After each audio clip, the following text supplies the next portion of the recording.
น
love Israel? Israel number one. No politics here. Why you no love Israel?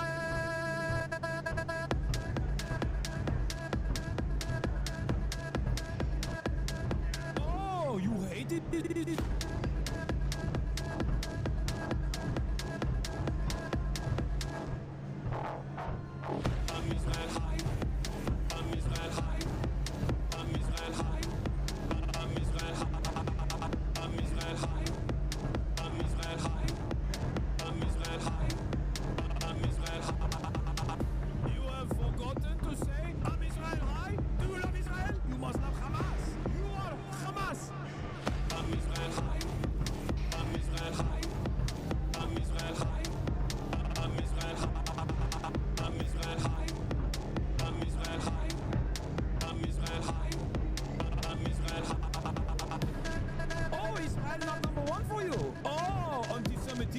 Israel, small nation. Israel, tiny nation, surrounded by scary Muslims. Ah, you are anti-Semitism. You are Hamas. You are Hamas. No politics here. Say Israel number one. Tweet Israel number one. No politics here. No politics here. No politics here. No politics here. No politics here. No politics here. No politics here. Say you condemn Hamas. Say I'm Israel high. Say you condemn October 7. You are Hamas. No politics here. No politics here. No politics here. No politics here. No politics here. No politics here. No politics here. No politics here. What's going on, everybody? I hope everyone's having a fantastic evening, afternoon, preview, no matter where you are in the world. I'm Hassan and this is our broadcast coming to you live from gloomy California, Los Angeles, folks. We're live and alive, and I hope all the boys, girls, and enemies are having a fantastic one because today's a beautiful day. Today is a wonderful day, regardless of how we are teetering at the precipice of World War III, most likely. We're still going to have a fantastic one because it's Saturday, 62 degrees and cloudy here in California, Los Angeles, folks. I'm Hassan Piker, and this is the Hasanabi broadcast coming to you live. It is Saturday, June 21st, 2025, and there's a lot going on. Yes, I know Kai just made a vote. I know that. I know. Why do you have to start the day?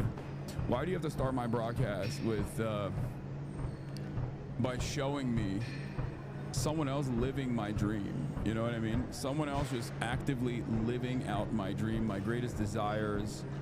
I know. Kai Cenat is hanging out with Lego right now. God damn it. I just started. It's 11 minutes in and you're bumming me out. Anyway, is your goat Tom Brady? Absolutely not. I mean, it's kind of funny because he's getting to meet both my goat and also Will's goat. Will's goat is Tom Brady. My goat is LeBron. Will's goat is Tom Brady. Kai Cenat getting to meet both of our goats. Anyway, the Star Aries, thank you for the 10 gift subs. All right, this is the part of the broadcast where I tell you about my personal news about what's going on in the world of Hassan. Hasanabi Piker in between the time period where I press the stop streaming button and press the start streaming button. So help me God, that's what I'm gonna do. That's what I'm gonna do, so help me God. All right, first and foremost, into the broadcast last night, after 7 hours and like 40 minutes, another half day. You already know what it is. Had some fun with Maya Higa. Yuck. Hey, Mama Glow. How you doing? Normally is, you know, she's my enemy, but I guess we have a detente. Barry Balls, thank you for the 10 gift subs. We had a detente, you know, a negotiated ceasefire so that I could promote her business. Well, not her business, her nonprofit. And you know, we did all that. That was fun. Hope you guys enjoyed that because it's good to have a little bit of fun every now and then in the sea of chaos and commotion. So I tried to drip feed that to the best of my ability. In any case, did that and ended the broadcast, hung out with my family. Nothing else really. Did I do anything else? I don't really know if I did anything else. Big fan of fun. I don't know. Not a lot of people are big fans of fun.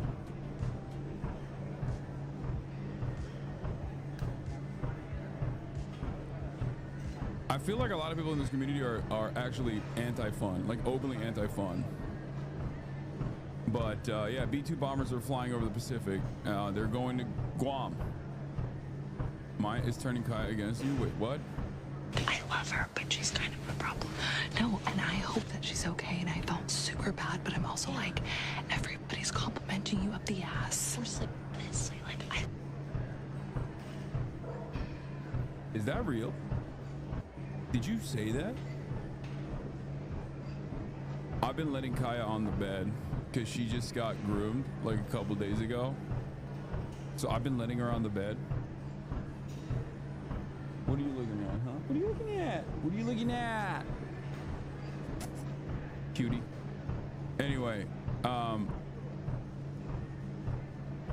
I love her so much. She is literally, I cannot imagine a life without her. It's so crazy that I lived without her at any point in my life.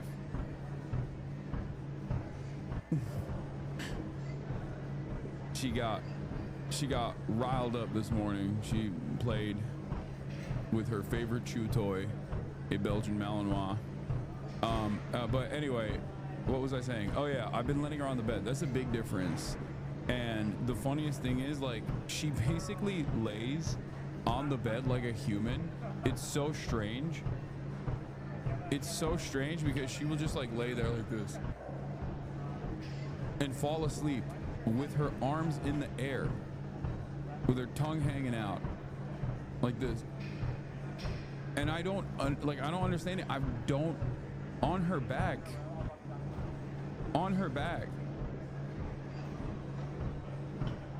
I don't get it.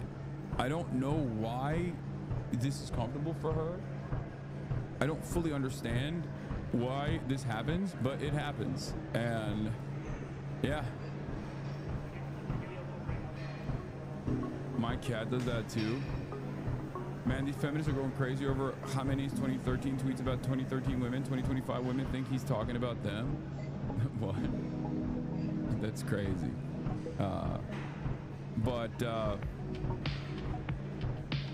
Is he bothering you, Queen? Throw him off the bed. She would. If she had the chance to do so, she actually would. I'm not even joking.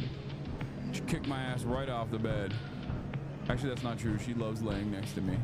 But what was I saying? Oh, what was I saying?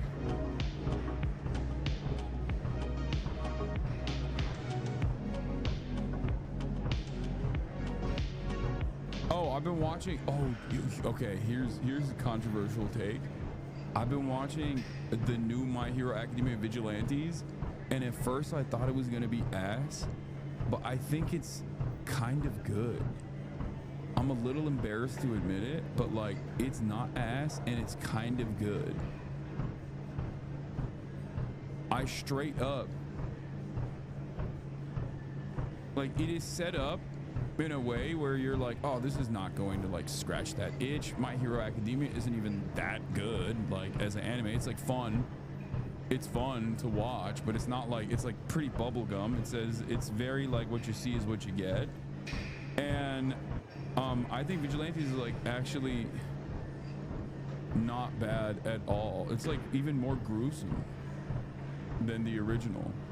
And I really like Knuckle Duster as a character. It's good, it's just the fan base is cringe as hell.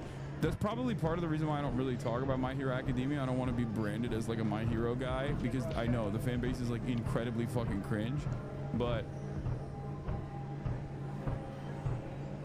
Knuckle Duster is a cool character.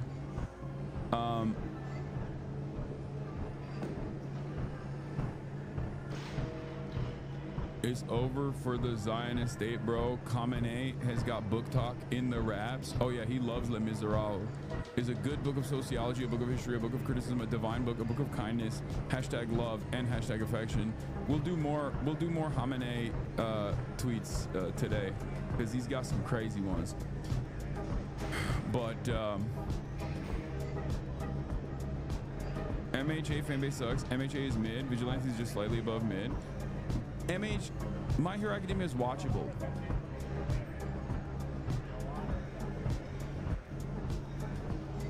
it's watchable. It's like fun. It's nothing that you like. It's inoffensive.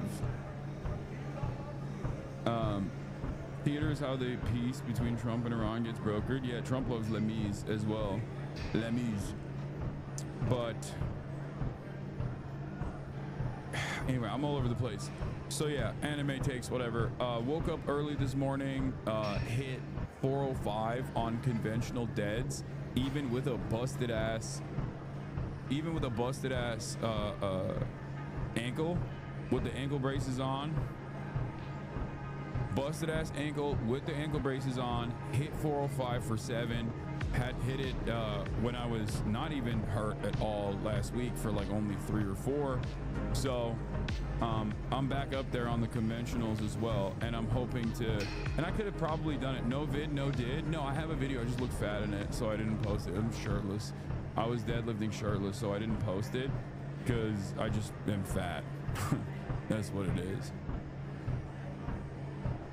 But ankle's getting better as well.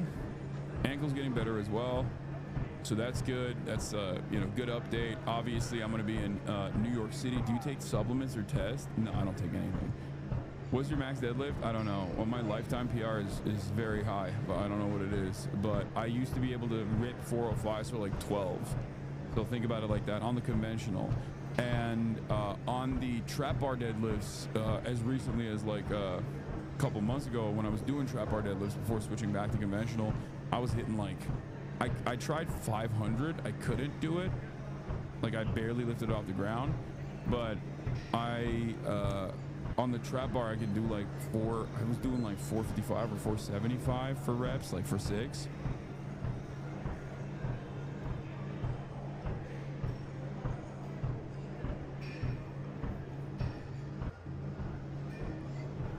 Deadlift is probably one of my better lifts, like one of my heavier lifts overall, but I got some other lifts in the bag too that are increasing. I also figured out why my shoulder was busted, because I've been doing a lot of mobility stuff, and a lot of anchoring of different parts of my body, especially because I've always had rotator cuff issues. I have hyperlaxity, double jointed. I'm double jointed. It means my joints are weaker, right? And one of the things that I've done was, wall angels, things of that nature. Like I always do a lot of prep before doing bench press, and that prep has been actually pretty helpful in avoiding injury and avoiding additional strain on my rotator cuffs. But I realized today when I was doing front squats that last time I did front squats, I actually cooked my shoulder a little bit, my right shoulder a little bit, and that I only found that out because I was like, why is my fucking right shoulder messed up? Like, what's happening? And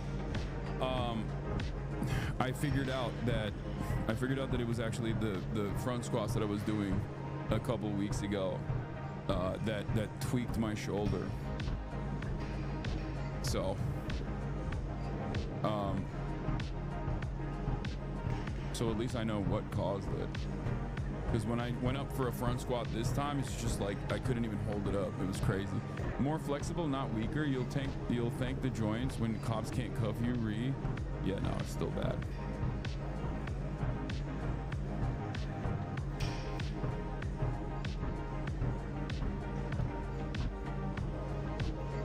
I got legs today. Can I get some motivation to PR squatting 400 today? You got this, King. You got this. It's nothing. 400, easy. Keep your head up. Look at the ceiling when you're at the bottom and explode. All right. Do you do any Olympic lifting? I mean, I guess like, no, I don't think so. Strong, what? Strong link between hypermobility and neurodivergence. Yes, guys, I know. Okay, you don't have to hit me with the ADHD, autism allegations. Okay, I know. But in any case, that's what I got for you guys. I also had a talk with Mahmoud Khalil's legal team. I had a talk with Mahmoud Qada's legal team last night. Some people from the ACLU, and we're looking to set up. I mean, depending on his availability, depending on his interest, we're looking to set up a link up, just like the one I did with ZOHRAN as well, when I'm in New York. So be on the lookout for that. And I will be flying tonight as opposed to tomorrow, specifically to participate at the rally. He needs to spend time with the son. Yeah, you think I don't know that? I know. That's why I'm thanks, chatters. I know. Okay, I know. Thank you. I'm aware. That's why I said depending on his availability, depending on his interest.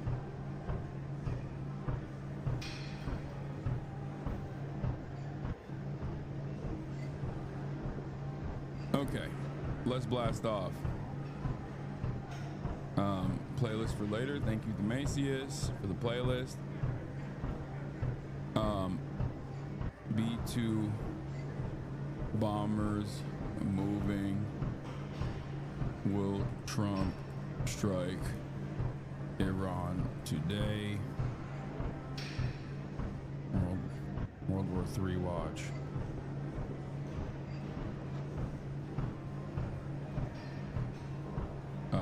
Mahmoud Khalil is freed.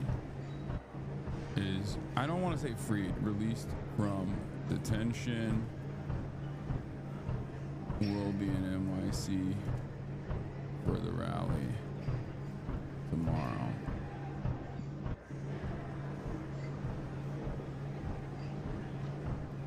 If there's no World War III, then Saturday fun day. Get in now.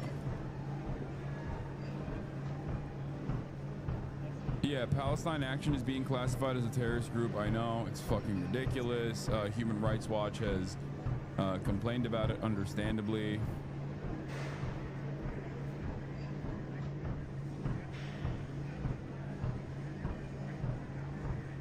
Girly Pop Blast Off.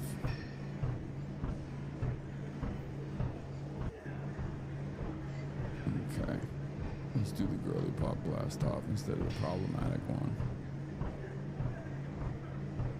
Okay, let's go. All right, we're blasting off, folks. What's up with Kaya? Nothing. What do you mean? She just chilling. She big chilling. She's chilling big time.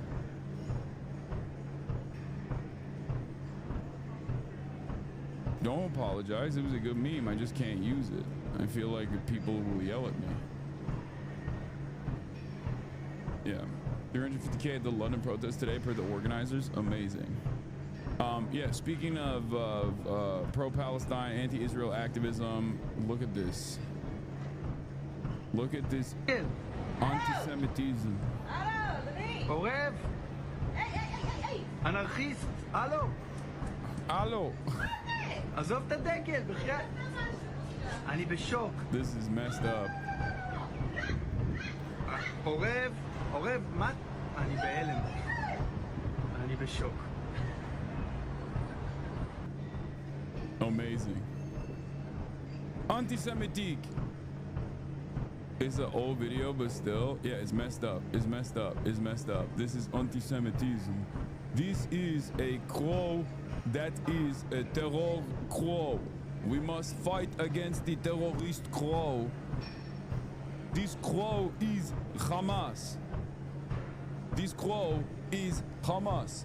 Why is the crow not taking out the Palestine, the Gaza flag, the terrorist flag?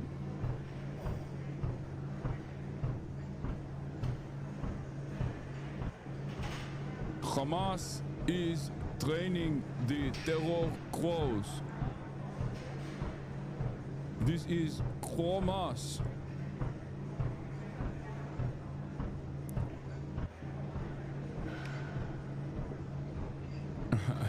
I heard they found Mein Kampf in the crow's nest. Yeah. The elements of grind!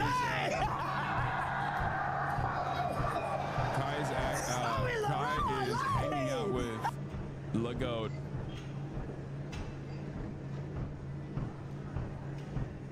LeBron James.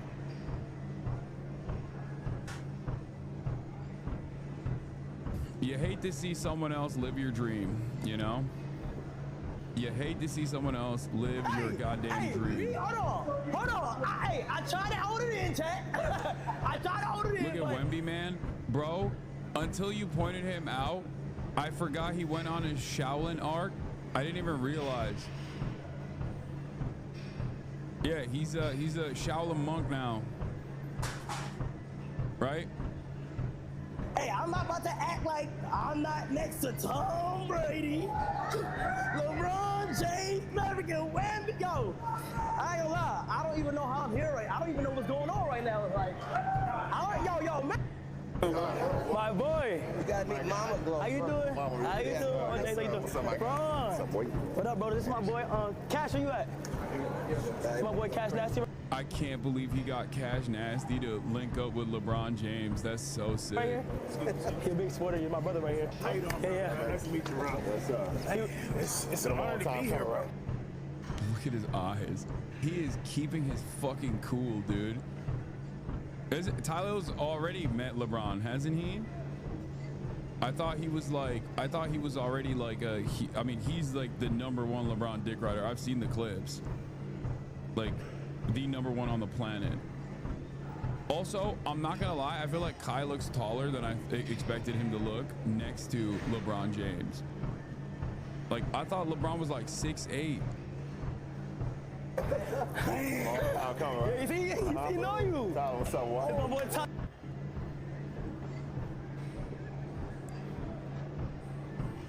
God, that's so sick. Maybe Kai is still growing. I don't know.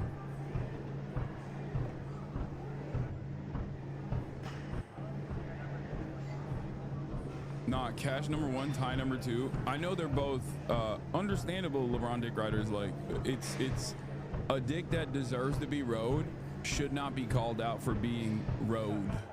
Okay? Like, you know this already. I've already said this. Like, I think it's not shameful to ride LeBron's dick. I don't think it's shameful at all. I think he deserves it. He's the GOAT for a reason. So I feel like it's weird when people act like that's like strange. Oh my God. Like, it's like actual flag on the play dick riding is when you are glazing someone who doesn't deserve to be glazed. Couldn't waterboard that sentence out of me. I mean, I say it voluntarily all the time because I think I call balls and strikes on this broadcast. Like, a lot of people are afraid to say the truth sometimes. I'm not one of those people, right? I'm not one of those people. So I will tell you how it is. Greatest athlete of our generation, perhaps one of the greatest athletes of all time. It's just like, what are you supposed to do? What are you supposed to do? Stop sending me the Israel tweet, man. Stop. It was from, bro, it's from 2014. He don't got internet, bro. Calm down. And so we wait. And did he visit? Did he visit? No, because he's anti-Zionist. Exactly.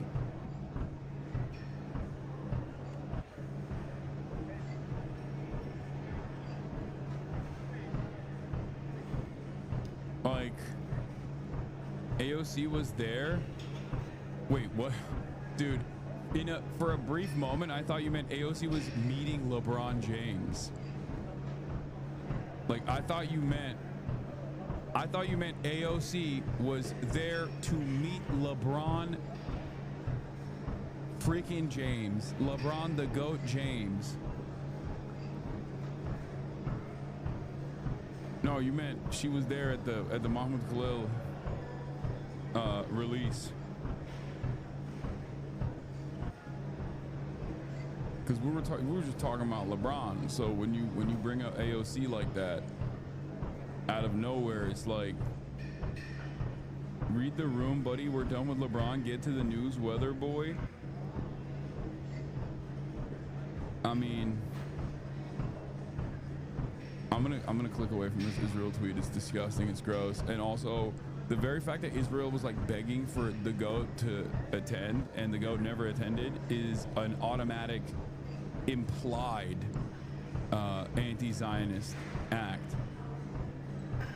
Has LeBron ever been to Israel? No, right? Exactly.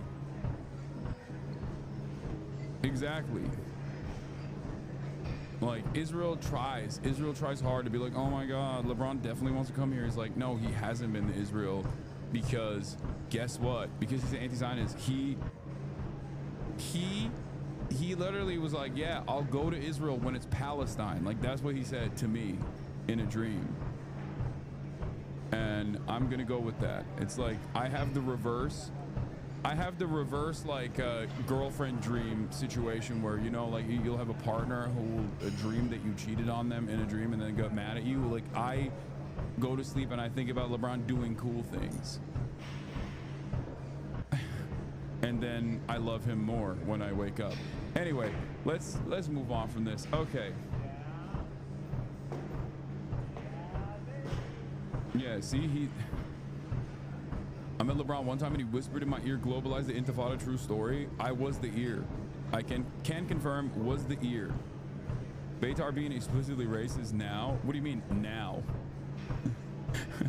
Dog, Beitar being explicitly racist now is so funny because that's like saying, hey guys, I don't mean to alarm you, but I feel like the Klan is being a little racist today. Okay, wow, look at this.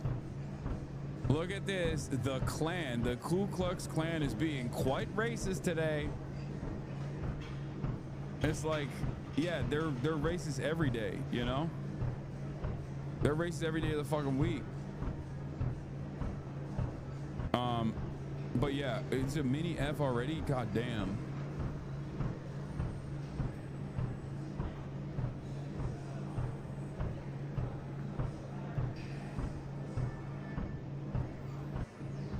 All right, we blasted off.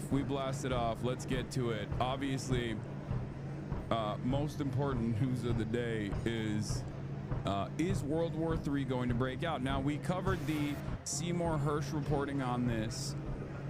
Cy Hersh said that Trump was waiting for the market to close and for the weekend to kick in to actually escalate with Iran and actually strike Iran directly. Last night, there was more tit for tat. Steve Bannon is hinting at a big weekend. The party is on. World War III is on. Now, I don't know if this is the case. Like, I feel like Steve Bannon is like a non-entity.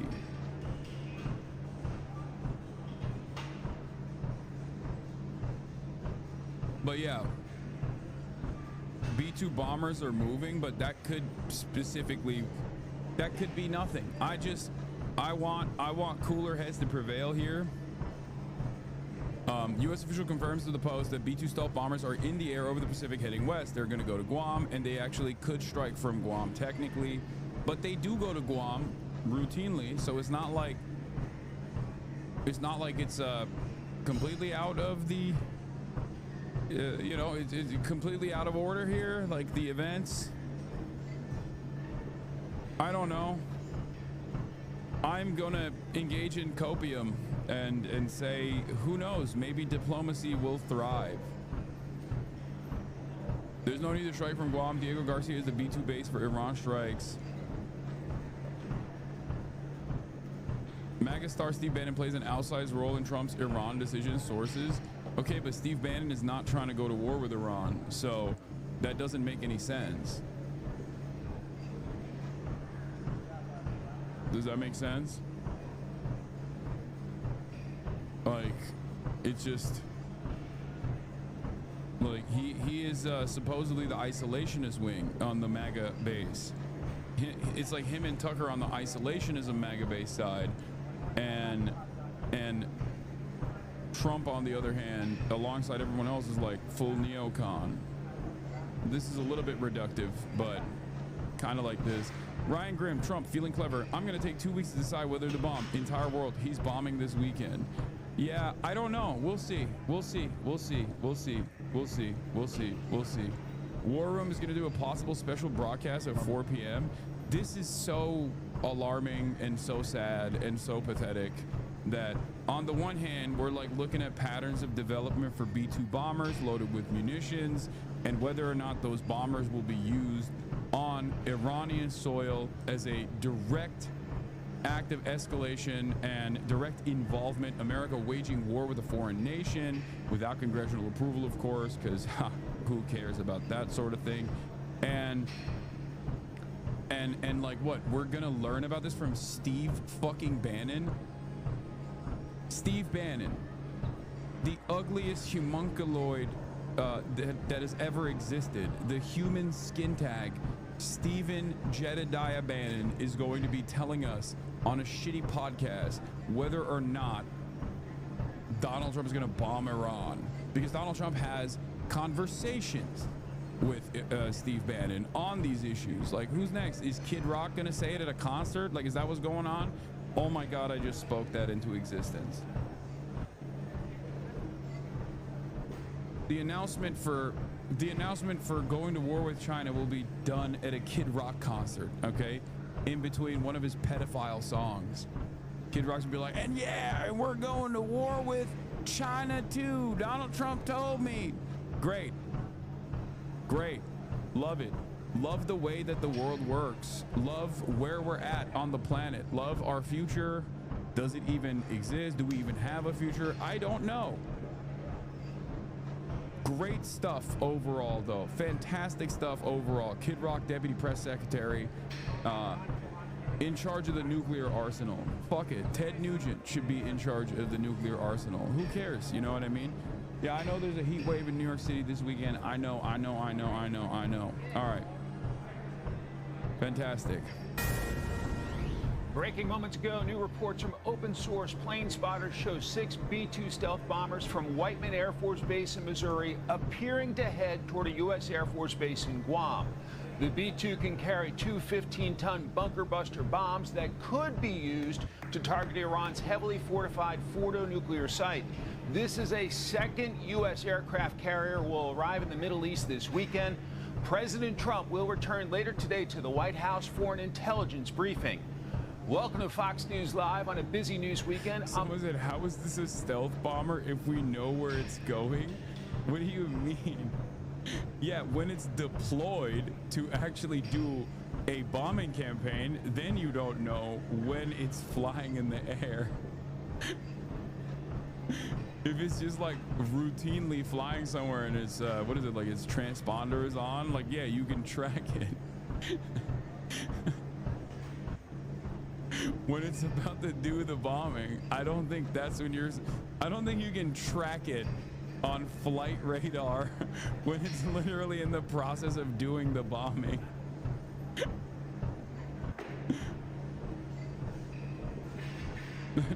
Never let him know your next move until it's Fox News.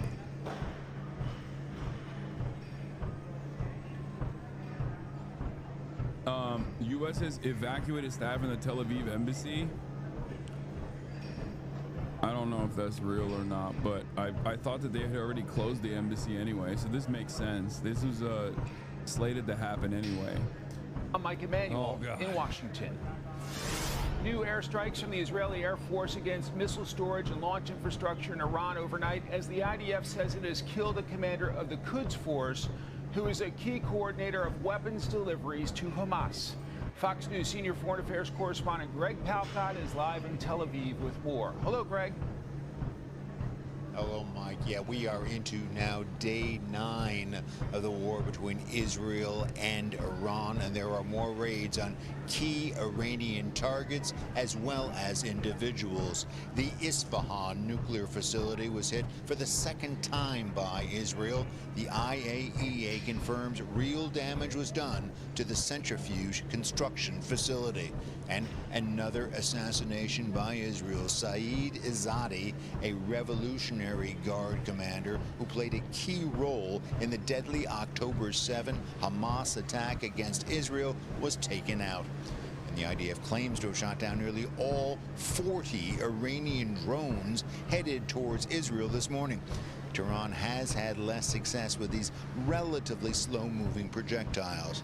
Now, here in Tel Aviv, after we watched overnight a barrage of some 5 Iranian missiles, all knocked down by Israeli defenses, it has been relatively quiet, knock wood.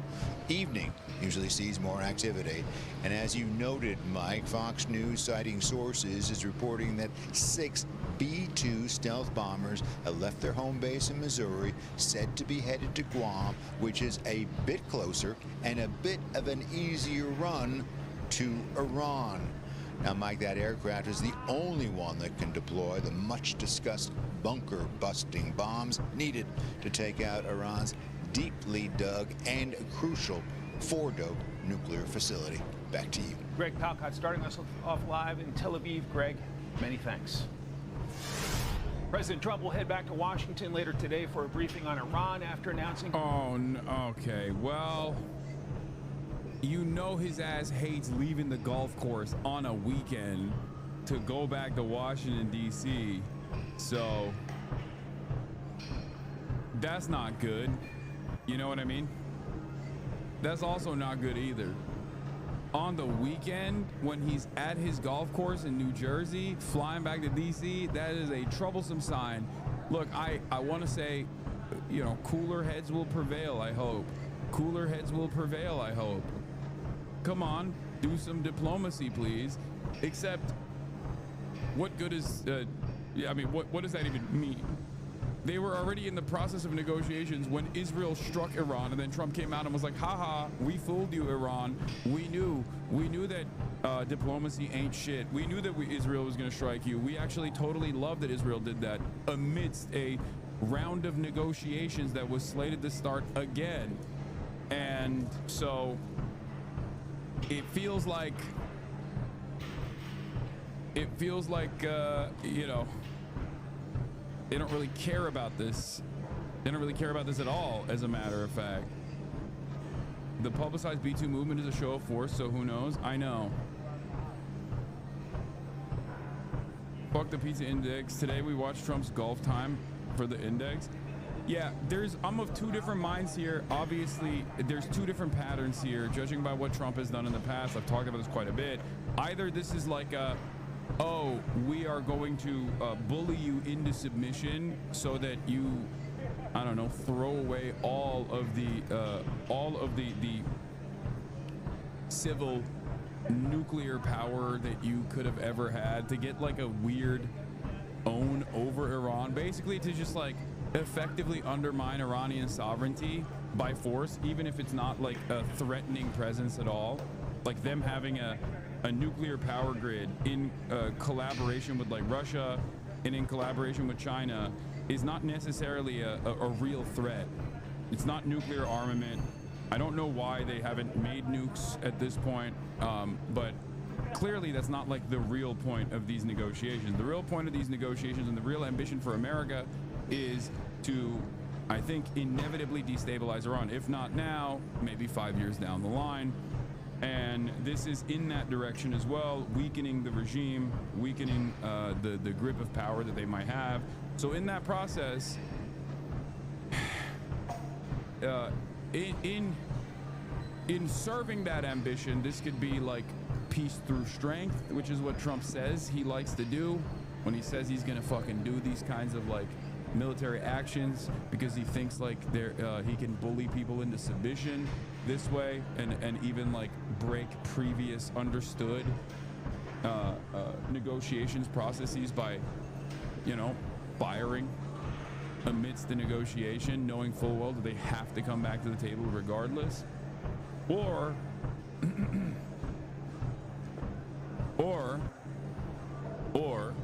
the second thing, the second option, which is that overall they want destabilization, they want to cripple the regime, they want to destroy the regime, they want to destabilize Iran, and people in Trump's ear are telling him this will be exactly like Qasem Soleimani. Because remember, last time around when he assassinated Qasem Soleimani, an incredibly high-ranking fairly popular but controversial, very polarizing figure within the IRGC, fairly controversial in the region. When he did that, when Qasem Soleimani was on a trip to Iraq, that was supposed to provoke tremendous response from Iran, but it didn't. It was a fairly limited retaliation. So if that's the case, and people in his ear are telling him that he won't get a significant response from Iran, and it'll just be like an in-and-out bombing campaign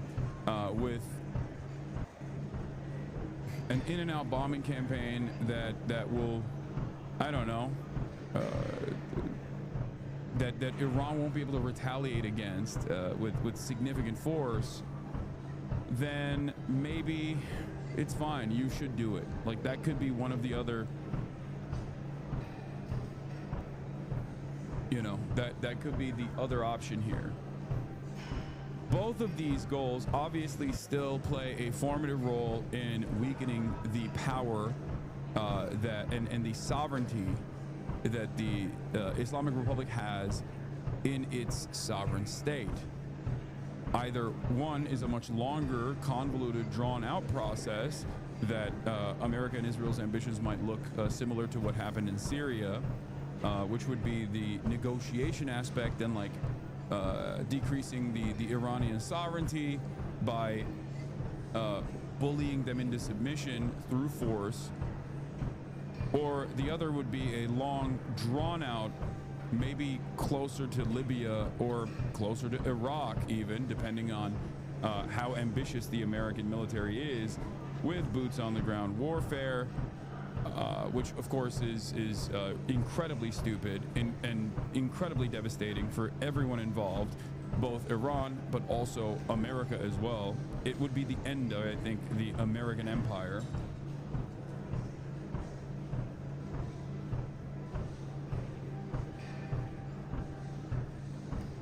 So we shall see which way the wind blows.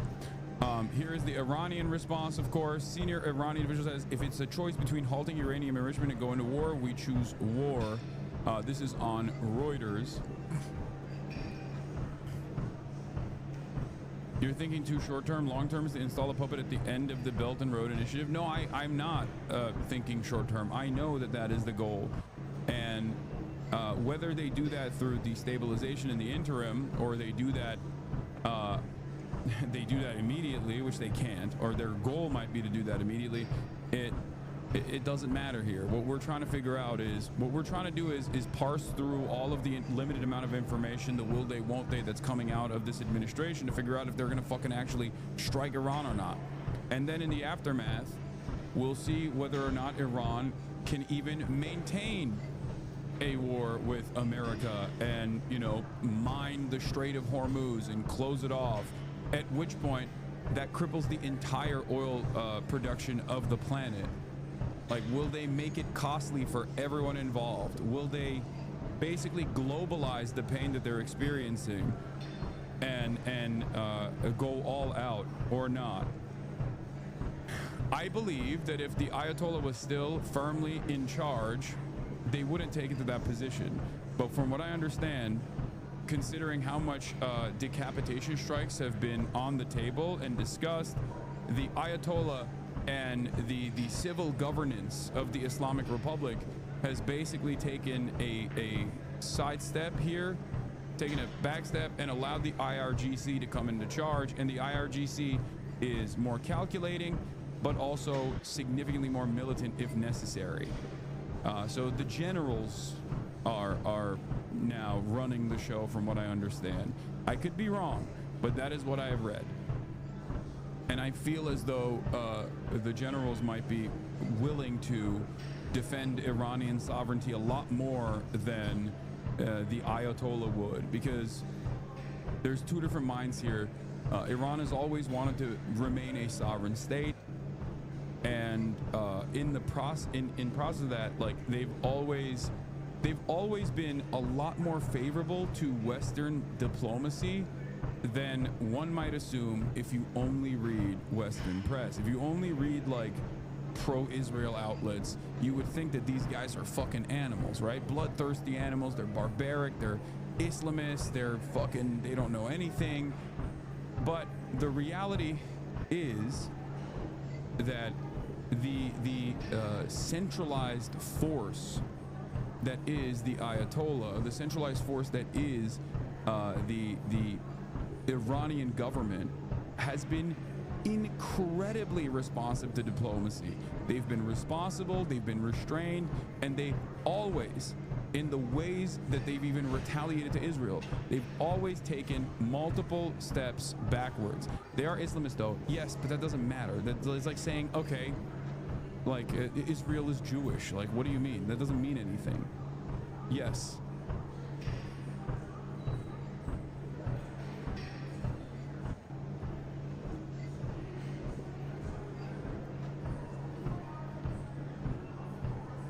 Iran needs to accept the West will only ruin them, and they need to side with China full stop. They waffled on China, they kept hope with us. I think that for quite a while, in an effort to maintain their sovereignty, they've done interesting things, sometimes aligning with India over Pakistan, and having like somewhat of a security contract or a negotiation, not a negotiation necessarily, but like a weapons contract with Russia. I'm not entirely certain on how much equipment they have from China. It doesn't feel like they have a lot. The very fact that Israel has not bombed the Russian nuclear facilities that still have Russian nuclear scientists that are working in the nuclear facilities in Iran, as opposed to the Chinese nuclear facility that was being built on top of a previous nuclear facility, Iraq, means that or at least feels as though China is more restrained in terms of like defending Iran, as opposed to Russia, where Vladimir Putin has made some threatening responses to the West in terms of how much they will get involved in defending Iran if their own civilians are attacked in the process. I think it's possible. I think it's the opposite of what that chatter says. Iran has not closed itself off to China to make good with the West. It's the opposite. While close, China has kept this distance in many ways to not get in the way of many Western sanctions. No, I think it's a bit of both. No, I do think that Iran, in and of itself, Iran is like very, very invested in sovereignty to almost a fault. Like, they don't want to be a part of any sort of they don't want to be a part of any sort of like security umbrella that requires them to do things that they might not want to do, or requires them to even fight against people that they don't want to do. They are a regional power to a fault. They simply want to be a regional power. They want to dominate the Middle East. They want to have a say in the Middle East. They want to utilize the Shia population that lives all over the Middle East. They are unironically very Jusha almost, but they're Shia Jusha, so it's different. It's not like the DPRK, where there's like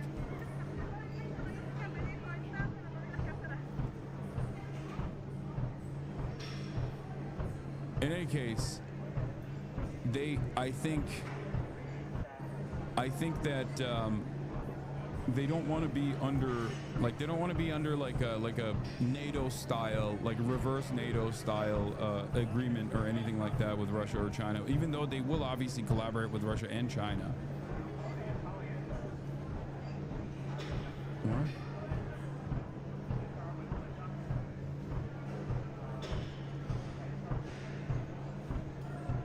The question now is, where does Pakistan factor in? Pakistan is increasingly in Trump's orbit, but Pakistan is also China's closest ally. Now, Pakistan has been showing positively towards Iran.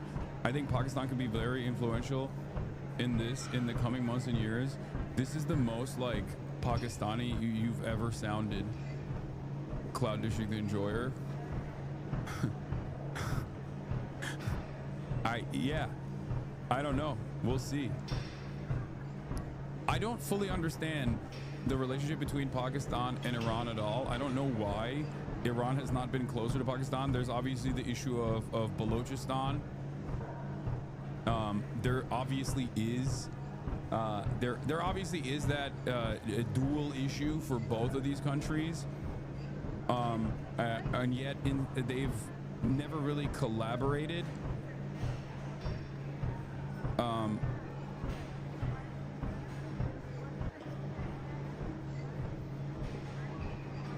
But Pakistan has said that they would defend Iran. I don't know to which degree they actually would.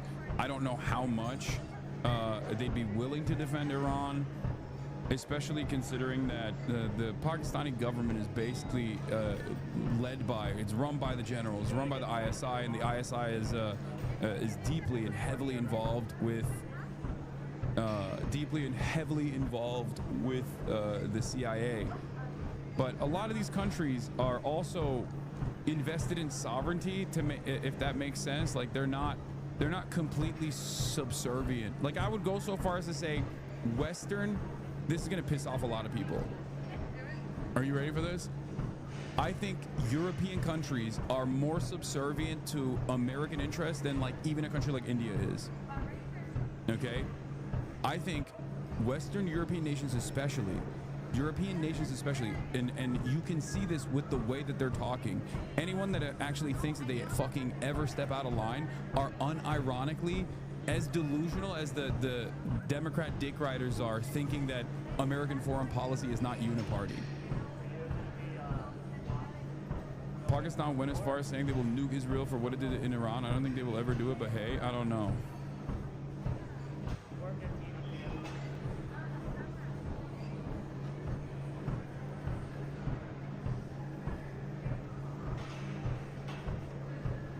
So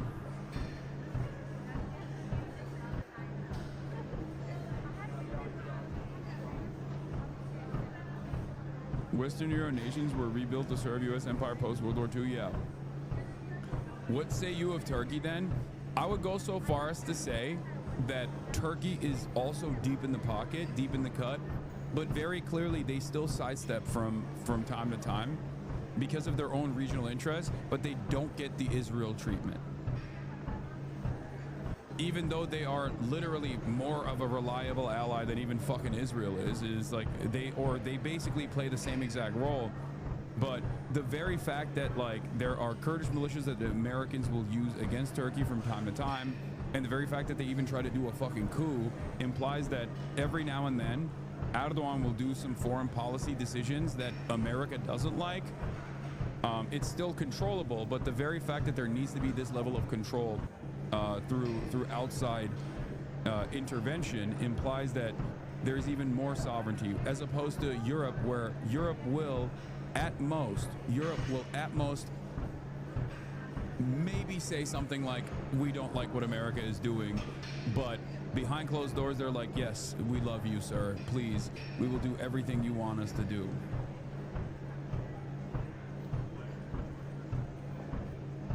I was on my friend's account trying to type to you, but long story short is that Pakistan is trying to court Iran away from India and collab with Iran. Yeah, that's what I've seen as well. Pakistan is trying to court Iran away from India and collab with Iran on Balochistan.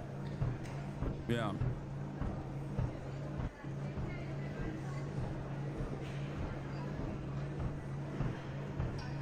Arun's take is that Pakistan is anxious about growing ties between Iran and India. They have material interest in keeping their influence in the neighborhood. I doubt Pakistan will do more than what they're currently doing, unless China gets actively involved, of course, which won't happen. Hope I'm wrong, though.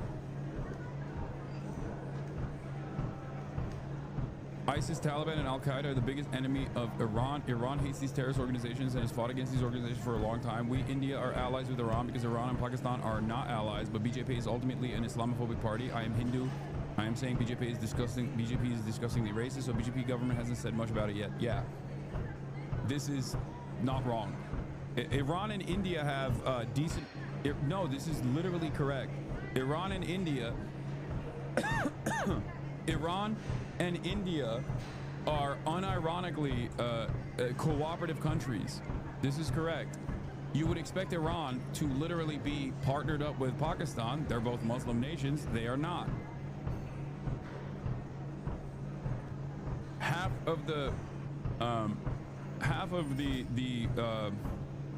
American intervention in Pakistan, or the American usage of Pakistan, has been to basically create these operatives, these cells, maybe some instances like Salafist cells as well, that come directly out of Pakistan, which the Pakistan defense minister has openly admitted, if you remember. And those are the people that Iran is fighting in the region nonstop, because those guys are working at the behest of Western interests.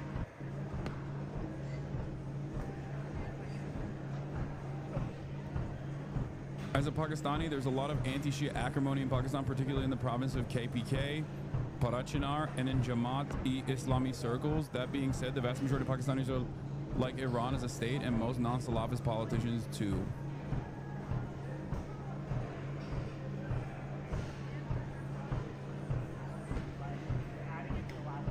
Anyway, this is all of this is like very, I feel like this is too inside baseball, but we're just trying to, like I said, we're just trying to see how the battle lines would be drawn in a situation like this. But yeah, Chatter's right. Iran is so cooperative with India that Ayatollah Khamenei has told Kashmiris to fuck off with regards to India's crimes against the Kashmiris.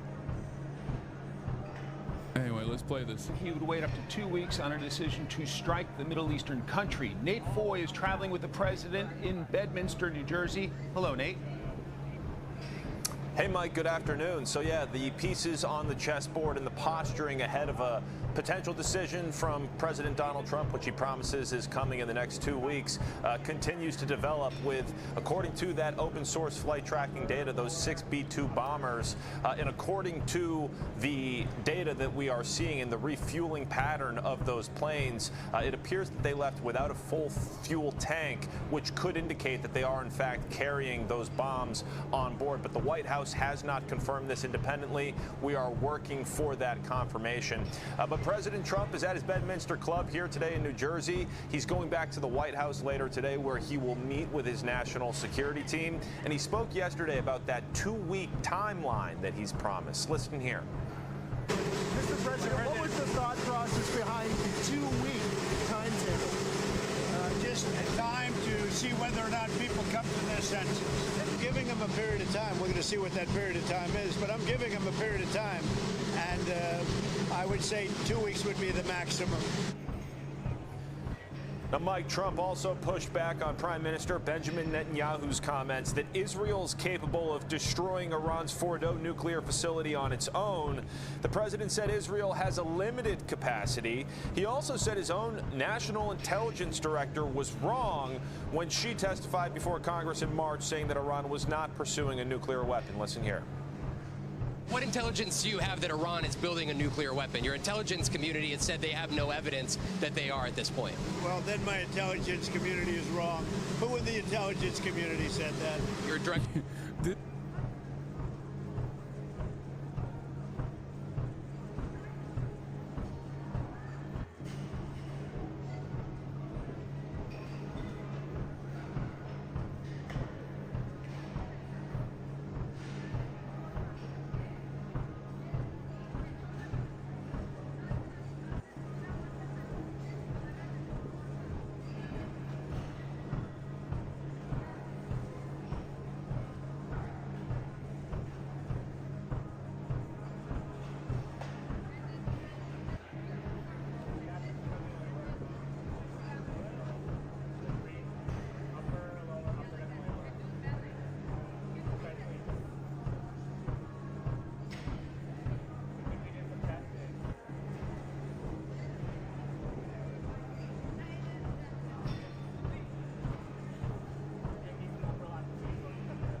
or Mersheimer.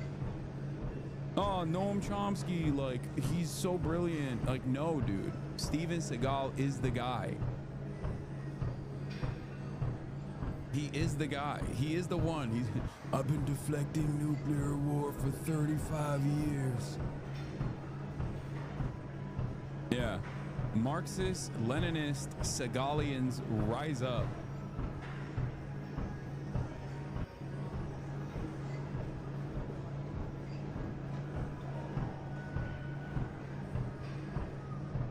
B-2 bombers. Worst nightmare for a cop. I've been on this beat for 35 years. I've seen so many B-2 bombers. Don't worry. B-2 bombers only act out this way when they're in great distress. I'll take care of it real quick. Anyway, Trump agreed and told Erdogan that he was willing to send Vice President J.D. Vance and White House envoy Steve Witkoff, and even traveled to Turkey himself to meet Iranian President Masoud Pezeshkian if necessary. Also, here's the German CDU politician Roderich Kaiserwetter. We are prepared to defend Israel's security with our lives. Auch, dass wir bereit sind, mit unserem Leben die Sicherheit Israels zu verteidigen. Incredible. Thank you, sir. I mean, we knew that already, but like, cool. That's cool. That's cool. This is from 2023. I mean, I don't think that's changed. I don't think the attitude has changed at all. I don't think the attitude has changed from fucking 1948 onwards. Bitch, I'm not. Who's we? No, you don't understand. That's how it is. Israeli Air Force jets destroyed 3 more Iranian F-14 fighter jets in a strike short while ago in central Iran, the military says. So this kind of shit is nothing. Okay? Their main targets are not the fucking F-14s. Their main targets are the launchers, okay? Those are fake F-14s. It doesn't matter, even if they're fucking real F-14s, dude. What are you talking about? They're F-14s. Like, they're not... I don't know how much the Iranian... I don't know. I'll be the first to admit. I don't know how much the Iranian Air Force and what kind of capabilities that they have. But half of the Iranian Air Force is like either old Russian gear or old American gear. And this is negligible. This is like, you only post this as a W if you're not actually hitting the fucking appropriate targets. This is like Iran flexing that they took down a drone while simultaneously claiming that they hit F-35s. Do you understand? Do you see what I'm saying? Like, you know when Iran was saying like, oh, we took out the F-35, we took out like 4 F-35s, and then they never released any information. So I was like, all right, that's probably fake. But the one drone that they took out, which was significant, but the one drone that they took out, they immediately showed a video of or showed pictures of. That was the real thing that they took out. The drone is still significant, but it's nowhere near as significant as like F-35s would be. And them blowing up like, you know, 50-year-old fucking fighter jets on the runway or whatever that are like parked out here is negligible. The real shit that they are trying to dismantle, the real weapons they're trying to dismantle are the strike capabilities that Iran has right now, because those are the ones that are launching the ballistic missiles into Tel Aviv. So this kind of stuff is negligible. It's not that significant. To be honest, it's pretty big because the Iranian Air Force has very few planes, and it's hard to get replacement parts and weapons for their American jets because of American embargoes. Like, bro, they're still using F-4 Phantoms. That being said, Iranian surface-to-air missiles and ballistic missiles are much more important to the Iranian military. Yes.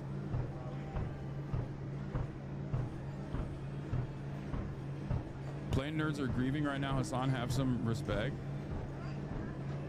All I'm saying is, this is, you know, this is nowhere near as significant as like actually hitting the launchers. Aren't the launchers just trucks? They are so common. No, dude, what? What do you mean? You think there's a fucking regular ass like slingshot on the back of a truck? What are you talking about? They're mobile launchers, but they're incredibly expensive and virtually impossible to make new ones in a short period of time. They're not.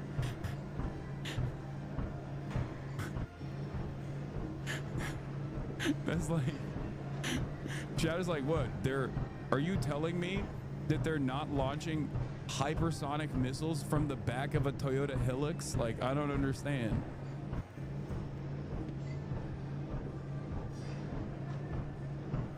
Like, it's not a technical, dude.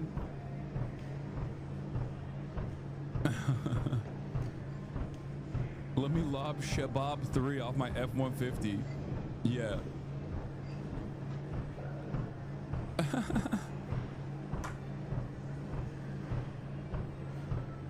Hilux can handle it. I think Toyota Hiluxes can handle a lot. This is not one of the things that I believe it can handle, okay? I'm sorry to report. As much as I'm a dick rider for Toyota Hilux, which I think is one of the greatest pickup trucks ever created, this is not one of the things it has, it is capable of handling, okay? X writing in part, quote, the dishonest media is intentionally taking... Chatter's like, what? I don't understand. Why don't they just put this in the back of a Toyota Hilux? Like, what? Yeah, just beef up the suspension and it will be fine, dog.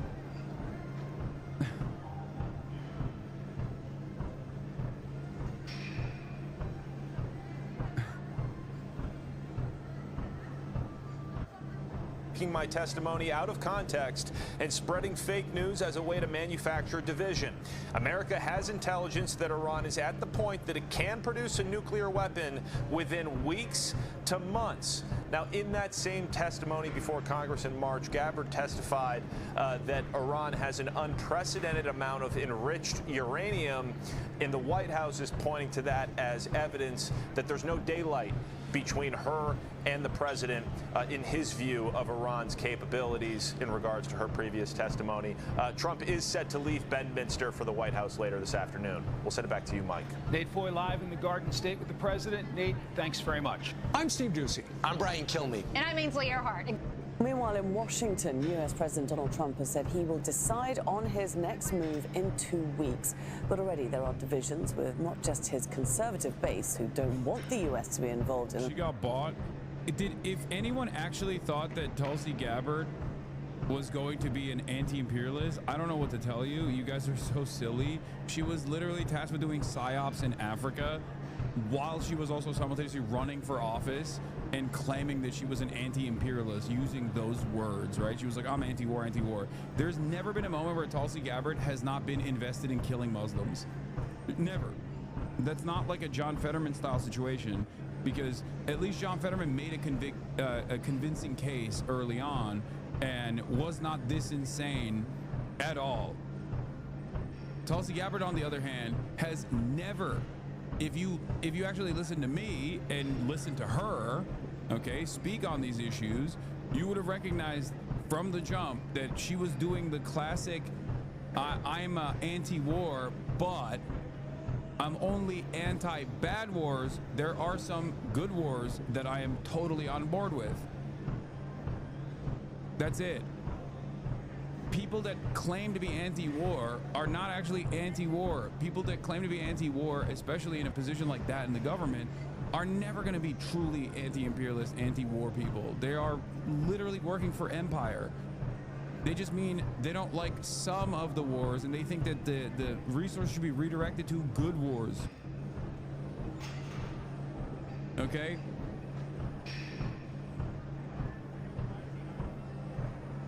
Now, having said that, as is her responsibility as the head of DNI,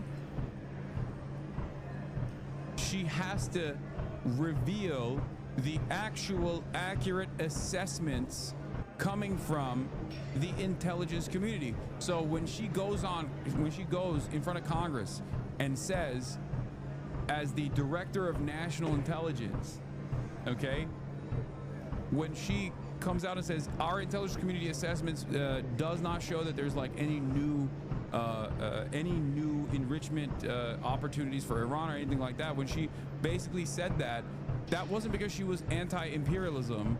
That wasn't because she was anti-war. That was just her job. Her job is to say what is the correct thing that the intelligence community is delivering to her.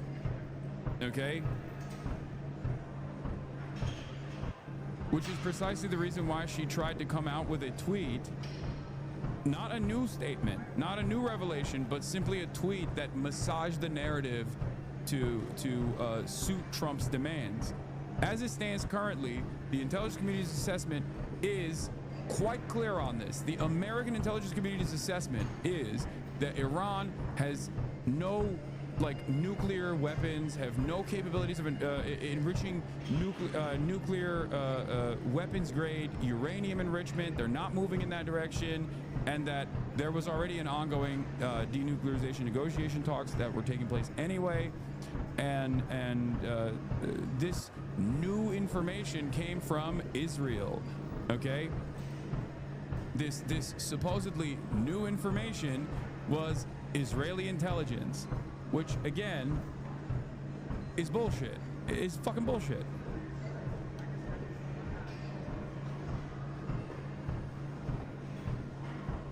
That's it. So either Israel has some new intel that they are simply not explaining to anyone else, not showing to anyone else, certainly not sharing it with the American intelligence community, or they're lying. And I think, considering Israel's track record, the assessment is that they're fucking lying. You understand?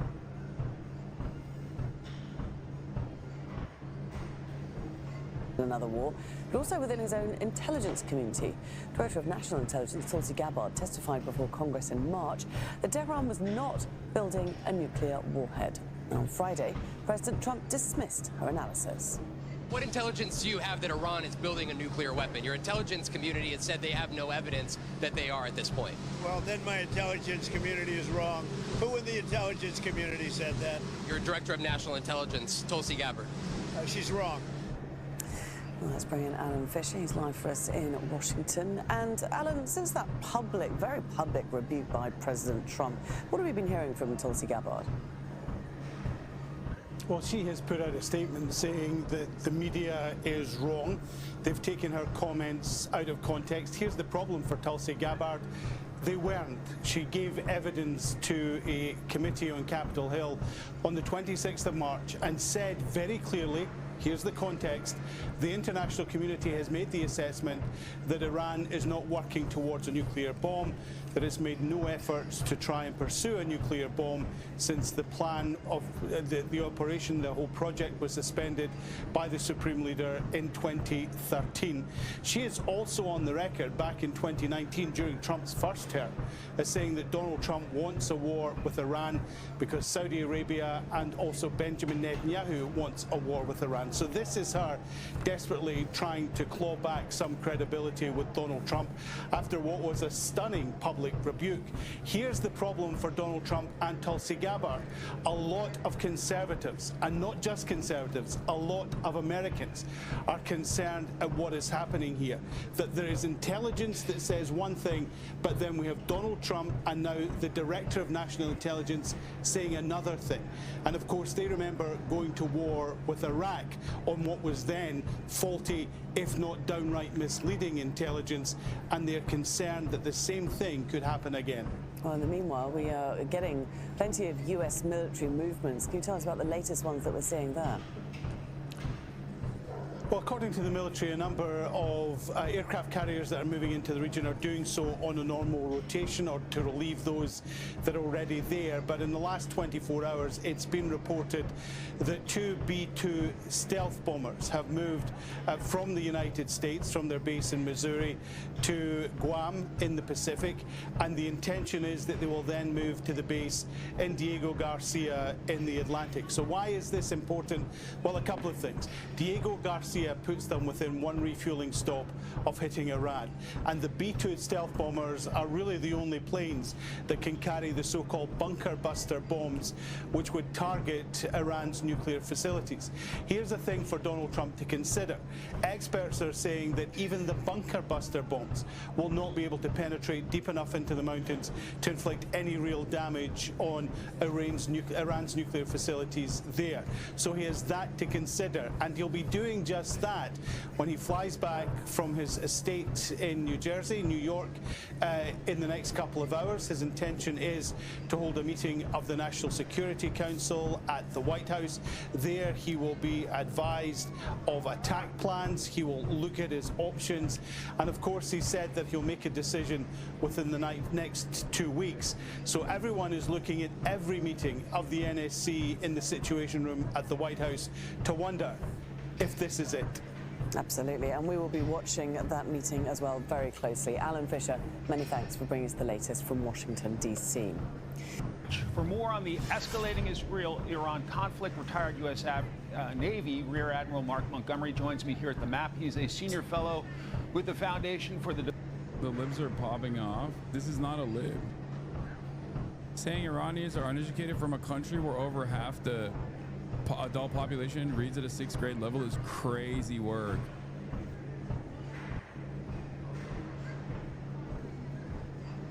I don't think this is a liberal. I think the panelists are liberals who are saying Iranian women are uneducated. Oh, the libs are the view. Yeah, I know. I covered it. I covered it when it first happened. I couldn't believe it. It's just like pure. It's like the statements on that panel, with the exception of like Whoopi, was so gross. Like it was basically just pure unadulterated racism. Like I could not believe it. Like the idea that like these guys are throwing gays off the roofs, and also the women are uneducated. It's the worst place on the planet. It's like, dude, you are a psycho. Like you are an actual psychopath. You are so confident in saying wrong things because you know no one will check you on this, because even retaliating with actual facts about the conditions in Iran will be met with with tremendous animosity, because everyone else also is just as racist and just as not knowledgeable. Defense of democracies. Admiral, welcome. Great to have you. Mike, thanks for being here. So since you're a Navy man, let's start with the U.S. Navy assets in the Middle East region. A second carrier group, the Nimitz, is going into the Arabian Sea this weekend. How significant is it to have two carrier groups in the region? Well, the big change is going to be the Nimitz was scheduled to come. It's coming faster, and I imagine the Carl Vinson strike group here will now stay. Okay. So we'll build up, and what that does is double the number of Navy fighter attack aircraft from, say, 50 to 100 that are available to conduct operations. The other big Navy group's up here. Okay. So these 5 destroyers, and there won't always be 5 exactly here, are positioned in the Eastern Mediterranean to provide medium-range ballistic missile defense of Israel against weapons fired from Iran, and they can do some limited work against stuff coming from the Houthis down here. But they have a unique capability with the S-73 missile, so they're big players. These destroyers are still remaining in the Red Sea against Houthi attacks. Truxton, the 4 Shermans. Okay. So let's move on. So here we go. So the most, like, dude, it's awesome. We got our most diabetic admiral to talk about, to basically huff and puff between fantasizing about how we'll strike Iran and how hard we'll strike them. Great, thank you. This dude is about to get struck by heart disease while he's on camera, okay? The only thing he struck is a fucking donut. These are the nuclear facilities that have been attacked by the Israelis. Fordo is the big one that everybody's concerned about right now. It is not in downtown Tehran, the Iranian capital. Your thoughts on the targets, and what about Fordo? I think one of the funniest parts about this is that there's no guarantee that even the fucking B-2 with its what is it called, like MOF or whatever, it's like the step above a bunker buster. Even the B2 is not guaranteed to strike with the GP57. No, not Moab. No, not the Moab, the mother of all bombs, the MOP. It is not guaranteed to actually fucking is guaranteed to actually fucking hit Fordow. So this could basically be entirely in vain. Yeah, massive ordnance penetrator, the MOP, M-O-P. Thank you, chatter. Thank God I have so many missile autists in here and so many plane autists as well.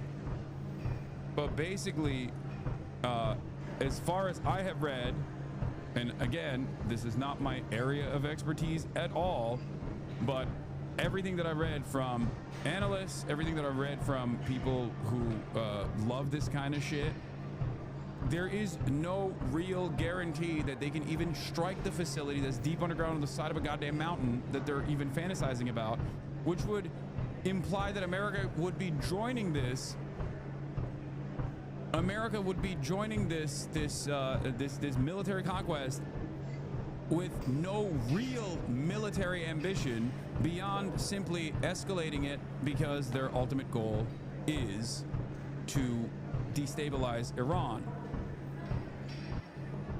Yeah, it's not just a guarantee, it's a certainty that it will take at minimum hours of multiple strikes for the 2 B2s they deployed, if it's possible at all. They are specialized in striking basements, not sub-mountain complexes. Yes. Having said that, however, the very fact that they do have air superiority over Iran, let's be real, I can't speak on the area of Fordow, but the areas that they have struck so far, it is very clear that the Israeli Air Force currently has air superiority over many parts of Iran. So much so that, like, when the Iranian foreign minister has to travel, they have to inform Israel at this point that they're traveling. And that I think the first strike was so successful, like the Mossad operation was so successful in taking out a big chunk of their anti-air defenses with the fucking drone operation that they had, and then the subsequent strikes that the Israeli Air Force did, hyper focused on the additional anti-air defense systems that they had, that they're like incapable of even putting up any sort of anti-aircraft defense against flights that are happening. So maybe they can do multiple hits on the Fordow facility, but even then, once again, not entirely certain if they'll be able to even penetrate the fucking thing. Having said that, I don't think that's the goal anyway. I don't think that's the real goal. Just like I don't think the negotiations were the real goal. I don't think that they want to, like, the negotiations between like America and Iran, where America's position was maximalist, which was no more nukes, no more nuclear facilities at all, even though they literally have nuclear facilities in collaboration with Russia, and another nuclear facility in collaboration with China. They wanted to say no more nuclear facilities at all. You can't have a civilian nuclear infrastructure, nuclear power whatsoever, and that you're not allowed to have that. You can maybe have a nuclear power grid from another country, but you can't have sovereignty. And I think the real reason was that was even a point of contention, that was the maximalist position here, was because it violates Iranian sovereignty, it weakens the Iranian regime with the ultimate goal of destabilization down the line. That's it.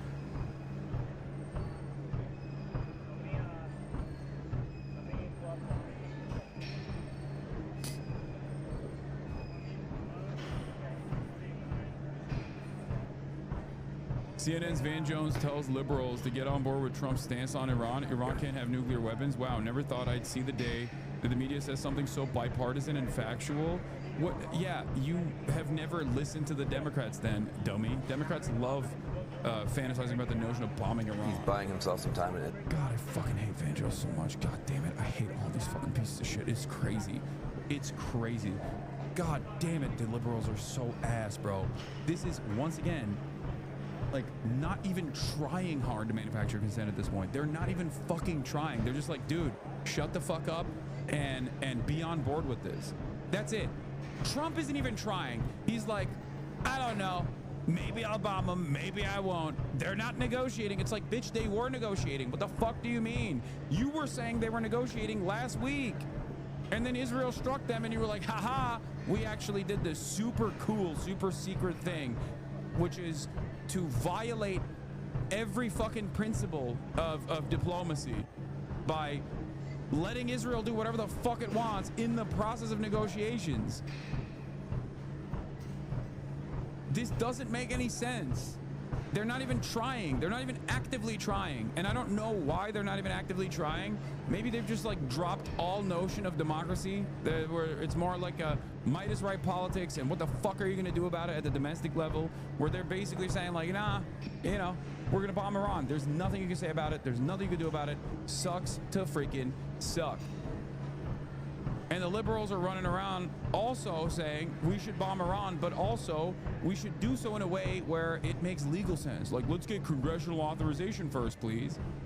Like, they're not even saying you need congressional authorization and we're not going to give it to you because you should not be bringing America into another war. You said you were the peace president. Look at how much war you're trying to do. This is the maximum amount of war. Oh. Instead of doing that and garnering some popular sentiment and launching a real anti-war initiative in the country, they are fully on board with it. They're either quiet on the sidelines and going, oh, I hope this happens, or they're actively championing it. Chuck Schumer's statement a couple weeks ago was calling Trump a pussy for not bombing Iran. Hakeem Jeffries' statement yesterday was, Mr. President, we'll give you the legal authorization. We believe in the reasons as to why you want to strike Iran, which are fucking bullshit, by the way. And the average American doesn't even fucking agree with you, but we agree with you. Just let us do this the right way with congressional authorization. Like, that's basically what Hakeem Jeffries said. It's psychotic. In some room, I was also in the Holy Land very recently.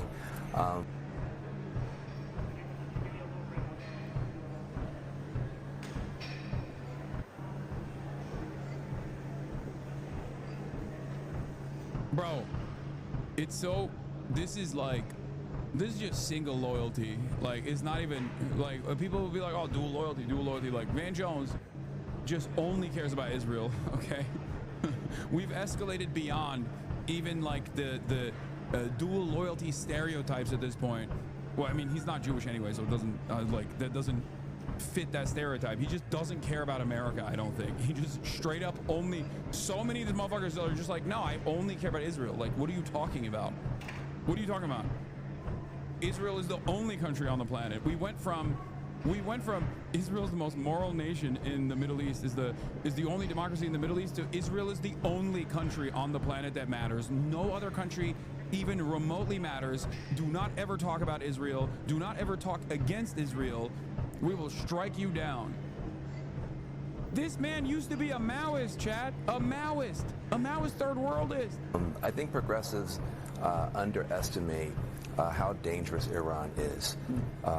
Like, every single person, virtually every single person that is in a position of prominence right now in mainstream media, whether they are liberal or Republican, are talking about this like they're an evangelical pastor in the South, dude.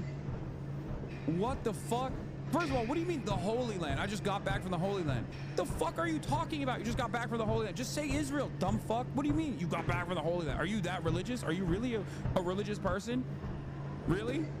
Why are you faking being an extra religious person? You're fucking Van Jones on CNN. What do you mean I just got back from the Holy Land? And then we have to turn around and be like, oh, these Iranian mullahs, bro, they are so radical. They're so fundamentalist. Yeah, they are. Except when it comes to diplomacy, they are infinitely less insane than America and Israel is and ever could be. What are we talking about? Iran is not a normal country. Normal countries don't blind women because they showed some hair. Are we a normal country? Are we a normal country? Are we a normal country? We are talking about openly bombing Iran while their leadership is at the negotiations table. We have bombed them while their leadership was at the negotiation table with us. We are the least normal country on the planet. How is this in any way, shape, or form normal? They don't empower little gangs and proxies to surround a country and fire rockets and rape people. That's exactly what America does. That is the only thing America does. What do you think our military bases are doing? Why? We have done this to the entire planet. We do this domestically. What he's describing, we do domestically and we do all around the world. What do you mean? Oh my God, oh my God, oh my God. Every military base around the planet. People are saying Okinawa. That's not even what I'm talking about. Look at all the fucking bases in the region. I wish this country and these clowns on CNN were as secular as you are wish casting them to be. These guys are sincerely ultra religious maniacs defending Israel because of their Christian theology. I don't think so. I don't think Van Jones was like that big of a Christian unless he got a fucking struck in the head with a blow or something and is going down with the John Fetterman syndrome. No, I think these guys fake it. Look, Van Jones especially is a charlatan. Okay, he's just a suit. He is just a well-paid actor, okay? And as a well-paid actor, he will play any role that he believes will advance his interests and his interests alone. And he knows that right now, there are a lot of moneyed interests that want people to get on board with America bombing Iran, with destabilizing Iran. So he's serving that purpose. That's it. That's it. Like, if you think that he is in his private affairs a real legitimate ultra religious psychopath, you're out of your mind.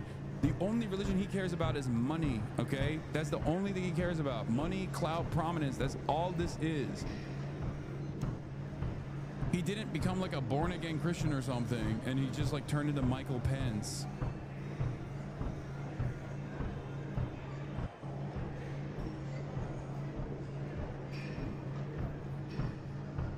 Hasan, why do you dislike Christians? That's your takeaway? What are you talking about? Oh.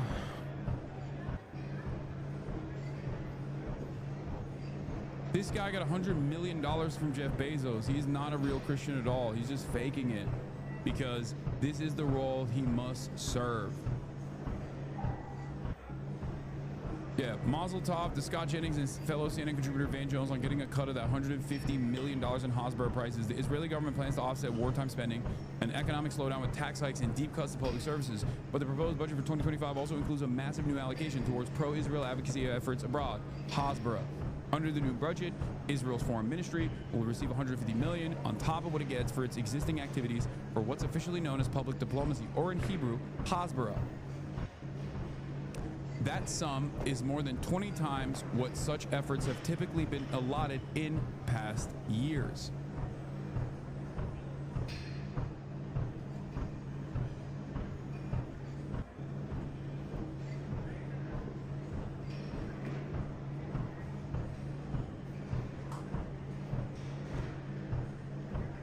He's saying all this about how Iran treats women while sitting next to a guy from Kentucky. Bro, Van Jones is a black man in the United States of America. There's a black woman in Georgia that was literally kept alive, or not even alive, but just like was hooked up to fucking life support so that post-mortem she would have to carry a fucking pregnancy to term and they had to literally take the baby out prematurely. What are we talking about? Like, what do you mean? Like, what are we talking about? They had to literally cut her body up, her rotting body up, because she was rotting and the fetus could not survive inside of the body.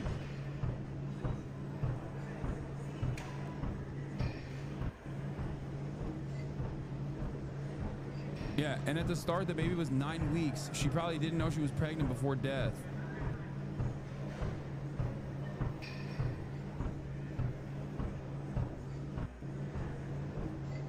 We are, we like to entertain, we like to think that we're just like super woke for some weird reason. Like we have our own litany of problems, but the only way we avoid thinking about the litany of social and socioeconomic problems that we are experiencing on a daily basis is by thinking about an exaggerated version of events elsewhere that is sometimes true. It's actually worse, right? Like the treatment of the social repression that women experience in Iran is fairly significant, but that doesn't justify war, okay?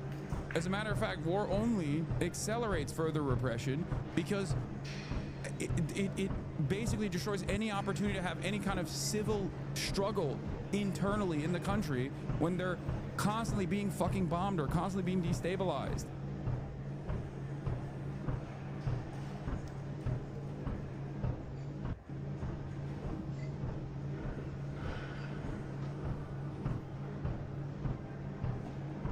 So Iran, the two things are clear. The what, they cannot have a bomb, and the why, because they say death to America, death to Israel. I will always repeat this over and over again. It is perfectly valid for everyone over there to say death to America and death to Israel. It is because of what we have done to them. We are actually doing death to Iran. And they've done nothing to us, and we are doing death to Iran. So maybe recognize why they have such deep enmity towards American imperialism. We're bombing them. We're bombing them before they said that. They're saying that because we're bombing them. They're saying that because we've destabilized these countries. Jesus Christ. Yeah, liberals aren't even trying anymore to temper their hatred towards people from the Middle East. Here's Vangelis talking about how Iran isn't a normal country and therefore progressives should embrace the idea of bombing Iran.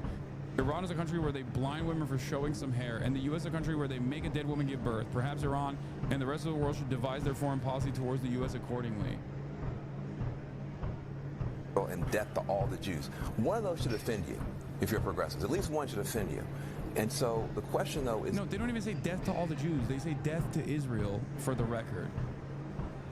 And even if they were to say all of those things, that's not a justification for killing all of the Iranian population. What are we doing? Oh! Does anyone actually believe this bullshit? I think like a lot of boomers still definitely believe this because there's like, this is a relitigation of so much Islamophobia that was necessary to justify the war, the war on terror, the failure that is the war on terror. And they just quickly snap back to that position, and they're trying to relitigate it. They're trying to churn it out so that the American population is on board with the action that we take in Iran, except it doesn't seem like the American population is taking on this message, even if they even if they have deep hatred against every Muslim. Most Americans still understand that Iraq was a failure, Afghanistan was a failure, at least from their perspective, right? Yeah, by Van Jones' logic, we should also bomb Israel because death to Arabs is literally so common to say that they literally have psytrance songs about killing Arabs and burning down their villages. Yeah, may your village burn, and death to Arabs is like the most common fucking, it's a super popular song. They have multiple songs like that.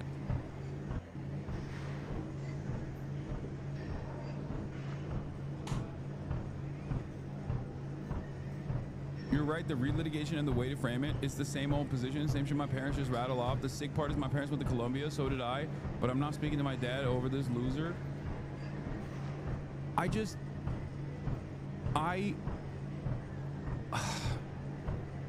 don't even think it matters that there isn't enough appetite to go to war with Iran. I still fear that eventually, here's what's gonna happen. If America strikes Iran and Iran hits American military bases or like kills Americans, okay? Hits like USS Nimitz or something, right? One of the fucking carriers or something, somehow. That's it, it's over. Most Americans will go, all right, well, yep, this is an unstable country. It's time to go to war, baby, hell yeah. I think a lot of Americans who are currently still restrained and currently still demand that we don't go to war with Iran will probably get on board, or at least enough of them will get on board. But the reality, the scary reality is The scary reality is, even if they weren't, even if there was like a 60% disapproval, even after Iran strikes back at like American positions, after America hits Iran directly, even if there was tremendous uprisings in the country, they would still go, fuck it. What are you gonna do? Shut the fuck up. They would just prosecute and arrest people on US soil, and they would continue doing whatever the fuck they want to do. This is the next step, I think, in our history. This is what's coming, is if we strike Iran and Iran retaliates against American military positions, American military bases, which is well within their right at that point. Okay? And remember, we're not even striking like just a regular part of Iran. We're hitting a nuclear facility. Okay? A nuclear facility. Remember how much back and forth took place when some of the nuclear facilities were damaged in Ukraine. The fears that people had, the understandable fears that people had. America's now openly salivating at the prospect of destroying an Iranian nuclear facility with massive ordnance penetrators.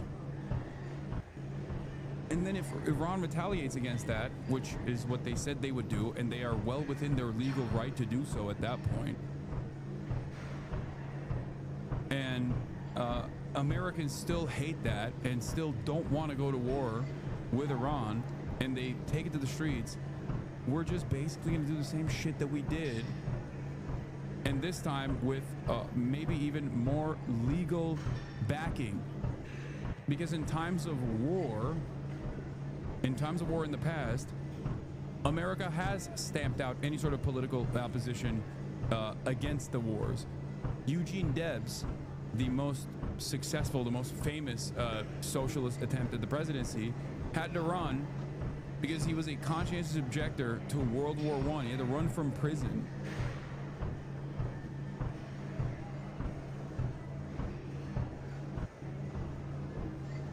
So you will really see how little America gives a fuck about the First Amendment in time, you know, potential World War III territory.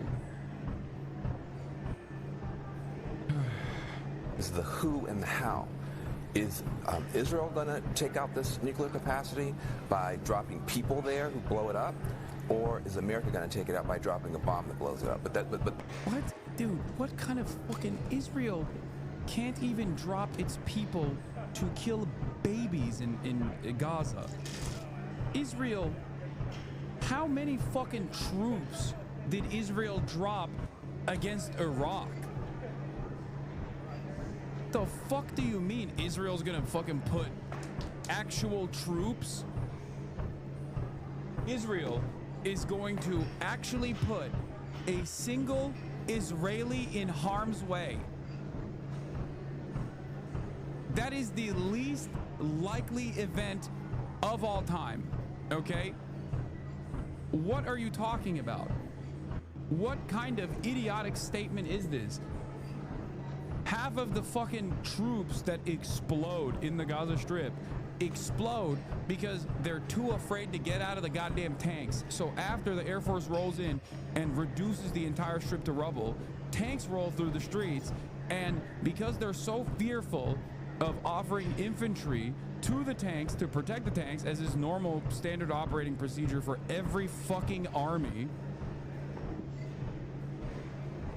you got 18-year-olds crawling out of fucking holes in the ground and dropping bathtub rockets on the side of these fucking tanks and lighting the 19, 20-year-old rear admiral generals on fucking fire in the Gaza Strip.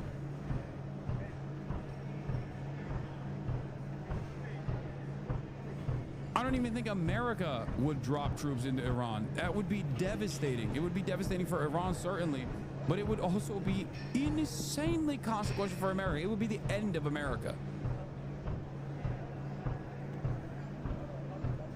What an insane assumption. You're doing state versus state warfare with a country whose entire troops are expressly tasked with guerrilla warfare. I can't, like, it would be Vietnam, but probably even worse than Vietnam.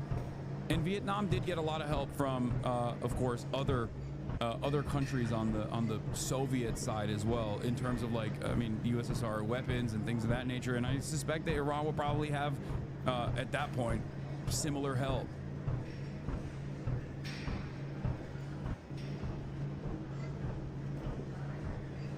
So when this is the assessment, okay?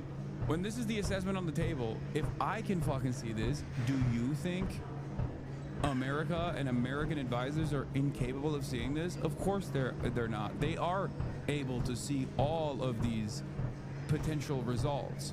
So why are they still doing this? This is where it comes down to how much they rely on Israel from an advisory position. And I think this is the other side. This is the ideological zealotry and the unlimited confidence that they have within Israel playing a major role in why they're letting Israel lead the pack. Obviously, they're not leading the pack in terms of, like, putting their bodies on the line, but, like, leading the pack in terms of the advisory role that they play. No, it's not blackmail. I don't think blackmail is that consequential in this day and age. I think it's just simply ideological zealotry. These guys are Zionists, ultra-Zionists through and through.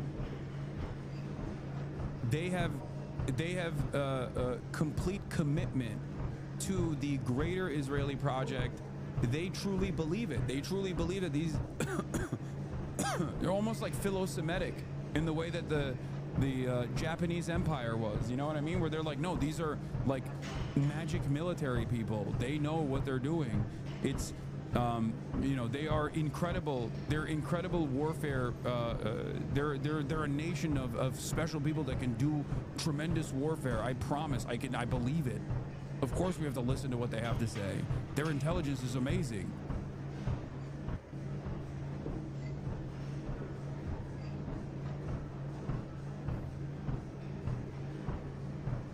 Occam's razor would say blackmail is more likely than magical thinking.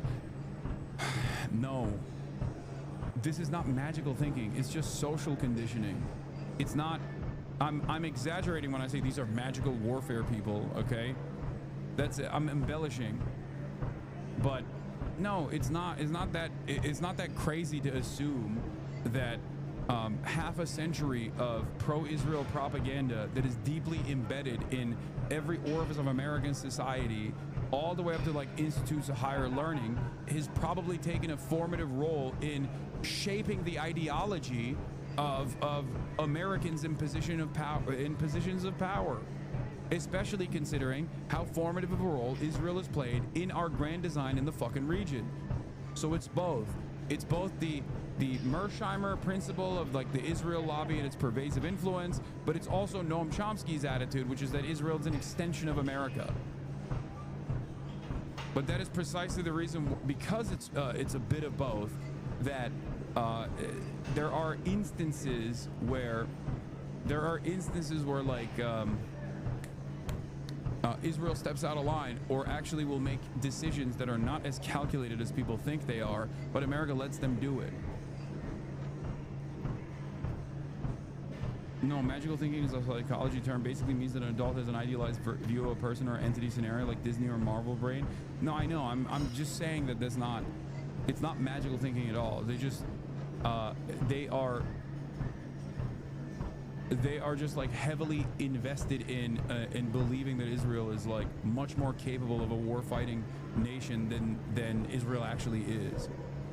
But the what and the why are clear, and I think progressives should get on board with that. We cannot have a nuclear-armed Iran. I was in the region. You were in the region. This is a very dangerous power that cannot get a nuclear weapon.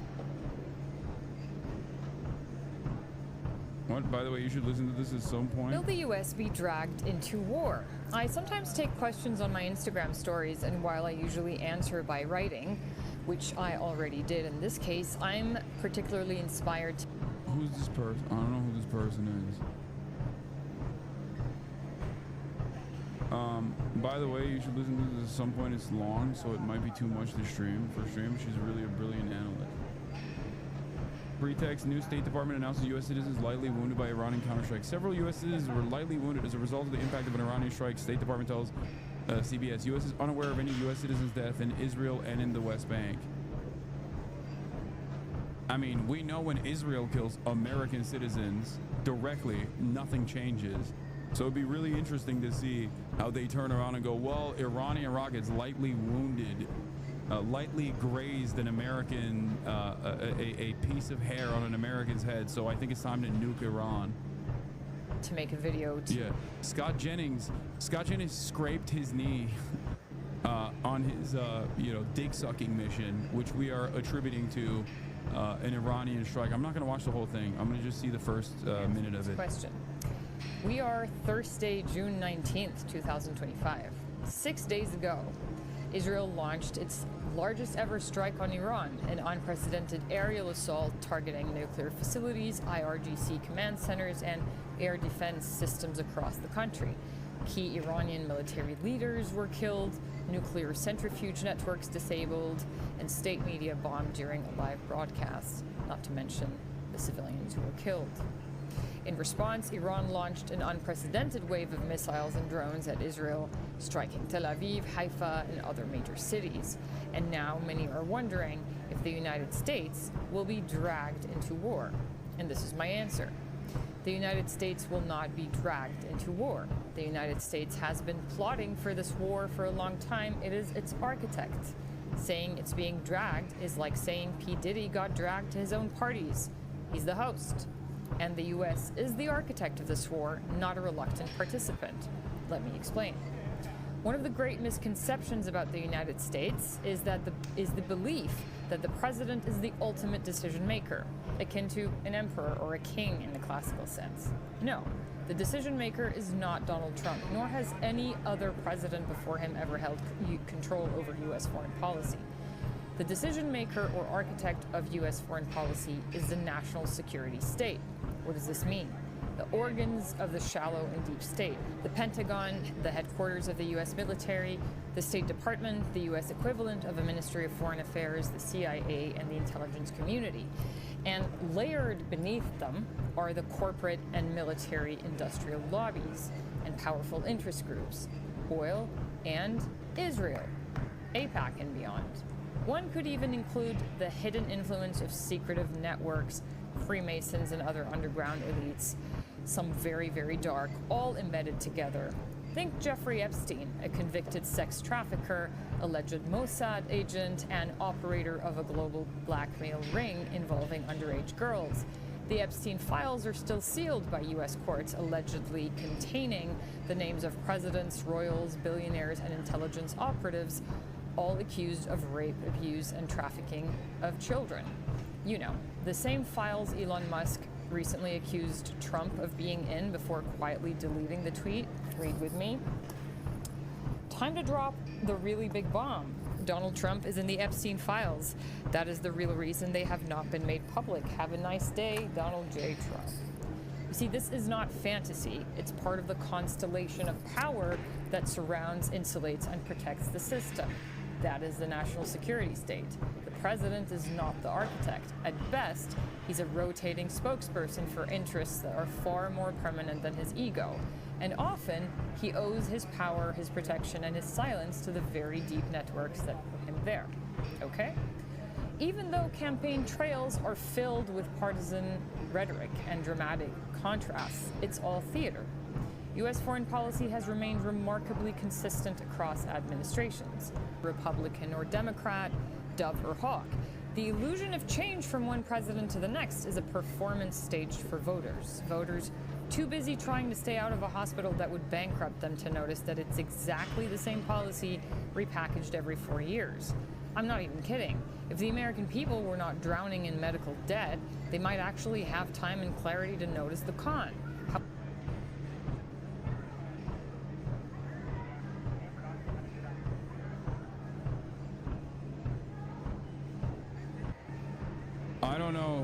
I don't know who fucking linked this. I don't know.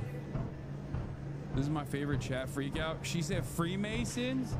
She believes in fucking... Bro, what the fuck? I had to go pee literally for a minute. And I left chat alone with one fucking video. And all of a sudden it's Freemasons? God damn it.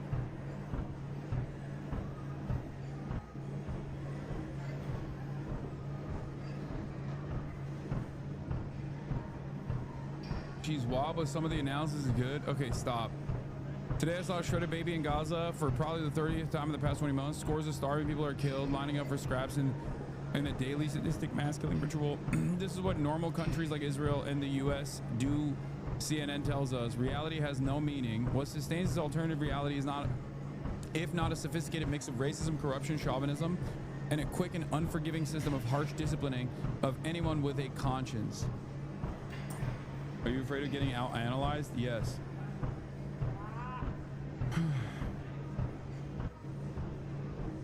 Shahed 136 drones do serious damage.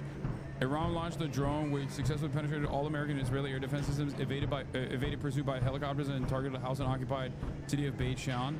Seems like a targeted assassination with high precision. So that's the other thing I was going to talk about. We didn't even get to it yet, but a lot of the Iranian strikes have been penetrating the air defenses. A lot of the Iranian strikes, regardless of whether or not their capabilities of launching multiple missiles at once, it does seem like the Israeli air defenses have been drained.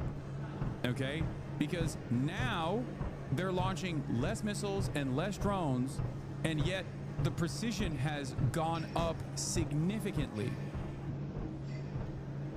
Part of that is because they're using newer technology now. They dumped the older payload early on, and now they're actually using faster missiles and newer technology, which the air defenses are completely incapable of intercepting. But it is interesting to note that the strikes have continued regardless of the Israeli air superiority that they claim they have over the Iranian airspace. Now, Iran is a massive country, very difficult to be everywhere all at once, very difficult to figure out whether or not these constantly moving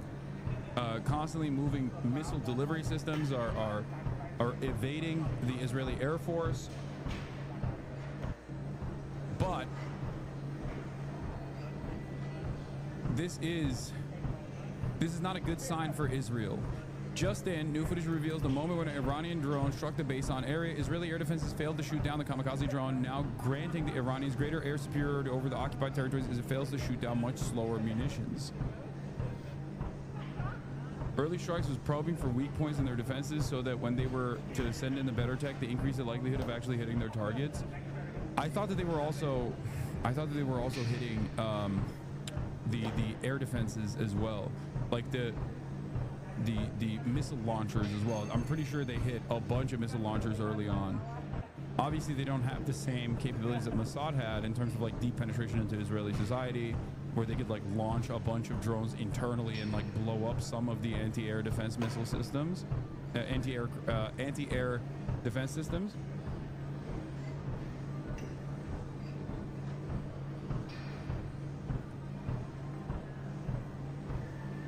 But considering that Israel supposedly has air superiority over Iran, I don't understand how they're not capable of taking out all of their launchers, and they're still eating drone strikes, and also with the limited ballistic missiles they do send. It seems to me like those limited missiles that they do send end up actually fucking striking Israel.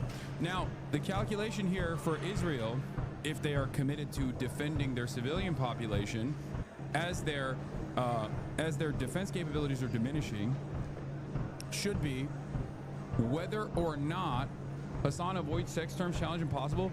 Dude, are you fucking stupid? Penetration is not a sex term in this regard. This is the most normal term to fucking use.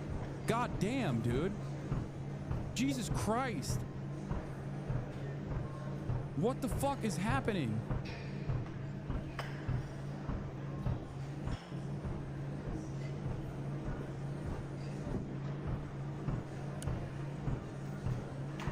Anyway, lock in.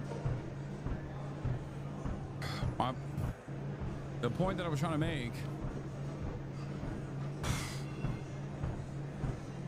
is that if Yemen and the other regional actors still have munitions and a capability and an interest to strike, let's say Iran is holding back on Hezbollah launching any sort of missile operations into Israel until the war escalates, until America joins in, and then while Iran is striking American targets, you can have Hezbollah and Yemen strike a diminished Israel that in previous times would have been able to easily intercept missiles coming in from Hezbollah and missiles coming in from Yemen.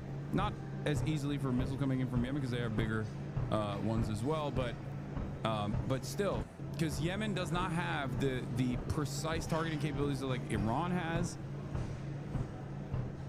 But if their anti-air defenses have diminished significantly, all of a sudden those other countries, the remaining militancy in the region within the axis of resistance, can actually move towards Israel to do big damage.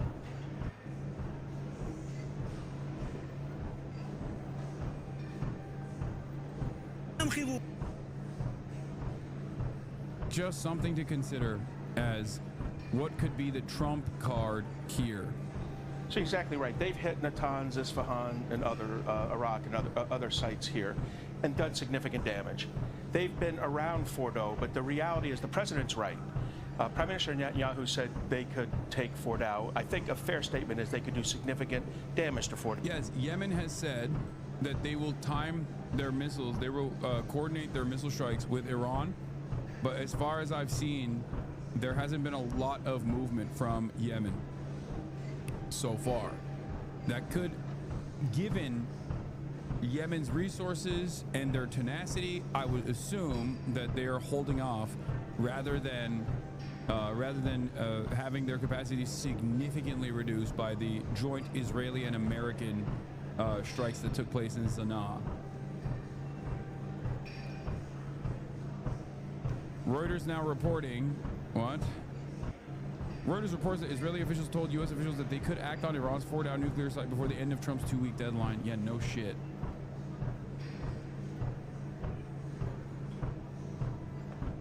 Yeah, so what we're looking at here is we're being told this is, I think, anywhere from just shy of 200 to 300 feet in depth. There are all kind of reports out there of 1,000 foot, but I think that's more propaganda. So what you end up doing is, if you saw the movie, the latest Top Gun movie, eerily enough, this is that plot kind of coming to fruition in real life. It's not just one bomb, it'll be a bomb after a bomb to get through that penetration. And just lastly, that's what you're talking about. Yeah. Penetrate up to 200 feet below the surface, and then of course we'll see it try and put the second one in there and go down in there. Yeah. Let's bring in David Burke, our Top Gun and former Top Gun instructor, retired U.S. Marine Corps officer.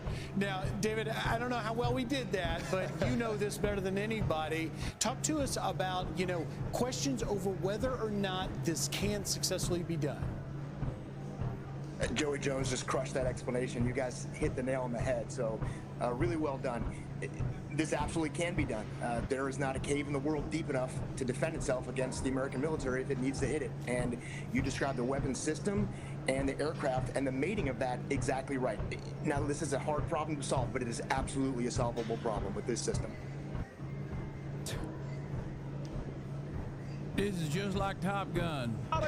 Anyway, this is what the spokesman for Yemen's Ansarullah, Yahya Sari, said. Confirming that Yemen will target all American Navy and commercial vessels in the Red Sea and Bab al-Mandab if the U.S. goes to war with Iran. This is also part of the reason why they, I suspect, are holding off on their stockpile and not deploying everything that they have at this moment. Here, let's see what he had to say. The battle with the Israeli enemy, the aggressor against Iran, with what it has previously committed of crimes against the Palestinian people, genocide and continuous attacks on the... Okay, it's too fast. Attacks on the Lebanese and Syrian peoples and the aggression against Yemen, then a move towards a comprehensive aggression against the Islamic Republic of Iran under the title of changing the face of the Middle East. And the Israeli enemy seeks complete control over the region and implement the Zionist plan with open American support and American partnership, and is trying to remove the Islamic Republic of Iran because it considers it the greatest obstacle to the achievement of its plan. Therefore, any American attack, aggression against Iran, yeah, basically, all right, whatever. He just said exactly what the summarization was. That if America gets involved against Iran, Yemen will restart their aggression towards American Navy vessels in the region.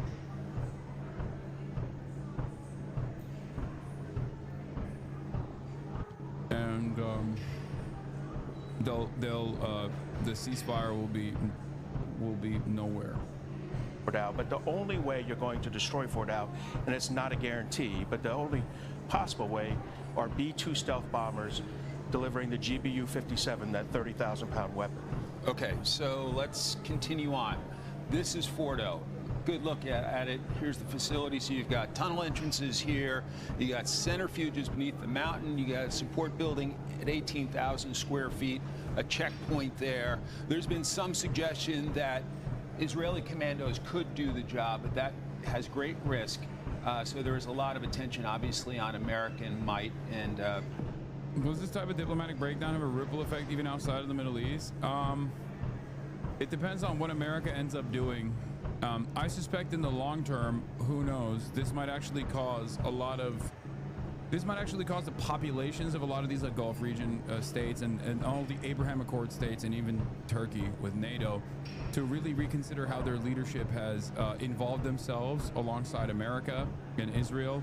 Could potentially lead to some rebellion in these places. They will be violently squashed, of course, but that's in the long term. In the short term, if you're asking me what the calculation is for all of these regional actors, they are fully and unconditionally in support of America and Israel. These guys hate Iran more than they hate Israel. I promise you. If you ask KSA, UAE, I'm not even factoring in Morocco, obviously. They're a major component here, or a major trade partner to Israel in perpetuity. But for all of them, they absolutely hate Iran way more than they hate Israel. Okay? Motherfucker, no, they don't. I'm talking about the leadership, dude. The leadership. If you personally think that the only reason why Gulf leadership and Abraham Accords countries exclusively release damning statements against Israel in an effort to thwart rebellion in their countries because their populations are obviously anti-Israel, you are silly. Iran is a market competitor. Iran is a political competitor that is a domineering force in the region. Iran is Iran's version of Islam, Shia Islam, also creates deep enmity and poses serious instability, or at least is a threat to the Sunni power structure that exists in the region. If you personally think that these guys actually don't hate Iran more than Israel, I don't know what to tell you. And the same goes for Turkey. 100%. Turkey is a fucking NATO country. Turkey has the second largest standing military in NATO. Okay? Sectarianism is not a serious issue in the region, bro. Sectarianism is not a serious issue in the region for the populations, with some notable exceptions. Sectarianism or sectarian divide for the governance is a serious issue.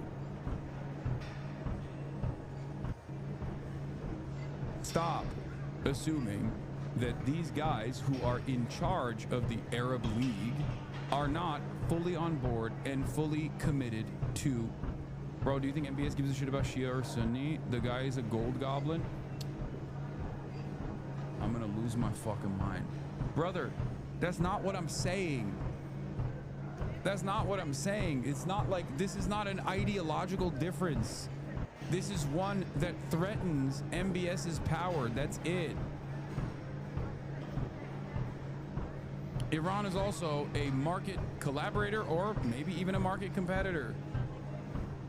Iran, an antagonistic Iran to Saudi Arabia, threatens Saudi Arabia's most valuable commodity, oil. MBS would fucking love for America to nuke Iran. Are you kidding me? Oh, he would nut so hard. He's probably been nutting nonstop. The joke in the region is, if Israel was not a Jewish country, but a Shia country, the Gulf states would have already nuked it out of orbit, okay? They would have invaded it and destroyed it a long time ago.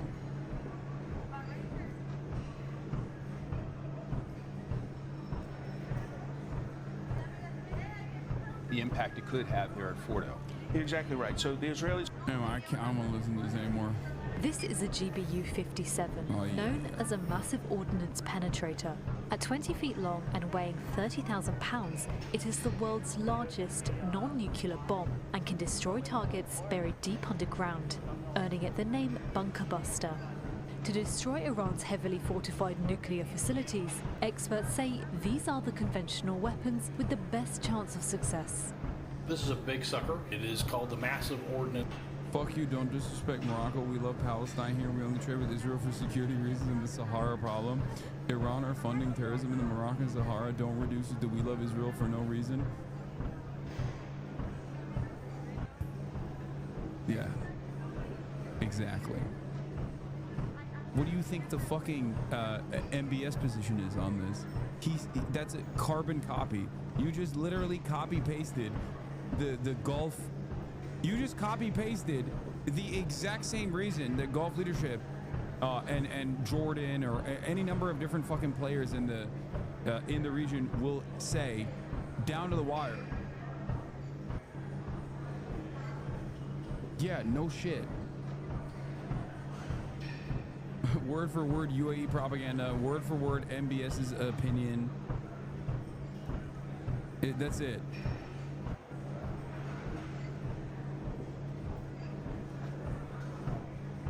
It's penetrator, which basically sums up what it is. Here's why the MOP represents Israel's best chance at destroying Iran's facilities and why it can't do it alone. The MOP is the largest bunker buster bomb in the US arsenal. It's designed... Yes, I know. They can't dance in Iran. It's illegal to dance in Iran. MBS is pro-dancing. MBS says we will dance again. To penetrate hardened targets and plow through almost 200 feet of rock before detonating. Due to the MOP's weight, they can only be carried by the biggest bombers, such as B-2s. One bomb is unlikely to burrow deep enough to hit Iran's nuclear facilities by itself. The metal is going to melt at some point, and so it does have limitations in terms of how far it can penetrate, and that's why you may have to follow it up with multiple instances. You drive a wedge in, it expands, and then you continue to drive it in the second time, and each time it's more effective. In a sense, you're trying to create an earthquake. You're trying to crack the mountain and to channel that seismic energy down to make whatever is under there, whatever facility is under there, shake around a lot. The MOP is equipped with advanced guidance systems, including GPS, to allow for accurate targeting. It is also fitted with a delayed fuse, which allows the bomb to explode after it has penetrated its target. You're going to wait until it gets down in there before it blows up, because you want to maximize the energy. Every foot counts in order to get it deeper to burrow down and have the effect. Since it launched its campaign against Iran's nuclear program, Israel has damaged critical nuclear infrastructure and killed scientists. Iran has denied trying to build nuclear weapons and says its nuclear program is peaceful. According to the International Atomic Energy Agency, Iran already has enough highly enriched uranium to make around 10 nuclear weapons. Satellite images have shown damage at nuclear facilities, including Iran's largest enrichment facility, Natanz. But one key location remains unscathed: the Fordo fuel enrichment plant, where Iran produces highly enriched uranium. It's hidden in the mountains and is believed to be buried up to 295 feet below ground. It's harder to hit, deliberately so, because the Iranians buried it under a mountain. Look, the U.S. put NORAD under Cheyenne Mountain. It's way down under a lot of granite and a lot of rock. And you want to raise the threshold for your adversaries to hit something. Sometimes it's just really useful to bury it. While Israel has bunker busters, none of the ones in its arsenal are powerful enough to penetrate deep enough to hit Fordo. This is why the Israelis probably need U.S. assistance. The Israelis have a lot of bombs, but they need things that can kind of crack the mountain and create a wedge to create the tremors and to create the vibrations that will be helpful to destroy the facility. In addition to lacking the weapons to destroy Fordo, Israel also lacks the heavy bombers. Its ally, the US, has both. Fundamentally, there's a choice here to be made about whether it is... Yeah, fundamentally, we got to keep doing it. We got to keep doing more war, please. Multiple countries evacuate Mideast embassies as Israel strikes another Iranian nuclear facility. Its official confirms to Fox News B-2 stealth bombers appear headed from Whiteman Air Force Base in Missouri to a base in... Like, I hate how normalized the idea of striking a nuclear facility is. Yeah, this is one of the... at least one of the only successful aspects of this kind of like faucet of consent manufacturing is that it's on all fronts, and the crime is so severe that you can't literally tackle every aspect of this, because there's like multiple different ways of covering this issue, like no congressional approval. Why are we even doing this? Holy fuck, they're actually thinking about striking a nuclear facility. Like, that is like third down the line at that point in terms of priority. So no one can pay attention to all of these things. Most people don't pay attention to any of it at all. They just basically go, I don't think we should go to war. And that when they're constantly talking about striking Fordo, a nuclear facility, as a given, like they're not even discussing why it should not be done. And it's difficult to obviously address every single reason why this is insane, so you have to basically focus your efforts on some of the most indefensible positions and attack them directly. And when you do that, we don't even actually have a conversation about like how damaging it is that the established hidden premise here is that we're striking a nuclear facility no matter what. In Guam, as President Trump weighs possible U.S. involvement in the war between Israel and Iran.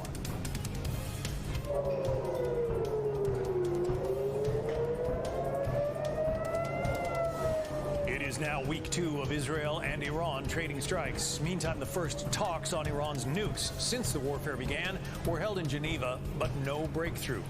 So all eyes turn to Washington. President Trump heads back to the White House tonight for a security briefing after saying he'll decide in 2 weeks whether our forces join Israel's. Good afternoon, I'm John Scott, and this is the Fox Report. Hell yeah. But first, Fox team coverage. Lucas Tomlinson is at the White House for us. But we begin with senior foreign affairs correspondent Greg Palcott. He's live in Tel Aviv right now. Greg. Oh, they busted out the OGs, bro. It's over. It's a wrap. Hi, John. Yeah, it's nighttime here in Tel Aviv, and officials are on high alert for any new attacks. As we saw last night, Iran seems to prefer darkness for its dirty work. 5 Iranian missiles were launched. All were shot down by Israel's anti-missile defenses. This is Israeli jets today pummeled the ISFAHAN nuclear facility. The IAEA confirms damage to the centrifuge construction facility. The IDF says, in addition, they've been hitting Iran's military infrastructure in the southwest part of that country. There's also another assassination by Israel today. This time, Saeed Izzadi was killed. He was a Revolutionary Guard commander who played a key role in the deadly October 7th Hamas attack against Israel. And the IDF says it shot down. What is the point of watching Fox clips when it's mostly lies and propaganda? What do you mean? Do you not want to know what your fellow Americans are getting beamed into their minds directly? Also, there's the reason why we watch Fox News here is twofold. One, because you need to understand what the right wing believes, because they will literally spit this out, hook, line, and sinker. And number two, I use this as an opportunity to show you how similar the coverage is on the Fox News front as opposed to the coverage on the CNN front. That's why I'm going back and forth. One video from Fox News, one video from the Wall Street Journal, one video from Fox News, one video from CNN.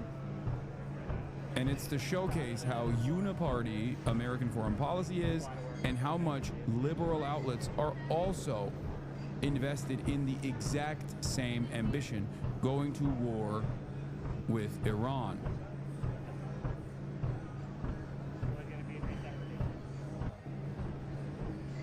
Renewed missile strikes happening between Israel and Iran overnight. CBS News' Haley Ott is in Tel Aviv this morning with the very... Four sources said it is now increasingly likely that Israel will launch a solo military operation against the Fordow nuclear facility, according to Reuters. What are they going to soften it? They're going to soften it with the modified bunker busters that they got, and then have the B2s actually finish it off or something. They're never going to solo it. That's crazy. Very latest. Haley, good morning. Good morning, Dana. Here where we are in Tel Aviv, there were sirens warning us to go to shelters in the middle of the night. And the Israeli military said 5 missiles were fired towards the country. Missiles over Tel Aviv, launched from Iran in the early hours, sending people fleeing to bomb shelters. No casualties were reported, but a fire broke out at an apartment building near the city, and Israel swiftly responded, targeting missile storage. Wait, oh, this is the media trying to sell World War III right now.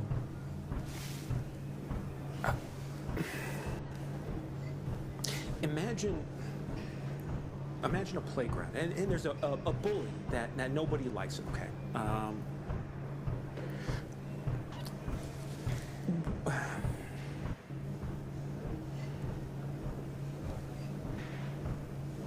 Iran. No. You didn't even, you gotta let me finish. The way you're saying what, Iran? We need to normalize relations with Iran. We need to bomb Iran. Does sound cool. Nobody wants this. Could I interest you in some cool footage of bombs exploding? No. What if I told you they're an existential threat? Oh. Weapons of mass destruction. Okay. Yeah, the problem is they're like, if we just keep repeating it, then maybe we'll pick up some steam. No. That's all this is. All they're doing is just basically saying it over and over again with the hopes that like some dummies will actually believe it. Like some dummies will get scared. The Times has published an article urging war on Iran, which is co-authored by someone who was wanted by the ICC for war crimes, a new low for British media. Israel has done most of the job. Now Trump can finish it. Co-authored by Niall Ferguson and Yoav Gallant. The only one Air Force has the power to take out Iran's last standing nuclear enrichment site.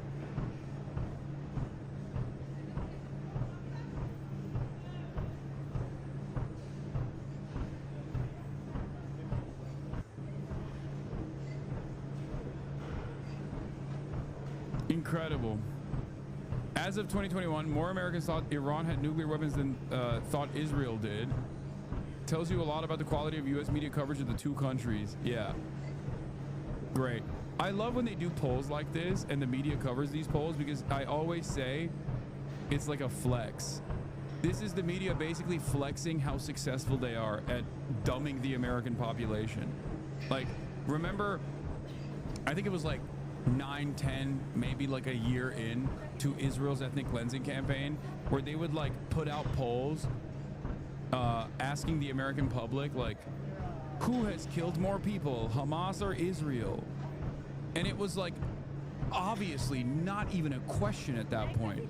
If anyone had a fucking brain, and yet it was like half of Americans think Israel has suffered more casualties than Palestinians. That's you. You did that. Okay? Yes, this is from 2021, chat. I know. The reason why I'm showing this is for a broader point. I'm not saying this is what they think right now. They probably still think this, but that's not my point. My point is broader than this, which is that this is the mishandling. This is the abdication of duty from the media, or rather, the media doing their actual duty, which is to make Americans think that the world is almost completely upside down. This is the media flexing how successfully they've been able to delude Americans into thinking the exact opposite of the truth. You understand?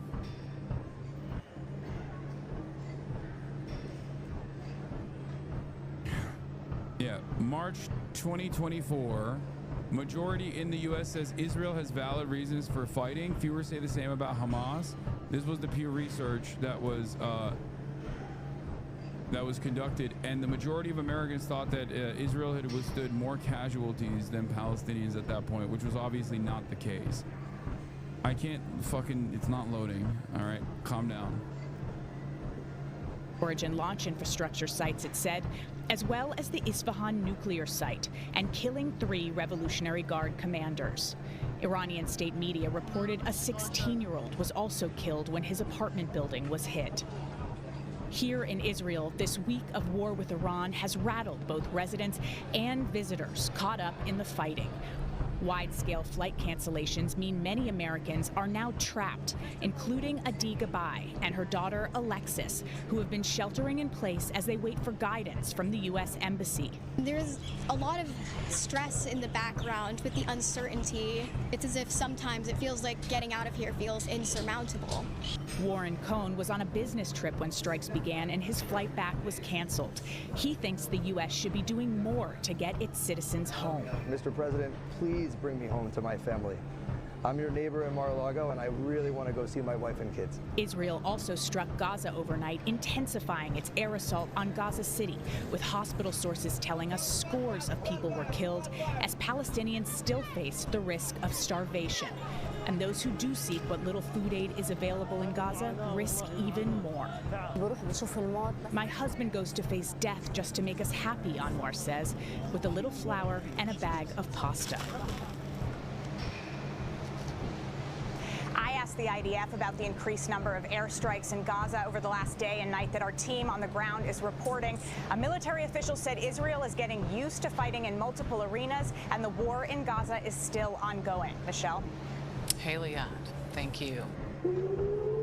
Tonight, the news strikes. A surveillance camera capturing an Iranian missile hitting a residential building in Israel. And this Iranian strike hitting the northern Israeli city of Haifa, while Israel striking missile launchers in Iran. Today, in an exclusive interview, Iran's foreign... Yeah. It's just crazy. Iran is always striking residential buildings, and Israel's only striking military targets. However, Israel has killed 624 Iranians so far, okay, with the overwhelming majority of them being civilians, and yet Iran has only killed 24 civilians so far. It's just weird how Israel keeps striking military targets, and yet they end up successfully killing so many more civilians than Iran is capable of doing, despite the fact that Iran is exclusively targeting residential buildings with civilians in them. I don't know how this keeps happening. I guess Iran has strapped its civilian population of children and women and babies to their missile launchers. I guess, Iran is using human shields. Israel not using human shields. When Israeli anti-aircraft defenses are smack dab in the middle, positioned smack dab in the middle of residential neighborhoods, that's not a human shield. Okay? It's when Iranian civilians get in the way of Israeli bombs, that's a human shield.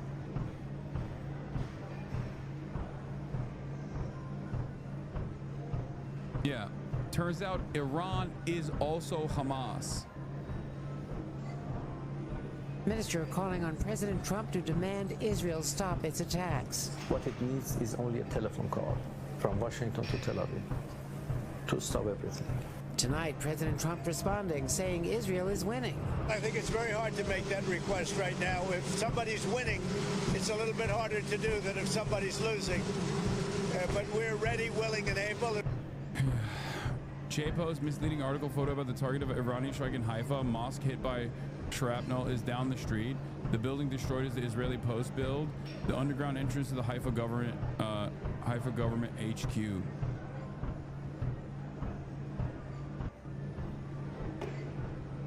Video from near the underground entrance showing smoke from underground. We have not seen a crater yet. Heavy damage to headquarters entrance and burst water main. Likely that utilities have been disrupted to the headquarters.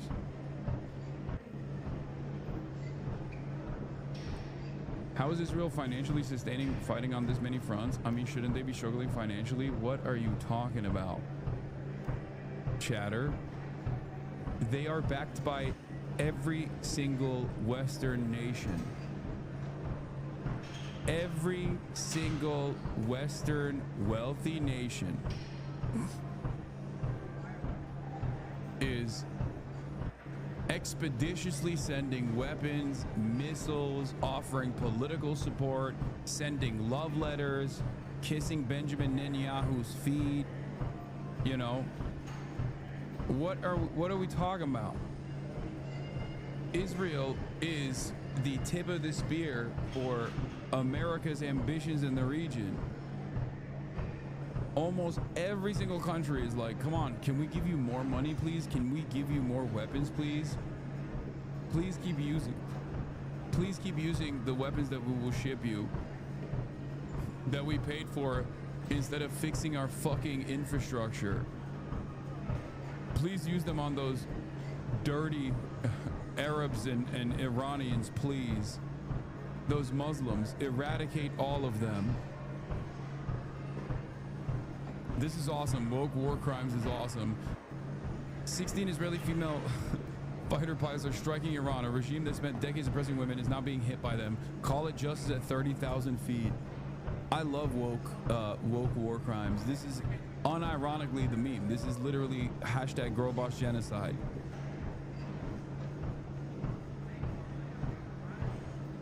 Fantastic. Yeah, Iranians are on the ground going, at least this one is coming from a woman, you know?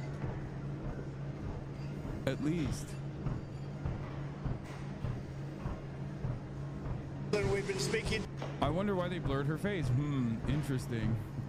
It's rather odd that since grassroots initiatives were launched to directly identify every single Israeli occupying force soldier in the process of, like, I don't know, wearing women's underwear in a fucking in a house that they displaced the residents from, possibly killing them.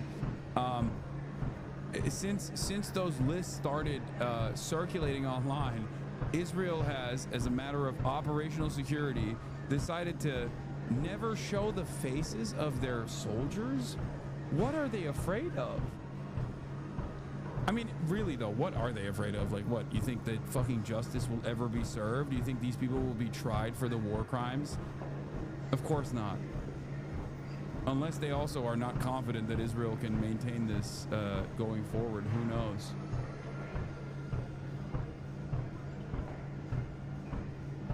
You got a beef with Hoda Khatebi? Why won't you watch this clip? It's so relevant now. I've seen that clip. It's a very famous clip. I don't care to watch it right now. Yes, it basically says, she basically says, like, what are you talking about? The Western world is way more fucking violent than Iran ever could be.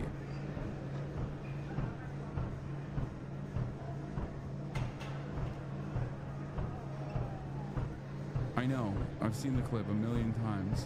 To Iran, and we'll see what happens. All of it as President Trump again met in the Situation Room as he decides whether to launch a U.S. airstrike on the underground Iranian Fordo nuclear facility. Only the U.S. has the bunker buster bombs capable of destroying it. Within a matter of weeks, or certainly within a matter of months, they're going to be able to have a nuclear weapon. We can't let that happen. He said he'll wait up to 2 weeks to give diplomacy a chance. Just a time to see whether or not people come to their senses. Tonight, Iran's foreign minister tells us they won't resume talking to the U.S. until Israel stops attacking them. Can diplomacy produce a solution in 2 weeks? Well, I think it's up to, Americans, the United States, I mean, to show their determination for going for a negotiated solution. We have come to the conclusion that negotiations by the U.S. was in fact a cover for what Israelis did. So they had perhaps this plan in their mind, and they just needed negotiations perhaps to cover it up. I can't believe how anti-Semitic he's being. Wow. You mean to tell me that Israel, the most moral nation, the Jewish nation, would ever use the cover of denuclearization agreements to strike first at Iran? Wow. Wow. This kind of anti-Semitism, this is exactly, I mean, this guy just signed his own death warrant, okay? Wow. More blood libel. We don't know how we can trust them anymore. What they did was, in fact, a betrayal to diplomacy. While Iran vowing to respond to any U.S. strike. Would Iran retaliate against U.S. targets and U.S. forces in the region or elsewhere? Well, when there is a war, both sides attack each other. That's quite understandable. And self-defense is a legitimate right of every country. President Trump again rebuking his Director of National Intelligence, Tulsi Gabbard, who said Iran has an unprecedented amount of enriched uranium for a state without nuclear weapons, but that Iran's supreme leader has not yet authorized the nuclear weapons program. My intelligence community is wrong. She's wrong. Tonight, Gabbard says her previous comments were taken out of context, while Iran's foreign minister told me Iran's nuclear knowledge cannot be destroyed by bombs. Tom. Andrea Mitchell with that big exclusive tonight. Andrea, we thank you. We thank you for watching. Well, let's just start with Iran, or Iran. People say it differently, but do you think we're headed into World War III here? What do you think's going on? I'm really concerned. I'm fearful. We have a possibility where we're going to blunder into another war in the Middle East. And just today, actually, to make some news, Thomas Massey, who's a principled Republican, and myself introduced a war powers resolution saying that the president should not get into a war with Iran without coming to Congress. The president, to his credit, ran against the war in Iraq. He ran saying, I don't want any wars. And the reality is that if we strike Iran, they start hitting us back and hitting our troops in the Middle East, terrorist activity. That's going to cost this country a lot of money that should be being spent here at home. It's going to mean people could die who are serving the country. Oh, yeah. Well, let's take a look at this, the bill that you guys were thinking about. What is it called? It's called the War Powers Resolution to Stop a War in Iran, which basically says before the president does anything to go into war with Iran, he's got to get a vote in Congress.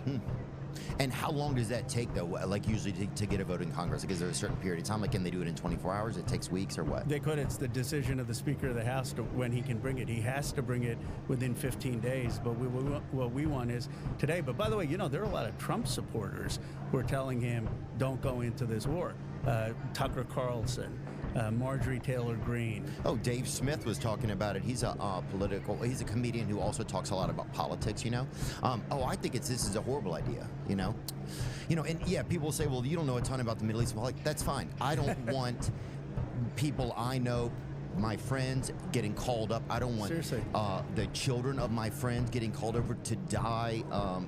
I don't even understand how it's an option. The only reason I even kind of want it to be possible is that if Israel goes to war with Iran, then they'll at least stop killing Palestinian people for a day or two, right? You know what I'm saying? Like, that's like my own, it's like, at least point the guns that way, you know, kind of. That's where some of my thoughts are. Look, you've been such a courageous voice on Gaza. I mean, you look at what's going on there, right? 50. Did they actually do conscription in the U.S.? I mean, yeah, they did. They did the draft, but given the lack of appetite for going to war and the military manpower necessary, I could totally see it, because our numbers, like our military's, the military has a amount that they need to hit in terms of new enlistment. Enlistments have been pretty fucking low for like the tail end of the war on terror. And the enlistment numbers actually went up a lot because of 9/11. While the military can still serve as a domineering force all around the world with the poverty draft that it has, you still need so many more troops.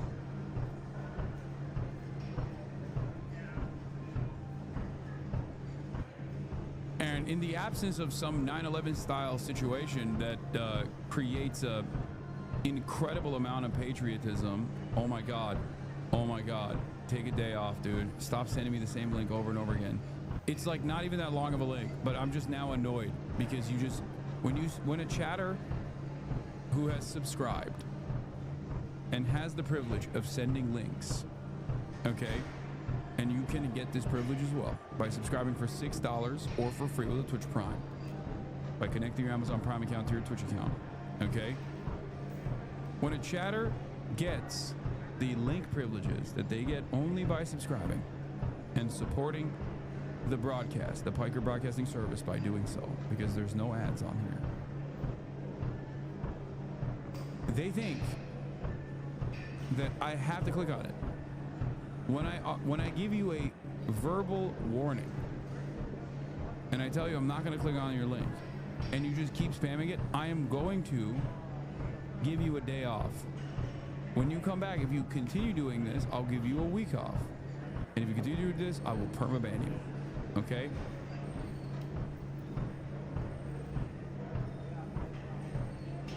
Please stop.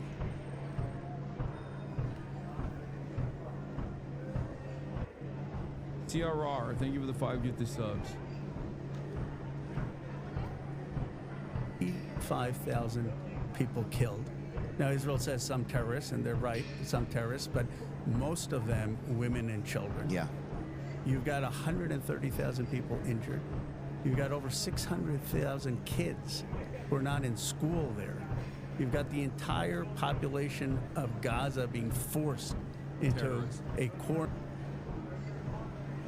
I want people to understand, my expectation is never that like an American politician is going to be honest about this, but if they were, they wouldn't call the members of the spontaneous militia within the Palestinian resistance that is fighting against an illegal belligerent occupier encroaching on their limited amount of sovereignty and human rights as terrorists. Hamas and the entire Palestinian resistance that is currently actively fighting against Israel's ethnic cleansing campaign are 1,000,000% within their legal right to defend themselves under international human rights. Israel, on the other hand, is illegally bombing Gaza as a belligerent occupier of Gaza while simultaneously starving Gaza. They are the terrorists.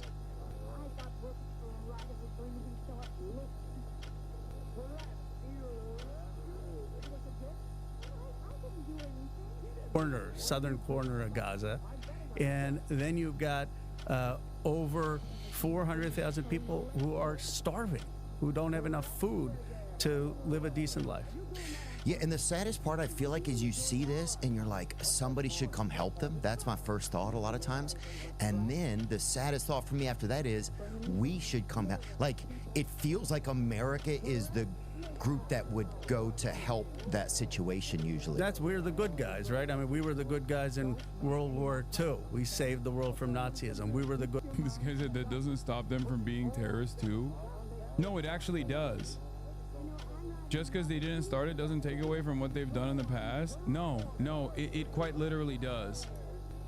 It quite literally does. You're actually completely wrong about this. Okay? War crimes during October 7. War crimes during October 7 should be dealt with through an international tribunal. Were there war crimes on October 7? Absolutely. Okay? But the amount of war crimes committed on October 7 pales in comparison to the metric ton of war crimes that Israel has committed before October 7 and after October 7.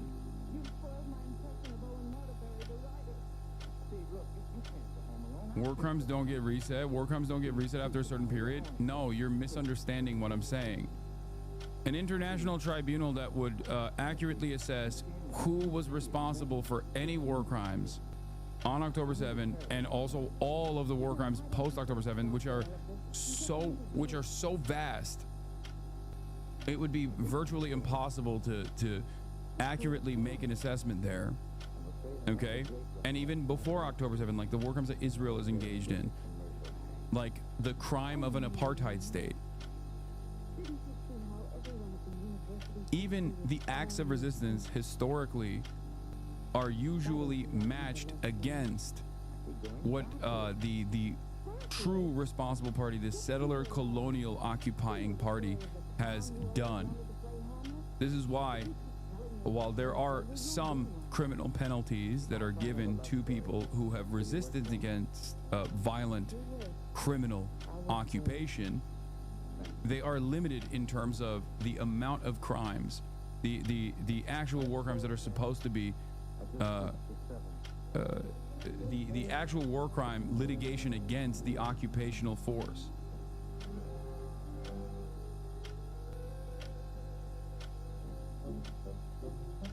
Good guys in the Cold War. We stood up to the Soviet Union. People want to think that we are the good guys. Why are we helping Netanyahu in the killing of children, women, and so many Palestinian civilians? Now look, Israel was hard hit October 7th. I'm sure, like many people, you thought that was horrific, the October 7th attack. Oh, yeah. And neither of us have any sympathy for Hamas. They're a terrorist group. But what happened is, I supported initially Israel saying, go get those terrorists who committed those horrific attacks on October 7th. But within 3 months, they had destroyed a lot of Hamas. What now is happening, over 2 years later, they're still going and bombing.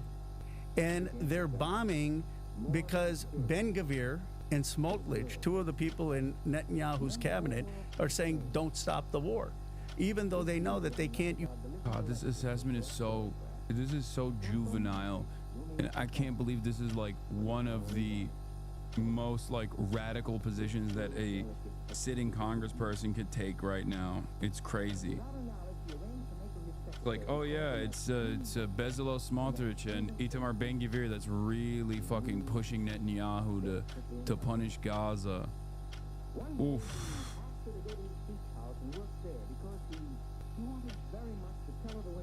Yeah, that's the reason. You can't bomb and eradicate Hamas. They haven't been able to do it. And the only thing that's happening is that civilians are getting killed, and Israel actually is becoming less popular in that region. I mean, I was in Saudi Arabia and Jordan. They're losing support. Yeah.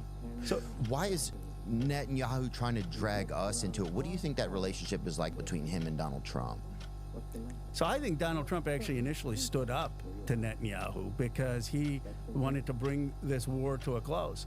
And he didn't want to get dragged in initially to a war in Iran. I mean, you know what Trump's courage was, why he became president in 2016? Do you remember the Republican stage? And they all asked, are you for the Iraq war? And Jeb Bush, who was George Bush's brother, wasn't willing to say that his brother made a mistake. Oh, yeah, he's a little oil bunny. You know, and Donald Trump, to his credit, stood up on a Republican stage and said the Iraq war was a disaster. I think that's how he became president. And he ran saying, I want to be a president who ends these wars. I really believe that's what he thought at the time. Oh, well, sure. Well, I think recently, you know, how we're doing okay without the notes so far, huh? You're doing great. Okay, thanks. Yeah, I wish people had more common sense like you than the people who are making this foreign policy establishment. Actually, my recommendation is that before Donald Trump makes a decision, he needs to have a conversation with you. Oh, God. No, well, to remind him, because I watched your actually clip with him during the presidential campaign, and I said, you made him the most human that I've actually seen him. I mean, your conversation with him about his brother and alcoholism, and then he asks you, what was it like for you to have cocaine and your addiction? And I thought, wow, this is like him. I'm not gonna lie, I think Ro Khanna's team got that from me. That was my bar for bar. Having a normal conversation. I know they watch. And if you're watching right now, Ro Khanna's team, okay, if you're gonna give him some talking points, give him some better talking points. Stop with this like Hamas terrorism. They're destroying Hamas terrorism, or Itamar Ben-Gvir is actually pushing them to do this, pushing Netanyahu to do this. That's not the truth. Okay? Come on. Conversation. Yeah, felt pretty normal. And so, you know, but I think, do you know anyone, Theo, in your life who's like, yeah, we should go out and go to You interviewed him at the DNC, yes. I've also interviewed him at the Bernie rally as well. Or with Iran, like any of the folks you talk Nobody. to. Nobody. You know? Even like hardhead, you know, like even guys who like former Navy SEAL. No, none of them. Nobody is saying yes. And I felt like the biggest thing I mean, there's so many things right now, and they do not know who you are, little bro. Okay. Like that, I feel like in the world that are kind of stressing people and making people nervous.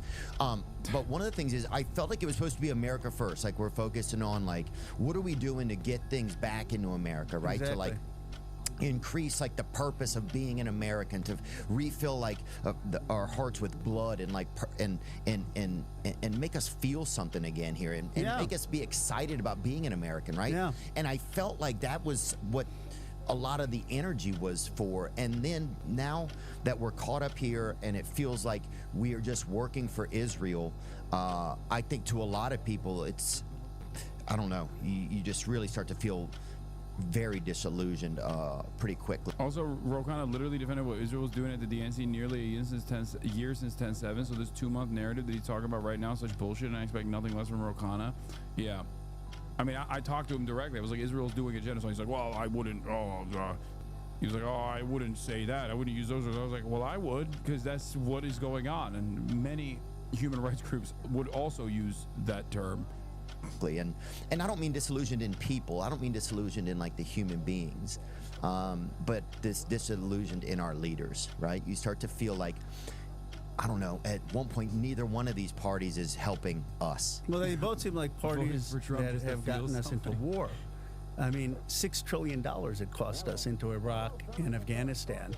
And we need now an anti-war movement in this country. And I don't think it has to be Democrat or Republican. I think Americans are sick of war.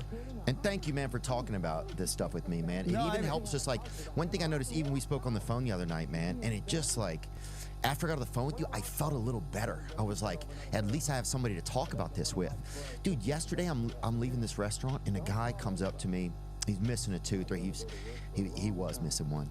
And he was like, hey, man, thanks for speaking up about Palestine stuff. And I said, well, honestly, I don't know a ton about it. It's just kind of how I feel.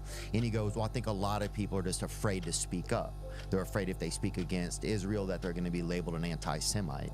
And I was like, oh, no. I said, I understand that, but I think that's just a verbal trap. You know, I said, you can...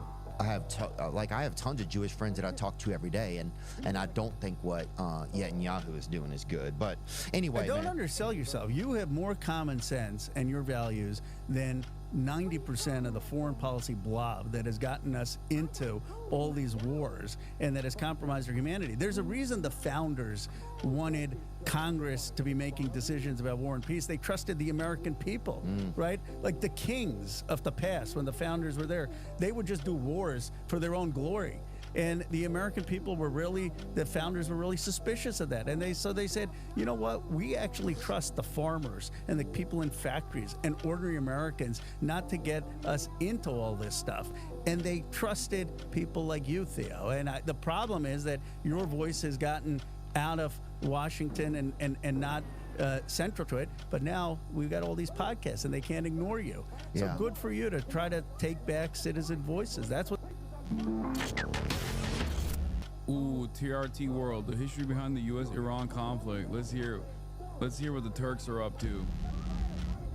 For many years, Iran has defined itself in part by its opposition to my country. And there is, in fact, a tumultuous history between us. States like these and their terrorist allies constitute an axis of evil, arming to threaten the peace of the world. Relations between Iran and the United States have been mostly adversarial since the 1979 Islamic Revolution. Here was not an embassy. It was a CIA center. This was a den of espionage, where they were plotting against the Iranian people. But the seeds of animosity between the two countries were planted decades before.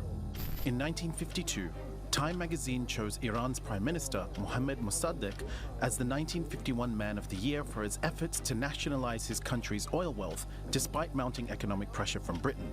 Mossadegh was Iran's 35th Prime Minister, but his government succeeded in doing what no other Iranian leader was able to do before. He went against British interests in his country and deprived the Navy from securing oil supplies. To understand how important this chapter is in Iran's history and how it shaped its future... Yeah, how dare they deprive the British from the oil that they have, their own oil. How dare they do that? And its relations with the US. We have to go back to the start of... It wasn't even like depriving, by the way. It was just like, we want to nationalize our own oil, our own natural reserves, you know? You can't do that. The century, when Iran was still known as Persia. Like many states in the region, Iranian oil wealth was monitored by foreign countries since its discovery. In 1901, the British government encouraged entrepreneur William Knox Darcy to invest in Persia's oil sector. Look at this fucking guy. The British brokered a deal between Darcy and the then Shah of Iran, Muzaffar al-Din. Darcy was granted a 60-year concession to prospect, transport, and sell petroleum, natural gas, asphalt, and minerals in 3/4 of the country. Under the deal, the Shah was given a lump sum of £20,000 in cash and a further £20,000 in shares, with Iran set to receive only 16% of the profits. The Darcy Agreement is known historically as the deal that compromised Iran's ability to benefit from its own oil wealth for decades. In 1908, a significant oil reserve was found at Masjid Suleiman in southwestern Iran.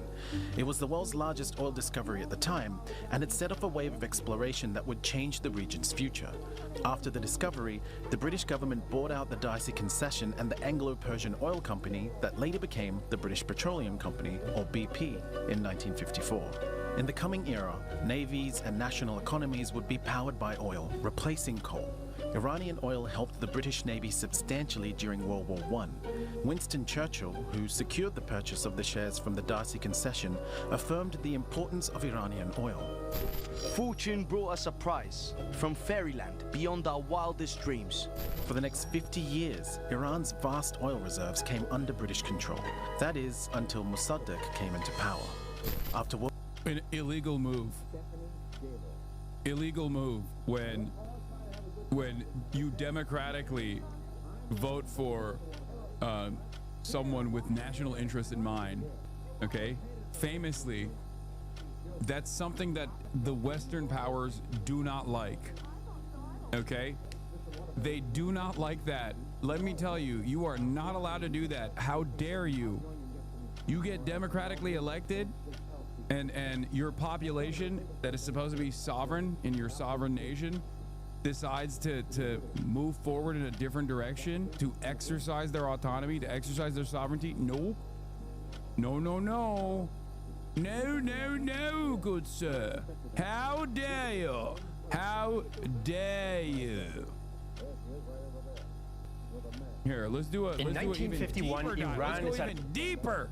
A crossroads. After decades of interference by foreign powers eager to exploit its oil reserves, the government decides it will throw them out and take control of the country's wealth.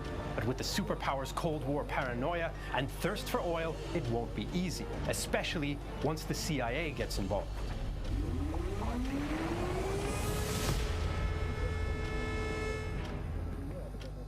By the Initial Iranian sources are reporting some kind of ground attack on the Gaza Fort out. This report comes just after Israel warned the U.S. they might not be willing to wait for 2 weeks before for a U.S. decision entering Iran. They might be doing a Mossad operation.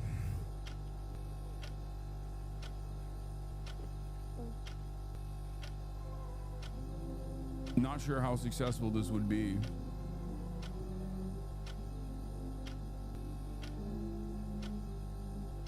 Let's keep going with this. Early 1950s, we'll monitor the situation. Iran has experienced decades of upheaval. In 1921, Reza Shah Pahlavi comes to power in a British-supported coup and begins a program of modernizing and westernizing the country. It's true, I saw Israel post they were conducting ops in Fordow, but they quickly deleted it before I could grab a pic. I'll send one over if I can find. Country on the Turkish model, while at the same time resisting British and Soviet influence. He also renews agreements with the Anglo-Iranian oil company that give the British state-controlled firm Brother, why do you hate America? Dog, just watch. Sometimes, not everything deserves a reaction. Sometimes it's okay to sit back and just listen to the fucking video and make up your own mind on whether or not this was appropriate to do to a fucking whole-ass country. You feel me? Just kick back, dude. Just kick back and learn some things, please, for once. Oh my Lord. With the Anglo-Iranian oil company that give the British state-controlled firm preferential access to Iran's oil for extraction and sale. The Second World War brings dramatic changes. In 1941, British and Soviet troops invade neutral Iran to get control over its oil, prevent German influence, and open a route for military aid to the USSR. They exile Reza Shah and replace him with his son, Mohammad Reza Pahlavi, who takes the royal title of Shah. The Soviets also try to muscle their way into Iranian oil in 1944, but they fail. Iran's new ruler faces a host of problems during and after the war. He's unpopular, not least because he represses nomadic tribes, confiscates privately owned land for himself, and fails to meet citizens' expectations of a better quality of life. Wait, I don't get it. They're saying he was dope though. But like bikinis at the beach. Only in select areas. What? Many Iranians are unhappy with foreign occupation and poverty, and even after the British and Soviet troops leave in 1946, that its oil reserves are controlled by foreign oil companies who don't share revenue fairly. Many of the Shah's critics want to use oil revenue to restore Iran's full sovereignty and modernize the country, and the question of who will control Iranian oil sets the stage for a major crisis in the early 1950s. Some parties support the Shah's position, who want stability and to continue to benefit from the oil deal with the British. The large communist Tudeh party wants the Soviet Union to have some control. The Islamist terrorist movement Fadayin-e-Islam opposes foreign control, wants a theocracy, and assassinates several high-ranking politicians. But the most important— By the way, that's not— I wouldn't say Fadayin-e-Islam is an inappropriate translation. No, literally. Fedai, like it's not, this is not TRT. This is a American outlet, but like low-key, that is not like that much of an inappropriate interpretation of Fedayeen-e-Islam. No, that literally is like, I don't know how you would compare it. I don't know how you would translate it in a more woke way. That is kind of true. Like, yeah, kamikaze, I guess. Yeah, kamikaze for Islamist kamikaze movement, like like a warrior. I mean, it's defenders of Islam, but like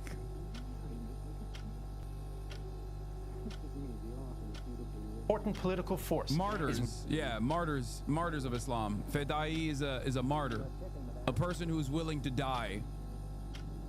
And even yeah, Fedaykin from Dune as well.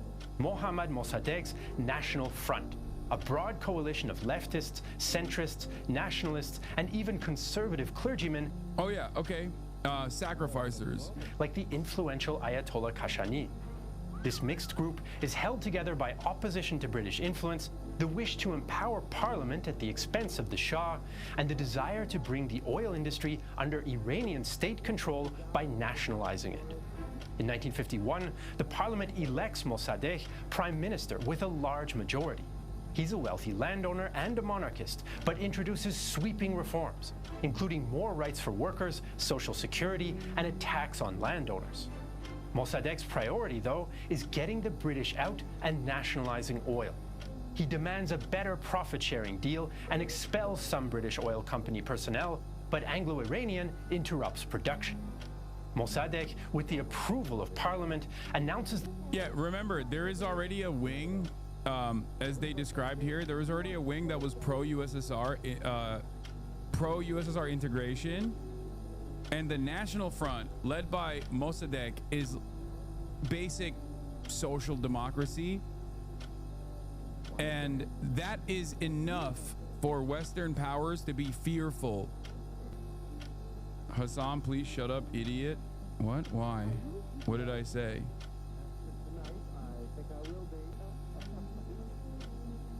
Like, there was no... Like, even within the National Front coalition, there is no indication that they are aligning with the Soviet bloc. But that was enough. It was enough for them to move against Mossadegh. The expense of the Shah and the desire to... He's a wealthy landowner and a monarchist, but introduces sweeping reforms. Mossadegh's priority, though, is getting the British out and nationalizing oil.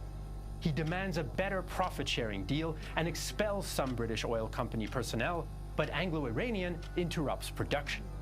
Mossadegh, with the approval of Parliament, announces the nationalization of the company in April 1951. Long years of negotiations with foreign countries have served no purpose. The Iranian state prefers to control its own oil production. Thanks to the nationalization of the British company, we can combat corruption in our country. Our oil profits will enable us to review our entire budget to fight poverty, sickness, and underdevelopment. Another important... Wow, this sounds... Sorry, sweetie. This sounds a little too radical for my profits and my national security concerns. I mean, oil is incredibly important to me. Important point. We will now be able to preserve our international interest from foreign influence. The British company has nothing more to do in our country save to return its assets to their true owners. Iran's oil is now under its control, but Mossadegh has made many enemies. The Shah's supporters, landowners, and religious conservatives feel he's too radical. Today is upset that the USSR has not been involved and has the support of many intellectuals and some army officers. The Islamic extremists even try to assassinate Mossadegh since he won't introduce Sharia law. The economy also suffers since there are not enough trained Iranians to run the oil wells.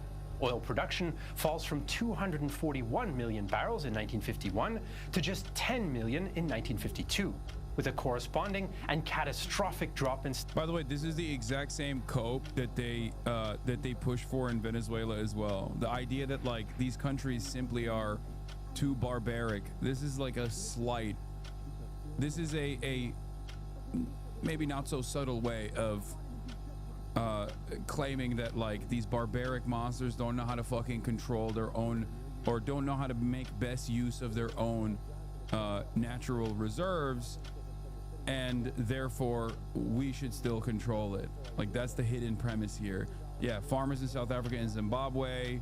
It's a classic colonial trope. The idea that like the idea that the people in the global south have no way to control their own destiny, no way to control and make best use of their own natural resources.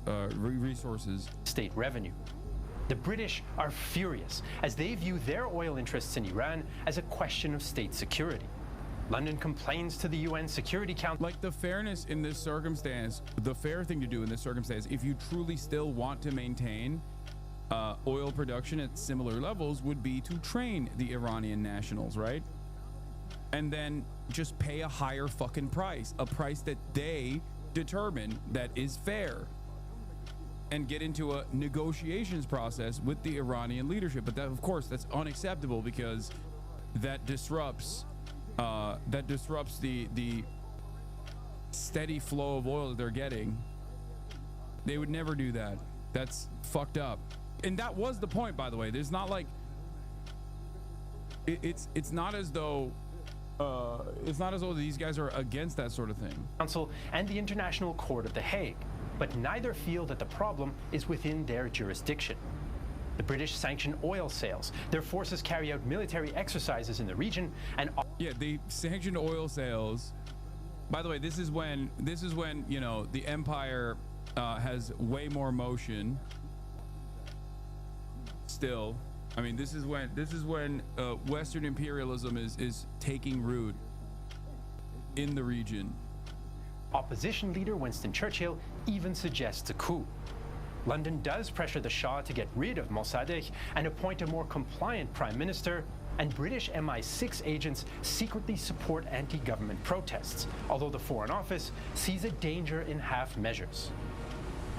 Until we made it perfectly plain that we see no British Foreign Office says Mossadegh is seconds removed from Mossadegh is seconds removed from this new controversial weapon. Who knows what they might call it, but it can any day now. Possibility of reaching an agreement with Dr. Any day Mossadegh now from building a nuke. The growing opposition to him will be unwilling to commit themselves to the point of bringing about his overthrow. Meanwhile, the United States worries that conflict between Britain and Iran might play into the hands of their Cold War rivals, the Soviets, when in reality, Moscow has a poor opinion of Mossadegh at this time. In fact, the CIA has been quietly trying to limit the two-day party's growth for several years. So President Truman sends diplomat Avril Harriman to Iran over British objections. Many Iranians, including the government, see the US as a fairer partner than the British, especially because the US has no major economic. Once again, major fucking L. Of course, always and forever. Every single story, especially around in the beginning of the Cold War or pre-World War II, every single country around the planet looked at America as an emerging power that they could actually deal with, that they had favorable opinions of. Like, Ho Chi Minh asked for help from America against French colonial occupation. He tailored his revolutionary sentiment around the founding fathers. And America, every fucking step of the way, America used and abused all of this goodwill that these guys had for no reason other than the fact that they were just not England, okay, to their advantage by ironically aligning with the British and destroying them. Interests in the country. Harriman does convince the British to restart talks, but these fail, and he blames Mossadegh for being unwilling to compromise. Still, Truman and Secretary of State Dean Acheson are skeptical of British motives and veto a British plan to occupy the port of Abadan. The Shah, meanwhile, fears Mossadegh's reforms and the danger of conflict with Britain. He even fears, as he will later write, for the monarchy's very existence. The worst years of my reign, indeed of my entire life, came when Mossadegh was prime minister. Every morning I awoke with the sensation that today might be my last one on the throne. When Mossadegh resigned suddenly in July 1952, after an argument over who should control the military, the Shah appoints Ahmad Kavam in his place. Mossadegh is still popular among the people, and now even some of his political rivals are outraged.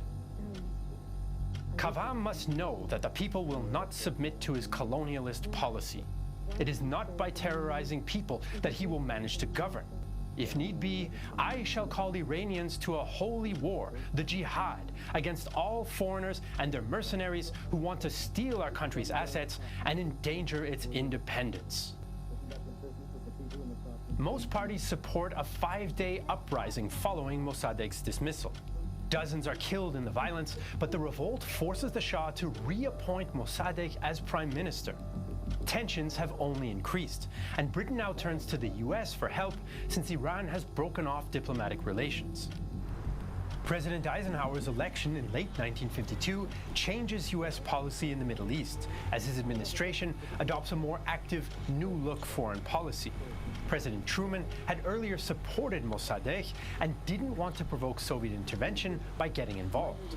Now, though, the intensity of the Cold War, including the recent Chinese Communist victory in their civil war and the ongoing conflict in Korea, heightens U.S. fears about communism in Iran. What a time. There is some debate about whether U.S. oil interests play a role in their eventual decision to launch a coup. Do I like Truman? What are you, on crack?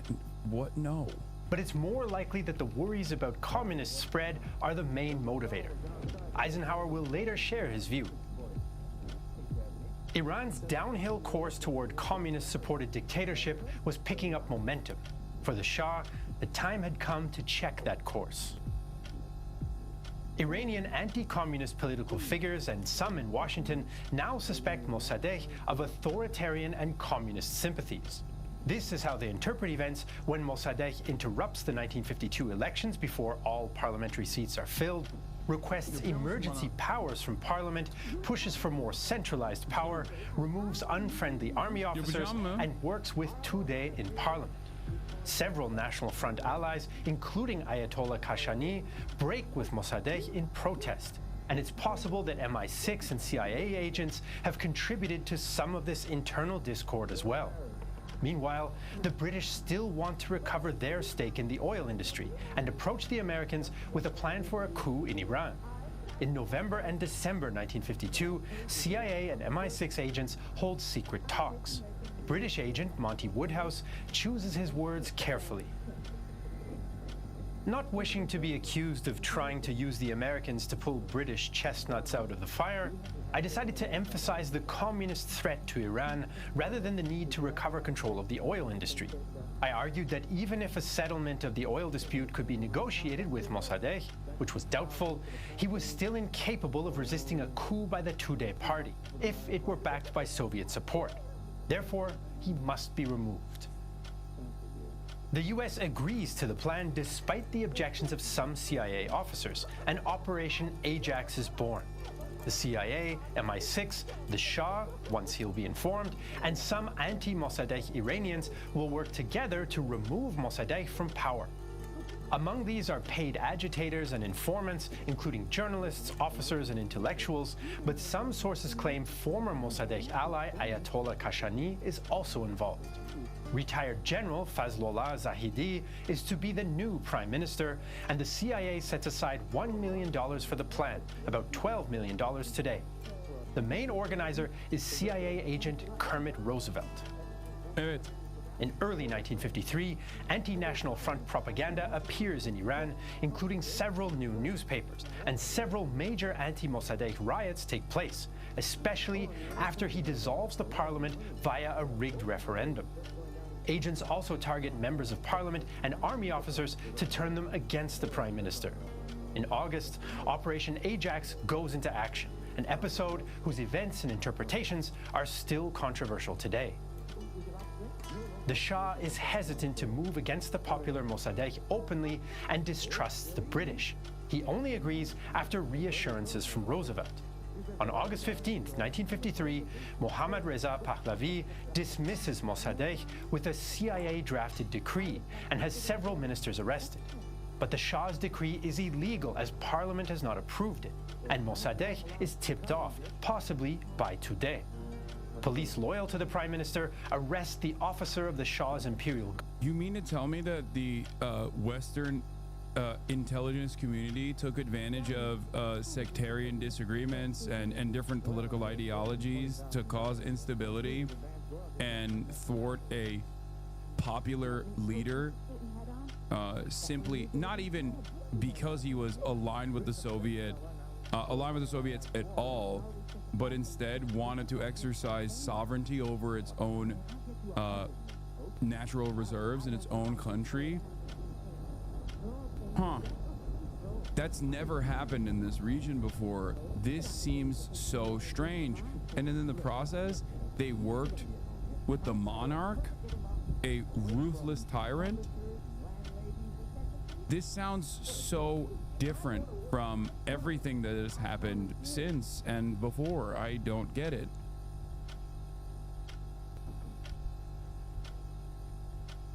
Guard who serves him with the decree. Army units are also on the move, some to arrest Mossadegh and others to protect him. General Hussein Fardoust recalls. Zahedi ordered the execution of the plan for the coup. Yeah. Ironically enough, if Mossadegh was a communist who exiled the Shah and strengthened ties with the Soviets, the coup would not have happened. That is also true. And the USSR would have gotten a ginormous foothold in the region early on. And who knows how events might have unfolded after that. But surprisingly, none of the military formations moved from their locations. The Minister of Defense, General Riahi, was informed of the incident, and the military units loyal to Mossadegh disarmed and arrested. This is why I said, like, the Iranian history is always, the Iranian history always revolves around the population and most of its like successful political expressions being a sovereign state, being rid of any kind of intervention from foreign states. I think it's important to acknowledge that and factor that into your modern day analysis. Always. Like finding themselves amidst different poles of power and refusing to cooperate with either. Beyond a defensive pact if necessary, if the moment calls for it. The three military units of the coup without a clash. In the aftermath, chaos reigns. Forces loyal to Mossadegh search Tehran. The Soviet occupation of Iran was very unpopular, and they tried to absorb parts of the country into the USSR. I do doubt that Iran would have ever accepted. No, I'm saying that Iranian politics always revolves around developing sovereignty for their own population. That's what. Yes. Whether it be USSR or whether it be Western influence and Western intervention. For Zahedi, who goes into hiding at a CIA safe house. Angry crowds tear down statues of the Shah, though it's still debated which political or foreign forces are behind them, and the Shah flees the country, much to the surprise of the Americans and British. Government forces arrest suspected plotters in the military, and there are even reports Mossadegh orders gallows erected on Sepah Square. This also is important to understand when you factor in the revolution that took place after. This is just like CIA and British MI6 intervention and a coup, and how Mossadegh was thwarted.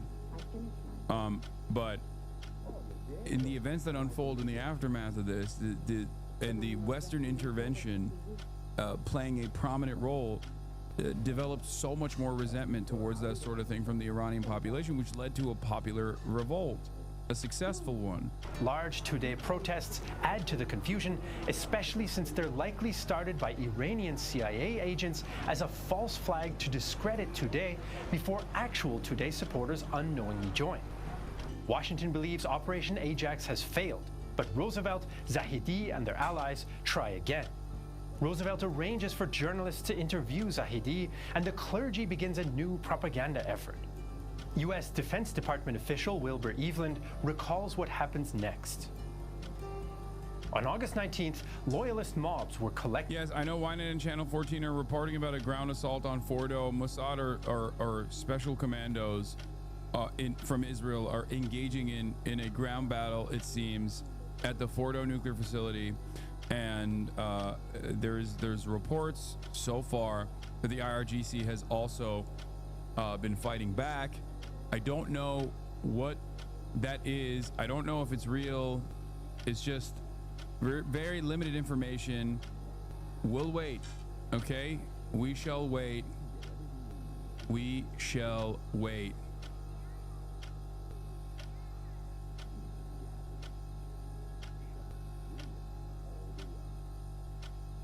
In southern Tehran and were led into the modern quarters, where they swept along soldiers and officers.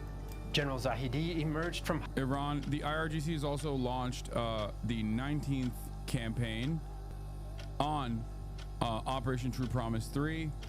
The 19th wave of Operation True Promise 3 has begun with a large number of attack and suicide drones launched towards strategic targets across Israel. The operation will be sustained and aims to disrupt Israel's defenses. All of this is happening at the same time, but once again, we're waiting. We are waiting for more information to come out while we learn about American and Western intervention in Iran. Hiding to climb into a tank and be taken to the radio station where he proclaimed the new government. The crowds are the subject of many allegations that they're paid by the CIA, organized by Kashani, or egged on by criminal elements. Some police and military units join, and pro-Zahedi forces with 32 Sherman tanks besiege key points in the city. Around 300 people are killed. Zahedi's troops arrest Mossadegh after heavy fighting at his home, and the general proclaims himself prime minister. The Shah returns, and his court sentenced Mossadegh to house arrest in his home village. According to Roosevelt's later memoir, the monarch credits the CIA agent personally. I owe my throne to God, to my people, my army, and to you. There is, though, some discussion about who is really responsible for the coup's success. Most historians and the CIA and MI6 agents who later write memoirs attribute the coup's success to the CIA and MI6. President Eisenhower believes Roosevelt's version as he confides to his diary. Another recent development that we helped bring about was the restoration of the Shah to power in Iran and the elimination of Mossadegh. The things we did were covert. If knowledge of them became public, we would not only be embarrassed in that region, but our chances to do anything of like nature in the future would almost totally disappear. I listened to Roosevelt's detailed report, and it seemed more like a dime novel than a historical fact. We can understand exactly how courageous our agent was in staying right on the job and continuing to work until he reversed the entire situation. But some point to U.S. State Department documents that order a halt to the coup after its initial failure, which would place more responsibility on local actors like General Zahedi and the clergy for its success. Woodhouse even claims the CIA simply exaggerates its role to get a budget increase from Congress. In any case, Iran was now a U.S.-friendly power. The Shah's government supports U.S. interests and opposes Soviet ones most of the time. And the Anglo-Iranian Oil Company, soon renamed British Petroleum, resumes the extraction and sale of Iranian oil, now joined by U.S. companies. The success of Operation Ajax helps encourage the U.S. to sponsor other Cold War coup attempts in years to come, including in Guatemala, Egypt, Indonesia, and Cuba. In Iran, the Shah and Zahedi crack down on internal enemies. The government declares opposition parties illegal, hunts down Islamic groups, sidelines Kashani, and represses Tudeh and the remainder of the National Front. Another step in authoritarian rule is the creation of the Shah's secret police, the Savak, who will soon strike fear into most Iranians. Oh yeah. U.S. intervention based on Cold War fears of communism creates a powder keg in Iran. It will take more than 50 years for future President Barack Obama to admit the US role in the 1953 coup, and by then, Iran will have faced even more dramatic upheavals. Since you made it to the end of this video, you're probably a fan of detailed history documentaries. We actually produced 3 documentary series with a combined runtime of more than 9 hours. Crypto drop live on the rumor of IDF attack, lol. Wait, what?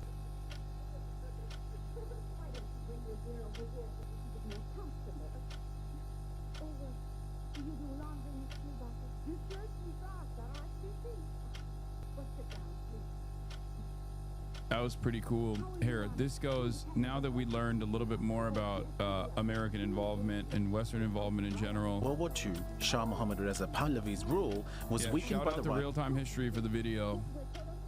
It was rise of nationalist voices in the Iranian parliament.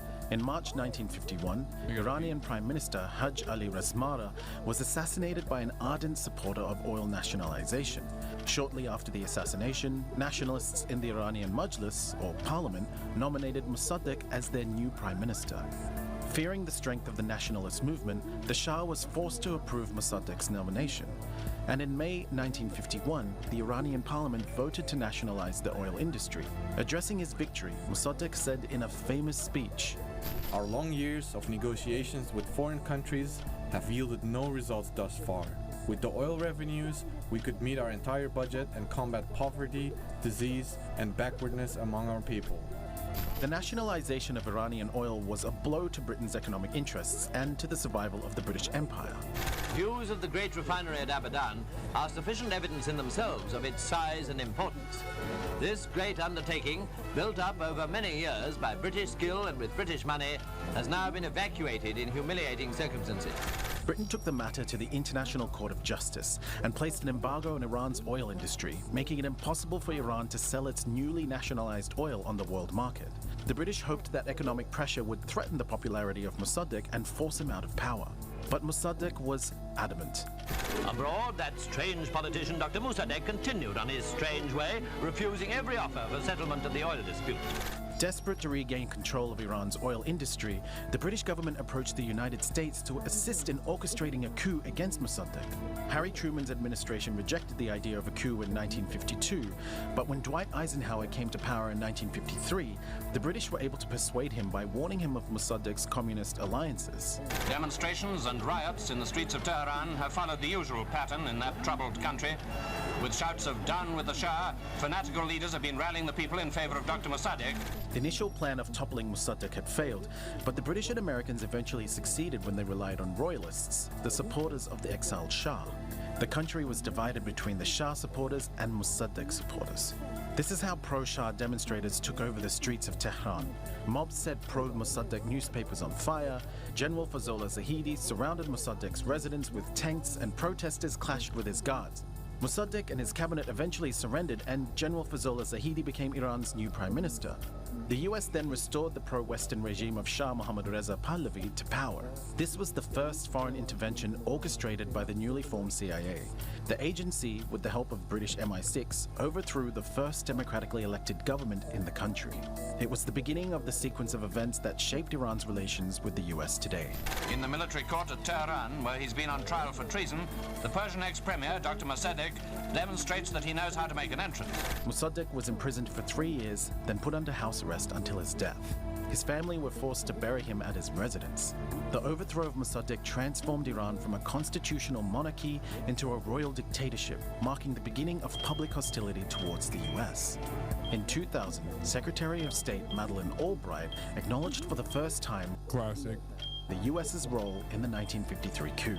But the coup was clearly a setback for Iran's political development, and it is easy to see now why many Iranians continue to resent this intervention by America in their internal affairs. After the coup of 1953, the oil was back under the control of the British, and the US gave increasing support to the Shah of Iran. In 2013, Iran's parliament approved a bill for the government to sue the US for its involvement in the coup. The bill followed the release of declassified documents offering details about how the CIA carried out the coup as an act of US foreign policy. Campaign to install a pro-Western government in Iran. That's not true that it was the first. The U.S. also rigged Italian elections in 48 and broke major strikes in France in 1949. Yeah. Yeah, this was, but that's Europe. That's NATO.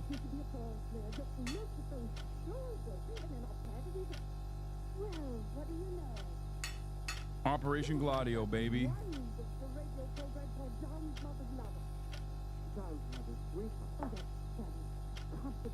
Iran. Target: Prime Minister Mossadegh and his government. Objectives: That technically wasn't, I guess that was like OSS and the stay behind network that they had in these European countries.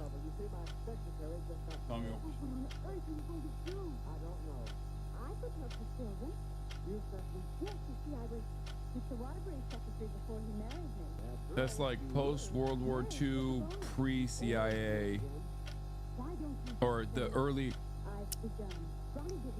formation of the CIA, the predecessor.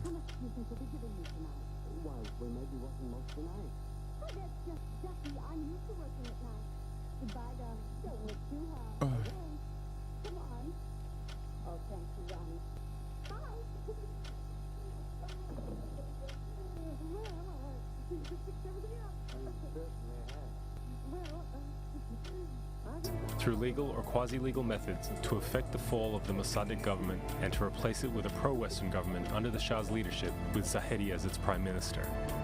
In 1957, the US government helped the Shah establish its infamous secret police force known as SAVAK. SAVAK was tasked with monitoring the Shah's political opponents and even Iranians abroad. The agency tortured many Iranians, and its agents received training for interrogation tactics from the CIA. But the alliance between the Shah and the US turned a deaf ear to the growing anger in Iranian streets against the oppression of the Shah and US interference. In late December 1977, during a lavish New Year's Eve celebration, US President Jimmy Carter praised the Shah for making his country an island of stability. Iran, because of the great leadership of the Shah, is an island of stability. Oh, so stable. In one of the more troubled areas of the world. Little more than a year later, animosity towards the Shah and US policies culminated in the Shah's ousting.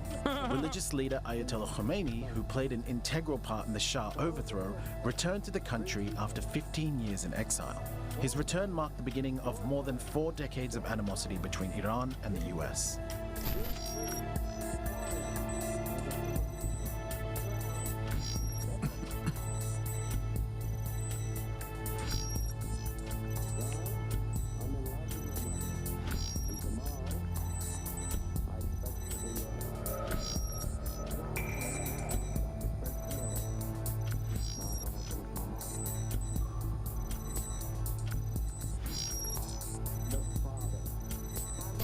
Since 1984, the US has designated Iran as a sponsor of terrorism. And although there were periods of negotiations and decreased tensions, changes in administration and Iran's proxy wars throughout the region have put the two countries at odds once again. Tensions between Tehran and Washington have been rising since the Trump administration withdrew from the Iran nuclear deal in 2018. For far too long, all the way back to 1979 to be exact, nations have tolerated Iran's destructive and destabilizing behavior in the Middle East and beyond. Those days are over. The US has taken several steps to put maximum pressure on the Iranian regime.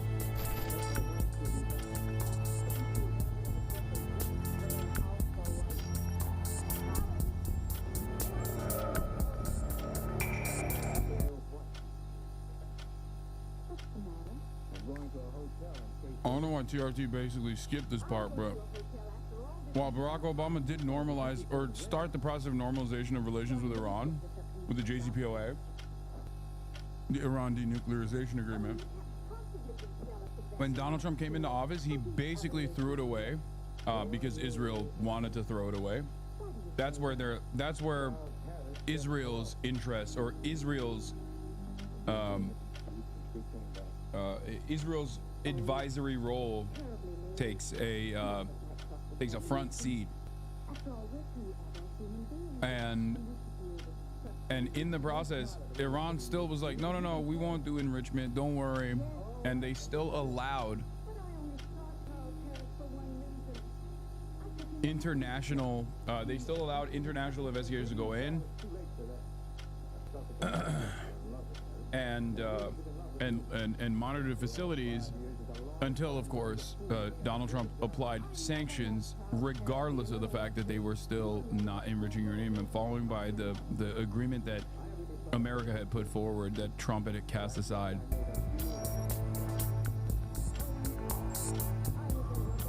The campaign aimed to curb Iran's nuclear program and regional reach by draining its economy.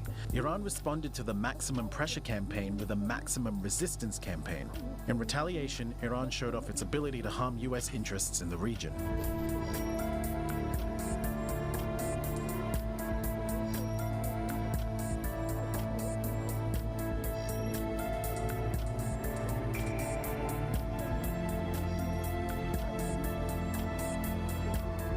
In January 2020, the US assassinated Qasem Soleimani, Iran's most revered military commander. Soleimani was the head of Iran's Revolutionary Guards Quds Force. His controversial role in the war in Syria enhanced Iran's military presence in the region. President Hassan Rouhani drew parallels between Soleimani's assassination and the US-engineered coup of 1953. This crime that the US committed is similar to the coup attempt and similar to the downing of Airbus passenger flight in the Persian Gulf. This crime will never be forgotten. Trump said that by killing Soleimani, the US had saved many lives. But to many of these mourners, Soleimani, just like Mossadegh, was another national hero that the US removed from power against the will of the Iranian people.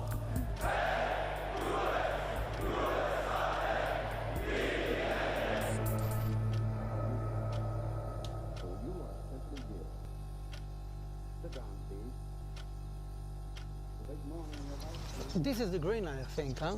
It's right here? Yeah. What are your feelings about the Palestinians living just beyond the wall in Tulkarm? What do I think? Yeah, what do you think about them? For us, since the 7th October, we're about the war, yeah? I'm for the war. Try to get as much. This is the Guardian, this is the Guardian documentary part 2, Along the Green Line. If you remember last one, he interviewed like the rabid psychopathic settler.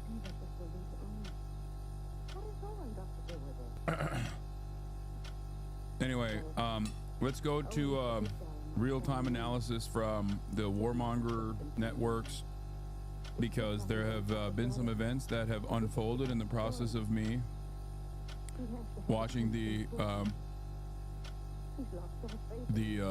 situation, or watching the history of Iran. I guess there's not really anything going on CNN yet. But let's keep going. As much as we can, terrorists and people from the really do cleanup, like going inside and clean it up. Reporting in the Middle East for over 20 years, I've seen the conflict between Israelis and Palestinians deepen, shift, and return to the same painful questions again and again. At one point, there was hope for a resolution based on the Green Line, drawn in 1949 to separate Israel from the West Bank and Gaza. It was seen as the boundaries of a possible two-state solution. But today, amid Israel's devastating war in Gaza and the occupation of the West Bank, that vision feels more distant than ever.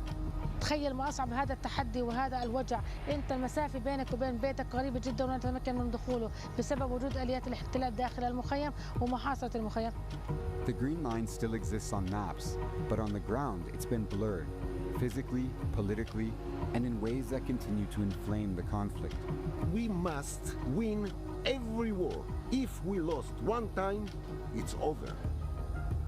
In this series, I'm traveling along the Green Line, meeting Palestinians and Israelis living just kilometers apart, but shaped by vastly different realities, to discover whether peace is still possible and what future they envision. השיטה היא להרוג את הפוליטיקאים, ואז אנחנו מקבלים את השקט.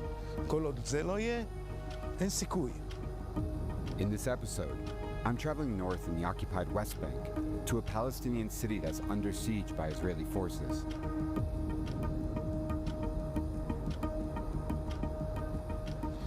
So right now we're just about to cross an Israeli military checkpoint and enter the city of Tulkarm in the occupied West Bank. Shalom, guys. How are you? This is filming because... Huh? No filming, no? Okay, no filming, don't worry.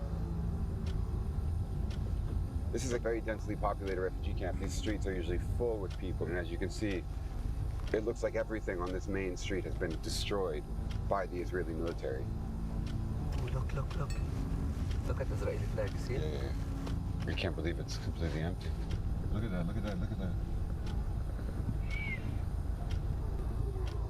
Nur Shams is a Palestinian refugee camp in Tulkarem. Located just a few kilometers from the Green Line, it was set up to house Palestinians displaced during the creation of Israel in 1948.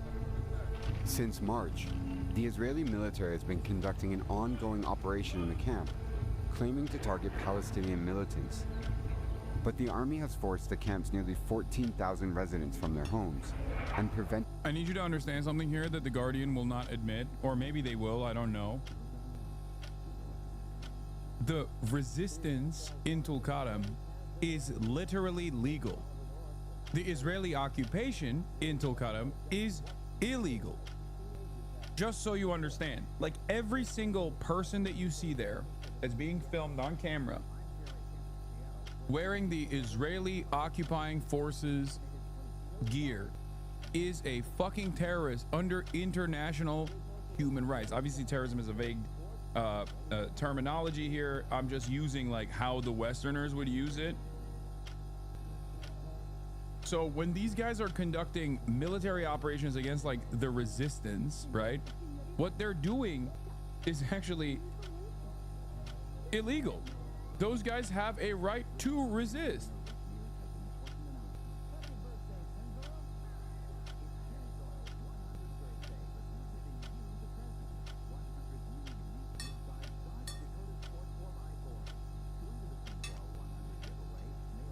Make no mistake. Prevented them from returning.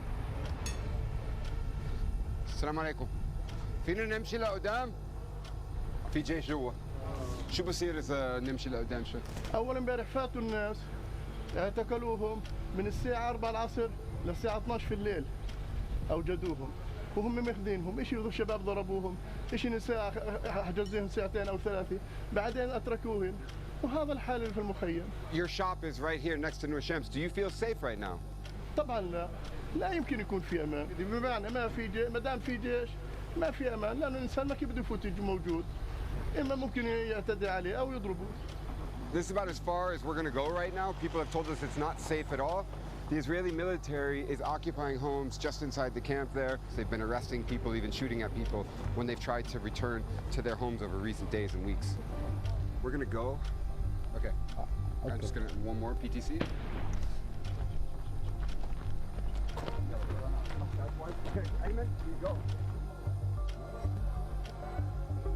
Not far from the camp, local activists are working to provide aid and shelter for those who have been displaced. Leading the efforts is Nihaya Jundi. بدك حليب صح؟ شوف لي هذا السلاسم عندكم. تعال حبيبي.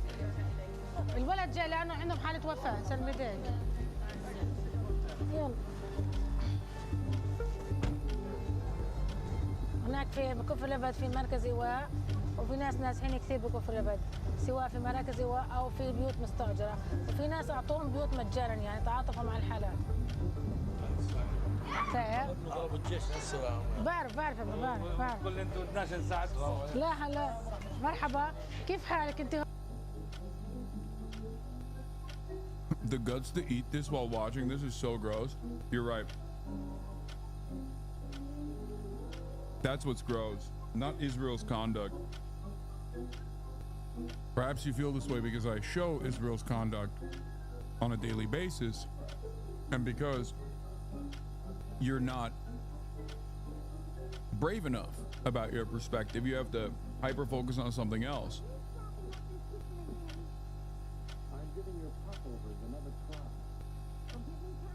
Talk about what you're actually mad about.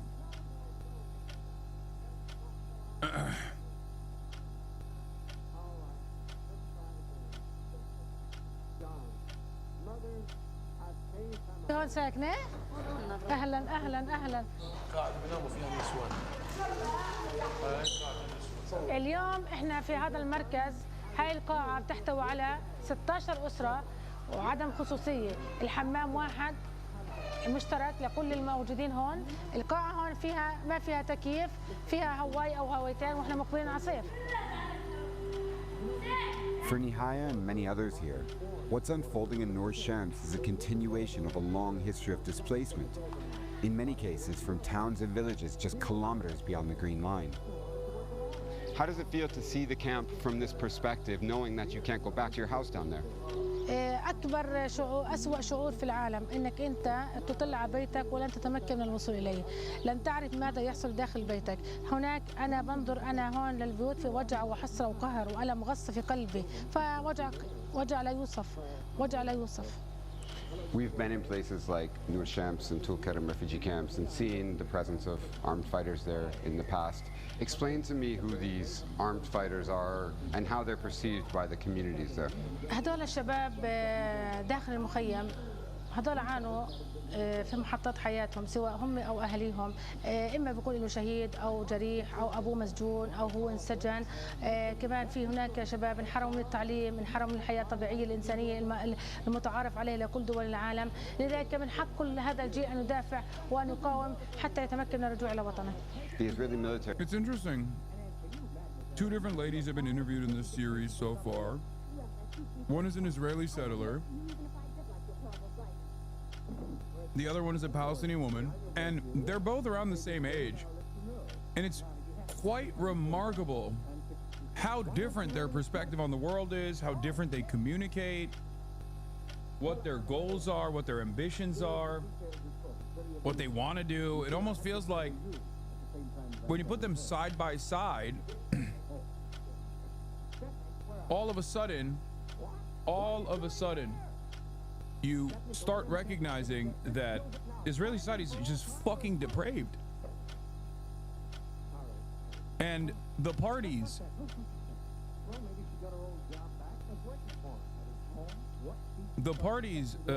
are not on equal footing at all, both in terms of morality, in terms of conduct, in terms of their worldview. Ridiculous.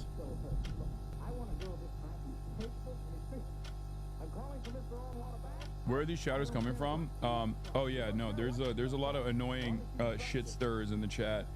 They activated like a beacon once I responded to one chatter who was being fucking annoying. So we're just clapping them in an effort not to derail the stream over and over again. They'll probably quiet down in a little bit because I'll stop responding to them as some of them get banned, and then they'll wait for another opportunity to catch me slipping, only to then do the same thing again and then get clapped again. Every now and then it's good to just do a little bit of a purge. They're saying that their existence, the fact that there are these armed fighters, is justification for the current and other military operations that's conducted here. What do you say to that? فهذا الشعب الإسرائيلي والشعب الصهيوني يدعي دائما ويعلق أن نحن السبب في كل الكوارث التي حصلت، لكن هم السبب وجودهم الأصلي في أرضنا وفي هجرة الشعب الفلسطيني من 48 هم السبب في كل الحال الذي يحصل. So for you, what's the solution? How is this going to be resolved? لا يمكن أن يكون هناك تعايش معهم إلا في حل واحد: خروج الجيش الاحتلال الإسرائيلي من الضفة الغربية بشكل عام ورجوعهم إلى مناطقهم وكذلك المستوطنين. هذا شعب غدار لا يمكن أن يأتمن على الشعب الفلسطيني كاملة. دائما بعلقوا أنه الشعب الفلسطيني ما بده يعيش في أمان. لا، مش هيك. إحنا نتمنى الأمان والسلام، لكن مش بطريقة الصهاينة. Before leaving Tulkarm, I drive along the wall that Israel constructed in the 2000s, saying it was meant to prevent Palestinian attacks inside the country. The barrier stretches along the entire length of the West Bank, but it's drawn criticism because over 80% of it was built inside the territory, not along the Green Line. هسه لما سووا الجدار اخذوا الجدار حطوا لي شيك للجاي، انا شو سويت؟ حطيت الزيكوا مصابه مش حدي، انا حدي جوا. اخذوا 4 دونمات. طيب انت مش ممكن ممنوع تروح بعد الزيكوا؟ ممنوع. ممنوع سكر. What would you like to see happen here in this area in the future? يعني السلام، نعيش في سلام، فاهم علي؟ يرجعونا أرضنا، ونعيش بسلام احنا وياهم وما في مشكلة. What do you say to the people on the other side of the wall who say that they need that wall because they're scared of people like you, Palestinians living on this side of it? ما في مشكلة احنا واليهود. احنا بنطمن اليهود، احنا اهل بنضلنا احباب، لكن يا عم الاحتلال اسباب الاحتلال. ونامل من الله انه نعيش بسلام، اولادنا احنا كبرنا، انا عمري 60 سنة. بكفي يعني حقيقة لازم اولادنا برضو يعيشوا. لا بنقبل لا اطفال اليهود يموتوا ولا لا اطفال فلسطينيين يموتوا. احنا بدنا نعيش بسلام.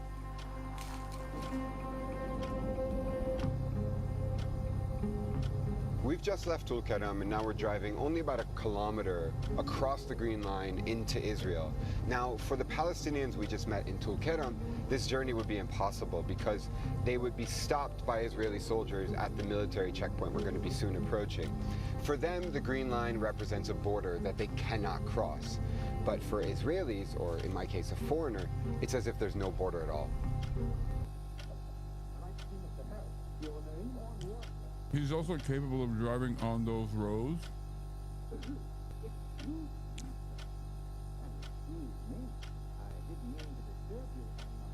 As opposed to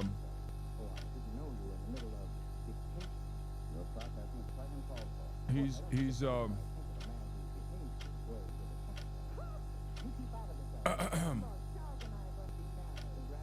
sorry, he's capable of driving on those roads that others are not, like Palestinians are not allowed to drive on because of their license plates.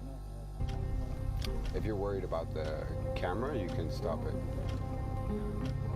On the Israeli side of the Green Line, I'm driving to the town of Bat Hefer to try and find the spot exactly across the wall from Hasan, the Palestinian farmer. There I run into Ronan Porat, an Israeli event planner, while he's out walking his dogs. This is the Green Line, I think, huh? Right in front of Tulkarem, and they are all circled with this kind of boundary. Yeah. People that don't live here, that come to visit us, they say, wow, it's crazy to live like this because we are in the same position as the people from Gaza. So what happened there can be here exactly the same because if they decided to come in, it's open. So in the refugee camps in Tulkarem, there's an ongoing military operation, and it's been compared to the war in Gaza in terms of what the Israeli military is trying to achieve. It's destroying a lot of homes. Yeah, we're trying to... Is that something that you support, the military operation? Yeah, sure. I think we should go inside and find the terrorists, catch them, kill them, whatever there is, but we have to stop them. There's been a lot of criticism of the Israeli military operation, as you know, internationally.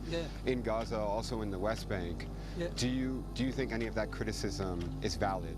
I feel we are too kind. We are listening to what people say, we are listening to what all the countries say, but if we were concentrating on our things that we should do, we should have get inside and do it quickly. Quickly and strong.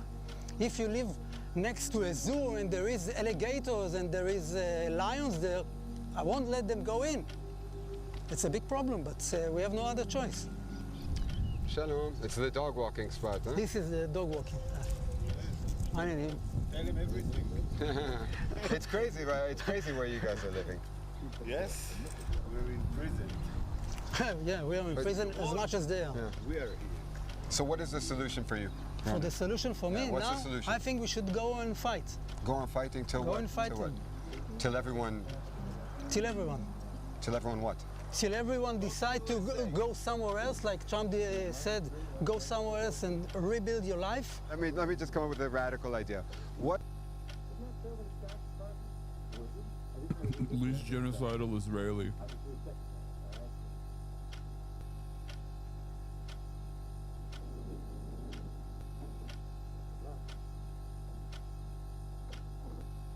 What if all of the Israeli soldiers and the Israeli settlers living in the West Bank, just beyond the wall, if they left? They won't help you nothing, of course That wouldn't be a solution? Guy who looks like a woke lib, you know, guy who fucking writes, I don't know, like a movie critic, walking his fucking dog at the dog park, being like, casually being like, we have to ethnically cleanse all the Palestinians from their ancestral homelands, you know?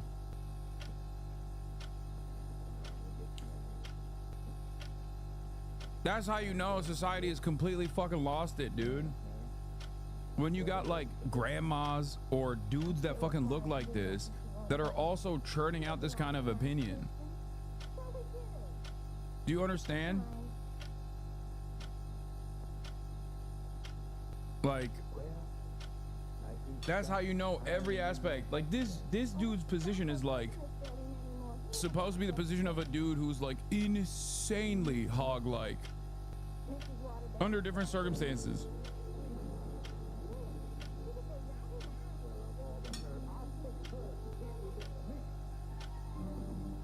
You might get some criticism for saying he looks like a movie critic. Why? What? Like he looks like a fucking effete intellectual. What?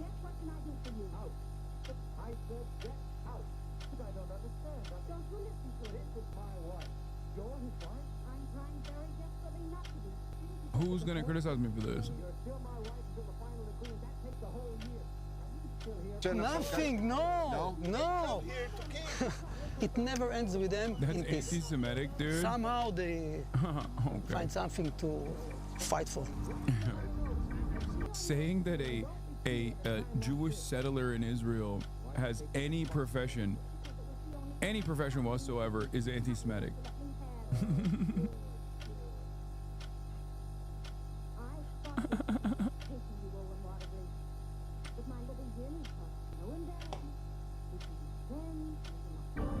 But not everyone in the area shares the view about what's happening on the other side of the wall. Just down the road, I meet Zvika Fanti, a winemaker in the village of Gan Yeshia. Matthew. Okay. This is a new vineyard, Chardonnay, and it's just starting, you see. It's organic, everything live, beautiful here, you see. Growing grapes runs in Zvika's blood. His family produced wine in Romania for generations. But after the Second World War, his parents left for Israel, where they resumed the practice. From my perspective, it seems like it's quite peaceful work, because you look like you're... Yeah, I enjoy very much, because it's like meditation for me. Nobody can bother me. Not the news, not the war, nothing. Also, my wife says that I love the grapes more than her. Is that true? Yes, because I'm here all the time. Should we go inside? Yes. Beautiful, beautiful, beautiful. This is the third generation from the Holocaust of Romania. This is your family? Yeah, this is my grandfather, my father, and my uncle Tzili. Wow, amazing. The history is quite incredible.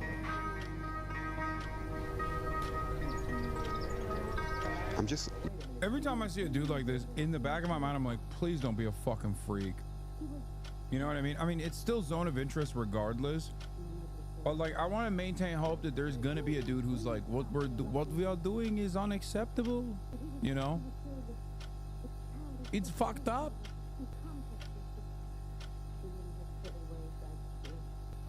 Like every time. And I'm usually, of course, overcome with grief. Because that never happened. Looking at the map here on my phone, trying to get a sense of where we are in relation to Tulkarem, and it looks like we're just about 2, maybe 3 kilometers away, but it couldn't feel more different. I mean, it feels so peaceful here. It's very idyllic, the sound of the birds, while Zvika's inside offering visitors wine tasting. While in Tulkarem, the army remains and is continuing to deny people like Nihaya the ability to return to their homes in places like Nur Shams refugee camp. You know, it seems like you have a really nice life here. Are you happy living here? I'm very happy. אני יכול להגיד לכם שהשיט שהולך מסביב לא מעניין אותי בכלל. אני לא מטריד את עצמי בבעיות שלא ניתנות לפתרון. You're so close to the West Bank. I mean, how does it affect you, or does it affect your lives here at all? בשנות ה-60, כל העובדים שהיו עובדים אצלנו במשק היו ערבים. אבא שלי היה בקשר ככה, כמעט קשר דם, עם הערבים שעבדו. והערבים שעבדו, הודו לו הרבה על זה. I guess I'm speaking more about the Arabs or the Palestinians that are living across the... Leave out the Palestinians. Why you talk about them? Because we're so close. No, we don't close to them. It's a border there. איפה שיש גבול והוא לא שלום, לא עוברים. יש מדינה אחרת שם.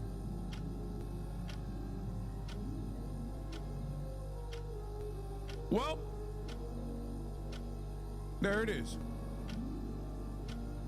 Every fucking time, bro. Motherfuckers like, I love my little plants. I'm the most peaceful winery owner in Israel. In Israel, I own the most peaceful winery. Don't talk to me about the Palestinians. Don't talk. שם, לא עוברים. גבול, אף אחד לא עובר, לא מפה ולא מפה. זה ככה צריך להיות. But you know, a lot of Israelis do go into the West Bank. Israeli settlers, Israeli military. גם את המתנחלים אני שונא, וגם את החיילים שנכנסים לשם אני שונא. כי החיילים הם בעצם אנשים שבאים מפקודת המדינה. הם לא הולכים לבד לשם. מי שמך? מי שמך להשתלט, להגיד הוא יותר... Yeah, he's a liberal Zionist.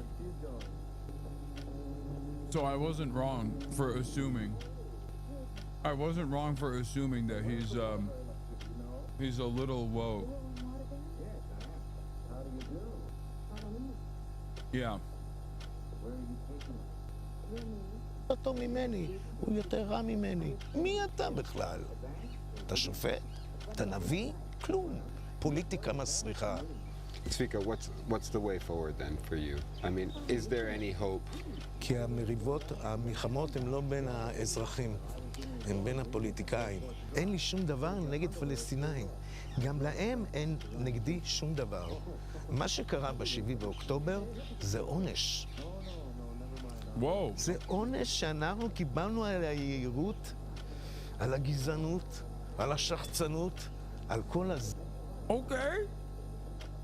Wait. First he said, who cares about the Palestinians? That's a border, that's a separate state. Why are we fucking talking about that? Hold on.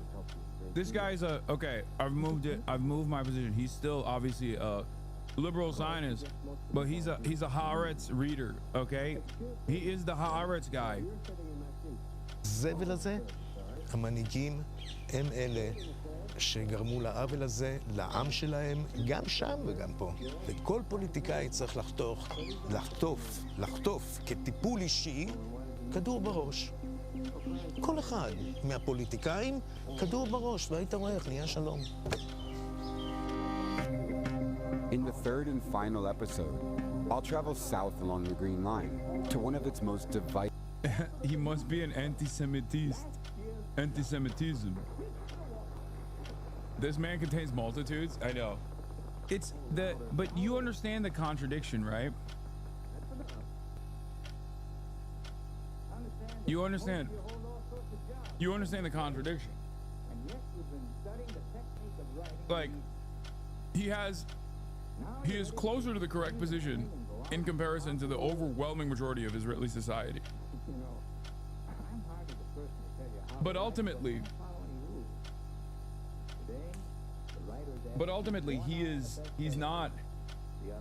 he's not overcome with emotion from the metric ton of cruelty that's still taking place.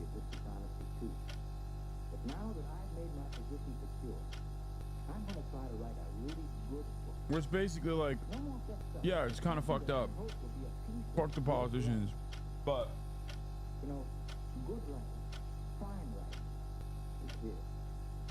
there's still an attitude of otherization there. The otherization comes from one, recognizing the cruel and unusual mistreatment of the Palestinians to a certain degree, in a way that like creates response, provokes response. It's kind of like, yeah, if you strike an animal enough times, after the fourth time you strike the animal and you back it into a corner, it's going to bite back at you. It's kind of like that. Where it's like, what do you think was going to happen? These people, of course, are going to fucking, you know, it's going to be punishment for arrogance and racism. But ultimately, it's not so consequential or so severe that this is something that he is choosing to change the trajectory on a daily basis, and more so he's just like kind of tapped out.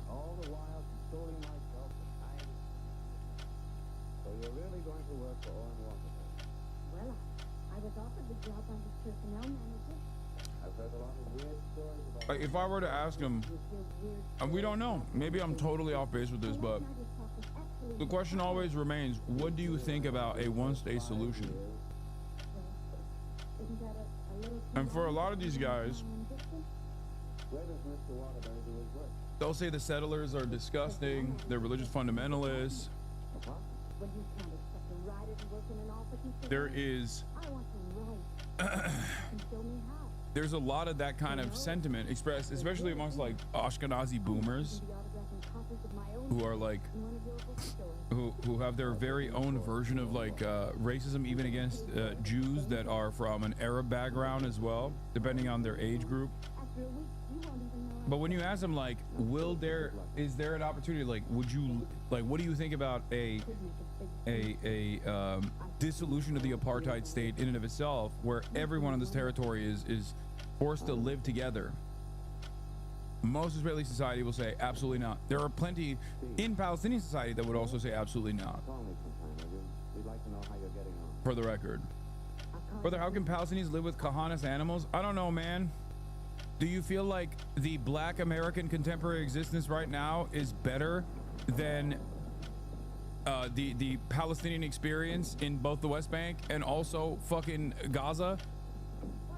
Because I personally think it is better. And most people would tell you it is a tremendous improvement. This doesn't mean that it's like a complete solution. White Americans own slaves, dude. What are we talking about? They owned black people as humans that they didn't even treat as humans. The violence ultimately still comes from the Kahanas animals. You're not wrong. The violence ultimately would come from the Jewish supremacist parties. I hate this kind of talking point because it's kind of apples to oranges in their origin of conflict. What? No, because the major point that we're talking about is like human beings with supremacist values are oftentimes incredibly resistant to the racial hierarchy changing, but have to, even after fighting against it through violent means, taking matters in their own hands, like the Klan, right? The violence of the Klan in Reconstruction will inevitably have to shut the fuck up, especially if there is proper adjudication and a federal power that is making sure that the consistently destroyed and underserved minority population, which in this circumstance wouldn't even be the fucking minority population, it would be the majority population, okay, would be able to develop autonomy, would be able to actually fucking fight for their own rights. That's the major point that you guys don't understand. This is the reason why Israel is terrified of a one-state solution, is because there's more Palestinians than there are Jews in Israel. Like, it's not even a question. This is even before we think about a right to return. There are more Palestinians overall than there are Jews in Israel. And it's not even a distinction between Palestinians and Jews. I'm saying that this is the Israeli state's own distinction. Especially when you look at the immediate surrounding region, that number is a lot larger.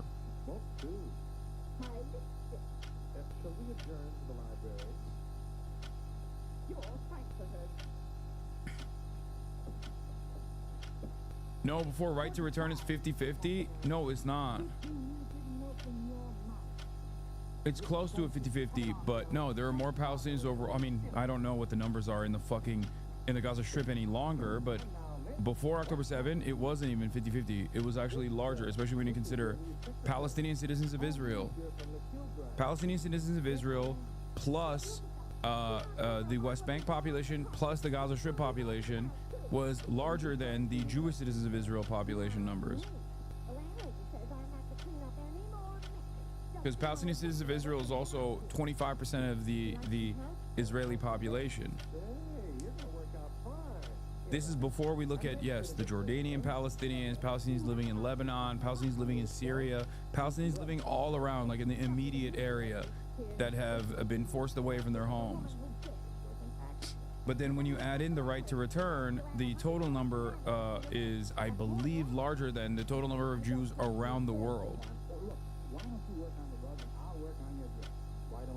Anyway, this is precisely the reason why they are afraid. Israel is very afraid of offering full autonomy, decency, humanity, full protections of the state to the Palestinian population, because they worry that if there was a real democracy there and not the apartheid state that exists, then society would be too even and too equal.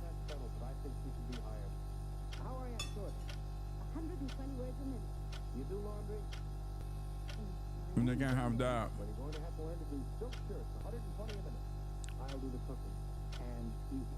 You feel me? You smell me? I can't believe people actually listen to you and believe in what you say.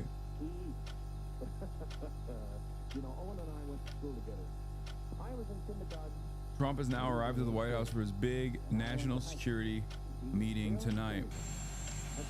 He did not stop to take questions from the reporters, but he did stop to admire the new flagpole he installed last week. Ay, ay. Nice.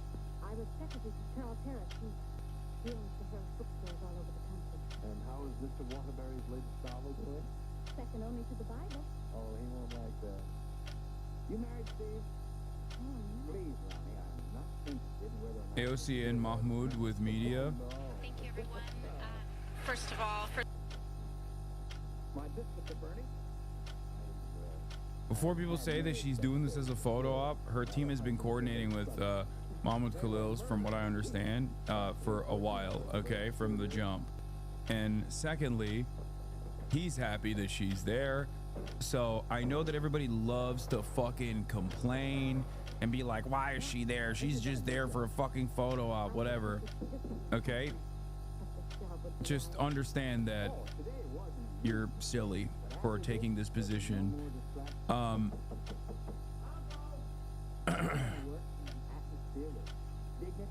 Like, it would be like if I were to interview him and you guys say, oh, it's a photo op, when for months I've been trying to fucking, not only for months have I been talking about the situation, the injustice, but also for months I've been trying to literally go down to the facility with politicians and actually go and talk to him directly, Mahmoud Khalil.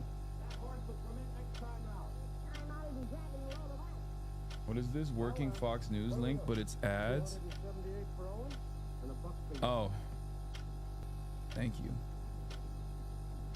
Victory for advocates challenging President Trump's immigration crackdown. Mahmoud Khalil, the pro-Palestinian activist and Columbia University graduate student, is now free on bail. Yesterday, he was released from a federal immigration detention center in Louisiana after more than 100 days in custody. Khalil said he'll share more of his story at a news conference here in New York today. But first, his first order of business, hugging his wife and newborn son. Lilia Luciano has the story. Turn around, turn around, turn around. When federal agents arrested Mahmoud Khalil 3 months ago, they would not reveal the charges against him. The man said, we're with the police, you have to come with us. Khalil's wife, Noor, described the arrest to CBS Sunday Morning. At this point, Mahmoud was like, go take the keys, grab my green card. He thought maybe like if he shows the green card, you know, we'll be fine. The ICE agents also refused to say where he was being taken. Khalil was flown to a detention center in Louisiana before his attorneys could track him down. Khalil was among the most visible figures at the pro-Palestinian demonstrations at Columbia University. He does not have a criminal record, but as his case got more attention, the Trump administration accused him of lying in his green card application. Okay, that was added on after, and it's still fucking bullshit. They're not even saying that he lied. They're saying that he failed to talk about his background on the background checks. He omitted key details about his past. He didn't lie on his background check at all. Also, the Trump administration didn't even know he had a fucking green card when they arrested him. For the record. And lying about him trying to buy weapons, no, that was Mohsen Mahdawi, not Mahmoud Khalil. They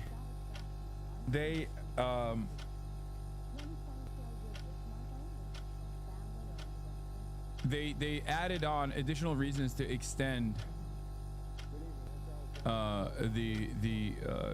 extend his prison sentence. Which, by the way, you can't even fucking keep him in prison for that, for the record. It's so stupid.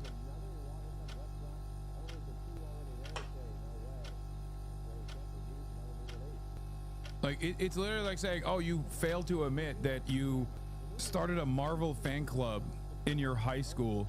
Why would that be important for the fucking federal government to know, which they have that information on their end anyway? You know what I mean? They were like, oh, you started a fucking student club for Palestine at school, and you also worked for UNRWA, you interned at UNRWA. Dog, we fund UNRWA. What are you talking about? It's like, that's not any kind of information that would stop someone at the time, maybe not anymore, but at the time when he was getting his fucking green card, that would not have been sufficient cause to deny someone a green card. You can't make this post hoc rationalization for why he must have his green card removed. Being a Hamas sympathizer and participating in anti-Semitic protests. They never charged him with any crime. I think we ought to get them all out of the country. They're troublemakers, they're agitators. Ultimately, Secretary of State Marco Rubio said that Khalil's actions would have potentially serious adverse. Yeah, also, he was kept in fucking prison for 104 days. Worth noting, yeah, Gremlo, shouts out to Gremlo. He's been a real help on this, on connecting with Mahmoud Khalil's legal team. Worth noting that everyone was denied access to Mahmoud, media, congresspeople, family, even his lawyers are being given a hard time. The Trump admin was trying to disappear him. Oh yeah, 100%. It's crazy. And last night they were crying. Last night, the DHS, once again, was posting like a bunch of babies crying that it's like, this is another rogue judge decision. I hate it. How dare they do such a thing? Blah, blah, blah, blah, blah. It's like, they are fucking unbearable, dude. It is so goddamn annoying. I can't stand these motherfuckers. Adverse foreign policy consequences. A federal judge appointed by President Biden ruled that detaining Khalil was a violation of his First Amendment right to free speech. He has been held for 3 months and missed the birth of his son. Dude, I can't, like... Litigation of this sort is so fucking insane because it's the federal government doing it. Like, having the federal government operate like they're fucking Ethan Klein is insane, okay? Having the Trump administration use the court structure to basically behave as though they're a fucking annoying, washed 40-year-old pro-Israel YouTuber that's just like engaging in ridiculous litigation, frivolous lawsuits because he wants to like eradicate his enemies or at least like put them through a long and convoluted legal process because they dare defy him and you know, follow through on his agenda of react to my YouTube video, which they did, and they were fucking featured in the goddamn YouTube video only to be upset at the reaction and cynically try to make it seem as though this is a real copyright violation when in fact it's just a way to try and punish people for criticizing you, which is a chilling effect on free speech, by the way, from a private party. Obviously, this is nowhere near as disgusting and as awful as the federal government doing so, because the federal government has the capacity to kill you if they wanted to and take away your freedom. But the modus operandi is identical. It's just like, it's just so pathetic. My husband was taken away from me in the middle of the night. It was one of the most terrifying times of my life. Early Friday evening, Khalil walked out of the Louisiana Detention Center a free man, 104 days after he was arrested. The message is justice will prevail, no matter what this administration may try to portray. For CBS Saturday Morning, I'm Lilia Luciano in New York. Full war against Palestinians across Palestine. The U.S. government is funding this genocide. And Columbia University... No! Mahmoud, don't say that. That's what put you in prison the first time. No, I'm just kidding. But like that literally is. There was someone yesterday. There was someone yesterday that was in my chat being like, oh dude, I can't believe they released this like grave threat, this grave security threat. And I was like, what do you think is the security threat? That he's gonna do more speech? Is that what you were afraid of? That he will do more of the thing that put him in prison, which is saying the truth about Israel? Is investing in this genocide. This is what I was protesting. This is what I will continue to protest with every one of you. Not only if they threaten me with detention, even if they would kill me, I would still speak up for Palestine. Again, I just wanna... New York Times editorial staff edited out the mention of Israel's genocide from a quote his wife said about his release, for what it's worth. Yeah, does anyone have the link to that? The OG quote versus what the New York Times quote was? Because I saw a tweet about it, and I don't know if I have it here on the docket somewhere. I thought I did, but...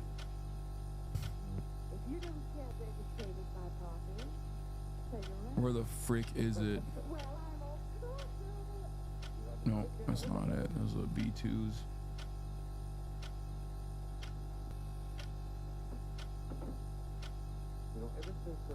Mahmoud Khalil's wife's quote versus the New York Times quote.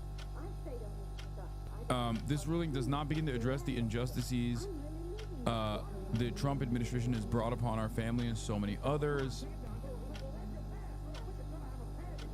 But today we are celebrating Mahmoud coming back to New York to be reunited with our little family and the community that has supported us since the day he was unjustly taken for speaking out for Palestinian freedom. We know this ruling does not begin to address the injustices the Trump administration has brought upon our family and so many others the government is trying to silence for speaking out against Israel's ongoing genocide against Palestinians.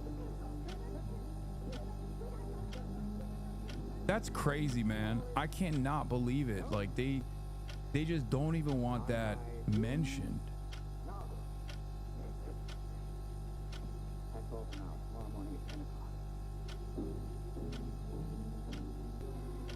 They don't want that mentioned at all.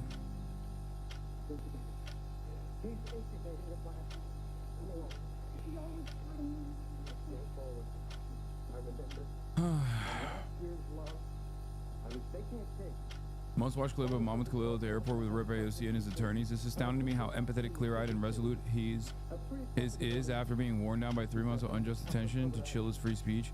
His first thoughts were for his fellow detainees in the Louisiana prison and speaking for their humanity and worthiness. Yeah, he's a good dude, man. He's a great ambassador. He's a great advocate. Go back and just continue the work that I was already doing, advocating for Palestinian rights, a speech that should actually be celebrated rather than punished, as this administration wants to do. But we'll take a few questions. Mahmoud, what would you say to the Trump administration because they wanted to keep I met my wife, sweet maple syrup, because of you. Just the fact that I am here, it's a message. The fact that all these attempts to suppress pro-Palestine voices have failed now. So this is the message. My existence is a message. The Palestinian existence is a message to this administration. How does it feel to be free? How does it feel to be free? To be honest, I'm still trying to just comprehend that. Of course, it feels great. when I was on the inside, I was free. It's just I was locked up. The fact that they put me in that place, that didn't mean that I was not free. I continued to advocate for Palestinians, for the immigrants who are left behind in that facility.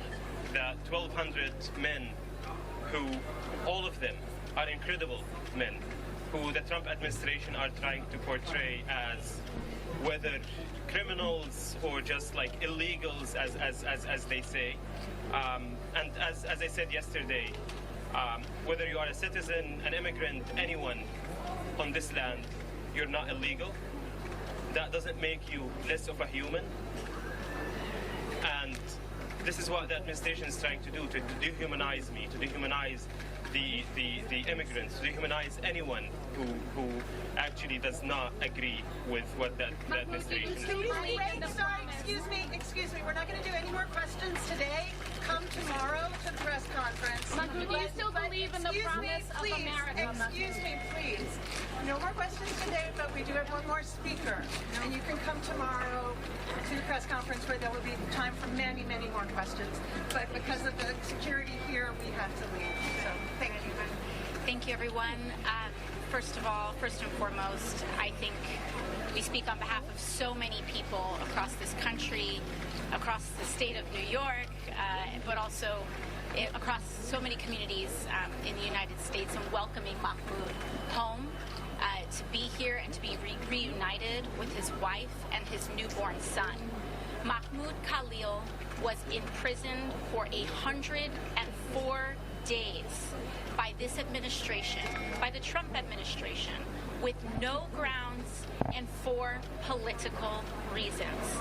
Because Mahmoud Khalil is an advocate for Palestinian human... Didn't she help pass a bill that made it being anti-Israel equals anti-Semitism? No, that's not. No, she didn't. Rights. He has been accused baselessly of horrific allegations simply because the Trump administration and our overall establishment disagrees with his political speech. This was a forum, his detention by ICE, being taken from his home, as well as other advocates, Ms. Ozturk in Boston, Massachusetts, ripped off of the street, being taken is wrong. It is illegal. It is a violation of his First Amendment rights. It is an affront to every American, and we will not allow and we will continue to resist the politicization and the continued political persecution that ICE... I like that I already prefaced this by saying, if you're gonna fucking sit here and yell about AOC being there, like it doesn't seem like Mahmoud has a problem with that, and also like she's there to offer her platform and her support to Mahmoud Khalil, and you guys are fucking mad, and you're outflanking Mahmoud Khalil's legal team. You're outflanking most likely him, because like this would not be allowed if he said no to it. I know this because I've been in constant contact with his fucking legal team as well. Okay, so if you're getting mad, you should get mad at Mahmoud too, I guess, and his entire legal team, I guess, because she didn't just like roll up to this thing. Okay, yeah, here is Noreen Akhtar. We worked in lockstep with Mahmoud's legal team every step of the way to support his release. AOC's consistently called for his release and support his transition back from Louisiana. Some of y'all's misogyny is showing. Like there are things that you should get mad at every politician over, including AOC. Like working tirelessly for a ceasefire is really fucking stupid to say. It's not true. It's not stupid, actually. It's indecent to say. Okay, but like this is not one of those instances. She's also quite literally, it's your own Hoscord that breeds this extremism. Oh, shut the fuck up. I yell at my Hoscord. I'm yelling at my Hoscord right now by fucking saying this. Okay, most likely Mike chatters. No, fucking Mike actually I think respects AOC quite a bit. No, that's bullshit. There are certain people he like targets perhaps maybe a little unfairly, but But AOC is not one of them. This is more so like Twitter, more radical elements within the pro-Palestinian movement that understandably are frustrated with like the limited amount of mobilization that Bernie and AOC engage in. There's reasonable criticism and then there's unreasonable criticism. Like I retweet Chris Van Hollen with regular frequency nowadays. Do I do that because I think he's like a perfect politician? Do I agree with him on everything? No. But if a American Democratic senator is going to come out and say, don't look away. Since the start of the Israel-Iran war 7 days ago, over 400 Palestinians in Gaza have been killed.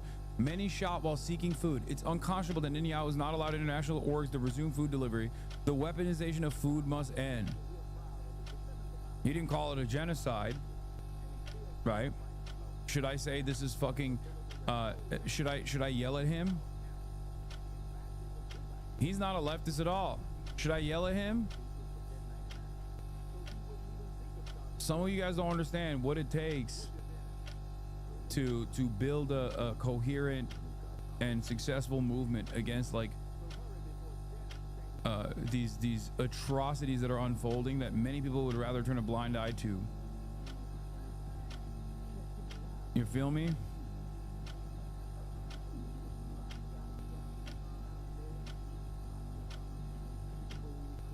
AOC's doing a good thing here. We want more politicians to do this. It shouldn't be AOC. You know who should be doing an actual fucking photo op? Fucking Chuck Schumer. Okay? And in a world where Chuck Schumer is doing this photo op, AOC is supposed to be fucking carrying the torch for Palestinian liberation. Chuck Schumer and Hakeem Jeffries should be waiting.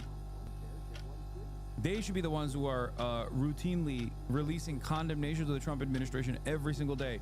Been 103 days since Mahmoud Khalil was falsely imprisoned by the anti-First Amendment government for criticizing a foreign government, which he has every right to do so.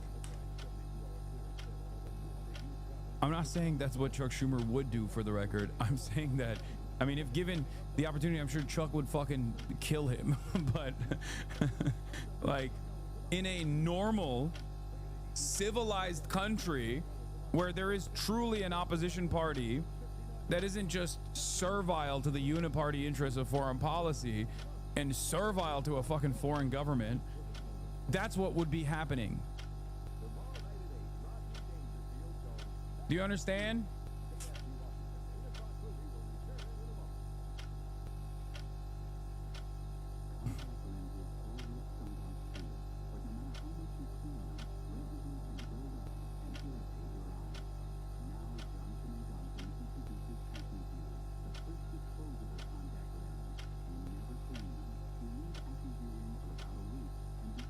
Hassan, dumbass, doing limited praise for politicians championing causes we all believe in. Me, the smartest little leftist online, sitting at home in my underwear doing nothing but dishing out purity tests.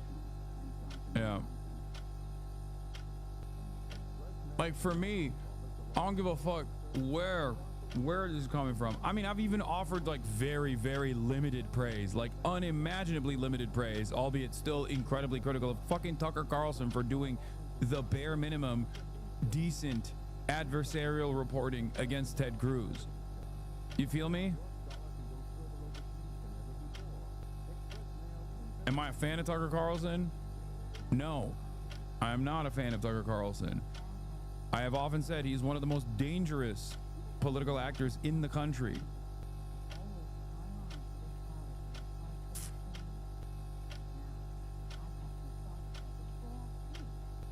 Is engaged in.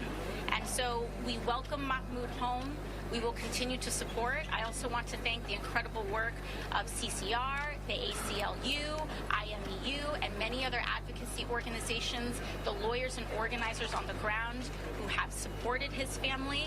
And I have to, of course, thank my staff in office, Maureen Akhtar, who has done so much incredible work as well in ensuring that Mahmoud gets the justice and dignity that he deserves. And so right now we hope that, and we wish for Mahmoud and his family to be able to enjoy some peace after an incredibly difficult 104 days, but we also have a path ahead of us. This is not over, and we will have to continue to support this case. And I also want to thank, I know we have representatives from Senator Schumer's office and others, because everybody agrees. Everyone agrees that the persecution based on political speech is wrong, and it is a violation of all of our First Amendment rights, not just Mahmoud's. Thank you very much. Congresswoman, what does Mahmoud Khalil's release mean for President Trump's immigration agenda? I think the thing that we know first and foremost is that the Trump administration knows that they are waging a losing legal battle. They are violating the law, and they know that they are violating the law, and they are trying to use these one-off examples to intimidate everyone else from not going to school, from not using their speech, etc. And so we hope, we've seen that a judge has tossed out their actions not just once, but twice, and we hope to continue to advocate for the administration to follow the law, frankly. Thank you. Free Palestine! Some Q&A with Baher and Ramsey if you want. These are attorneys, and they will answer questions. Tomorrow. What time is the price of tomorrow? I think it's 5:30, but we'll send out an advice. I love this look, bro. This guy's a fucking, I can tell this motherfucker's crazy. The disheveled attorney. St. John. What? St. John the Divine.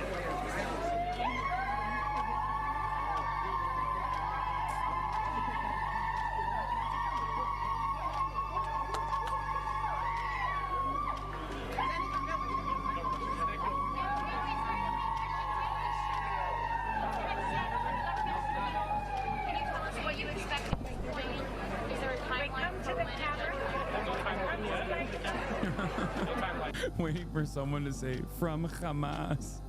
Yeah, I can't believe it. Mahmoud Khalil said free Palestine and nobody said from Hamas. It is clear to me that this is a grouping of terrorism.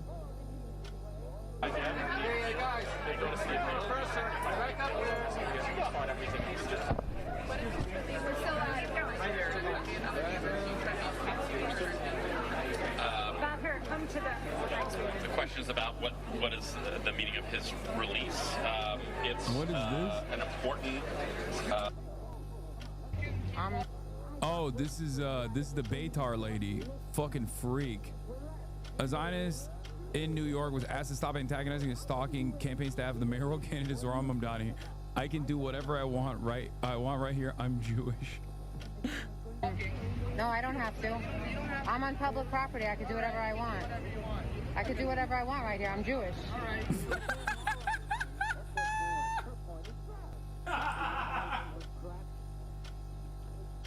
Oh, hi, Kaya.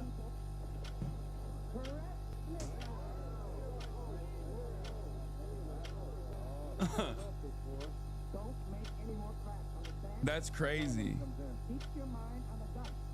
Bro thought she was in Tel Aviv for a second.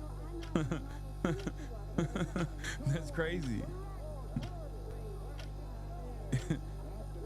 As of now, New York is still the Istanbul of America. You know what I mean? It's not the Tel Aviv of America. What do you mean I can do whatever I want? I'm Jewish. I can do whatever I want right here, right now. We don't want to be near you. I don't want to be near you either. It smells. Oh, and then she goes, it smells like you're like a smelly Muslim. Got it. Cool. You started with me. I could do it. I could do whatever I want. I was born. She thinks she's in Israel. I think she's like, where's your house? Give me your house right now. Give me your house right now. I'm gonna take it. I'm gonna follow you home. I'm gonna sit in your living room. It's mine now.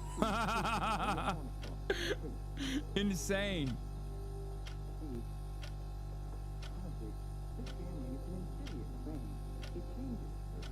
Oh yeah, Beitar's caption, by the way, of the same video that they posted was this. By the way, Beitar posted this video thinking it was good. She's a part of Beitar, the rabid Jewish supremacist terror group that operates as a 501c3 inside of U.S. borders, by the way. Beitar, you guys might know, is also famous for doing those deportation lists, but also, I mean, while that's insane and very scary and really insane that the government is actually following through on this like right-wing terror cell, this right-wing Jewish supremacist terror cells list of political dissidents. The funny part is when Beitar will release lists of Jews that they think should be barred from entering Israel. As recently as last week, they also said Trey Yingst, Fox News foreign correspondent, needs to be kicked out of Israel because he was covering the impact sites. That was cool.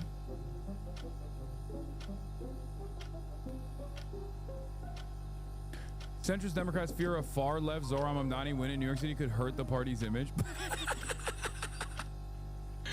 Hurt the party's image. The party is poopy. Oh, don't worry, we're gonna work, but let's do it at the beach house, huh? He's superstitious, honey. He starts all his novels at the beach house. Why the beach house? You like last year's love? Very much. Well, most of last year's love was done down there. Can I take the typewriter? It'll be a nice idea. Ronnie, will you stop teasing the girl? I'll be dictating today. Come on, please.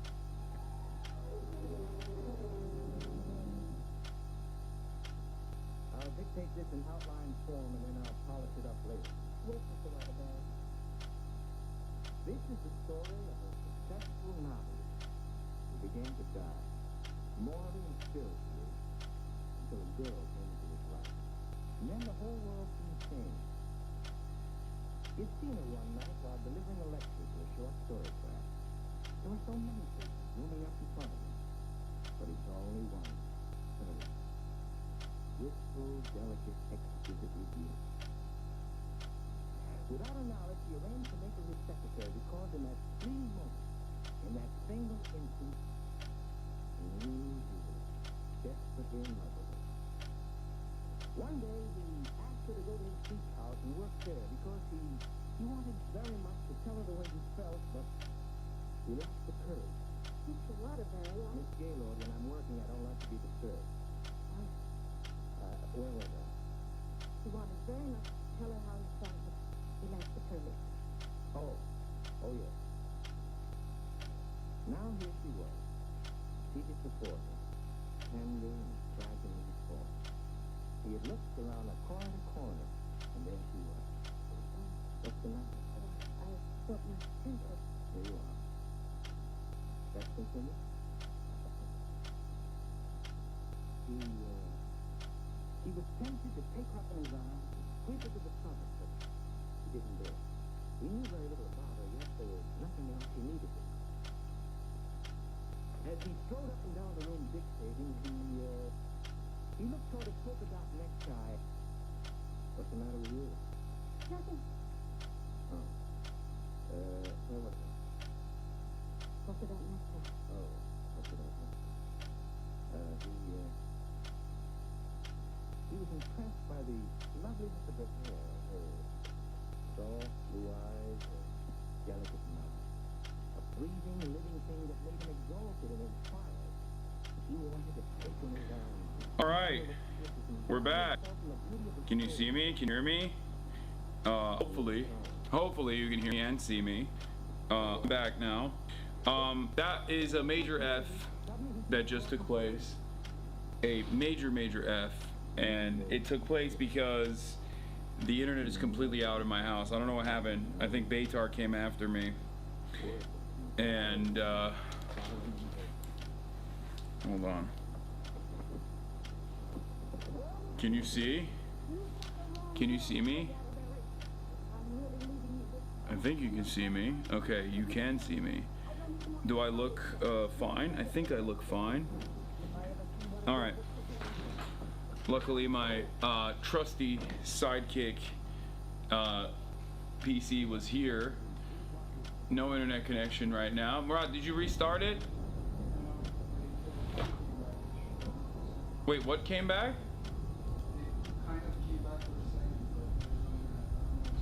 Okay. Who knows? Maybe I'm getting fucking DDoSed or something. Not that this will be a problem. Not that this is going to be a problem in the upcoming week. Video quality is great. My quality is decent, but not as good as your usual. No noise gate. It's like we're there. Flirt. The DNC took me out. Why don't you get fiber, dude? Hezbollah has it. Why don't you? Yeah. If only. If only. If only I could do that. Wait, so you reset it and it started again, but then it went away again? No, I didn't do anything. I thought it came back, but it didn't. Okay. Is there any other thing you can do, like hit a hard reset or something? What? Okay, Murat's gonna fix it. This isn't their laptop chat, this is the remote. Yeah, no, this is the IRL camera. This is the IRL setup that I have. You should get a backup ISP. Yeah, I know. I think we have something in the works for that.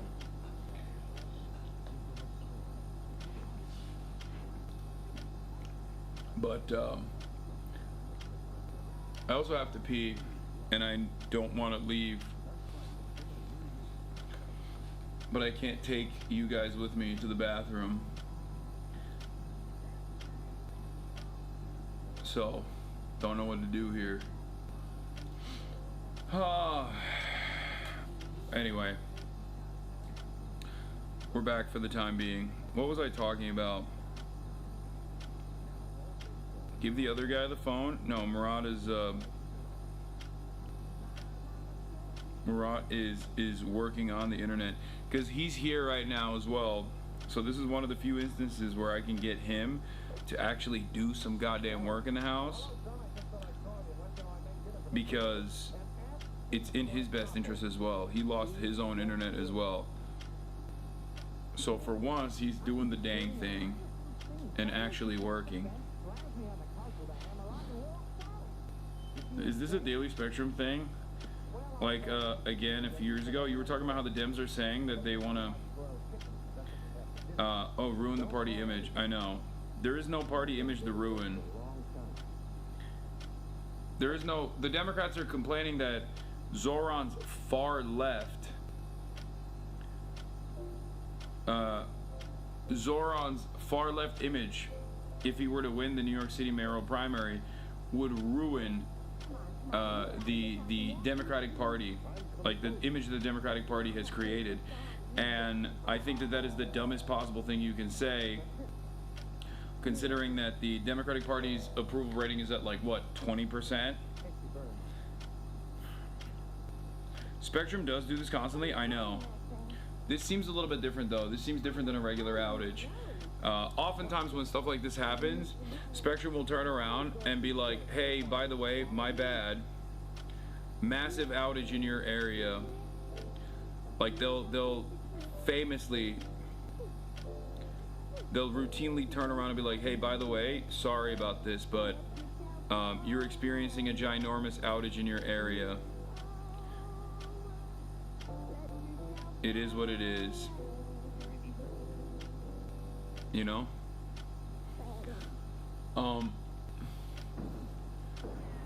I can also do one other thing, which is to potentially use the the bag that I have for pure internet. Open up the World of Warcraft collector's box? No. Someone in Long Beach, California was cutting internet lines. Maybe it's not contained to LA County. Wait, what? No. I do not have fiber in LA. What the fuck?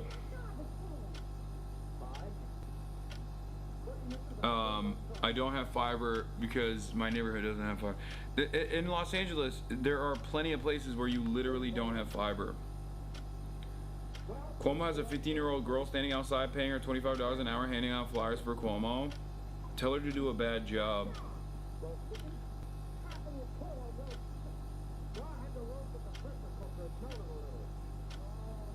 Tell her to do a fucking bad job.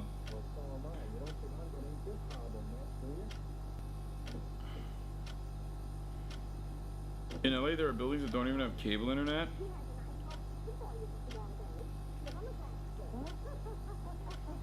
This is why I'm saying I'll move to New York if ZOHRAN wins. Maybe for a little bit.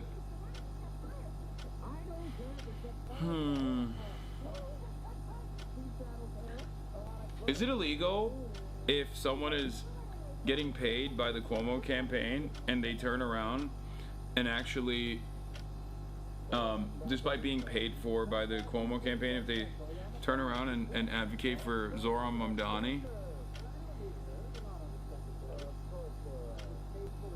Is that illegal?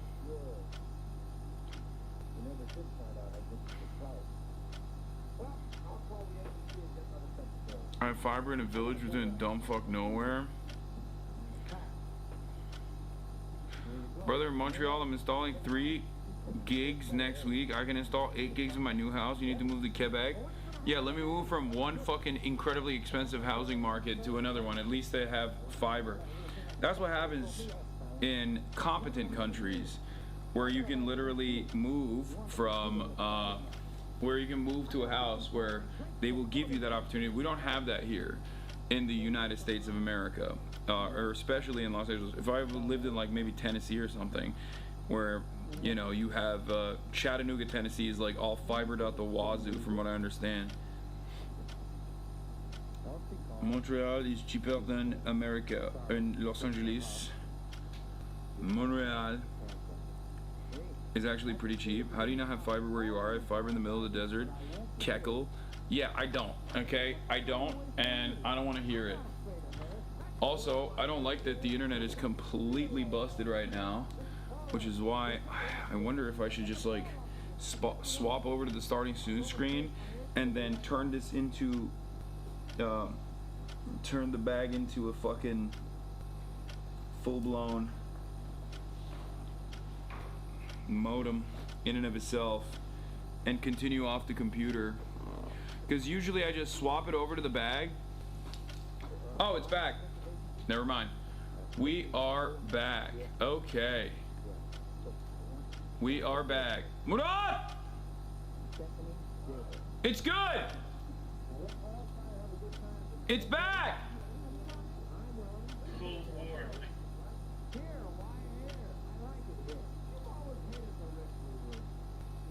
Okay, I'm swapping it.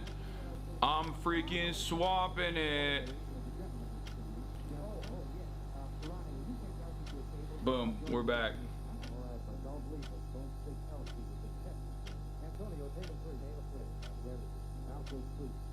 Did you miss me?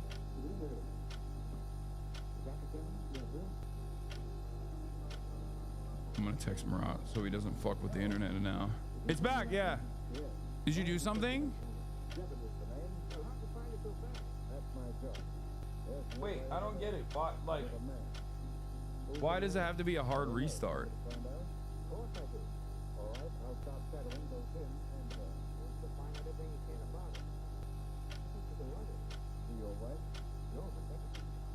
Wait, really?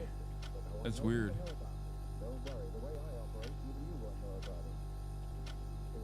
Don't worry, we'll get a Spectrum outage report. That's usually how it goes. They'll be like, yo, my B sounding hot again. Restarting your computer every day is as essential as wiping your ass. CIA director just walked into the White House. Wait, what?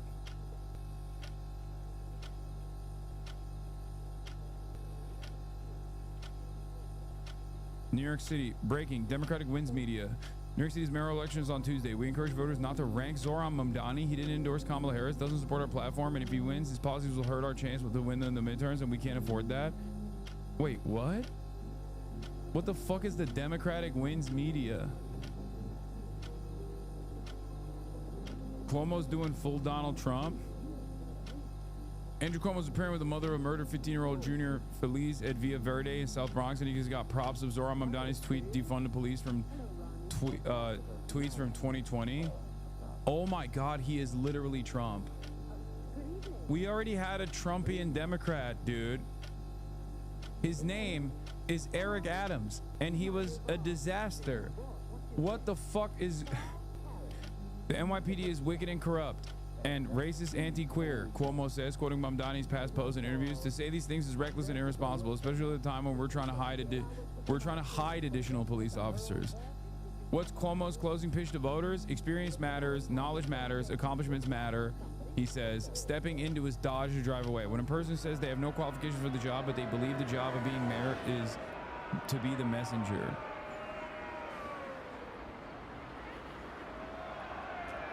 The Bronx LGBTQ Pride Festival was a few blocks away from the event. Fair to say most of the mayoral candidates will walk through, shake hands, and pass out lit, but that has not been Cuomo's style throughout this primary. Feels like a desperate move. It is a desperate move. He is desperate. He is so desperate that they're doing like 20. I mean, they're doing 2001 level Islamophobia right now. Like, what are you talking about? They're going all systems. They're literally firing off on all motherfucking cylinders, dude. Jason is with Sakura right now. Wait, what? How? Wasn't she like in fucking? Wait, what the hell?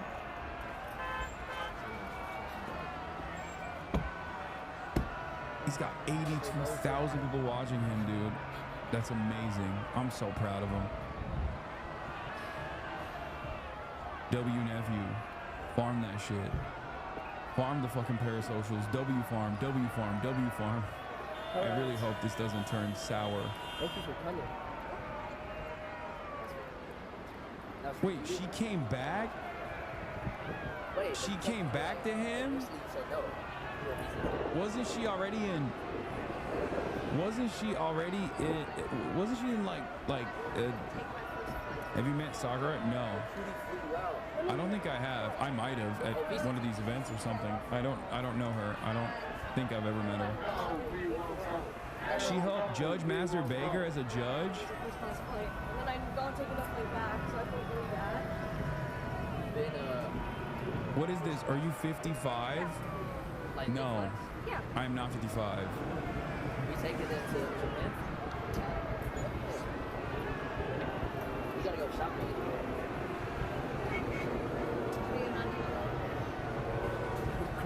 I was thinking more like coach. Fuck off, Jason. Have you met Tens? Yeah, of course I've met Tens. I know Tens well. I obviously I know Kaide very well. I just don't know Sakura. It's like cheaper. Is it? Yes, if you pay it cheaper. How is Sakura the younger sister or the older sister of Kaide? I don't know. My lady.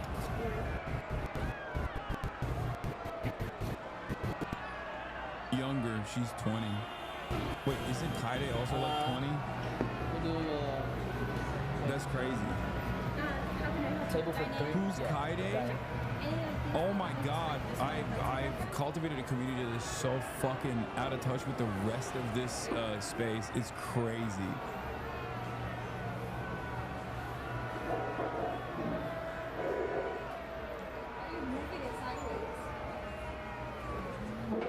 Nice. Smart. Wow. Smart. Pull her chair. Respect. Respect. That's good. It's like F back. W, nephew. W. Dog, I'm 26 and watching this stuff makes me feel ancient. It's okay to have a little fun in your life, dude. It's because you're always live. When are we supposed to watch anything else? Get off your phone, nephew. Talk to her. Ask her what she wants to order. Talk about the. Talk about the delicacies that they serve here. Gift of one song. I think that's part of it, bro. No, that was very sweet. I was really kind. Was it the night? When did they start going crazy? It was like 3 days. You do realize half of these kids wasn't even around when COVID is happening? Dog, COVID happened what? Fucking 5 years ago, okay? They're not 6. They're not 5 years old. Hassan lies about not watching Twitch on his off time. No, I know everything that's going on Twitch because I'm on TikTok all the time. And their clips showed up on my TikTok. Their nephew's clips are all up and down my timeline all the time. That's how I keep up with all the things that are happening on Twitch. Not because I'm on, not because I'm watching Twitch, but sometimes I do. No! Oh my God, I almost typed F. Chat, I almost typed F. Is this how you guys feel? Is this how you guys feel when you're watching me and you see a brief stutter? Immediately, I wanted to, something overcame me. Like there was a feeling. I was overcome with emotion. I had to inform my streamer. That there is an F that took place. Hey, just wanted to let you know it's effing. Yeah. What did you say when that was happening? I just laughed. Yeah, but you're not supposed to. Huh? You're not supposed to. Yeah, but in real life it's crazy. I was like, yo, I'm laughing. I was like, I had to do it. Yeah, when I was leaving BCT, we were like standing outside the church. It's what they say. Wait, did my internet have a brief stutter too, or are you guys fucking around?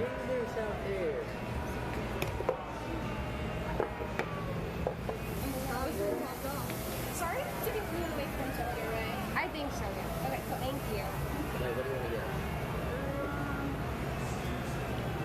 I'm thinking, is there a bundle? Yeah, do you want to do lemongrass chicken?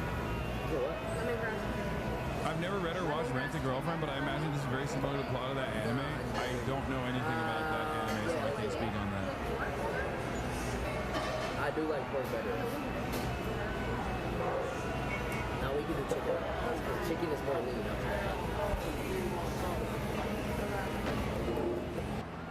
In real life, what is going on, man? Who are these people? Where are they? What happened to Iran?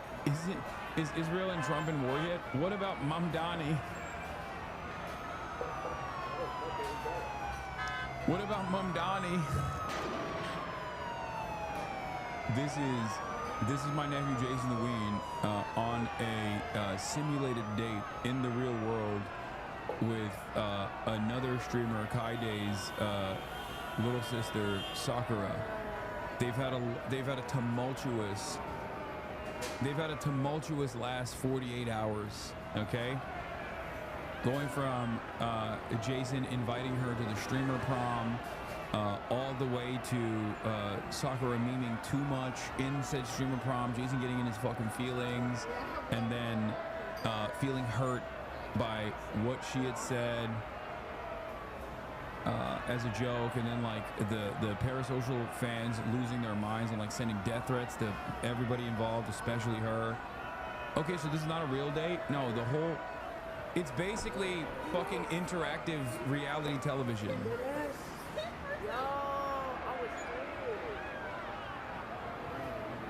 It's interactive TV.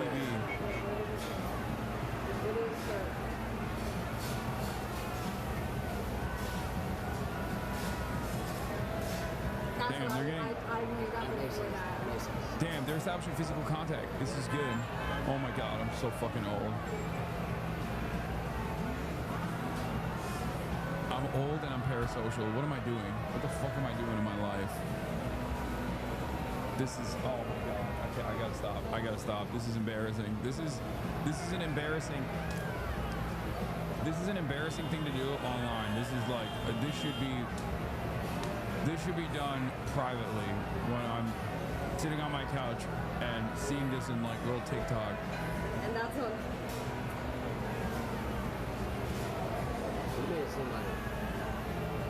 That's what I heard. But that yeah, Hasan right now 33 and tapped in. That's right. Like before everything. Before I listened. But look at this. This was what made me. I'm scared. Okay, my little heart can't handle this. Oh my God. Nowhere. I was nowhere. He's handling it. Text me. I think this is like, you're giving me the ick right now, Unc. Oh, whatever. I don't care. You should have a little bit of fanfare in your life, okay? I have a child. Please get back to the news. I am too old for this shit. Watching this is giving me an existential crisis of how I'm continuing to age and rot away. Please go back to covering the impending war with Iran. I mean, there is no war, dude. Trump is the peace president, and you guys got duped into thinking that there was a war. That's right. I've forgotten all about it. I guess that's like the point, right? Like the point of this entire thing, the point of stuff like this and watching content like this is because it takes your attention away from the horrifying existence, the horrifying day-to-day existence, war with Iran, global instability, a genocide unfolding every single day. So people like watching cute things like this and then forget about all those other things. You know what I mean? If you did gear, your heart would be bigger and you could better handle this. The girly pops like this content too, because they're cute.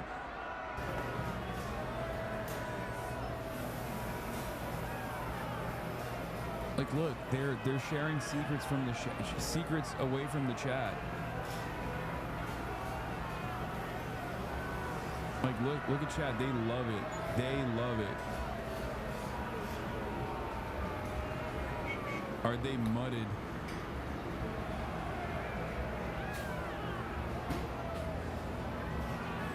So it's spectacle to quell the masses? Yes, dude. Jason the Weed is actually a federal operative to keep you servile. Spam W, Hassan. Oh, fuck. I need to subscribe to right. This motherfucker. Jesus. I know. Wait, why can't I subscribe? Oh, here it is. What the fuck? Let's see if it worked or not.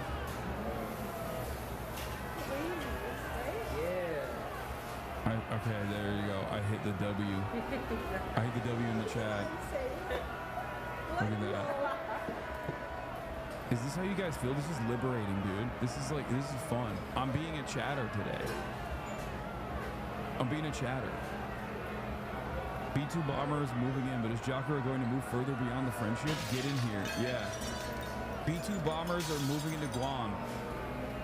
But is Jokera going to move into the same house when they're in Japan? Find out more. That type of shit. You know what I mean?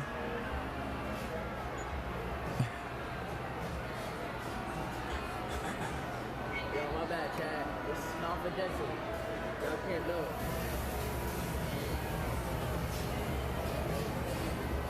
Confidential, y'all.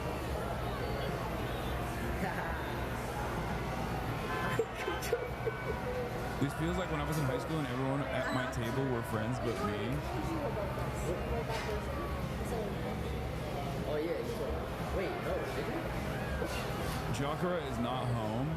Live dating content is the side of the oppressed creature. I think for me, the best possible way of consuming this is still in the TikTok clip format. They didn't hear. Could you imagine how this chat would react if Austin were to bring back Rochler and you were on it again? I think they would kill me and Austin. I think like a 37-year-old mom of 3 would get a gun and shoot both me and Austin because I took away from their morning news time. It's kind of crazy to think like, but I used to do this, like I used to do, not this content, but like I used to do a broad variety of different things. Like it wasn't all fucking news all the goddamn time. You know what I mean? Let him know he's doing well, gang. He's doing great. What do you mean?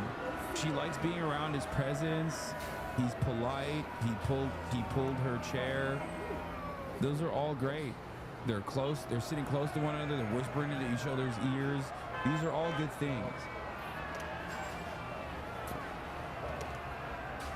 I do, as an old man, still worry that this is, I hope that, you know, this doesn't turn sour, because it is far too popular and it's a little scary how much people like it, and when people really respond positively to this kind of stuff,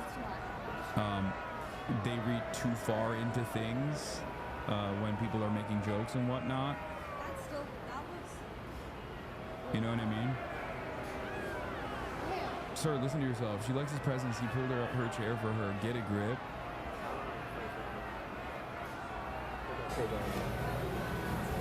So this is all fake for what exactly? This is you watching the children enjoy the peace you wish to create for everyone. Yes.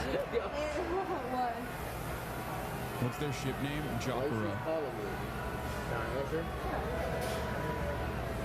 Yo, Lacey. What's up? I'm live, bro. What's up, bro?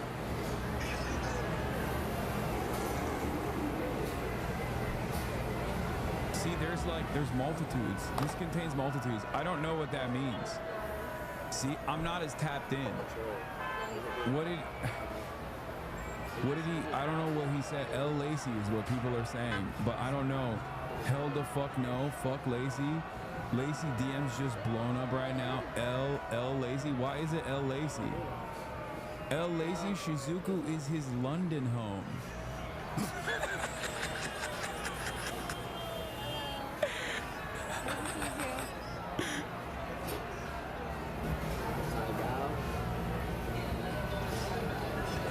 This is like no pics of other people IRL. She has the potential to be explosive. This is like WK song. None of these words are in the Bible. Yeah. But she was like, let's wait for Red to get mad. Yesterday we were talking about how you don't laugh as much anymore, and just realized a large part of it is the fact that chat genuinely gets upset if they see fun stuff. We used to do farm reacts from Friday night to Sunday night. Now we can do 10 minutes of fun, not news. Chat becomes murderous with rage. Where did he go? I know. F. It F'd. He dead ass left. There's no way he can solve it until we shit, guys. Yo, did he go in there, chat? Did he go in there?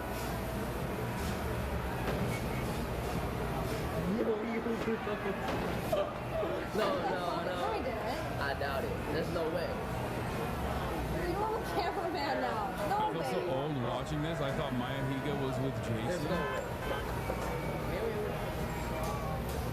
He's taking a wait. It chat. Did he go that way or this way? He's probably just walking. Keep content. I feel like I'm in the stalker vein with chat. Should I call him? Okay. Damn, I'm not gonna lie, Japan, so cool. Hit fast as fuck. You know how crazy that is? I thought 8,000 top 6. What's 8,000 top 6? You got 8,000 subs offline, right? 50K. Okay, don't talk about how much money she's making, Jason. Fuck. Bro, stop. Talk about other shit. Like, I don't know what people talk about. Music? Is that what people talk about? I don't even fucking know. I don't know how. Tell him he's speaking game, No, this is not game. Okay. Well, I'll watch the clips later on my For You page when it shows up. Okay. Bring back our impending sense of doom. All right, we're done. We're done with this brief sidestep. Dude, I effed, right? I lost internet connection for like 5 minutes. Came back and was just straight to camera talking. And I didn't experience a drop off. I go and I click on Jason the Ween's date. And literally like 2,000 people are like, fuck this.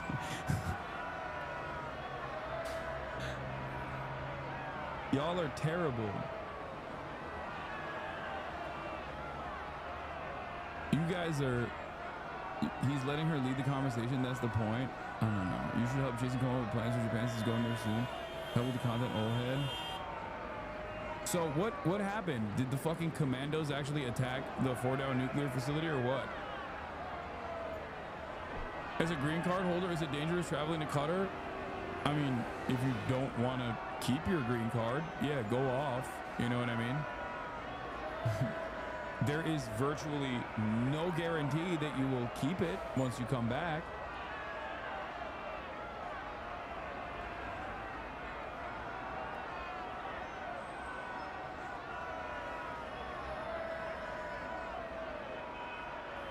I think so. No, this is the only quote-unquote reporting we've seen on it. Initial Iranian sources are reporting some kind of ground attack on the guards at Fordow. This report comes just after Israel warned that they would do this, but no other details so far.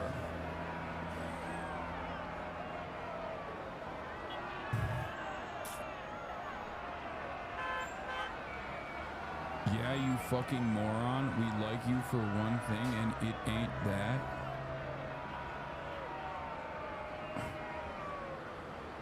I'm gonna be honest. You have to dial it back. Like, if you ever find yourself this angry for a brief pause on unlimited news content,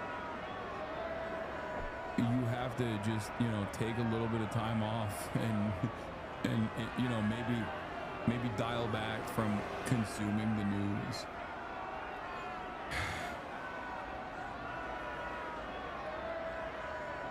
Even OSIN accounts. Me searching for the Israeli outlet that reported the ground attack on Fort Al took place. It doesn't exist. It's only LARPing Twitter accounts / journalists trying to cause fear.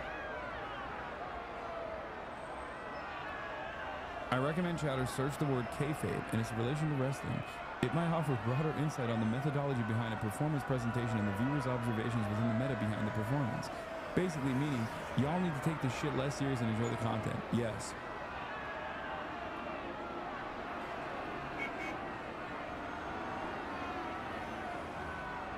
We have yet to find official confirmation of events that took place. So, I don't know.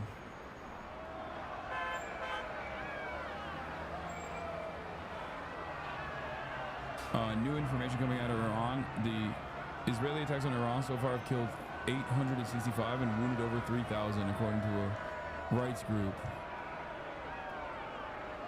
363 of the fatalities were civilian, 215 were military, and the rest is undetermined.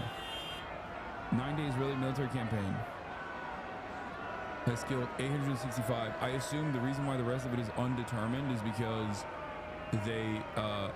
they haven't gone through the records yet. No attack on Fort Al at all so far. The B-2s are landing in Guam in the next 2 hours, and no IDF op on Fort Al so far. Thank you, Elent News, for the update. It felt like, look. Israel has conducted successful Mossad operations inside of Iranian soil with, I would say, regular frequency is not the appropriate term here, but like definitely a higher percentage than you would expect. Having said that, the notion that like Israeli commandos would drop into Fort Al and try to engage in direct war in like a fucking gun battle, that sounds pretty crazy. That sounds out of I mean that just simply sounds insane. I don't know. I mean, maybe it's correct. Once they've fully taken air defenses, they could do a raid hypothetically, but Iranian ground forces will respond heavily and it may end badly. That's what I mean. Because the reason why, yeah, it would be a one-way mission. Like, there's very little chance that they go in and they fucking kill a bunch of people and then they like extract in time before the IRGC arrives, I feel like. Maybe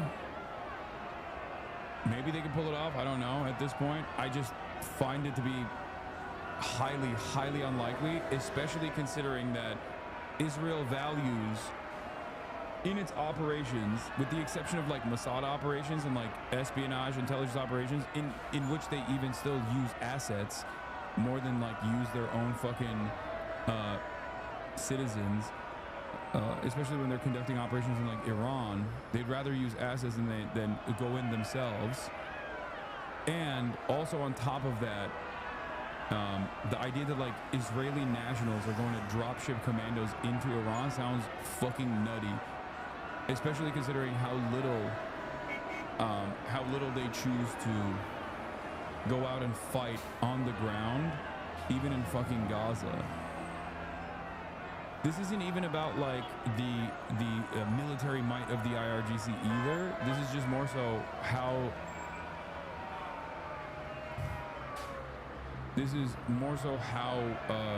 protective they are over their own nationals.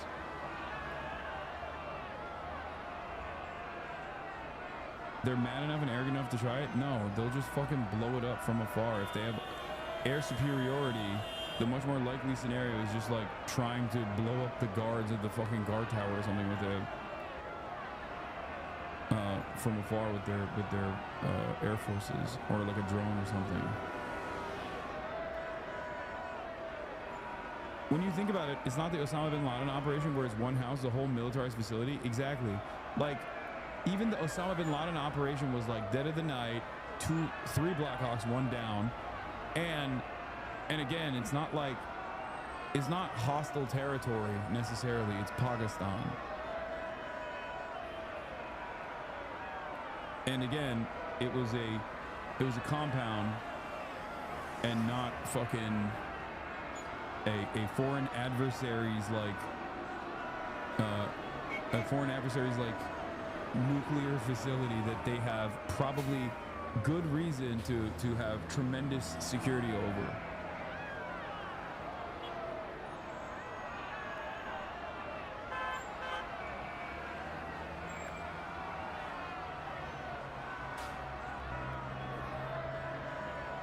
They've done a similar successful raid on an underground Iranian ballistic missile site in the middle of Syria last year, however, while Assad was still in power. Yeah, I mean, I feel like that's very different than actively being at war with Iran and simultaneously putting the highest priority target. Yeah, that's very different. That's Syria. Like, I feel like doing that in Syria, Assad's Syria, nonetheless, as opposed to actively going to war with the #1 adversary in the region, and then it's the #1 priority target that has probably additional attention to it right now, considering that they've been saying they're going to blow it up over and over again. To have that facility, I mean, maybe it could happen. It's just very, very, very unlikely, I think. They not only need to kill anyone guarding the facility, but then they need to infiltrate the facility, plan enough explosives to take the entire facility out, and then make it out. Yeah.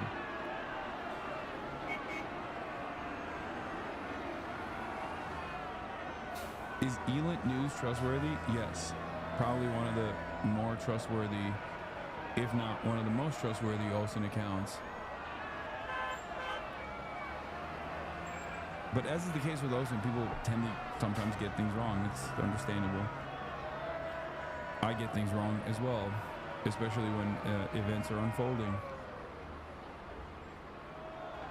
Especially when what most of these accounts are tasked with, and even myself as well, is to pierce through the fog of war and try to offer you the most accurate assessment of events that are unfolding, and that is spectacularly difficult, given that it's spectacularly difficult given that both of these countries have some kind of censorship implemented. Naldo, what's going on? To be some movement here. We're seeing American hardware and military assets being moved, and of course so is Donald Trump. He's on the move on his way to the White House at the moment. Yes, there is continuing speculation here in Washington that US military action in the Middle East could be imminent, and it's fueled by 2 things. The president's return to the White House this evening, that's not unscheduled. It was planned in advance, but it's still very unusual for Donald Trump to spend Saturday and Sunday at the White House. And that's so funny. He's right. He's fucking right. Isn't that crazy? The American president not golfing in his New Jersey golf facility, his New Jersey golf club, is uncharacteristic of him and is a sign that things are escalating. What an insane turn of events for the most powerful nation on the planet. Like, you have a serious news reporter saying that, and it's not even a joke. It's like very serious. That is like actually an indication that things are getting more serious by the moment. Equally unusual for him to be meeting with his national security team as often as he is. The speculation is also being fueled by the departure of B-2 bombers from their base in Missouri. These are the very aircraft that would be capable of carrying out any bunker bombing of Iran's underground nuclear capabilities. Now, right now, they are flying west towards the Pacific region, not to the Middle East, but of course they could continue further around the globe until they reach the Middle East, should the president deem that necessary. We are hearing that the line of communication remains open between the United States and Iran, although Iran insists it will not engage in negotiation while Israel continues its bombing campaign. We are also hearing that there was a very tense phone call between the Americans and the Israelis on Thursday. Israel reportedly very unhappy about President Trump's suggestion that there should be a 2-week window for diplomacy to be given a chance. And all of this, I think, speaks to the challenge facing the president right now. Why do you think the B-2s are going west? Guam is, or there are a couple air bases where they can fly from if they want to do a targeting mission on Iran. And I think like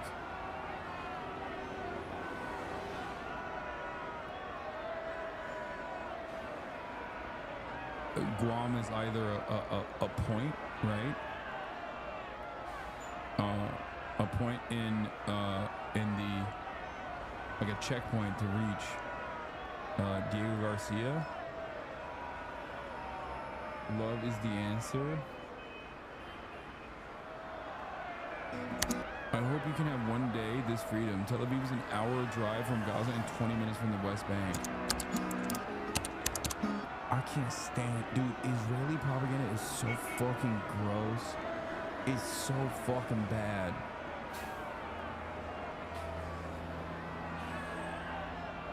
B-2s can strike a target halfway around the world.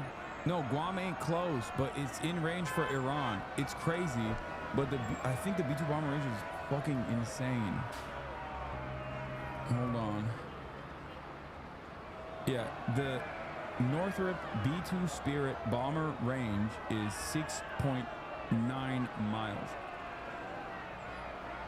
6.9 thousand, sorry, not 6.9. 6.9 thousand miles. It's almost 7,000 miles. And on top of that, I suspect you can probably refuel as well, but I don't know. I don't know. Not with 60,000 pound explosives. B-2 bomber range with ordnance.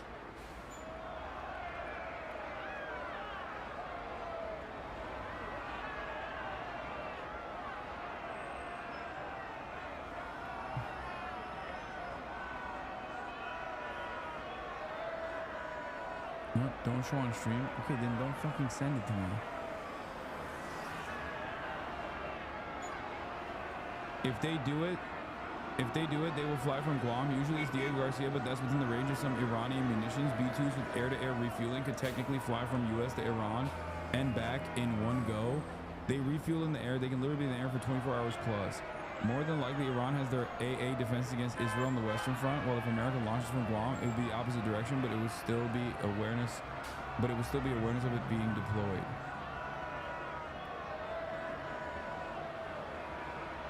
Range with max combat payload.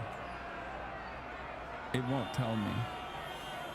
It won't tell me what it is with maximum payload. Oh, it says the B-2 can carry a 20-ton payload 6,000 miles without refueling. Built to give America a decisive advantage in a nuclear war, the Northrop Grumman B-2 Spirit was the world's first heavy payload bomber to incorporate a radar-defeating stealth design. I'm not gonna ask Murad about this, dude. What are you kidding me? It's fucking competitor. He's gonna lie and tell me it's shit. He's gonna lie and be like, oh, it sucks. It's fucking maybe 10 miles max. Heard it can't carry any payload, actually. With the ability to carry 8 times the payload of the F-117 Nighthawk and an unrefueled range of 6,000 nautical miles, the B-2 Spirit is a globe-spanning bomber that lives up to its ghostly name. Despite a 172-foot wingspan and the ability to carry 20 tons of firepower on board, it's alleged to be smaller on radar than even America's F-35. This bomber was so advanced when it entered service in 1997 that today, more than 25 years later, America's enemies are still trying to catch up. Meet the B-2 Spirit. Fun fact, modern radar can probably track the B-2 if it gets close enough. We might have a Yugoslav invasion incident where we lose it like we lost the F-117.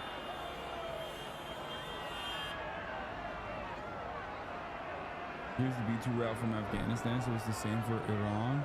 The longest bombing run in history, the B-2 Spirit of America logged 44 hours of flight time and 5 aerial refuelings to bomb Afghanistan from Whiteman Air Force Base in Missouri, October 8th and 9th, 2001.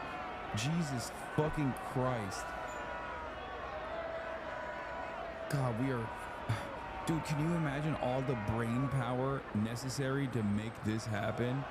All the money spent to make this happen, being spent virtually anywhere else. Like, that is so much.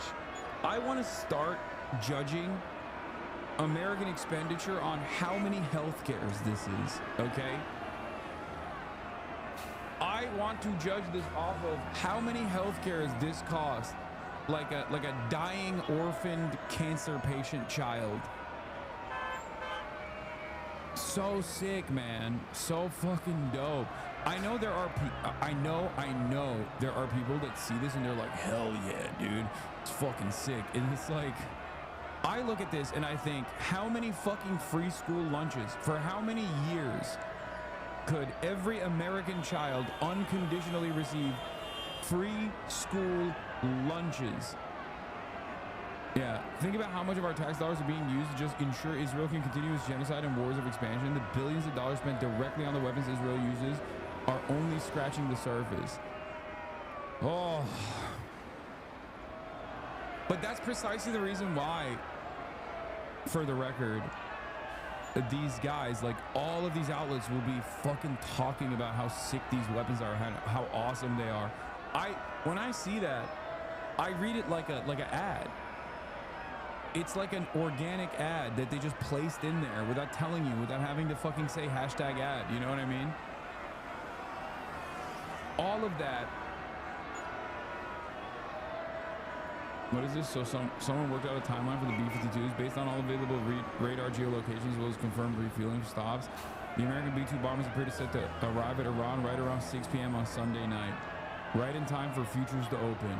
Tomorrow is going to be a lot of chaos and rapidly moving parts. I'll be covering it all detail in real time as it happens.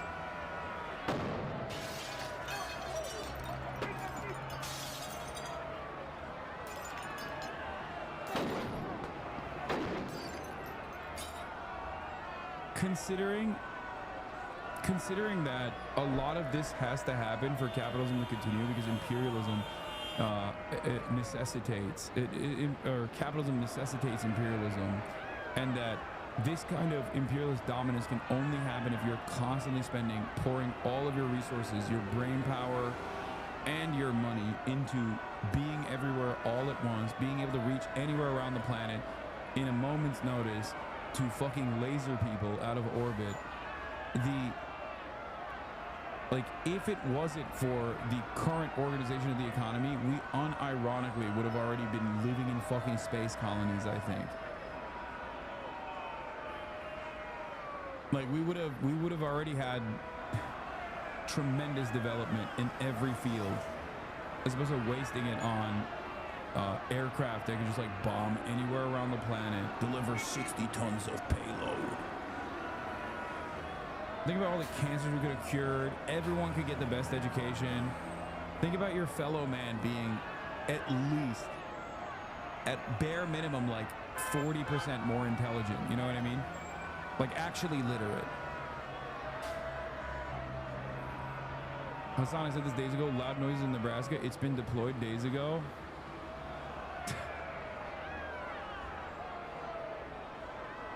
One B-2 bomber could underwrite 1 year of healthcare for about 144,000 Americans at the current per person spending rate.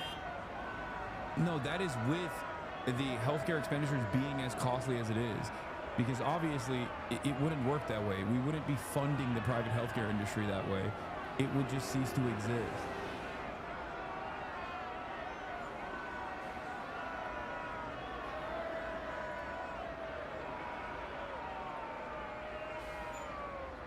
What? We have space colonies already and the cure for cancer, but they want to keep us as slaves, or it's lonely? What? Okay, Chowder. Do you think the International Space Station is a space colony? We won't go. Hell no, we won't go. One tier one city from China, one Iraq war, 3 trillion. Yeah, one Iraq war, and how much the wealth that we accrue from one Iraq war and how that wealth gets distributed is also entirely different than one tier one city from China, which houses tens of millions and is a beacon of commerce, a beacon of prosperity, erodes, like shreds the homeless population. And by that I don't mean literally fucking kills them. I mean like people don't succumb to homelessness because they have affordable housing. Night rain tomorrow for Sunday Fun Day or what? No, I'm flying to New York. I'm gonna be at the Mahmoud Khalil rally. Too complicated for Americans. Take notes from Delta Airlines. You need to use how many Nintendo Switch 2 consoles it could buy for it to land. Oh, you mean like instead of membership dues for your labor union?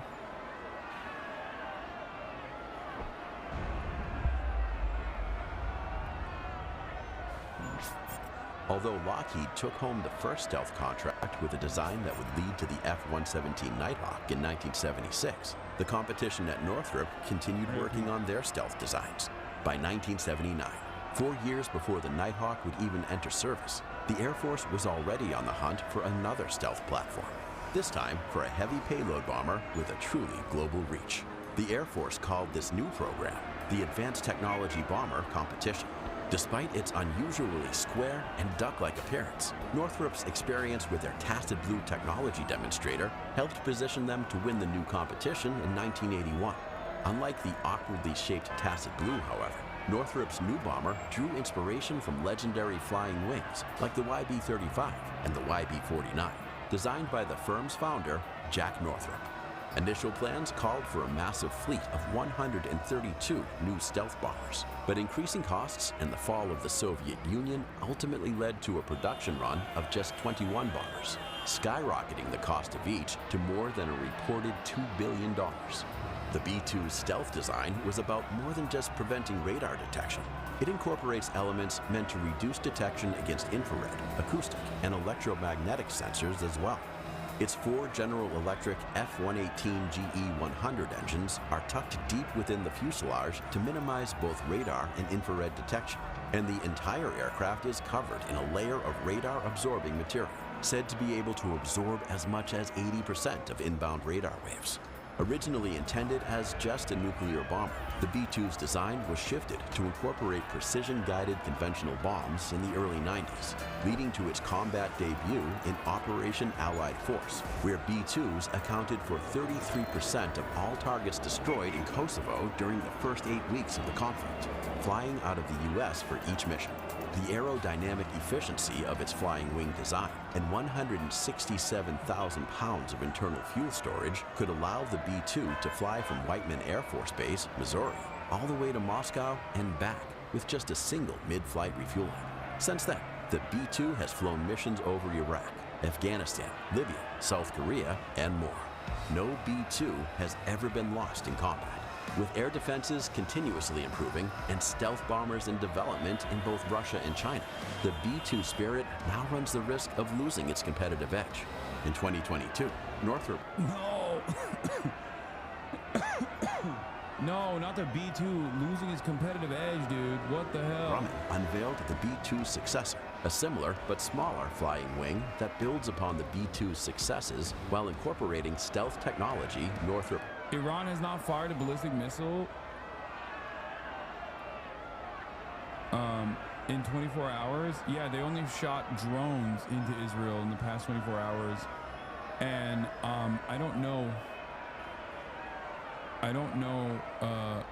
what the reason is. It could perhaps be because they're gearing up for America striking, or it could be because their fucking capabilities have diminished spectacularly. I don't know.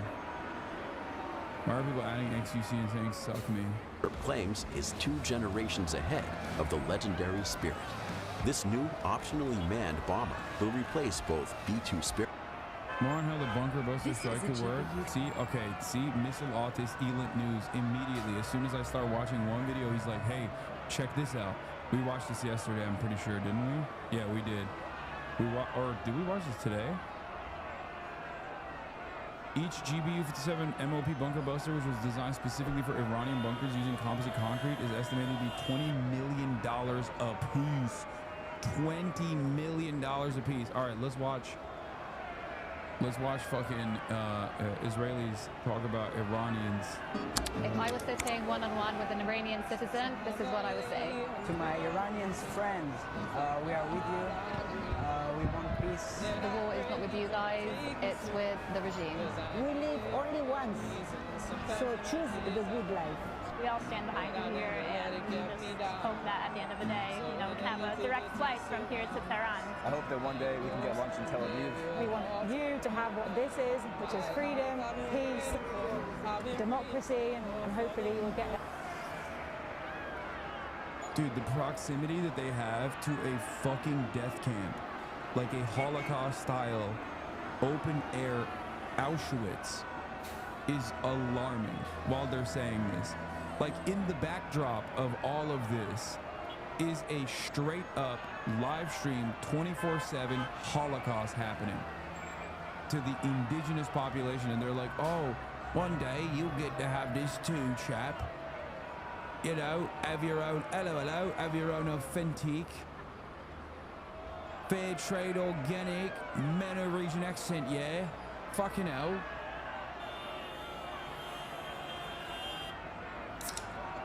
Everything that I see from Israel is zone of interest. Everything, every single thing that I see. Oh my God. I will never be able to see. I mean, I have not for many years, but like, it is virtually impossible for me to ever see Israeli society as anything but contributing to the death and destruction and the Holocaust of the Palestinian population.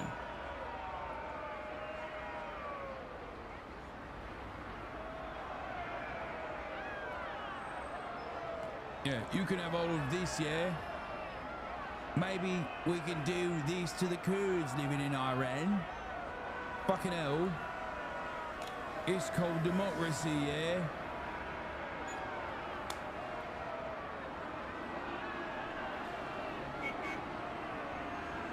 That very soon. We love you and we want peace. Make another one, 2025, make another revolution in your country.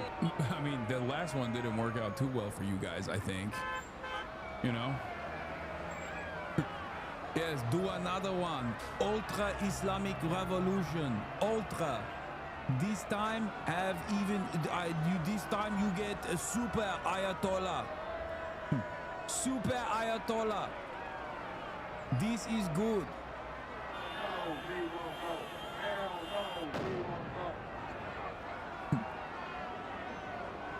I think he's saying it as a treat. And become peaceful, become freedom, become free country. I admire you. My parents are both born in Iran. This is not obviously a war on you. This is a war against the Iranian regime. I hope that one day we all can live together in peace like the old days. Stop with the violence, stop with the hate. One day we'll all be free and proud to be under the same sun.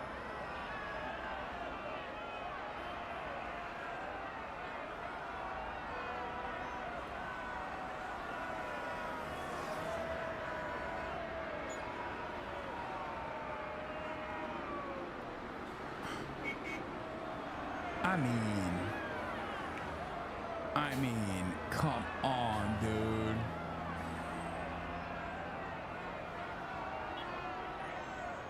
Come on, dude.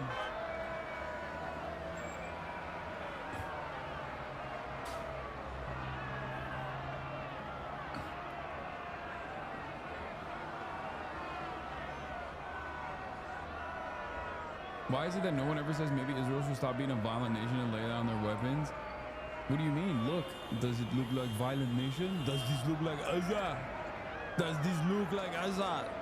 This is Tel Aviv.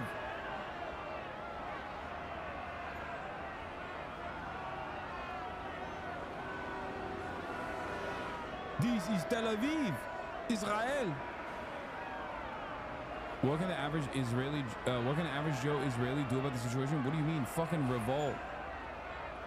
I feel like if Israeli society was, like, I think about it on my own, right? Like, we live in America. We are an incredibly fucking violent country. We are contributing to Israel's genocide, and there is a lot of discontent in this country. Obviously, it demands significantly more. Okay. Far more discontent than what we have shown so far against America, right? Says the American law. Oh my God, I'm literally fucking in the process of describing my moral culpability. What the hell is wrong with you, bro?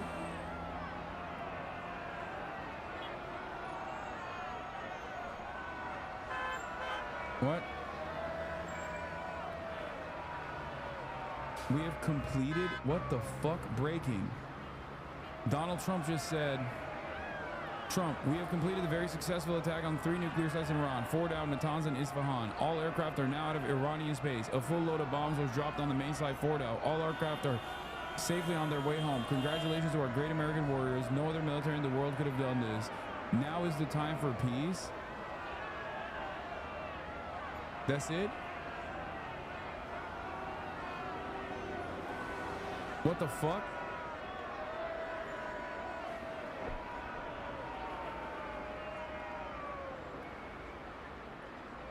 Okay, I need a fucking CNN link pronto. Do we have one? Poll shows that tattoos, well, they're trending to the right. According to YouGov, they're now more common among Republicans than Democrats, and that's a complete reversal from a decade. Oh my God, Republicans are fucking talking about tattoos, bro. Oh my fucking Lord. We'll come back.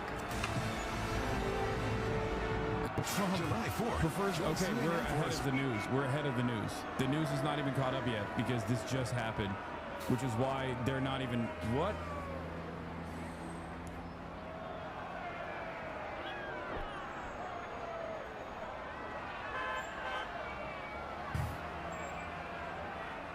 Did he accidentally post that too soon or something? President Trump announces the U.S. has bombed Fordow, Natanz, and Isfahan in Iran. He calls it successful and says U.S. planes are outside of Iranian space. Now is the time for peace, he writes. Dude, the peace president does it again? What do you mean? What do you mean the peace president? We just bombed a fucking foreign nation. What the fuck do you mean, peace president?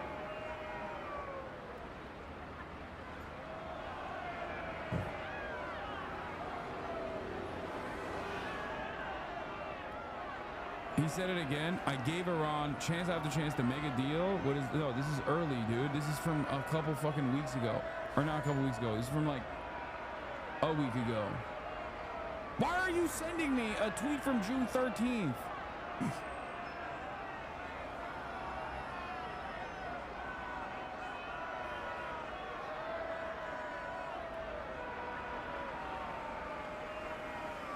I told you that 2-week narrative was bitch shit just to make the Israeli freak out as punishment for forcing his hand. Wait, first of all, I also never believed the fucking 2-week narrative. I told you that it was most likely going to happen this weekend.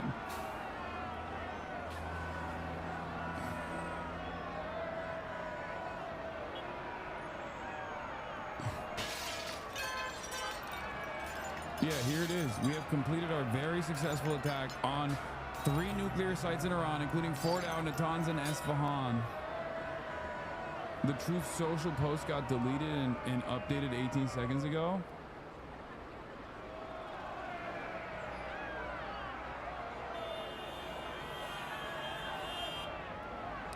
This was the OG. What's different about it?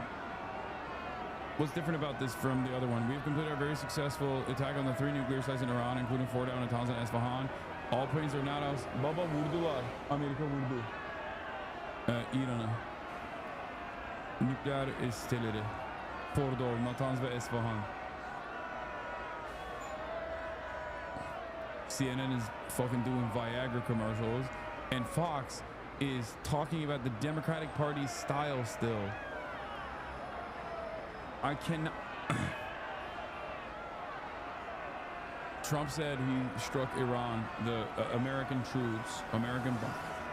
No, it is. He deleted it and then reposted it. We have completed our very successful attack on 3 nuclear sites in Iran, including 4 down Natanz and Isfahan. All planes are now outside of Iranian airspace. A full payload of bombs were dropped on the primary site, Fordow. All planes are safely on their way home. Congratulations to our great American warriors. There's not another military in the world that could have done this. Now is the time for peace. Thank you for your attention to this matter.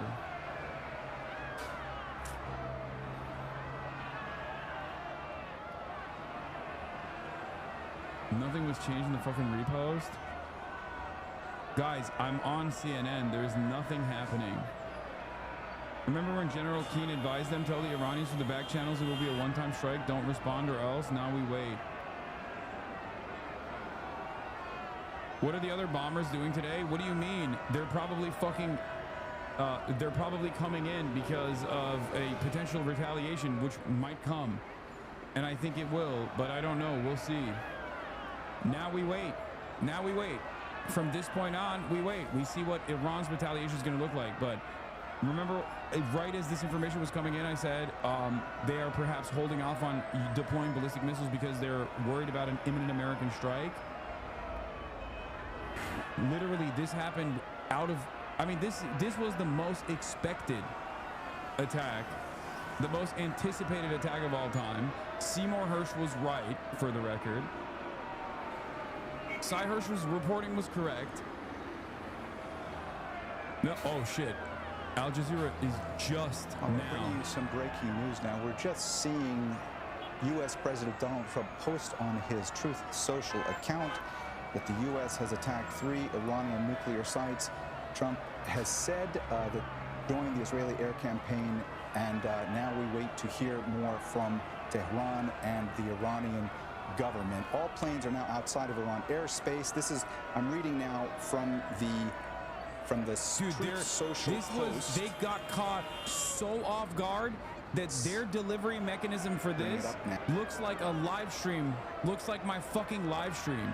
Look at this. Both CNN, literally, they screenshotted it so fucking fast that they still have the notification up.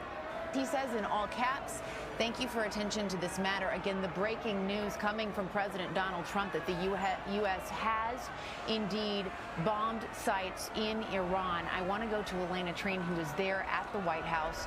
Elena, just to back up for a second, this news coming that they have attacked 3 nuclear sites there in Iran, as we saw President Trump coming back to meet with his national security team there at the White House, as we saw these B-2 bombers, stealth bombers that were involved in this being mobilized earlier. What more are you learning as we get this brand new information? Yeah, so we do know that the president is still currently inside the West Wing with his national security officials. We saw CIA Director John Ratcliffe enter the West Wing just a little over an hour ago. Secretary of State Marco Rubio, we just spotted moments ago outside of the West Wing on the phone, engaged in a phone call. And look, I mean, so far all we know is what we have seen the president post. Of course, this is very different from some of the things that we've been hearing in recent days, that he was still weighing this decision. Well, despite that 2-week deadline that he gave himself on Thursday, just 2 days ago, he has now, of course, made that decision moving forward with this series of strikes. I think very notable, you know, I was in some conversation with folks who are wondering, does this mean the U.S. when he says we? Well, he thanks American warriors in this, saying that no other military in the world could have done this. Some other things I think very much worth emphasizing here, Jessica, is he says that the bombs were dropped on the primary site, Fordow. Of course, that was really what we'd been hearing in all of our conversations, that really only the United States bombs, these B-2 bombs that you mentioned, we had reporting that had left that Missouri Air Force Base yesterday. They were the only ones that could really penetrate Fordow, that nuclear site, to really help the Israelis in their ultimate goal of wiping out Iran's nuclear capabilities. He says that they have done that, of course, and strike 2 other facilities as well. Will this be like a Qasem Soleimani moment of restraint from Iran? And not even restraint at that point. It's like complete and utter domination. Or does Iran retaliate against American troop positions in the region? and close off the Strait of Hormuz. Into this in a far more offensive way than we have seen, and also kind of going against some of what we've also know as many people really wary of the United States getting involved in this. Some key things I think, though, are also important to note here, Jessica, is what I had heard in my conversations after we had reported earlier this week that the president had reviewed attack plans on Iran. I was told that behind closed doors in these conversations, he had asked his team specifically if there was a way to have the United States carry out some of these strikes without launching them into a prolonged war. I've been told repeatedly in my conversations here with White House officials that their goal was to see, even if they get involved in this, perhaps that does not necessarily mean that the United States is getting involved in a war or that this will make it a full-scale war. Of course, we have to see how the Iranians will respond to this, but that has been what I've been told in my conversations here at the White House. What? And Elena, just to give the people Barak again tweet that's in Hebrew is somehow going to tell us Israel knew about this all along.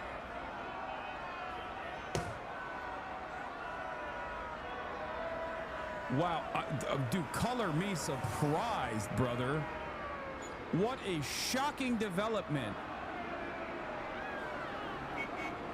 Meanwhile, he was trying to pull the fucking Ayatollah to Turkey or some shit, or the foreign minister to Turkey, right? If Israel wants to get rid of any threat of Iran having a nuclear weapon and getting rid of that program, how do you achieve that goal? And the big question around that was whether the U.S.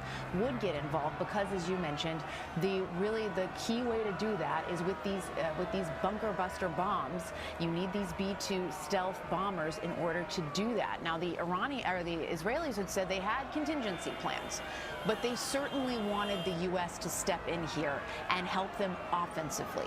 The U.S. had been helping them defensively, trying to protect them as Iran off the strait do? What do you mean?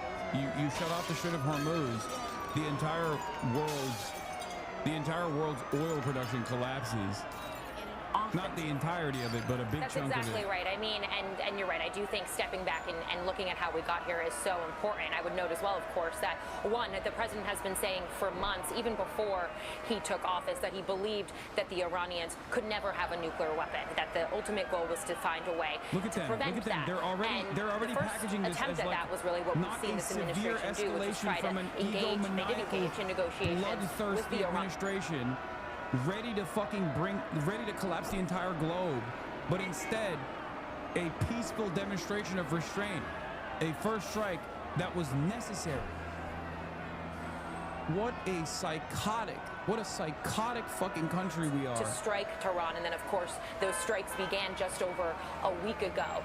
And if you look at where the president has been, at first he really was saying that he wanted to find a diplomatic solution to try and de-escalate the conflict between Iran and the Israelis, and essentially had said that he needed the Iranians to be far more forthcoming in those talks and really make major concessions, what they had really been unwilling to do up until that point.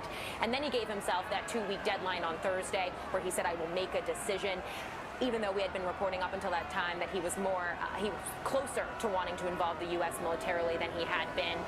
But now it is clear, of course, that he has made that decision, gone ahead, ordered the military to strike these 3 different facilities, specifically Fordo, again, which you pointed out, is really the key one that a lot of people believe that the United States needed to be involved in. And your point as well about what the Israelis have been asking the president. They've said it publicly. We know they have been saying this privately in their conversations. They wanted the United States to get involved. This is exactly what they were hoping they would do. A key question now is, where does this go from here? And we're going to have to continue monitoring that to see exactly what this could lead to now that the United States is far more involved in this directly than they had been up until this point. Certainly. All right, Elena Tring with the very latest at the White House. Thank you for that. Again, the breaking news, President Trump saying that we have completed our very successful attack on 3 nuclear sites in Iran.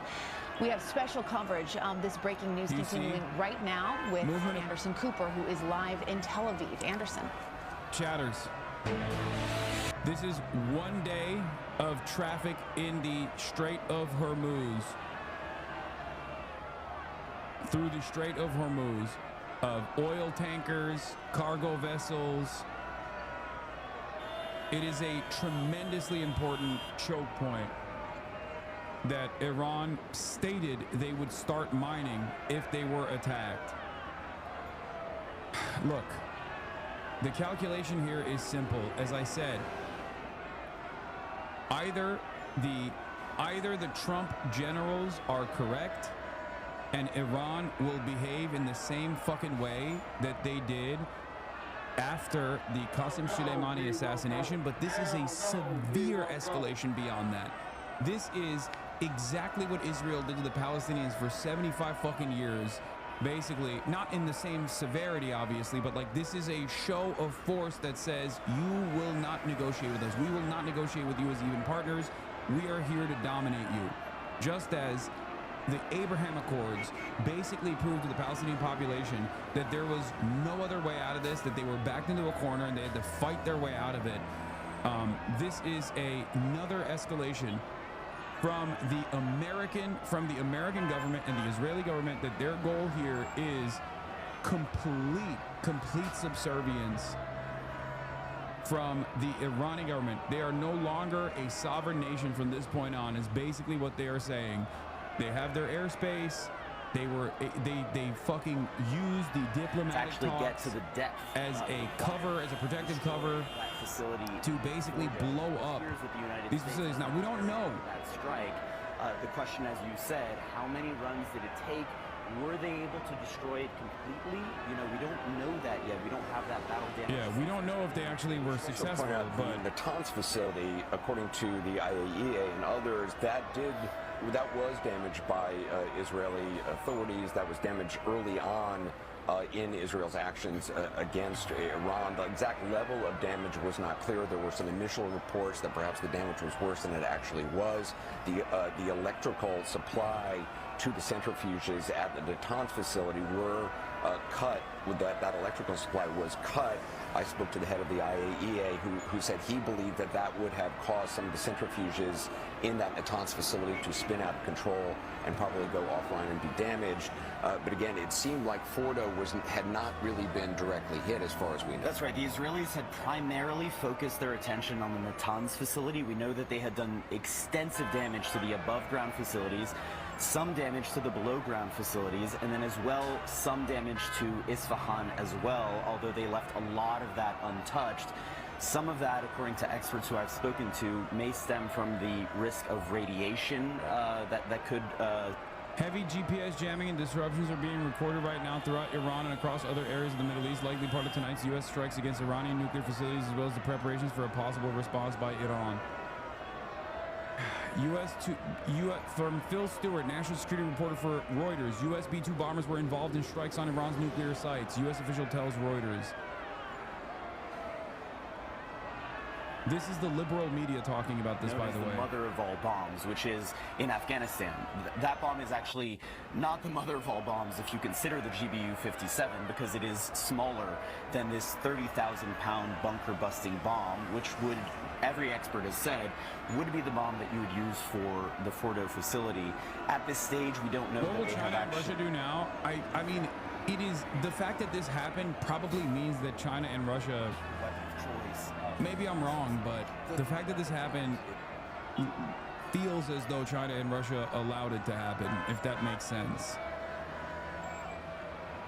Like, I don't...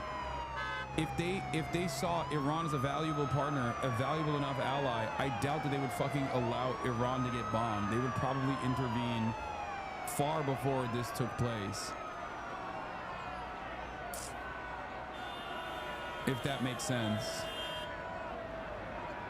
Like, I don't think America can move B-2 bombers into Iran and fly over Iranian airspace and blow up Iran when there are Chinese assets in Iran. There are Russian assets in Iran. Well, notice that they didn't actually bomb the fucking Russian facility. The Russian nuclear facility was untouched. They will intervene now. I think it took everyone by surprise.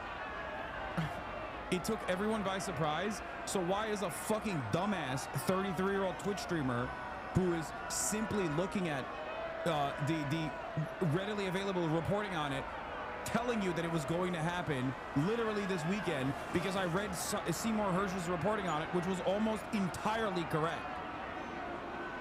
There is no world in which, if I am speculating on something and telling you that this assessment has a high likelihood that the fucking Chinese state is oblivious to that reality, or rather, the Russian state is oblivious to that reality. That's not how states work. Many of you don't understand that, like, states literally engage in deconfliction when they literally do war with one another even. Okay? They communicate flights to one another. I'm not saying that the B-2 bombers were communicated ahead of time to Russia and China, but I would be shocked if they didn't. You did just say that on Thursday. Dumb shit, fuck. My whole point is, first of all, there is no congressional approval. They are basically fucking behaving as though if it's a bombing campaign, it doesn't require, like just with Yemen, just like Yemen, if it's a bombing campaign, it doesn't require congressional approval is like the modus operandi now, okay? This has been calcified as a fixture of American foreign policy, okay? Congressional approval basically is negligible and not necessary when it comes to bombing campaigns. At most, if you want to do probably like a full-blown boots on the ground military campaign, then you have to maybe say like, oh, there's going to be a special military operation, not a full-blown invasion, and then maybe you can exhaust the legal limitations once again. This is a severe escalation.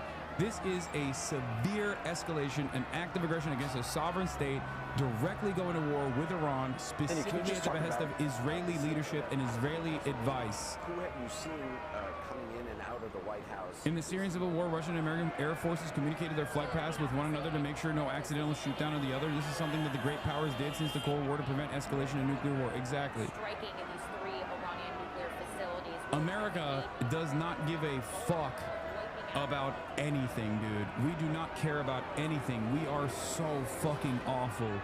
We are so goddamn awful. It is crazy.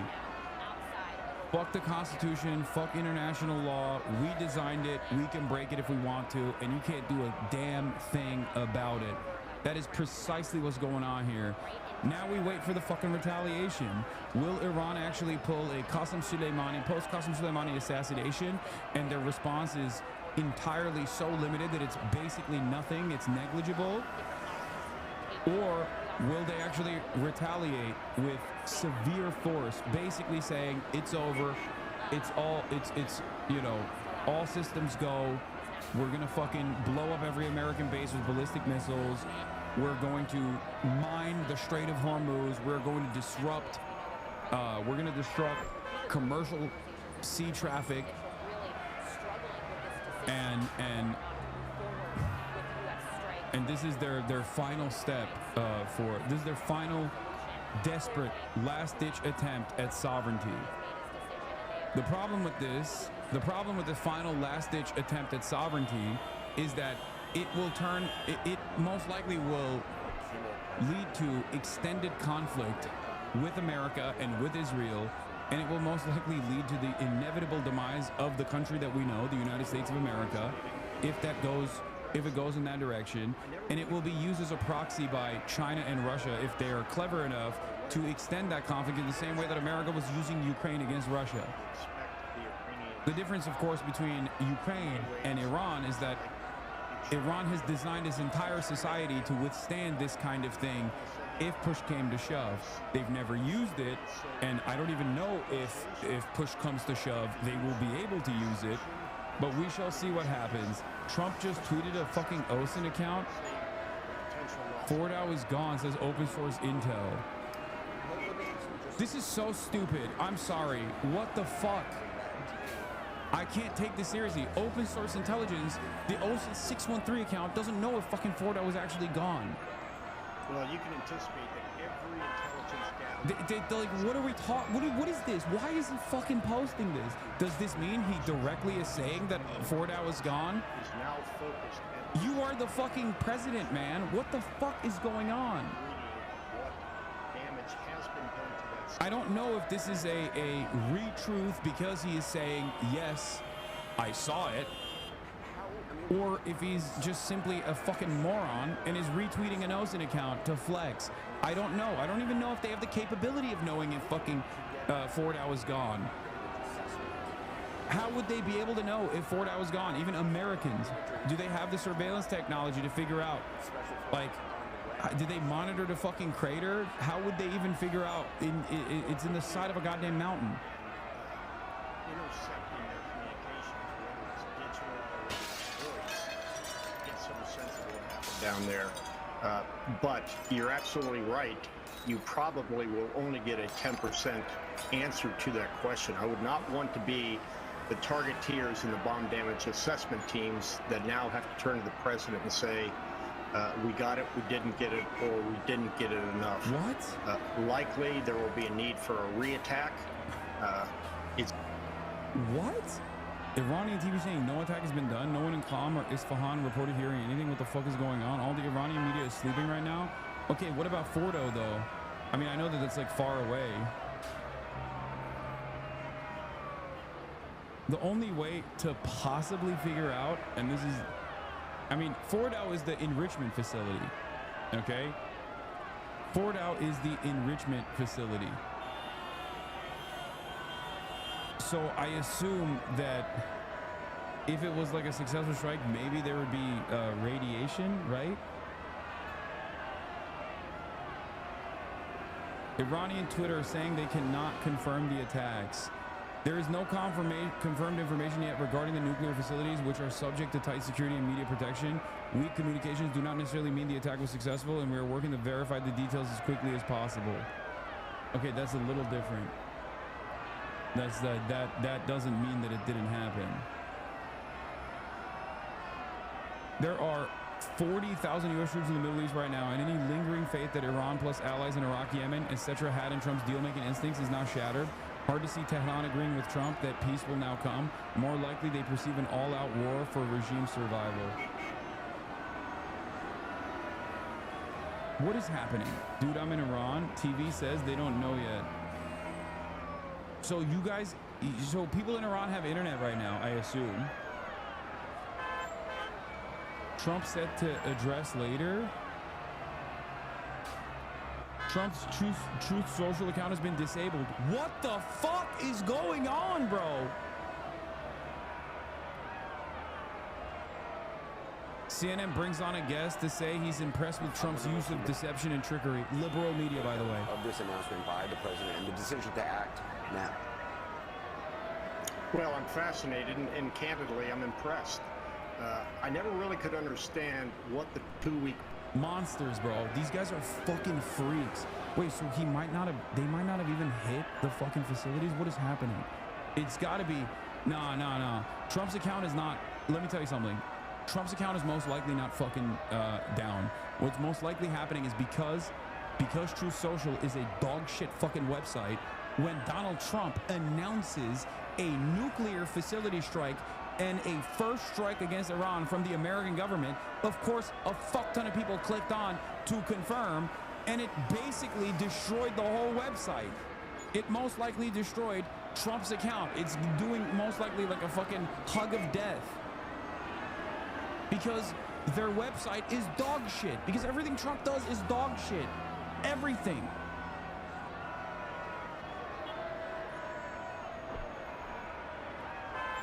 This is most likely a hug of death that is happening. See, as a consequence of people clicking on the fucking account over and over again.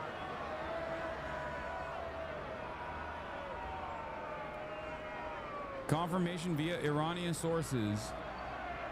A U.S. official said on condition of anonymity, given the sensitive nature of the information, that multiple B-2 bombers carried out the strikes against 3 nuclear sites. The White House alerted television networks that the president was expected to address the nation later. The Fordow site was first revealed to the world in 2009. Okay, that's... Defense Department officials said on condition of anonymity, given the sensitive nature of the information, that a number of American B-2 bombers were used to hit Fordow. The bombers can carry the needed 30,000.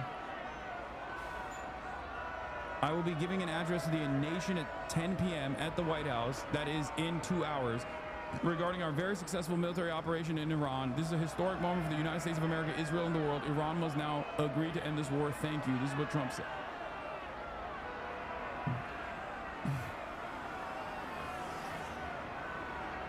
The bombers can carry out the needed 30,000-pound bunker buster bombs that can penetrate into Fordo. It was not immediately clear whether other American warplanes were using the strikes. 3 senior Iranian officials speaking on the condition of anonymity because they were not authorized to speak publicly said that they believed Americans had bombed Fordo and Natanz at around 2:30 a.m. in Iran.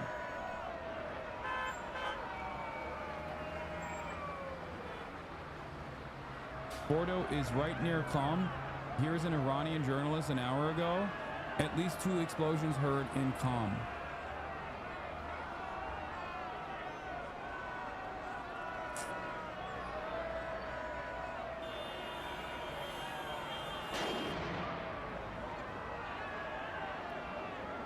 I'm in a clubhouse room right now, and there are a bunch of people living in the city of Qom, closest to Fordo. They're saying that they haven't heard anything.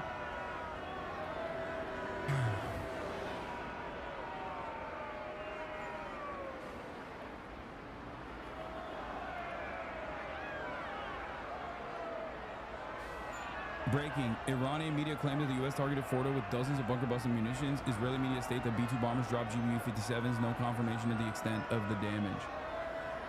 Holy fuck, dude. What an insane situation. I cannot believe that we are... I mean, given how stupid things are, of course it is expected that this would unfold in real time in the exact idiotic ways that it did. Sky News. American diplomats and their families who wish to get out the area. Everyone has been put on high alert. There are a lot of American troops stationed throughout the region, not least in Iran, where there are a lot of pro-Iranian militias, and also inside Syria. Syria obviously is more benign territory, but it doesn't mean that there aren't bad actors there, and that will be of concern as well. Diplomatic, military and civilian ties, and of course the State Department have been advising any American citizen to get out of Iran. That will also prove extremely difficult at the moment, but certainly I would say in terms of foreign policy, this is the most important, most significant moment of President Trump's second term. Whit? Ian, panel for us, thank you very much. We're going to bring in our Louis Martinez, who's joining us now, covers the Pentagon. And Louis, you're on the phone, I believe, with us. And one thing I just wanted to ask you about, because we were getting these reports from flight tracker sites earlier that these B-2 bombers were on the move. We thought that they were moving, according to sources, toward Guam. What do we know about what may have changed in that plan? And was this part of some sort of diversion, or what was it that led to this move tonight? But those are all great questions. We're trying to get a real good handle on that. But you're exactly right. This is a very public tracking on flight tracker websites, on radio communications from air traffic controllers that indicated that these B-2s had left their base in Whiteman, Missouri, and were bound westward. We talked to officials who told us that, yes, that the bombers were headed to Anderson Air Force Base in Guam, which is a place that they've deployed from previously, but that there were no further orders. So the question is, were these B-2s allowed to continue on towards Iran and striking some of these targets? Were they not used? What other kind of assets may have been used? One of the things that I think that has been lost here over the last week or so is that the United States has had a very strong military aerial presence in the region already. We knew that additional fighters and bombers had been surged into the area, but those aircraft are very capable with it of dropping. Including the one where he announced that this had happened in the last 15. Latest one. Well, as you said, he's announced he will address the nation at 10 p.m. tonight, so that's in 2 hours' time, just under 2 hours' time. He says, I will be giving an address to the nation at 10 p.m. at the White House regarding our very successful military operation in Iran. This is an historic moment, capital letters, an historic moment for the United States of America, Israel, and the world. Iran must now agree to end this war. Thank you. So, 2 hours before he gives what I imagine will be an Oval Office address to the nation. Very unusual for an address to the nation to come so late in the day and at a weekend. When presidents tend to do this, it's usually earlier on in the evening, hitting prime time, 6 p.m. or so. But a 10 p.m. address to the nation. We also know that the House, the Speaker of the House. Look, the only other possible outcome, as that Twitter guy was also saying, is that they actually did not successfully hit the facility. Like, they did not reach the facility. given how deep it is, and therefore therefore the Iranian retaliation will still be severe, I suspect, but not as severe as like all-out war. So we shall see. And this was a question that was raised when I was having these conversations in Israel today with Israeli officials. They said that one of the things that Donald Trump would be asking was, what does the next day look like? What does tomorrow look like? What does it look like in a week's The time? International Atomic Energy Agency is in Tehran that probably see radiation on site if strike was successful. Some kind of prolonged situation. So, as you say, and as Ali's Do you think this would have happened if Trump wasn't elected? Not that it matters because Donald Trump is currently the president, but yes, I do think it would have happened if Trump wasn't elected as well. If you think that the Democrats would be any different right now than the Trump administration, then you're not paying attention to what the fucking Democrats have been saying so far. Now, once all of these events unfold and we see the negative consequences of it, the Democrats might finally change their fucking tune. But leading up to this very moment, the Democrats have been lockstep, have not actually moved away from criticizing Donald Trump, and the only time where they've offered criticisms to Donald Trump is when they're actually saying they would bomb Iran harder. And this is not just the words of Kamala Harris saying that Iran is the biggest enemy, that she would be harder on Iran than Donald Trump, or that how she wanted to have the most lethal military. This is not just what they've said during the campaign. This is not how they set the stage for this to take place. This is because of what the Democrats are saying currently. The Democrats are currently saying, the highest level Democrats in Congress right now are currently saying that Donald Trump has the right to do this. They should just do it the legal way by getting congressional authorization. That is basically a demand for rubber stamping this and doing it the legal process. That is not a criticism of Donald Trump doing this at all. At most, if you hear in the upcoming days, if you hear from Democrats, they will probably say, depending on the impact, depending on the retaliation, you will probably hear them yell about how Donald Trump did not fucking follow process. That's not the real criticism here. The process is only important because you're supposed to use the process to stand in opposition to Donald Trump, and you're not supposed to give him the congressional authorization. Donald Trump went ahead and did it anyway, without congressional authorization. I built a live viewer of satellite VIRS, thermal hotspots, and fire activity in INTENSIFY hotspots all over Iran. I can get you a web map with the specific data if you want to look.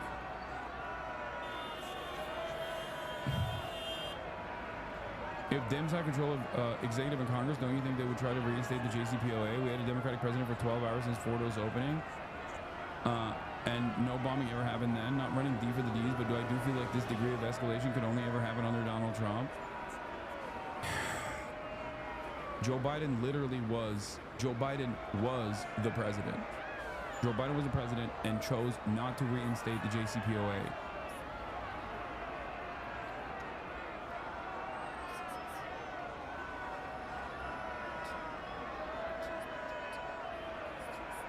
And instead, what Joe Biden did was, instead of reinstating the JCPOA, what he did was full tilt genocide and set the stage for Donald Trump to be able to do this. That's why Brett McGurk has been Joe Biden's architect in the Middle East. What Brett McGurk has been saying on CNN 24/7 is basically how fucking awesome this stuff is that Trump is doing. Israel's Channel 12 is showing images from what they say is Fordow. The vegetation in the image does seem to match the area around the site. Apparent footage from Iran, according to N12 News.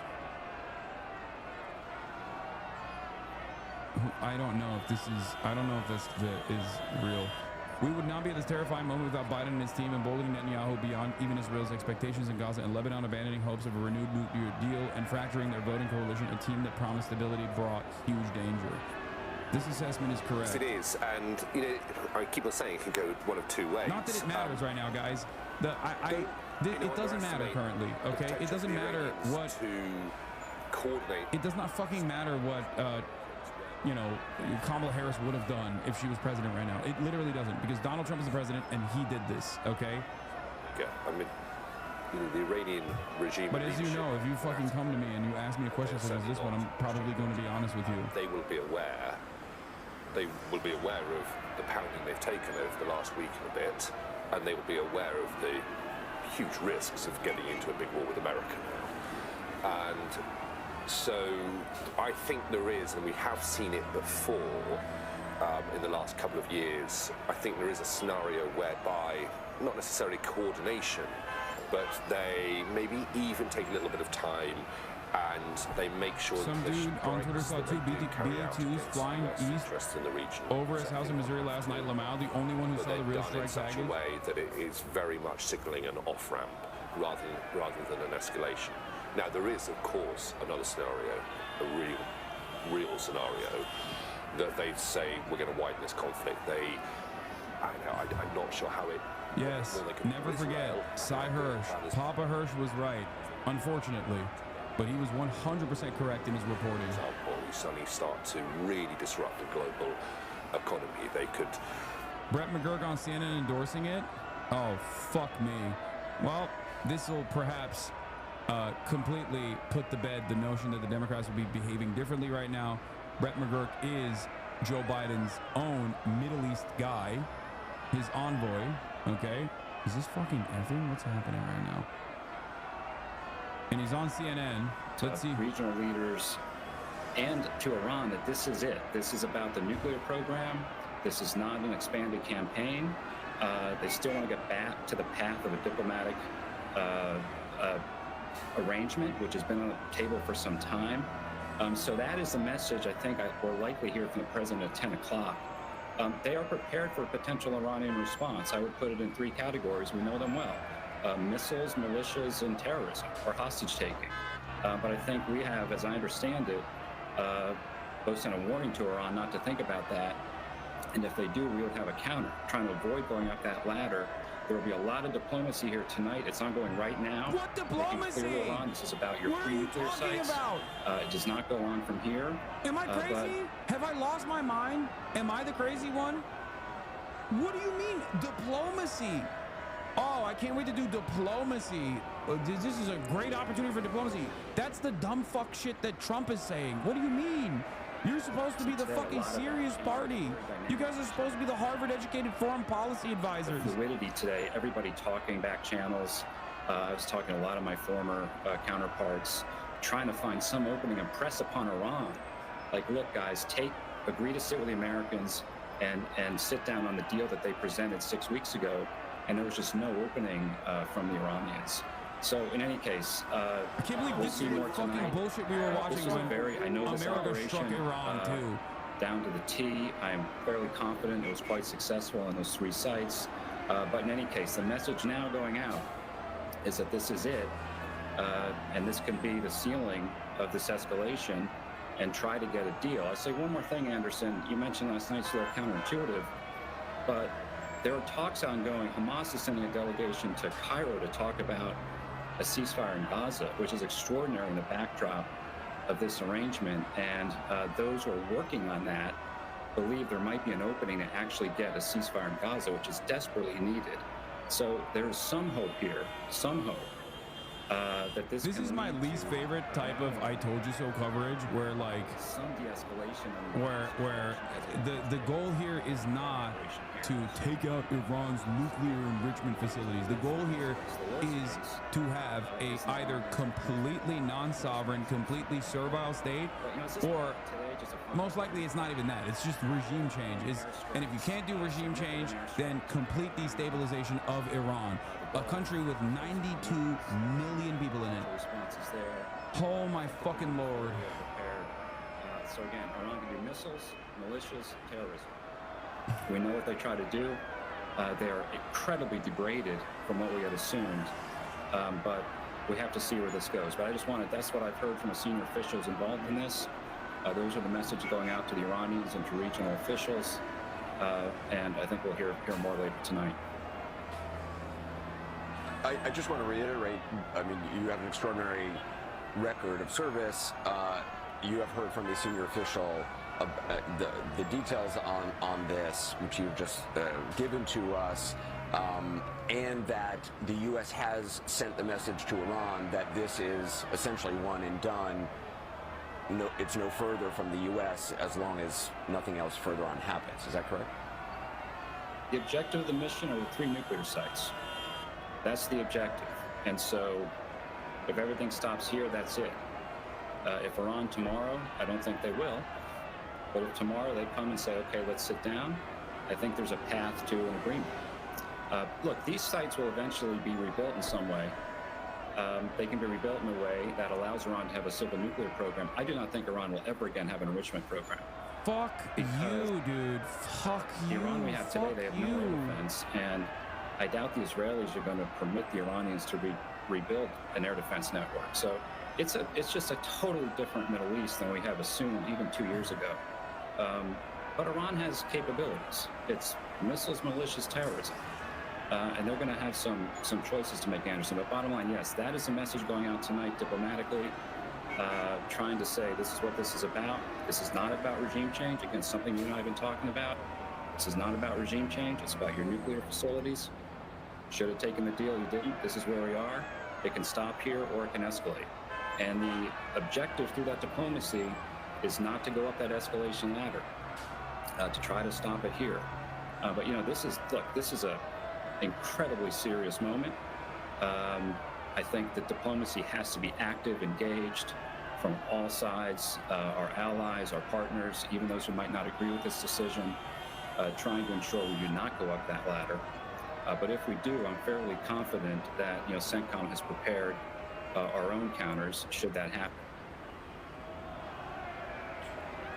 Brett, use your judgment on what you can say, but I just want to ask, how confident can U.S. officials be, Air Force, everybody else, be about the level of damage is sufficient enough, particularly at the Fordo facility? Are they able to do real-time assessments of, or does that require, you know, repositioning satellites and that's going to take some time before there's an accurate sense of how damaged these facilities are based on this new attack? One thing I'd say about this operation, we know a lot about it. So this is not like a new situation, a new target. I don't want to say too much, but I think our commanders, they knew exactly what to target, what to hit, the pilots. So that's one thing. But yes, there will be, over the coming hours, as light comes up, there will be battle damage assessments to determine the success. But I think right now they believe it was very successful based upon what was practiced and rehearsed over many years. After, you know, the massive ordnance penetrator is a munition that back in the Obama administration used to be discussed a lot as we have that option should it ever come to that. Israeli Air Force is not going mobile? But this is a military mission that has been honed across administrations with the hope that it would never have to be used. Now, tonight it has been used, but this is something that has been rehearsed, practiced for years across presidencies. So I think they knew exactly what they were doing and feel good about the results. But I think, yeah, they will do an assessment probably tomorrow, over the coming days, make sure. If you have to go back and hit again something else, that I've been involved in that in the past, that could be a possibility. But again, the message here going out to the region and for Iran, this is about the nuclear facilities. This is not an expanded mission set. That's what this is about. And it can. The reason why he's even entertaining the notion of second strikes, yeah, the video is old. It's not forward out. Despite what many accounts are now claiming, this video is old and not from tonight's U.S. strikes against the Fordo nuclear facility, nor any of the strikes tonight against Iran. But that doesn't mean that Fordo hasn't been struck. But as it stands currently, we don't know how deep the penetration was. We don't know what kind of damage the nuclear facility took. Okay? We don't know that. We do not know. This is an important part of the calculation to make assessments on what the Iranian retaliation is going to look like. Okay? That's what's important. I mean, there's a million different things happening right now, but we do not know, we do not fucking know what Iran will do in retaliation. They said Fordow was not burning as of now. Here are all fire signatures on Earth by NASA firms.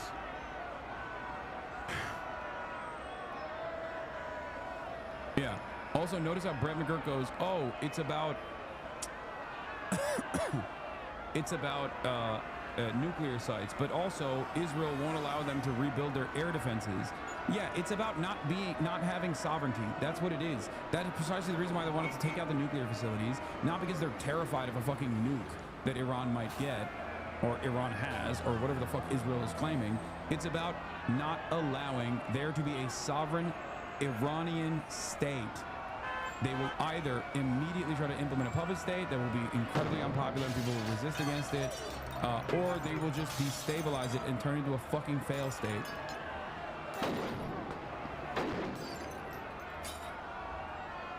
That narrative of Israeli special forces raiding Fordow was the most obvious fictional narrative I've ever heard, but at least now I know it was almost certainly just a bait to get as many on-the-ground soldiers into the facilities before the U.S. bombed them, probably spread by Israel to try and maximize the response from the Iranian side and bait the U.S. into further conflict.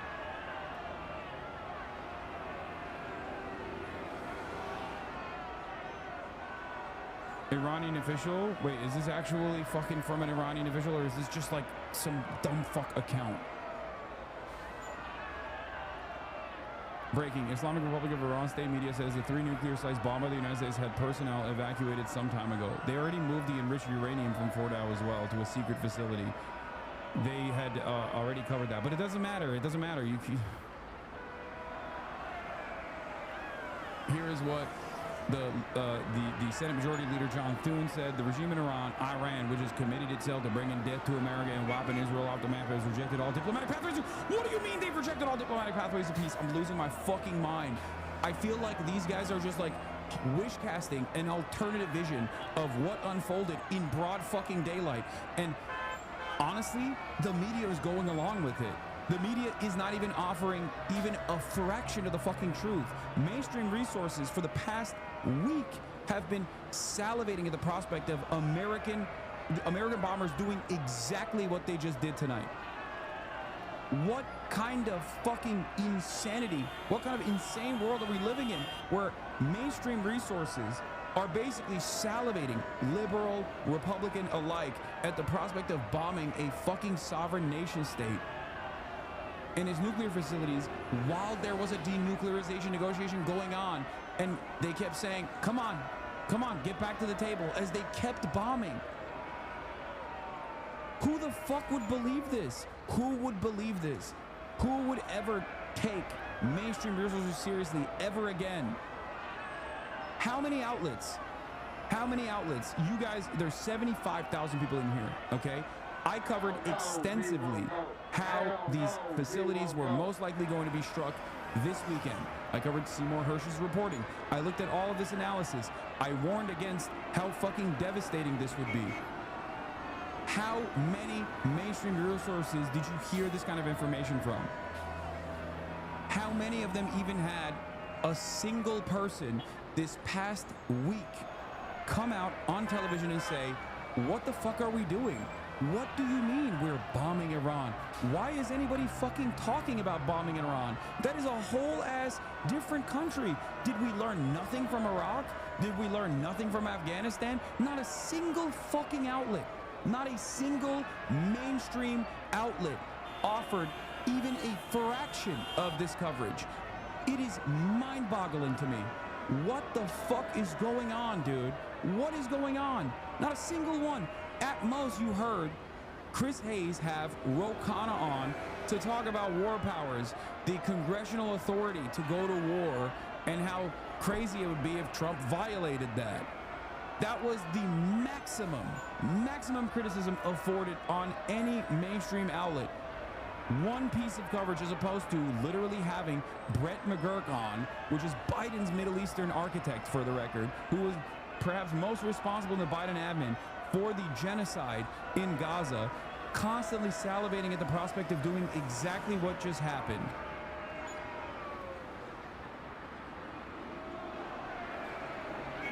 And now I got people asking me if we're gonna get nuked. Iran literally doesn't have nukes. People literally think we're gonna get nuked.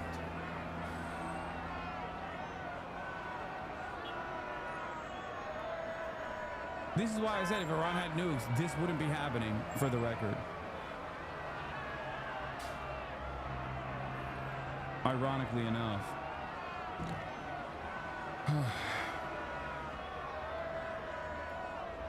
Yeah, Brett McGurk on CNN is talking about how we should run it back. Jeff Stein posting and then deleting every single thing that he has said in his coverage. Jeff Stein of Washington Post posting and deleting, dirty deleting all of his tweets about Brett McGurk in real time.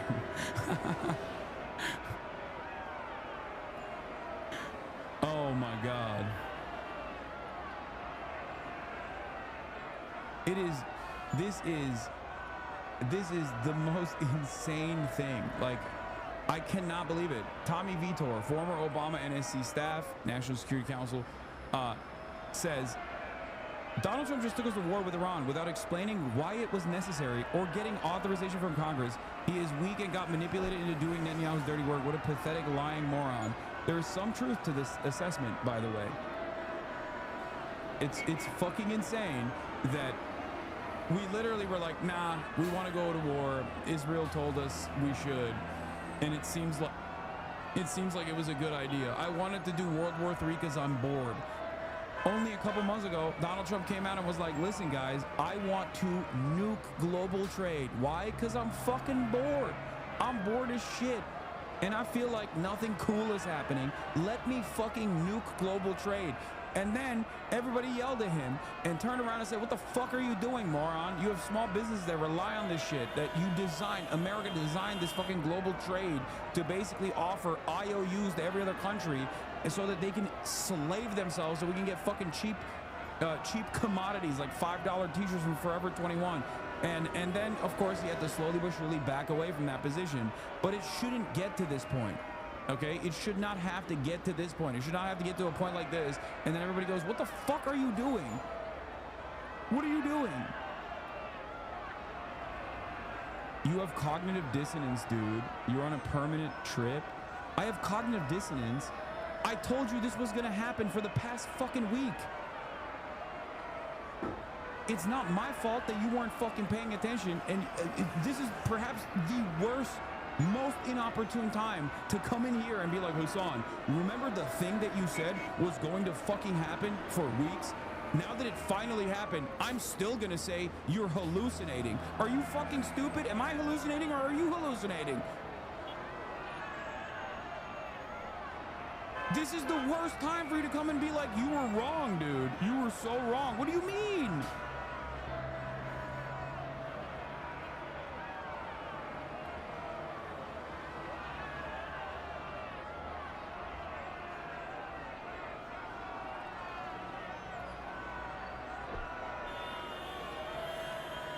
U.S. is briefing troops that Iran will likely retaliate. U.S. military is now briefing troops that its strike on Iran will likely result in counterstrikes on U.S. bases and facilities in the Middle East and likely activate Iran and other foreign terrorist organizations abroad, including the U.S. to conduct strikes against U.S. persons and facilities according to briefing Act 10. Of course, I mean, that's what they're anticipating, by the way. It might not happen. Remember.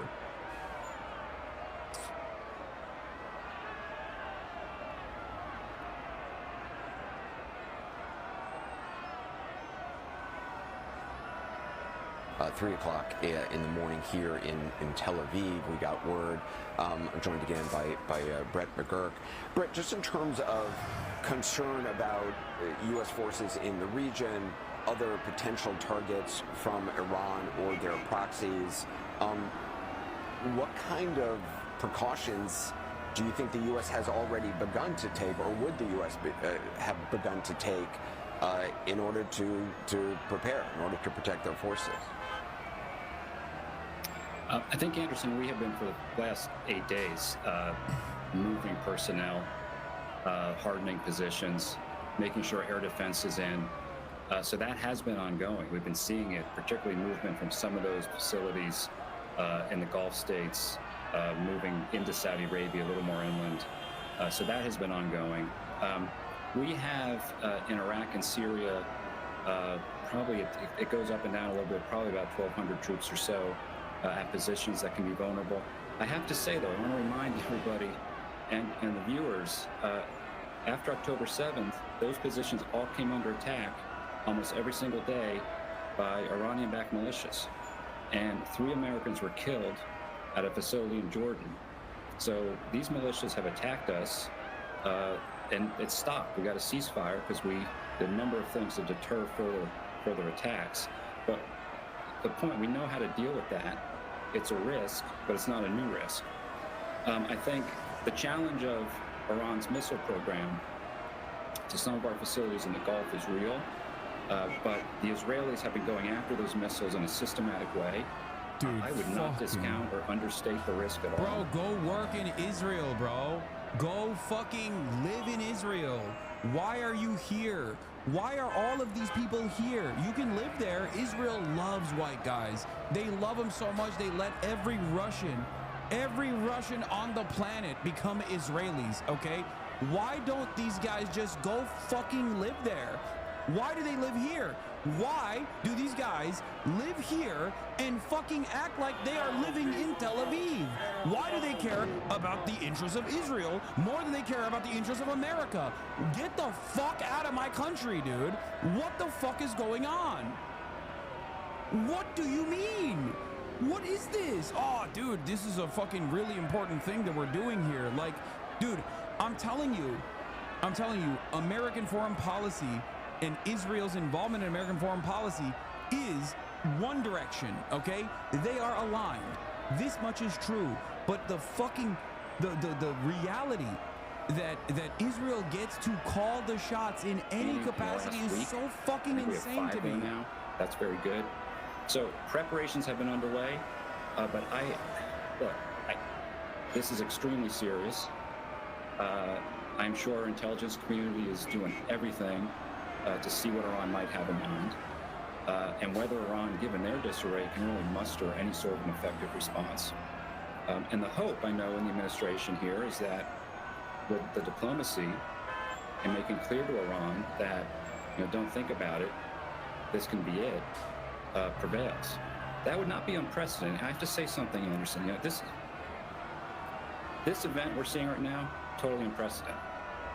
But last October, Israel launched an air attack into Iran after they were attacked by ballistic missiles. That had never been done before.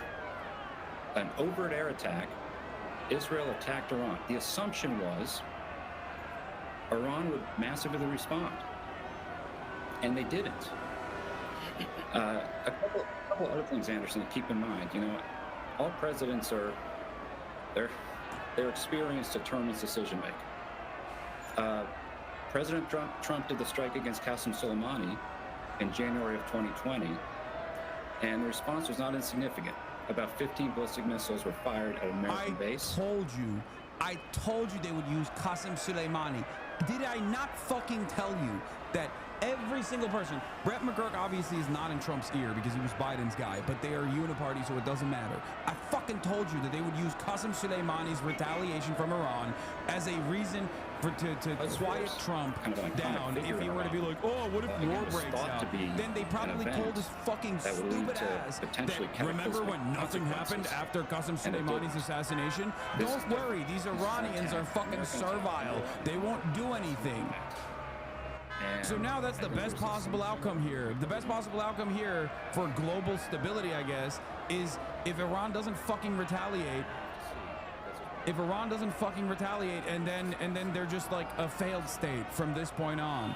Following the United States attack on Iran, the Home Front Command is changing the guidelines back to the most stringent. Breaking, Qom Province Crisis Management spokesperson, hours ago, after Qom's air defense activated and identified hostile targets, part of the Fordow nuclear site was subjected to enemy aerial aggression. These are a few pieces that we know of what might have happened in Fordow. They still are showing the fucking Fordow strike target. Oh my God. They're literally, they love this. They love this fucking satellite imagery, dude. They fucking nut to it. They jerked off to it for literally the past fucking week and a half.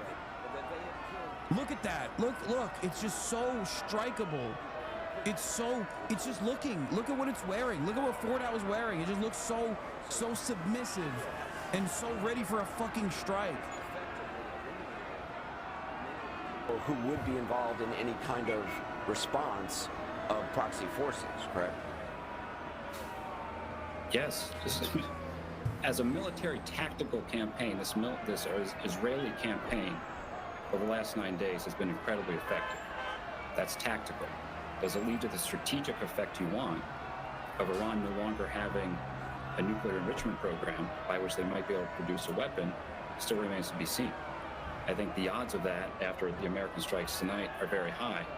But, you know, Israel's campaign the last 9 days also completely unprecedented. I think if you asked anyone who follows the Middle East 2 years ago, what would Iran do if Israel launched a massive military and intelligence Watching campaign Iranian state news, I don't know how much stock you can put into what's being said right now, but they largely seem unfazed because they insist their key nuclear assets were moved out of facilities that were attacked. Major regional I know, they said that already.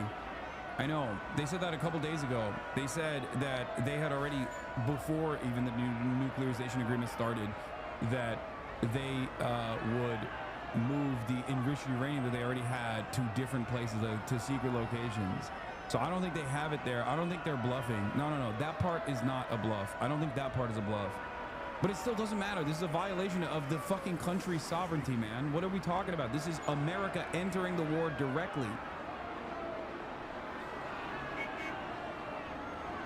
I suspect that the reason why they're talking about how unfazed they are is because this might show that their response will be relatively restrained again, and then they'll just slowly but surely, death by 1,000 cuts, get fucking destroyed. It's over. Leader could say, I have to drink from the poison chalice and give up the nuclear program. Here, that choice has been made for him. And how he responds... Shut the fuck up. Oh my God. U.S. President Donald Trump tells me in a phone call, we had a great success tonight. Your Israel is much safer now. Oh my God. Donald Trump literally calling Barack Ravid directly. Your Israel is much safer tonight. Yeah, Trump posts after Soleimani strike on January 3rd, 2020. There it is. Trump posts an American flag.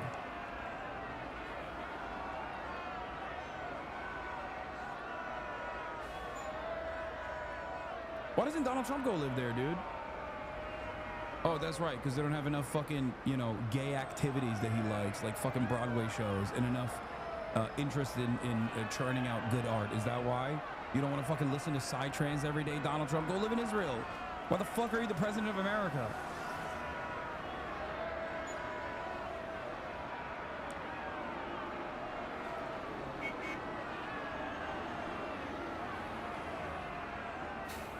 The Atomic Energy Organization of Iran rarely tweets in English, yet its recent English posts center on condemning the International Atomic Energy Agency, signaling that Tehran may be gearing up to pull out of its safeguards agreement with the IAEA.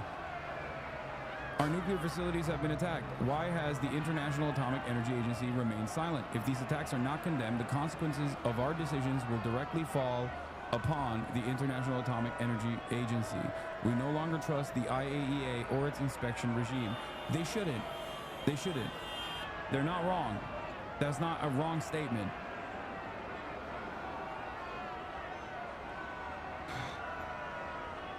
New reporting from CNN. Trump hopes strikes prompt new diplomacy and isn't currently planning on additional... Dude, we are a delusional country. We are actually a delusional country. Iran confirms via drop site. Spokesperson. Here's the first confirmation from Iranian officials on the strikes. Spokesperson for Qom Provincial Crisis Management Headquarters. A few hours ago, the Qom air defenses were activated and hostile targets were identified. Part of the Fordow nuclear site area was attacked by enemy airstrikes. Do we think Iran will retaliate? I don't know. I don't know. I don't know. I don't know. I don't know. Like, under normal circumstances, yes. If they even care to be Iran going forward, they have to. But given what they've done in the past, their retaliation always has been, including the tit for tat between Israel and Iran this past week, has always been so restrained that that I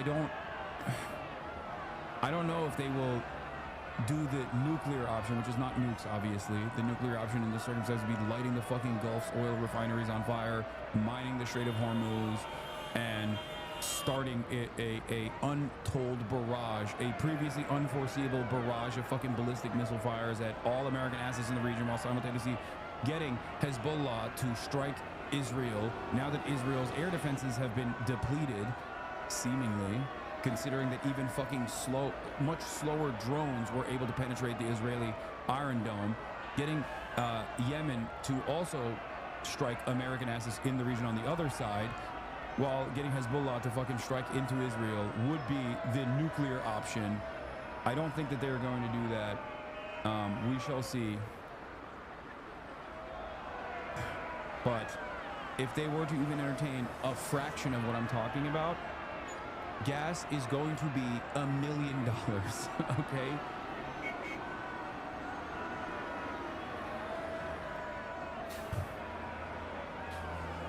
U.S. briefing troops to expect counterstrikes in the region. I know, but if the counterstrikes in the region are limited, like after the Qasem Soleimani assassination from Trump, then it's not that significant.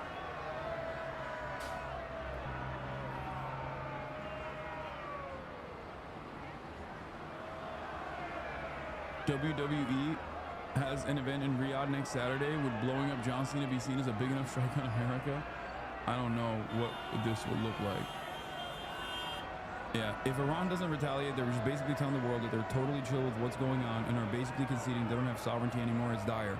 Yeah, it's basically saying we don't have any air-to-air defenses. We don't have any control over our own airspace. We have no control over, we have no protection. You can come in and you can fuck us as hard as you want. Good luck. GG's, you know, well played. GGWP. That is it's, if Iran doesn't retaliate in this circumstance, or even if it retaliates, there still might be a decapitation strike. Okay? If that is imminent, then at that point, it's like, do you want to maintain some semblance of a state? Which then you go into long and extended conflict with the United States of America, which is all but surely going to end the American empire if there was like boots on the ground military warfare.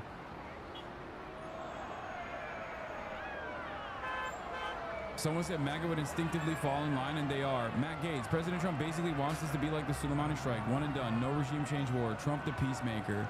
Yeah, look at that. Look at that. Good call not going to burial card in hindsight, lol. I mean, I wasn't invited. They know I'd be fucking whipping ass.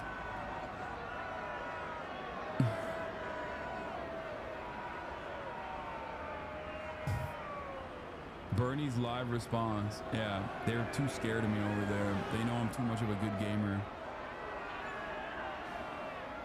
Don't worry, Denzel follows suit. Iranian officials cited by Fars News Agency witnessed attacks near Isfahan and Natanz nuclear facilities. Trump wants Iran to attack the U.S. so we can stand in front of Congress and demand troops. This fascism, y'all. Chatter, I'm gonna keep it $1.50 with you. There is no Congress. Okay, wake up. The only thing Congress is good for is cutting taxes. That's it. Okay, that's it. That's it. That's it. There is no Congress. This is an illegal act. This is an unconstitutional act. I mean, it was an unconstitutional act when every other president did it to Yemen. Make no mistake. That was also unconstitutional. But there is no Congress. There is nothing. This is one man's show. I don't even know if it would be, I mean, I guess the major difference would be Democrats probably playing it by the book. Still, the actions would remain the same, but they'd probably try to play it as by the book as possible. And the messaging around this would be definitely a lot more airtight. You know, you'd hear Brett McGurk say the exact same things, for the record, on CNN. He would be saying the exact same things that he's saying right now, but that would be the domineering narrative. New York Times is salivating. I know. U.S. enters war against Iran. It's fucking, they're so horny. Yeah, I already hit up Sammy when I go to New York to hang out with him, potentially. I just texted Bannon and how he knew so far in advance about the bombing in Iran, and he said the party is on. He was at the White House on Thursday for lunch with the president, which suggests a coordinated front to get MAGA on board.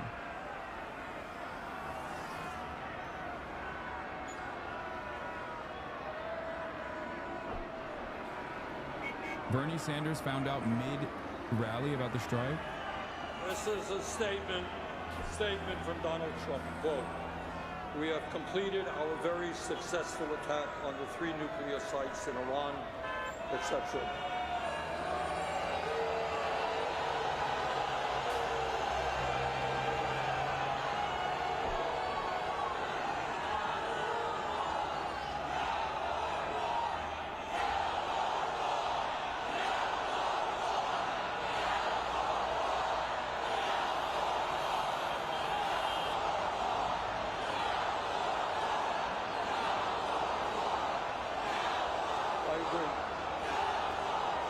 And I want to tell you something. Not only is this news that I just heard, the second alarming that all of you have just heard, but it is so grossly unconstitutional. All of you know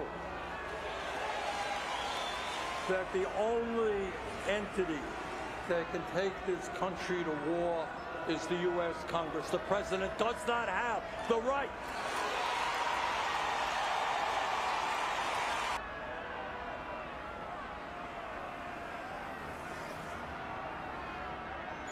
Person from Brazil here. We've been enjoying football. World Cup for clubs is happening over in there in the U.S. Most people in the whole world are fucking watching that while Donald idiotic Trump takes your country yet to another war your own country has started. This shit is ridiculous. The whole world is tired. How the fuck do you let it happen over and over again, decade after decade?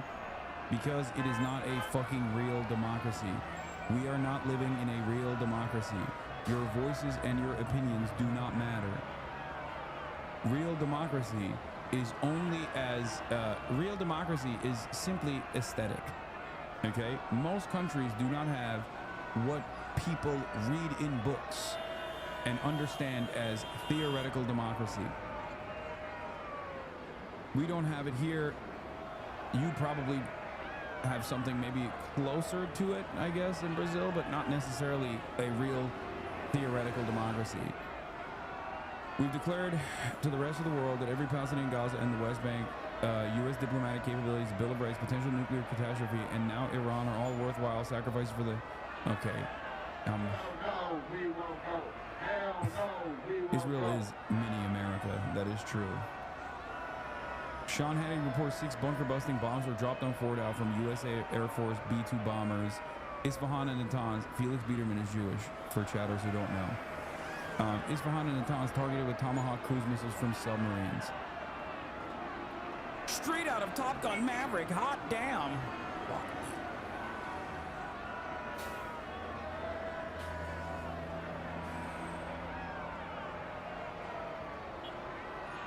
Should I quit my job or what? I don't know.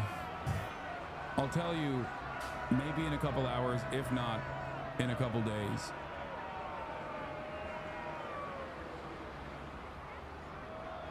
Because while this was telegraphed ahead of time, I kept repeating over and over again that it is all a matter of how Iran responds.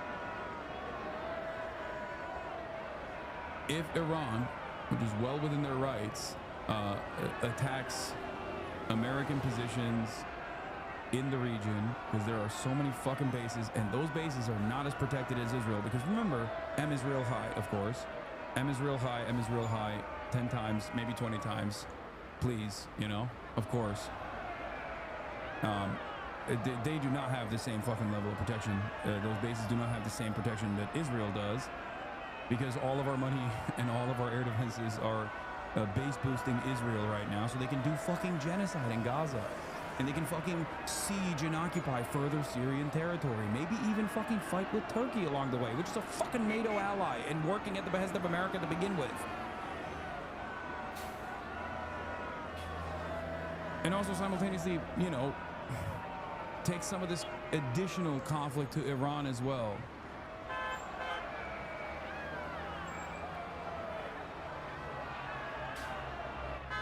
A U.S. official says that multiple 30K pound GBU-57 massive ordnance penetrators were dropped on Iran's Fordow nuclear enrichment facility. The facility has been taken off the table, according to the New York Times. U.S. informed Iran before the strike. CBS News. U.S. reached out to Iran diplomatically Saturday to say the strikes are all the U.S. plans and that regime efforts are not planned. Why would anybody believe that? Why the fuck would Iran, if you believe that, if you're an Iranian diplomat or an Iranian fucking, if you're a member of the IRGC, if you're the Ayatollah, and you believe that even for a second, then you're the dumbest person on the planet.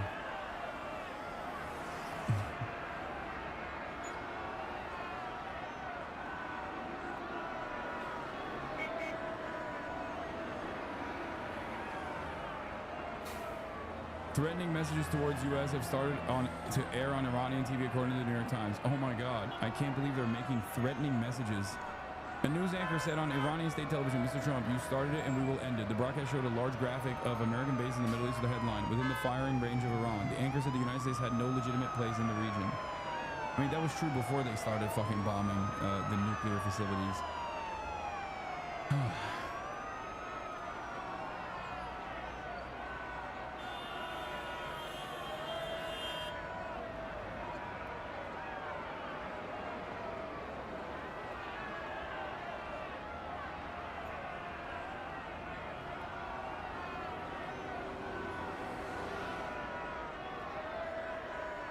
I hate to say that this is yet another thing that I told you. There was much hay made about how, is this disrupting the MAGA base? What does America first mean? This is what America first means. Nick Mullen was right, okay? When he said, Patriots, get ready to suck Trump's dick and get ready to eat his cum and also maybe let him bust in your ass. By God, this American patriot is ready to do so.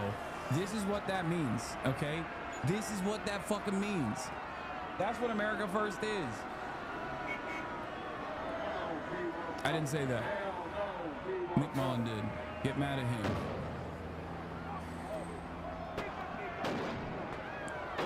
I can't believe I said all that with 8,000 people watching.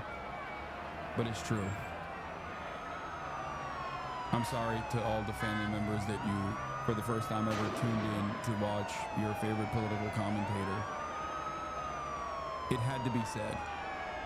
I'm hearing a lot of name calling in the chat, but no one's calling me a liar. Okay?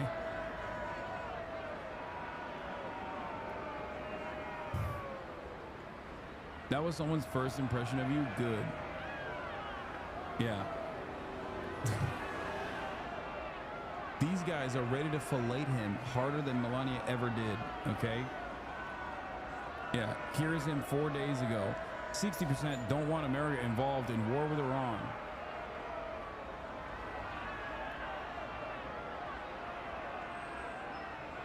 Repeat of 2003? No, it's worse.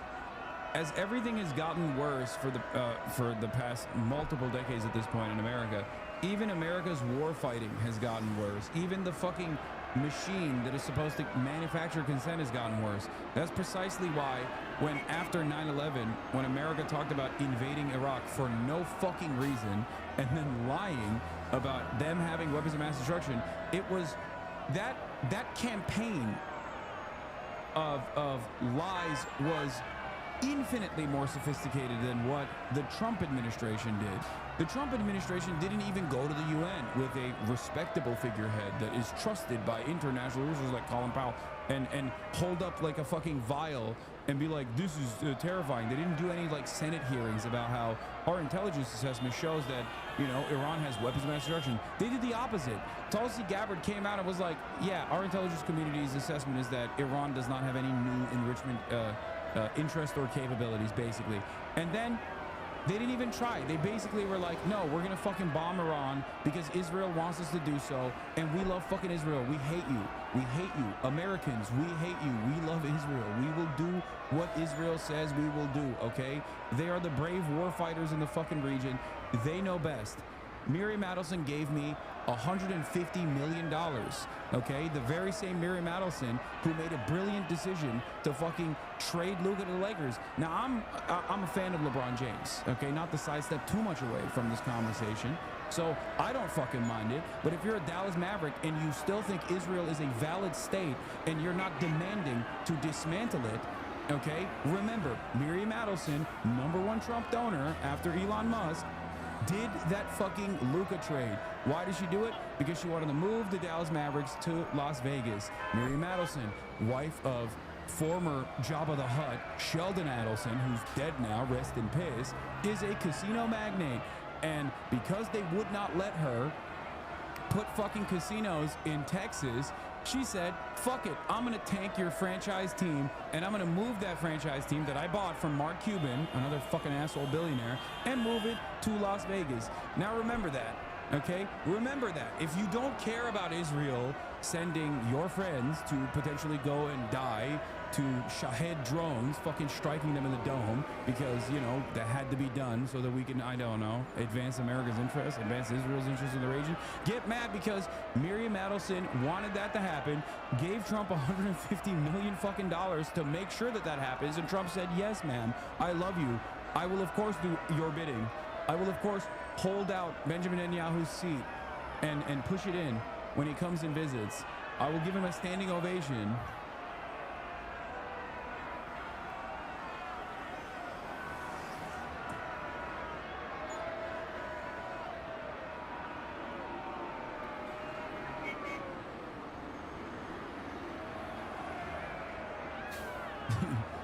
Sky News 3 minutes ago, Trump says Iran will get hit again if it doesn't make peace immediately. What peace? Has there been a moment of respite for Iran since Israel decided, fuck the nuclear agreement, we're just gonna bomb you instead? What do you mean?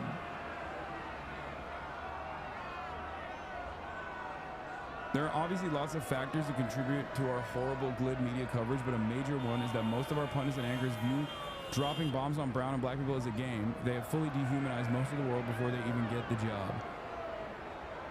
Glad to see Brian Stelter thinks this is hilarious. Oh, it's just like Top Gun, dude.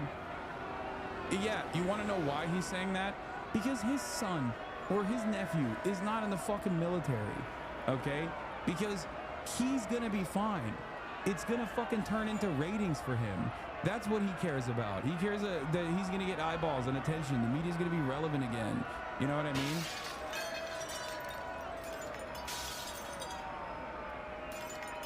He doesn't care about all the fucking Iranian people that are probably gonna die as a consequence of this. Oh. And welcome to Hannity. We begin tonight with... Also, the fact that they're like leaking information about the historic event that just took place to Sean fucking Hannity is yet another indication of the collapse of America. Okay? What is this? So do you? Are you trying to say so you don't? Or mean so do you? I'm not gonna die for this country? No, fuck no, I'm not gonna die for this country. And let me tell you something, okay?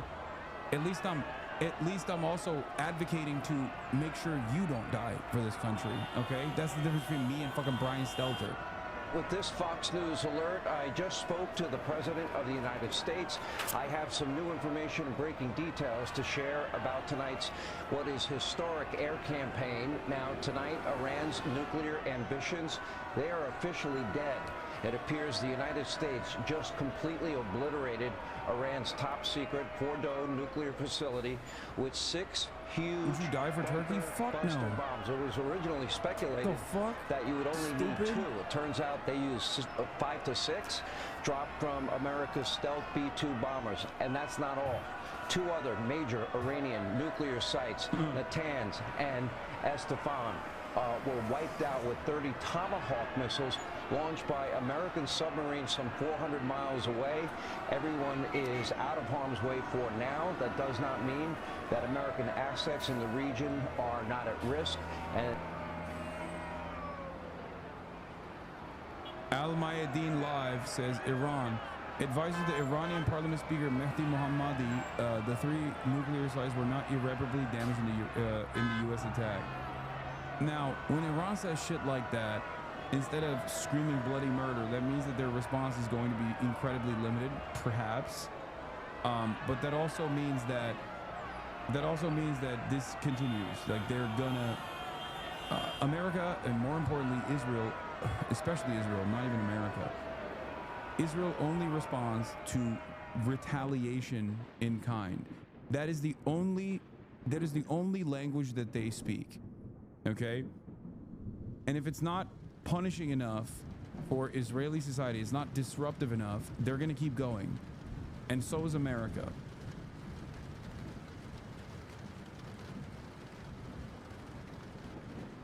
White House monitoring possible Iranian sleeper cells in the U.S. My story. Oh, great. Oh, great. Oh, get ready for the fucking anthrax shit again. Maybe they'll run that back too. They ran the WMD nonsense. Maybe they'll do the fucking anthrax attacks are happening all around the country, so that they can universalize the paranoia a little bit, because the American population doesn't have the healthy appetite to go to war with Iran. Yeah, time for some fucking false flags. Iranian state TV, every American citizen or military in the region is now a target.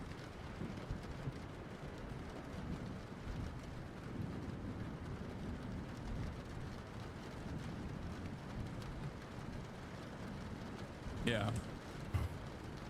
Yeah, we're not gonna get drafted. We're gonna go to jail for fucking being conscientious objectors and people who protest this fucking war. Trump now called Netanyahu. White House official, President Trump spoke by phone with Prime Minister Netanyahu after the U.S. attack on Iran. Of course, you gotta call Big Papa. You gotta call Big Papa. You gotta be like, Big Papa, did I do it right? Did I do it good, Big Papa? Trump is now calling Reuters. Trump to Reuters in brief phone interview. This was an amazing success tonight. Trump, they should make peace immediately. Trump, they should stop immediately. Otherwise, they'll get hit again. They know most Americans suspect none of this is defensive or checked out, so this non-story makes everything an episode of 24 and sows the requisite panic and racism. As you know, of course, the obsession with sleeper cells and the reason why the FBI and White House have been pushing this talking point out nonstop is it brings the war home and reinforces the false narrative that Iran is a threat to Americans. It's threat level orange schlock for lazy reporters. That's all this is, for the record. That is all this is.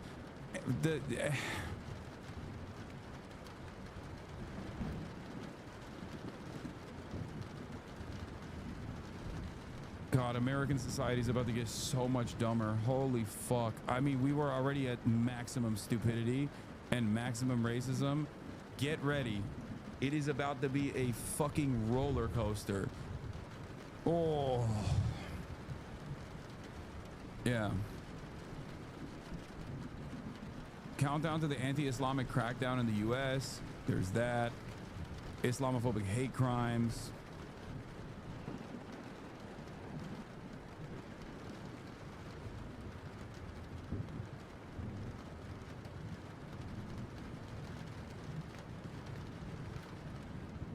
War finna turn me trans. No trans in the military. No, I mean, I joked about that the other day, but like low key, you know, get the medical reports ready. We're all non-binary now. A wave.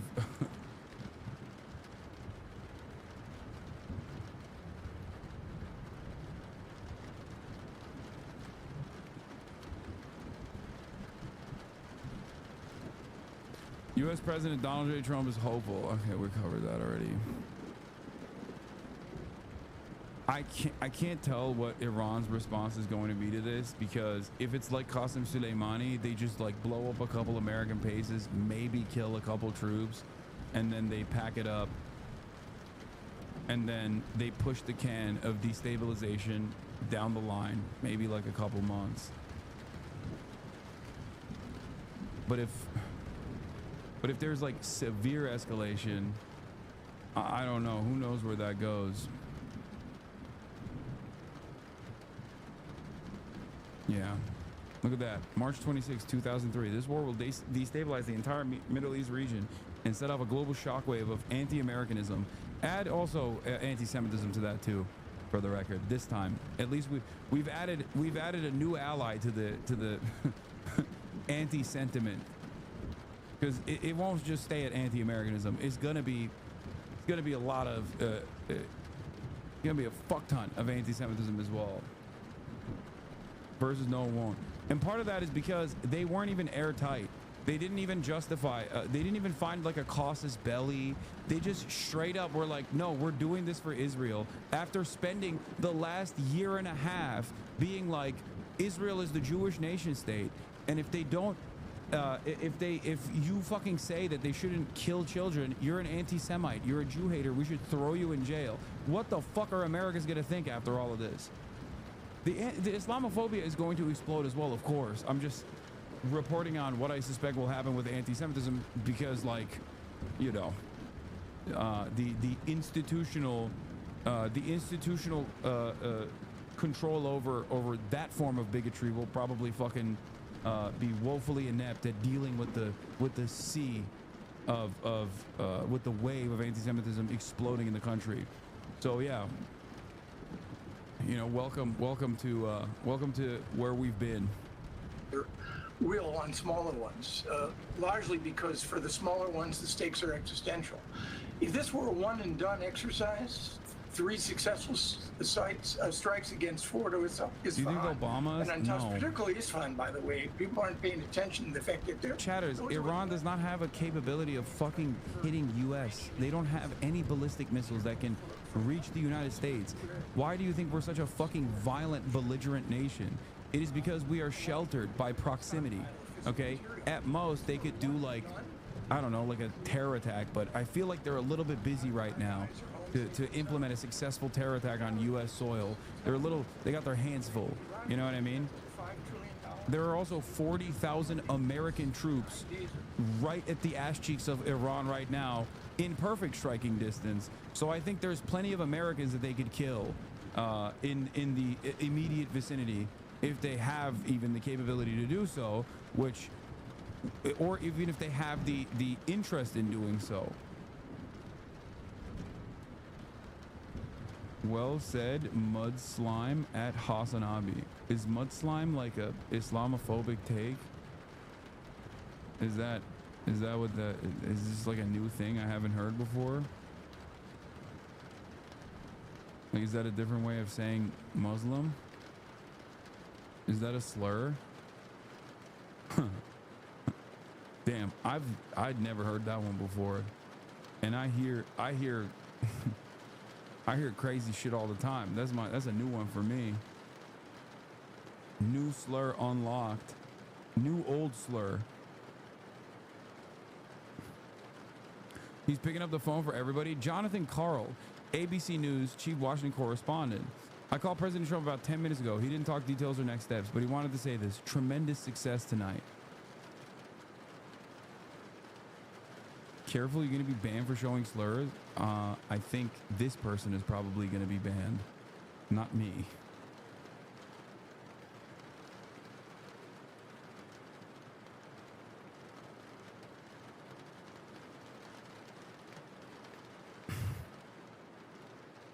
Uh-oh. I knew the gray bar was coming. Ay, ay, ay. Okay. Yeah, this was the leader of the Senate Democrats. He got his wishes, though. If Taco Trump is already folding on Iran, the American people need to know about it. No side deals. That's what, remember when Chuck Schumer a few weeks ago came out with this blistering criticism? Do you think there will be a Chinese response to this? I think if there was any sort of Chinese intervention, this would not have happened. That's what I think. Have we really accomplished? You've bought time, probably a lot of time, but the story's far from over. I want to go to Jim Sciutto, who's been looking into measures to protect U.S. forces in the region. Jim? Anderson, I'm told that U.S. forces in the region, quite understandably, were advised to take shelter until it was clear that there was no immediate Iranian response, they will then remain on high alert for some time, because of course that response could come at any time, even if it's not in the minutes or hours right after the attack. That's an understandable step to take, and one that would have happened in advance of these attacks. To Brett McGurk's point earlier, when we have seen attacks in the past, for instance, the killing of Soleimani in Trump's first term, there were Iranian responses specifically targeting U.S. forces in the region. Yeah, those this is US the other forces side of this, by the way. were impacted. Trita Parsi's analysis is correct. He's from Quincy Institute. Trump just guaranteed that Iran will be a nuclear weapons state in the next 5 to 10 years, particularly if the regime changes. Definitely. The real fear is if Iran retaliates in kind, okay, and launches a brutal fucking counterattack. I don't even know if they have the capacity to do so, to be fair. But let's say they did. Right? And in the process, America engages in a decapitation strike. America engages in a decapitation strike alongside Israel. They kill the Iranian leadership. What comes next is going to be a torrent of violence. Like Iraqi Shias revolting, Hezbollah with whatever capabilities they have, launching as many attacks as possible. The reason why I say this is because power vacuums is what creates militancy like ISIS. Okay, this is what happened in Iraq. This is what happened in Libya. Open air slave markets. What people fail to comprehend is that the Iranian Ayatollah, the Islamic Republic, is the only diplomatic outcome here. They are the ones who were demonstrating restraint. They were the ones who were willing to do diplomacy. They were the ones who were willing to play ball with the West, to a detriment, mind you. And this attack shows that. You need to understand, they are a centralized force. When Trump says, we know where you are, we can kill you at a moment's notice, the thing that stops America and Israel from killing Ayatollah Khamenei is not because like they're afraid or something. They're like afraid of like the retaliation or because they simply can't find him. His bunker is too fucking powerful or whatever. No, they could kill him at a moment's notice if they wanted to. Trump is right when he says that. The reason why they don't do that is because they're calculating what the best possible day after is for Iran. So even at a certain point, the American leadership also understands that if they were to kill the most restrained version of Iranian leadership, what comes after is going to be significantly more invested in punishing every other fucking regional operative.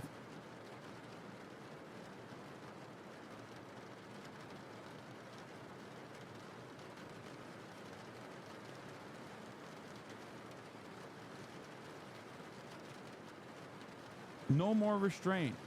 Sure, it actually cripples the logistics for all of the axis of resistance states in the region, but they're already getting some help from China, like Yemen is getting help from China. You have to understand, like, they're no longer going to hold back at all. And they will be uncontrollable. Sites over the course of the last week. Particularly in terms of whether there's any fallout from this, because that's the other thing we're not even discussing here. 3 nuclear sites were bombed today with huge, powerful, forceful never used. bunker I mean, bombs. the bunker bombs never used before, so we have never seen this before. No one has. No one's seen it, and so we don't have a sense yet of what the fallout will be, nor what the strategic success will be. Here, let's hear what Donald Trump had to say. What was perhaps one of the most powerful fucking statements he made on the campaign trail that was definitely different from the rest of the Republicans the first time he ran. The war in Iraq is a big, fat mistake, all right? Now, you can take it any way you want, and it took It took Jeb Bush, if you remember at the beginning of his announcement, when he announced for president, took him 5 days. He went back. It was a mistake. It wasn't a mistake. Took him 5 days before his people told him what to say. And he ultimately said it was a mistake. The war in Iraq, we spent $2 trillion, thousands of lives. We don't even have it. Iran is taking over Iraq with the second largest oil reserves in the world. Obviously, it was a mistake. So George Bush made a mistake. We can make mistakes, but that one was a beauty. We should have never been in Iraq. We have destabilized the Middle East. But so you still think he should be impeached? I think it's my turn, isn't it? You do whatever you want. You call it whatever you want. I want to tell you, they lied. Okay. They said there were weapons of mass destruction. There were none, and they knew there were none. There were no. He didn't change, for the record. He did not, like, you know, people are like, oh, he was way more fiery. No, he's just fucking lying back then, too. Guys, what are you talking about? He was president for 4 years after this, and he continued destabilizing the region. What do you mean? Why do you think I kept saying Donald Trump is not a fucking peaceful dove? I cannot believe the Democrats are literally conceding territory to Donald Trump last election cycle to rerun the peaceful dove narrative once again, because Joe Biden is doing a fucking unlimited genocide campaign for Israel. He is going to be just as bad, if not fucking worse, than the Harris administration and the Biden administration that was currently doing the unlimited child holocaust in fucking Gaza. It's not like we didn't know. The problem is the Democrats are so also invested in unlimited war. They're such fucking annoying war hawks that Trump was able to lie again a second time around and present himself once again as a peaceful dove. Oh. No weapons of mass destruction. Okay, all right. Governor Bush.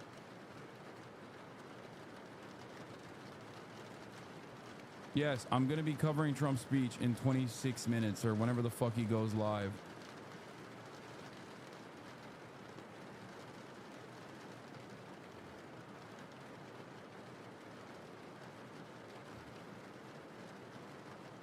Oh. Yeah, Iran is saying that the impacts are overblown. Signals that they might not be as violent in retaliation.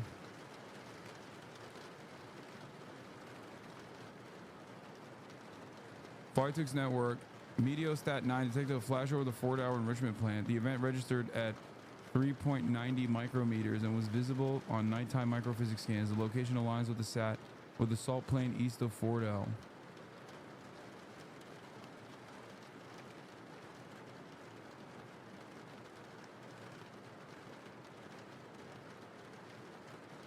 That's it? That sounds so crazy. That looks like a little baby. I don't understand. I mean, I don't know what it's supposed to look like. While this communication lasts, I'm wondering, are you seeing anything, are you hearing anything new on the ground there in Tehran? Mm-hmm. Hi there, Anderson. Yeah, I'm outside right now here in Tehran. The skies here are actually pretty quiet, but you know, as we've been saying before, there was a lot of air defense activity going on here in Tehran over the course of the night, and there are, of course, now several Iranian regional officials who are now confirming that strikes seem to have taken place on the area of at least two of these nuclear facilities that we've been talking about, specifically in the Qom region. The Qom region is south of Tehran. It's where the Fordo nuclear site is located, and a regional official there was saying that a few hours ago, obviously that was in the middle of the night here in Iran. That's true.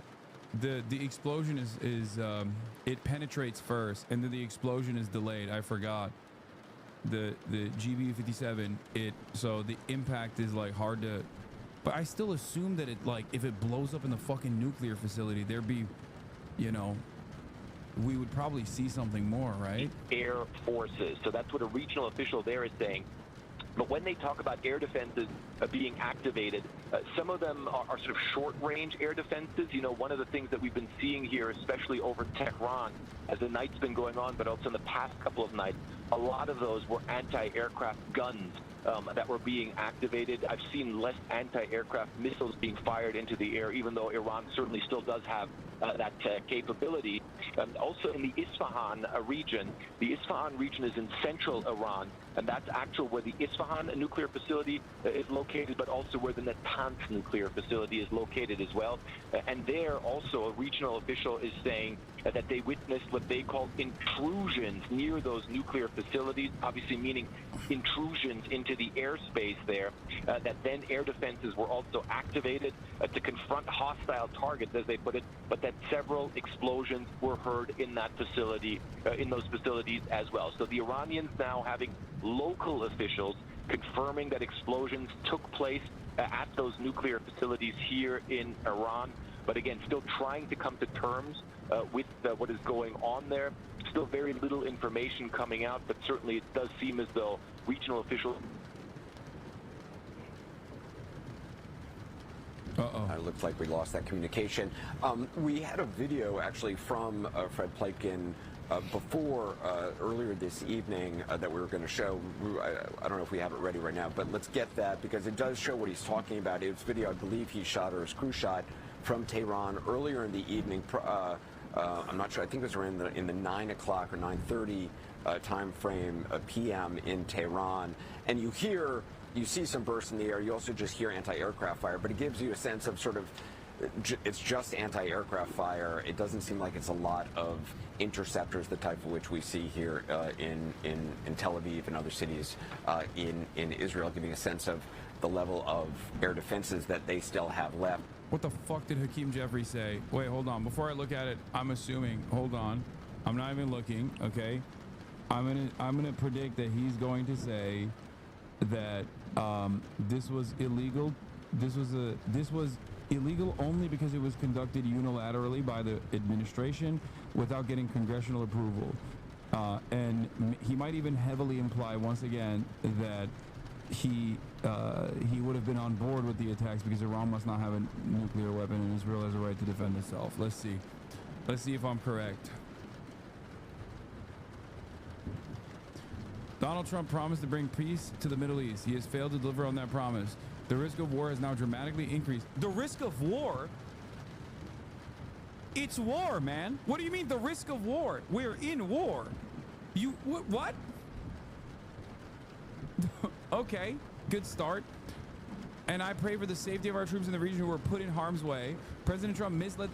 It's war. What do you mean our troops are put in harm's way? It's Donald Trump did an act of war against a sovereign state.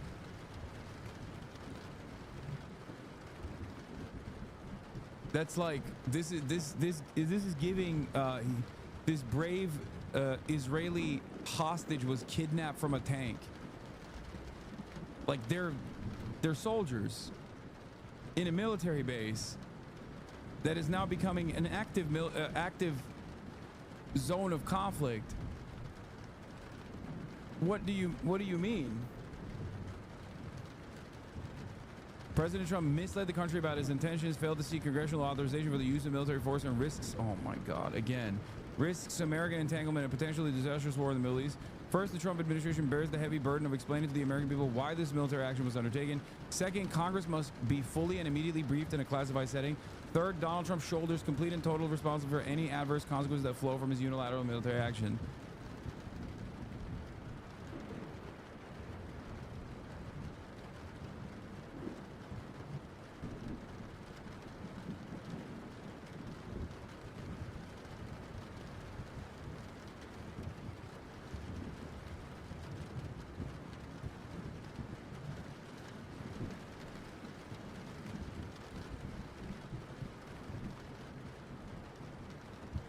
Holy fuck. Yeah, but he's no longer Taco Trump. Yeah, I don't care. I wanted him to be Taco Trump on this. I don't give a shit. What is this? A U.S. CH-47 Chinook helicopter was spotted flying over Aviv, reportedly conducting evacuations.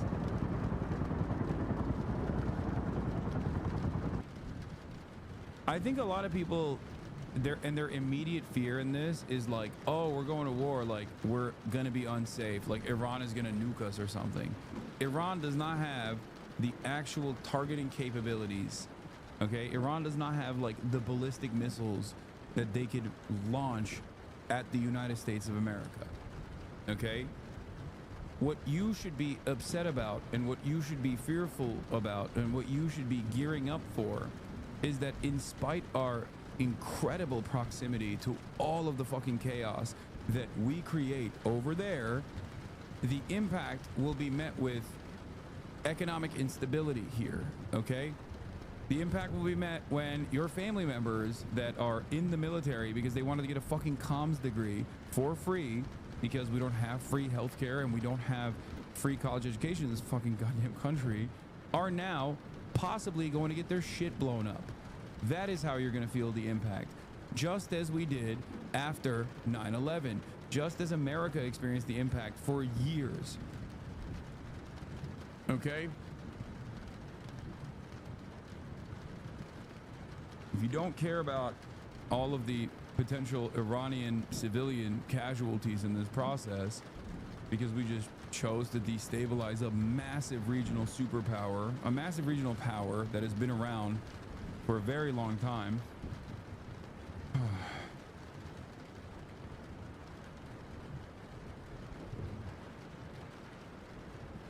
Mehdi Mohammadi, a senior advisor to Mohammad Ghalibaf, the speaker of the Iranian parliament. From Iran's perspective, nothing particularly surprising has happened.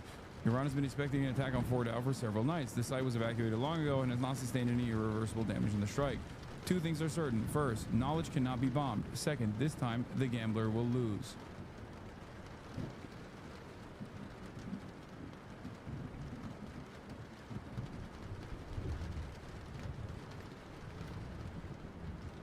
If we invade Iran but get universal healthcare, would that be okay?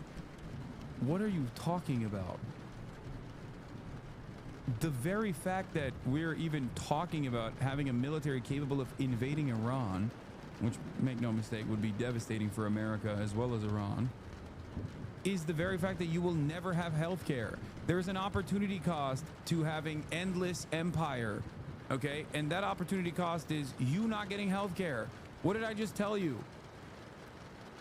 It's also, it serves two different purposes. One, you know, you don't get to have healthcare. It's private. You have to pay for it. That is great for the GDP. Okay, numbers on the fucking board. But two, in order to get that healthcare, now you have to be a loyal servant of the Defense Department. You have to sell your soul to the Pentagon and hope that you don't get your shit blown up in the process so you can have a little bit of that free healthcare. Something that other countries give to their citizens unconditionally. Something that fucking Israel, as a matter of fact, gives its citizens. Isn't that nice? Don't worry, Israel. We'll foot the bill. We'll keep shipping billions of dollars of weapons and anti-air defense systems so that you can be safe as you decide to launch an 8-front war while you're doing a fucking genocide. And don't worry, you can have your health care, you can have free college, you know, W Israel, sick.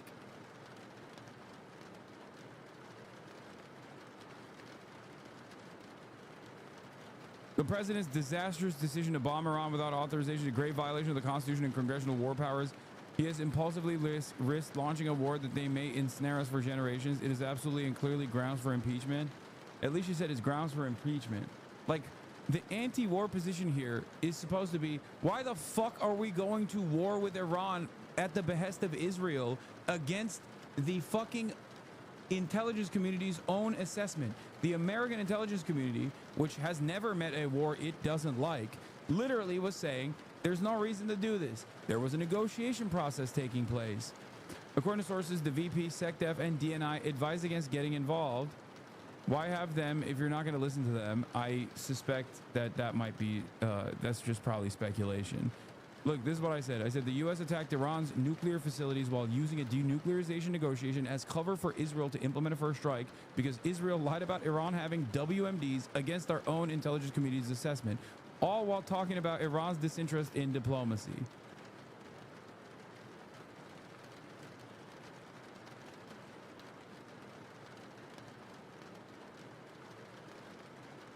And now you are watching every single one of these motherfucking MAGA. President Trump. Of course he's doing it English. Oh, of course. Netanyahu thanks Trump after the Iran attacks. Of course, dude. Oh, here's Trump's daddy. Let's hear what daddy has to say. Let's see what the real daddy has to say, okay? Let's see what the big dog has to say. Of course, he's delivering a fucking English response, you know, for one man and one man only, really, when you think about it. This is not for the Americans listening. This is not for this is certainly not for Israeli side, even though what, like 75% of Israelis speak English. This is for one man. Okay, this is for one man and one man only. Okay, that man is Donald Trump. Let's hear what he had to say. Congratulations, President Trump. Your bold decision to target Iran's nuclear facilities with the awesome and righteous might of the United States will change history. In Operation Rising Lion, Israel has done truly amazing things. But in tonight's action against Iran's nuclear facilities, America has been truly unsurpassed. I asked my hog brother. He said leaked intel showed Iran was 2 weeks from a nuke. U.S. and Israel already knew. He was against action 3 days ago. Now it makes sense. His wife has military ties. Here's inside chatter. Says China gave Iran weapons hoping they'd use them on us. Yet also doesn't want them to have nukes. Thoughts? No thoughts. I actually am going to, once I end the broadcast later tonight, bludgeon my head against the wall so I can be just as fucking moronic as your dumb hog relative, so that I can live a life of happiness and constantly have no thoughts up here and only just go by whatever the fuck Trump is saying. Oh my God, it would be fantastic for my media career. Perhaps I could be just like fucking Asmongold, okay? I'll just become a hog.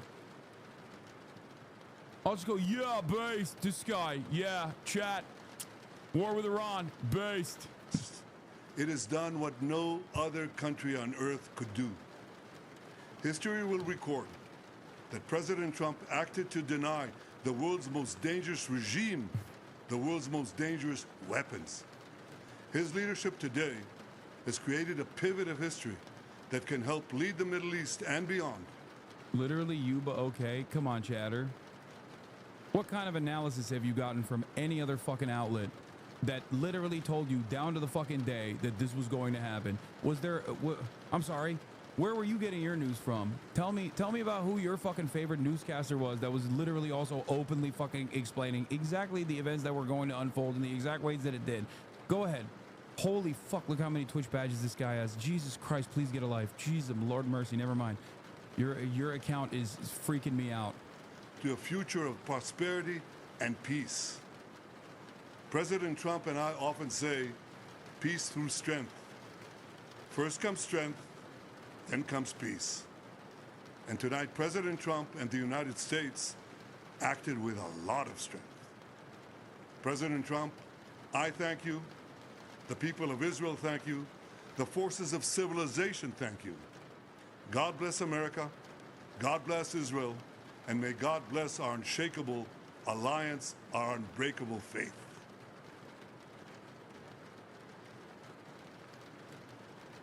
Fucking. Senior White House official also confirms the White House gave a courtesy heads up on the Iran strike to congressional leadership. No, that's not true. I've heard very conflicting reports on this. I don't think that's real. First of all, you can't just give a heads up to Congress. Okay, you can't just be like, hey, by the way, heads up, we're going to war with Iran. That's not how this works. What do you mean? And secondly, I don't even know if that's the case, because a lot of fucking people have been saying that no, they did not actually get a heads up at all.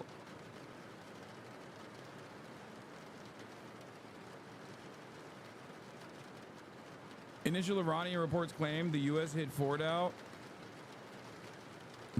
Initial Iranian reports claim the U.S. hit Fordow with just 2 bombs at the entrance, not the massive 30,000-pound bombs. The bunker busters once hype, potentially symbolic, and symbolic, not strategic. Fordow was reportedly evacuated, material moved. The real question now, how will Iran respond? Mike Pence. Ugh. Remember, we don't know the exact impact of this. We don't know the exact impact of this strike, okay? But if it's like a feint, if it's like a very, very limited strike, just to showcase American targeting capabilities, American air superiority, all this stuff, to try to fucking bully the Iranian leadership into, I guess, like taking taking whatever fucking deal that they will present, which is probably kill yourself with a gun, please, and then give the country over to the Shah. Every single person in American leadership is running around. Every single person in American leadership is currently running around and celebrating this shit. Okay? They're running around and being like, thank God the president blew up Iran. This is fucking sick.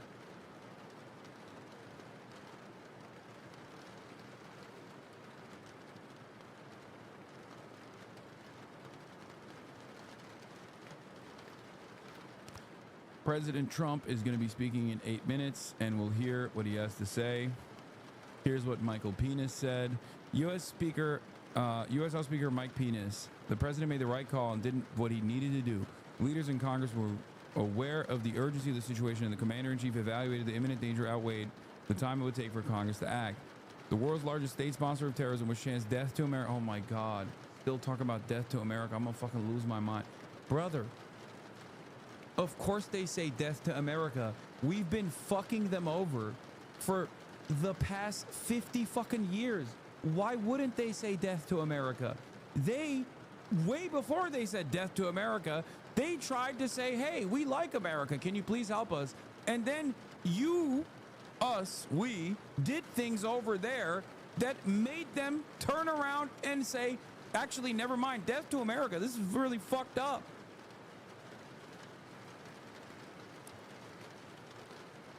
Yeah, of course they're going to say death to America. Look at Iran. Look at the situation they're in. Look at the situation they're in right now. Look at the past 70 fucking years of intervention in the region. This is what I always tell chatters as well when they talk about this, okay? I say, you hate Iran, or our leadership hates Iran, okay? And they haven't even done anything. Iran has done nothing to any American, really.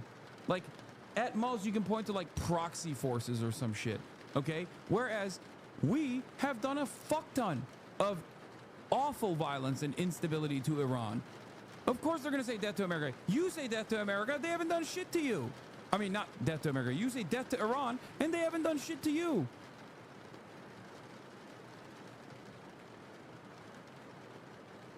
The hostage crisis. Yeah, I know. I wonder how that happened. How did that happen? Again.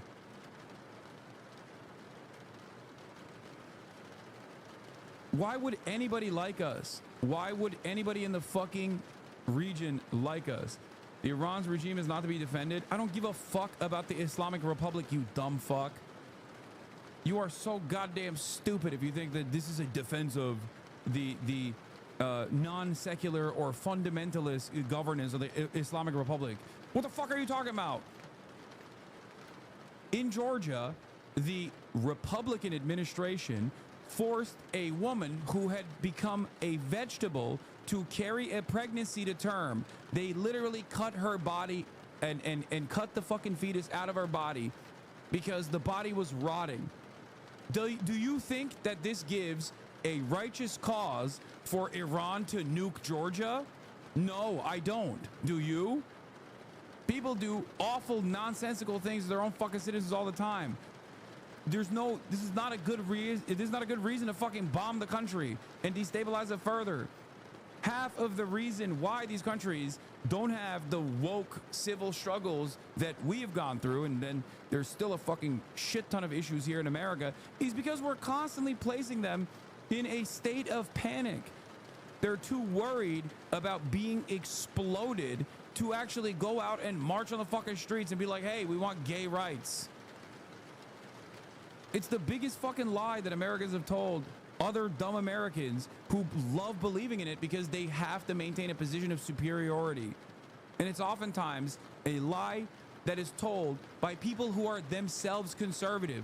That's why it's insane when Lindsey Graham, a closeted gay man, goes on fucking Fox News and says, oh yeah, Iran, they throw gays off the roof, which is not even real, for the record. Iran throws gays off the roof. It's like, bro, you're a homophobe. You're a closeted gay man who is a homophobic person. Like, what do you mean Iran throws gay people off the roof? Like, what the fuck are you talking about? It's insane. It's like conservatives hate brown people that are conservative. And they don't give a fuck about all the progressive brown people that die in the process. They hate brown conservatives for their conservatism. Look in a goddamn mirror. Why would you send me the fucking Twitter broadcast link of Donald Trump? The Iranian Nuclear Atomic Agency statement has been released. I'm going to read that, and then we'll get to the Trump broadcast. Someone send me an actual link, please.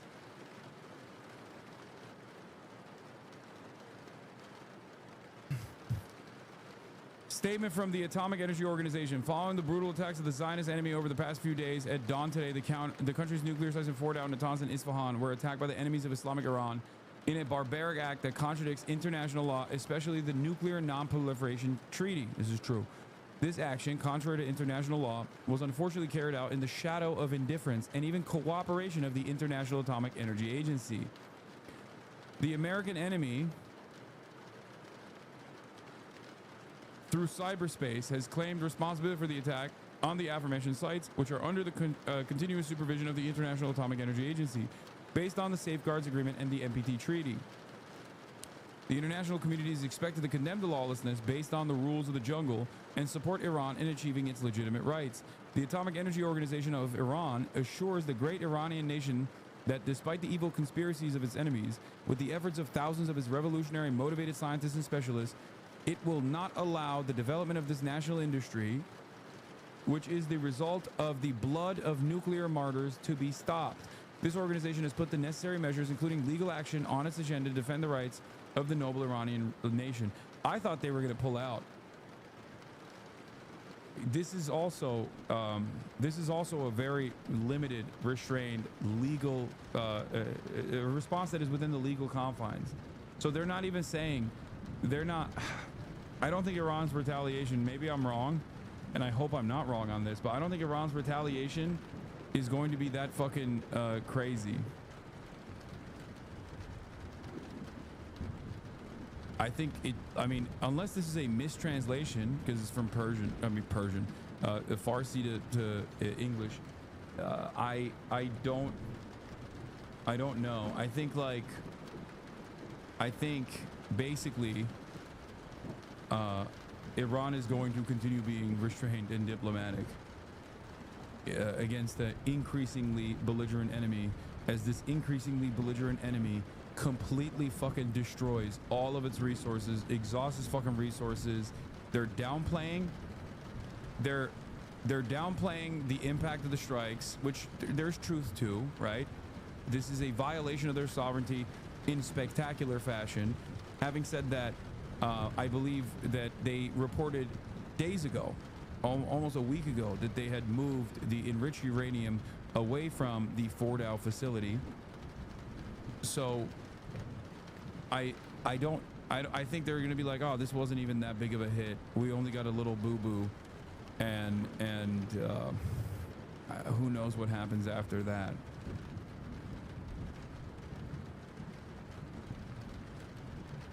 According to the stock guy, Iran is isolated and has no support from others unless Trump attacks Islam religion. Nothing is really significant per his Friday stream. I mean, that's a funny take, but it's not wrong. Iran is a very isolated. It's isolated regionally. It's also clearly not being adequately defended by the larger powers that would normally rush to defend it. I don't think China is going to do anything, and Trump is not on yet. I don't know why you guys are saying he's on. Why is he not on? Why am I not seeing it? Send me the fucking link.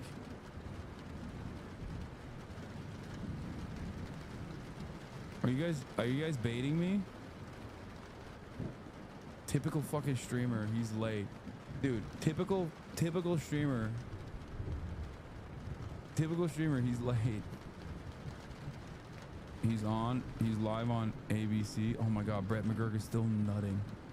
Oh my God, they're all, look at this. Look at all the coverage. Every single coverage is like, look at how sick this is, dude.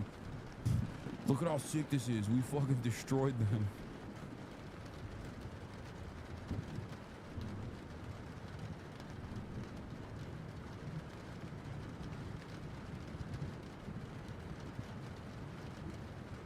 He's live? No, he's not live. Do you see him? Thank you very much. What? A short time ago, the U.S. military carried out massive precision strikes on the 3 key nuclear facilities in the Iranian regime: Fordow, Natanz, and ISFAHAN. Everybody heard those names for years as they built this horribly destructive enterprise. What our objective was the destruction of Iran's nuclear enrichment capacity and a stop to the nuclear threat Also posed by subscribe the world's while you're here #1 state sponsor of to the terror. Piker Broadcasting Service. Tonight I can report to the world which is that the ad-free. strikes were a spectacular And you can subscribe for free with a Twitch military Prime success. by connecting your Amazon Prime account to your Twitch Iran's account. key nuclear enrichment facilities have been completely and The totally Piker Broadcasting Service is obliterated. exclusively funded by Iran, you, the the bully viewers, of the Middle for you, East, the viewers. must now make peace. Thank you. If they do not, future attacks will be far greater and a lot easier. For 40 years, Iran has been saying death to America, death to Israel. They have been killing our people, blowing off their arms, blowing off their legs with roadside bombs. That was their specialty. We lost over 1,000 people, and hundreds of thousands throughout the Middle East and around the world have died as a direct result of their hate. In particular, so many were killed by their general, Qasem Soleimani. I decided a long time ago that I would not let this happen. It will not continue. I want to thank and congratulate Prime Minister Bibi Netanyahu. We worked as a team like perhaps no team has ever worked before. And we've gone a long way to erasing this horrible threat to Israel. I want to thank the Israeli military for the wonderful job they've done. And most importantly, I want to congratulate the great American patriots who flew those magnificent machines tonight, and all of the United States military on an operation the likes of which the world has not seen in many, many decades. Hopefully, we will no longer need their services in this capacity. I hope that's so. I also want to congratulate the chairman of the Joint Chiefs of Staff, General Dan Raisin Kane, spectacular general, and all of the brilliant military minds involved in this attack. With all of that being said, this cannot continue. There will be either peace or there will be tragedy for Iran far greater than we have witnessed over the last 8 days. Remember, there are many targets left. Tonight's was the most difficult of them all, by far. Is that good? Did I do and good? Perhaps the most lethal. But if peace does not come quickly, we will go after those other targets with precision, speed, and skill. Most of them can be taken out in a matter of minutes. There's no military in the world that could have done what we did tonight, not even close. There has never been a military that could do what took place just a little while ago. Tomorrow, That's literally General not Kane, true. Secretary of Defense, Pete Hegseth will have a press conference at 8 a.m. at the Pentagon. And I want to just thank everybody, and in particular, God. I want to just say we love you, God, and we love our great military. Protect them. God bless the Middle East. God bless Israel, and God bless America. Thank you very much. Israel? Thank you. First of all, the idea that there's no other military that's capable of doing this is a fucking abject lie. The only difference is we get to do it because we are the dominant power on the planet. It's not a matter of capability. It's a matter of, one, restraint, and it's a matter of, obviously, mutually assured destruction and retaliation that would happen. Okay? Like, flexing that you could fucking strike Iran is ridiculous. Yeah, of course you can fucking strike Iran. What do you mean? But so can Russia, so can China. And they can do that to us as well, as a matter of fact. The reason why they don't do that is because, one, China is always trade maxing and nutting at the prospect of more trade opportunities that can unfold potentially. And Russia's got their fucking hands too busy with Ukraine. Yeah, this is the primary takeaway. Trump says if peace doesn't come quickly, that the U.S. will go after other Iranian targets.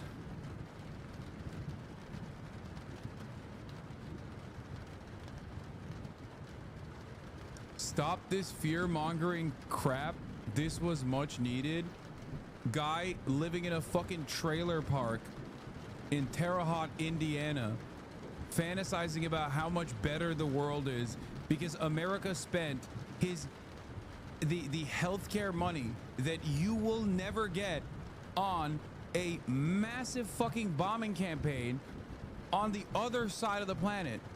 You and others like you are exactly the reason why we will never have rebellion in this country, we will never have a revolution in this country, and you will forever exist in a world of anger and resentment and will never understand why you are fucked over all the time and why your living standards never get better.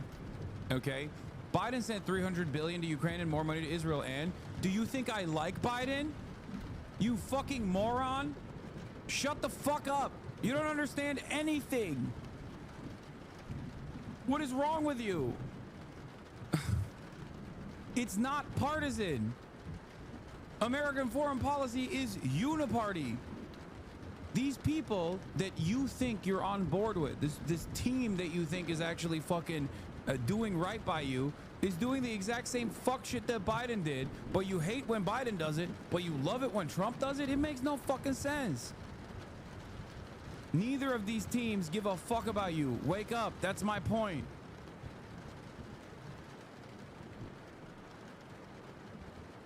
Why are you lying and saying all these falsehoods? You're so dishonest. Endless deaths. Continue with your rhetoric, my dude. Trump just went and struck 3 nuclear facilities, violating numerous international human rights and protocols set in place, including the non-proliferation, the nuclear proliferation treaty.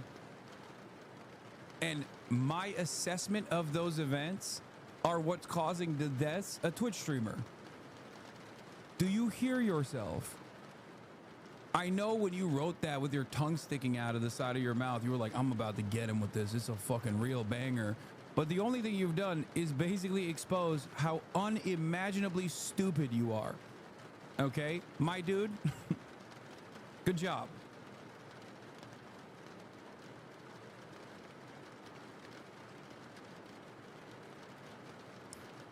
Open the schools. Open what schools? We're gonna open the schools. The schools also suck dick because, sorry, all the money's going to Israel and all the money's going so we can fucking bomb Iran.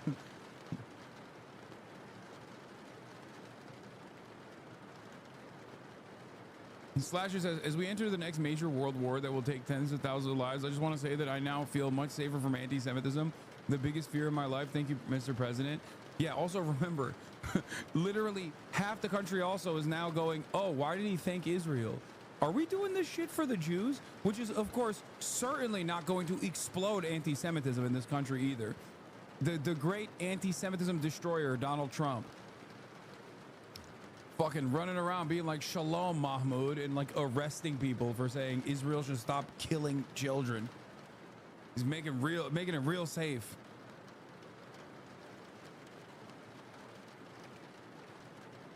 Anyway, everyone that thinks the world is ending, I do not know what Iran's response is going to be, but judging by what Iran has done, restraint to a fault, as I've said thus far, I don't think it'll be as we'll see. I don't think it'll be as devastating as you think it might be. You clearly don't know much about politics, law. It's true. I don't understand how any of this works.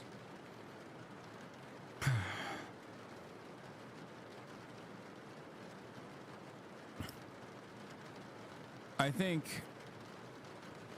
whether because Iran simply does not have the capabilities. Oh yeah, a God bless Israel in a POTUS address to the nation.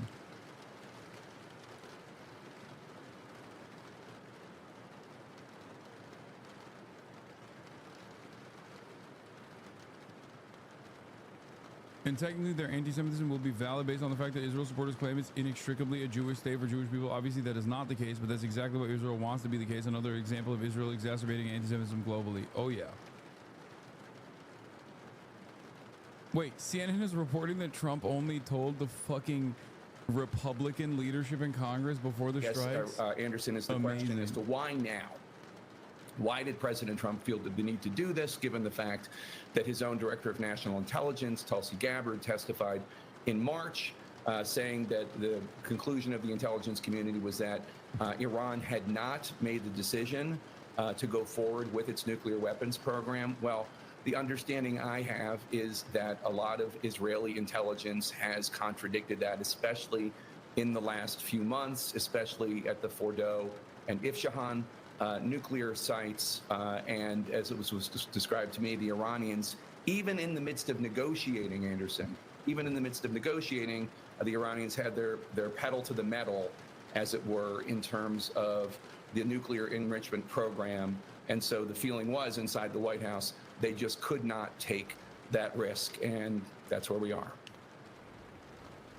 Yeah, it's certainly a lot of concern on the speed with which, and also obviously the more recent comments by the IAEA, though the IAEA certainly was not calling for any kind of military intervention. They were calling for diplomacy, but they certainly raised concerns about the speed of the nuclear program, the enrichment of the up to 60%. Oh my God, shut the fuck up.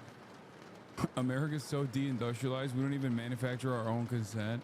That's pretty good. It's true. We had to get Israel to do it for us. So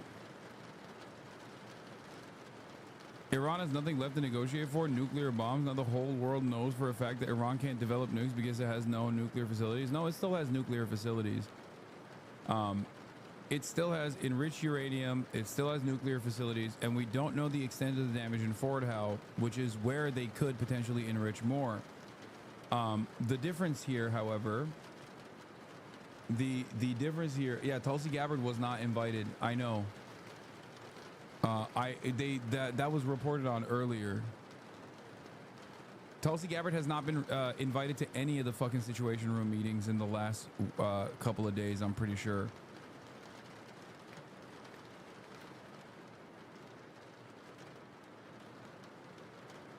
Oh God, he's wearing the fucking lame ass Ronald McDonald ass fucking hat, dude. Oh my God. It's not the point. I know. But God damn, like, we are the fucking lamest goddamn country on the planet, dude. What the fuck? You know what hurts about seeing images like this? It's not just that he did this, okay? That's really fucking lame on its own. You're such a loser. I know. I know. I'm gonna get to you in a second. Hold on. You're actually the point I'm trying to make. It's not that he did this in lame ass bullshit. It's that there are people that you and I exist in the same space as that look at that and go, hell yeah, he looks so fucking cool. That makes me want to perish, knowing that I am occupying a space with people that are that fucking stupid, that look at this image and go, yeah, that's strong. He's so strong. The very same people that don't understand that all of these actions are consequential for them. All of these actions are actually taking away from the resources that could help them have an easier go at life, fix the fucking potholes, create a robust healthcare infrastructure, fix the goddamn ISPs so we have better broadband internet, you know, free college so they can be educated a little bit better, maybe not constantly feel fear all the goddamn time. They'll never understand it. It's so cooked. It's so lost.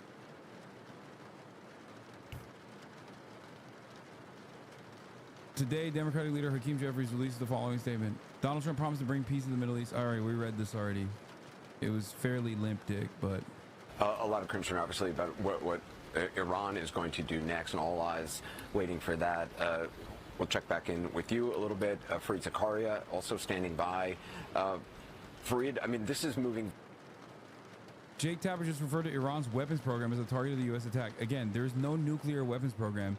U.S. intelligence have affirmed this dozens of times since 2007, having done so again just a few days ago. This is an outright lie, but it doesn't matter.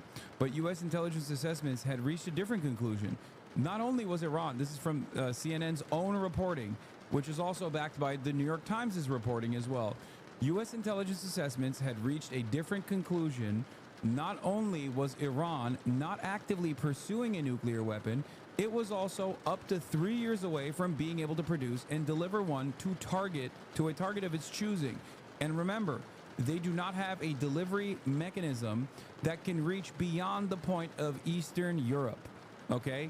So the idea that they were going to bomb Western Europe, like they were going to bomb France, they were going to nuke fucking Paris, they were going to nuke New York City, all of that is an abject fucking lie. They do not have this technology. You know who does? You know which religious fundamentalist country that is an ethno-state that's currently a bloodthirsty monster in the region with a fat nuclear stockpile of potentially 400 nuclear warheads with a delivery mechanism capable of reaching every major city around the planet? That country is Israel. It's not Iran, it's Israel. We know that they have this delivery mechanism, and we know that they have the nukes. It's very hush-hush, but, I mean, they admit it from time to time. America knows that they have it. It's not Iran, though. It's fucking Israel. Israel has the nukes and the delivery mechanism to reach the United States of America.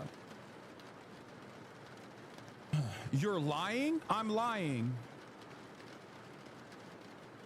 Liar. Okay.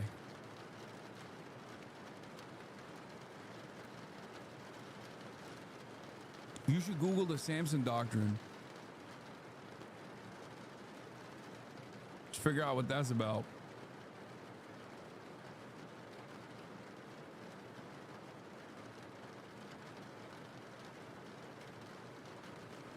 But don't worry. If they were to ever fucking nuke New York City, they could turn around and find a copy of Mein Kampf or something, and then it's valid. You know what I mean? These New Yorkers were reading copies of Mein Kampf, annotated. We found it in the ashes. As someone from Philadelphia, myself, I, Benjamin Netanyahu, did not want to nuke New York City. But once Zohran Mamdani became mayor, I had no other choice but to nuke New York. And then the American leadership would come out and be like, thank you for nuking New York City, Mr. Netanyahu, sir. We will give you the key, the Reddit key that we initially gave to Elon Musk. We're going to give it to you now for nuking. It's the keys to the city. Eric Adams gave it to Diddy last time. New York City was 3 months away under the leadership of Shia Muslim Zohran Mamdani of developing nukes. We had to act fast. God bless Israel. But many in Congress wanted him to do and said and spoke to that. Fareed, thanks very much. I'm here with Jeremy Diamond, Clarissa Ward. It really is now a question of, I guess, what Iran chooses to do, what Israel continues to choose to do, and it remains to be seen. I just thought it was so striking. You know, Fareed talked about it as a threat. I mean, essentially, President Trump was saying to Iran and to the Iranian regime and to the Ayatollah, if you want to survive, you take this one on the chin and you come back to the negotiating table. This is your chance now to survive. If you're going to fight, then we're going to have a problem. I mean, he said it's peace or tragedy. That's the choice that's being given. And I think it's worth, just for our viewers who are not poring over the minutiae of geopolitics every second hour of the day, to go through the different sort of proxies that Iran has at its disposal. The nearest one to here, of course, is Hezbollah in Lebanon, significantly weakened and degraded, did not get involved when Israel began its operations against Iran.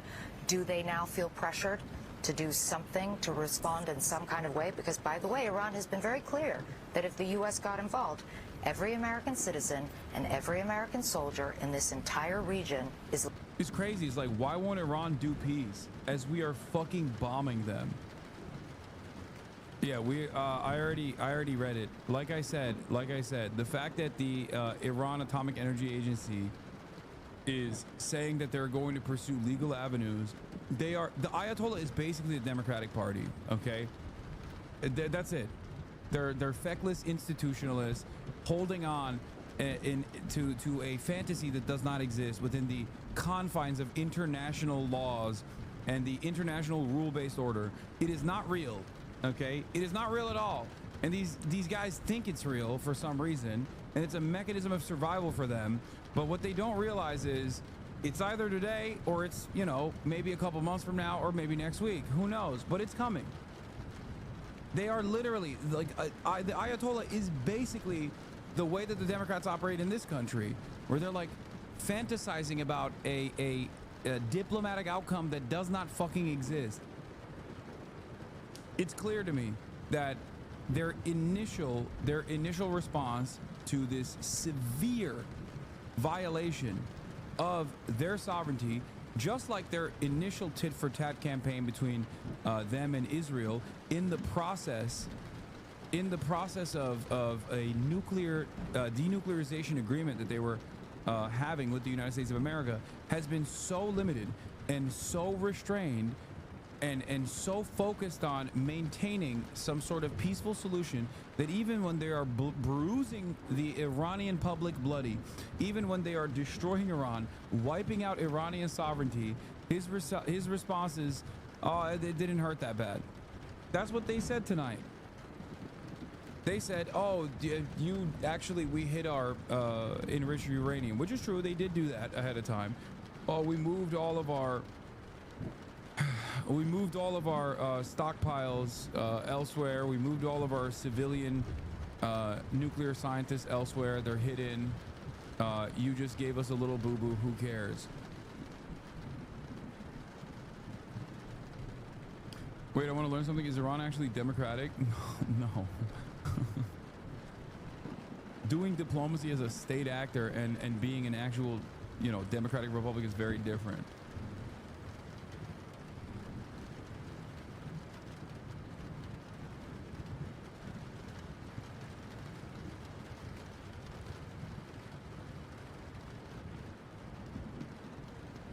It gives us peace.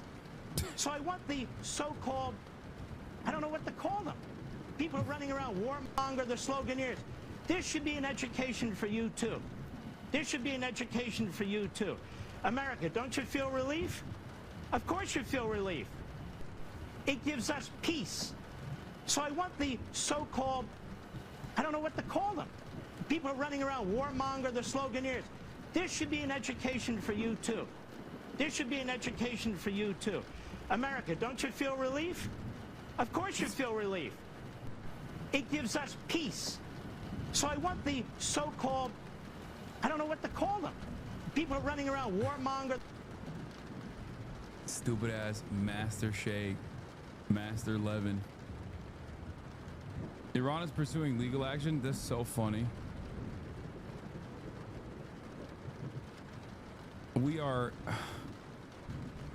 We're living in ridiculous fucking times, okay?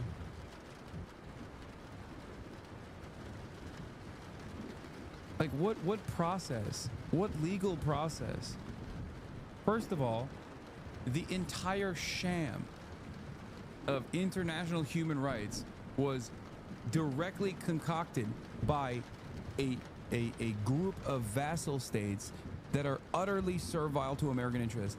Every fucking European country is sitting around on their hands and knees waiting for Trump's orders, okay? Trump says jump, they say how high. America says do this, they go, oh please, I would love to do this.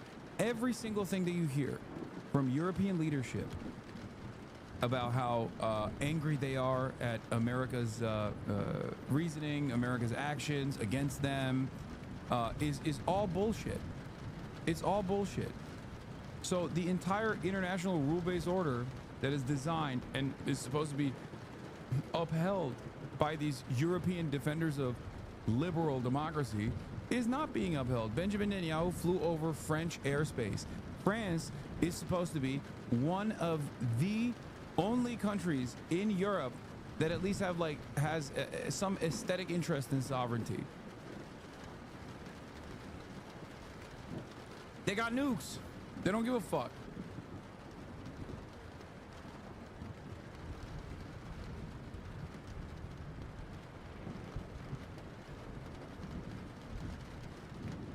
What do you expect Iran to do? I mean, listen,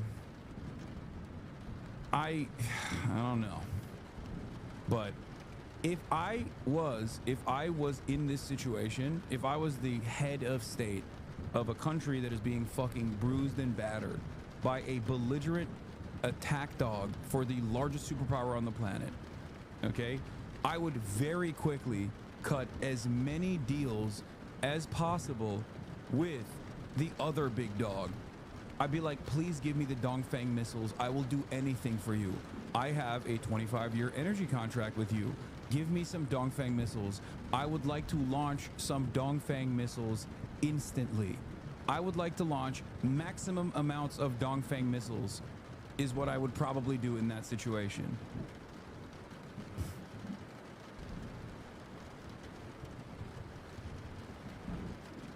International law collapsed in 2003 with the invasion of Iraq. Biden made a mockery of it from 2023 to 2025, and Trump has torn the mask off in 2025. Exactly. Yeah. Dongfeng missiles in the direction of commercial vessels potentially flying above them, you know, mining the Strait of Hormuz, closing it down. Dongfeng missiles in the direction of oil refineries, but that wouldn't happen because that would also hurt China's interest.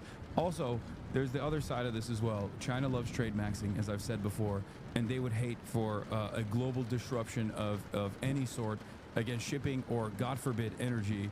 That means less trade. That means economic collapse, and that means no trade. And they love trading. If they don't trade, they explode. So obviously they probably would not be on board with that. But it doesn't even need to get to that point. If you don't want America to fucking blow up your nuclear facilities, put some fucking Chinese military in your country. If you don't want America to blow up your nuclear facilities, put some Russian military in your country. It's kind of that simple.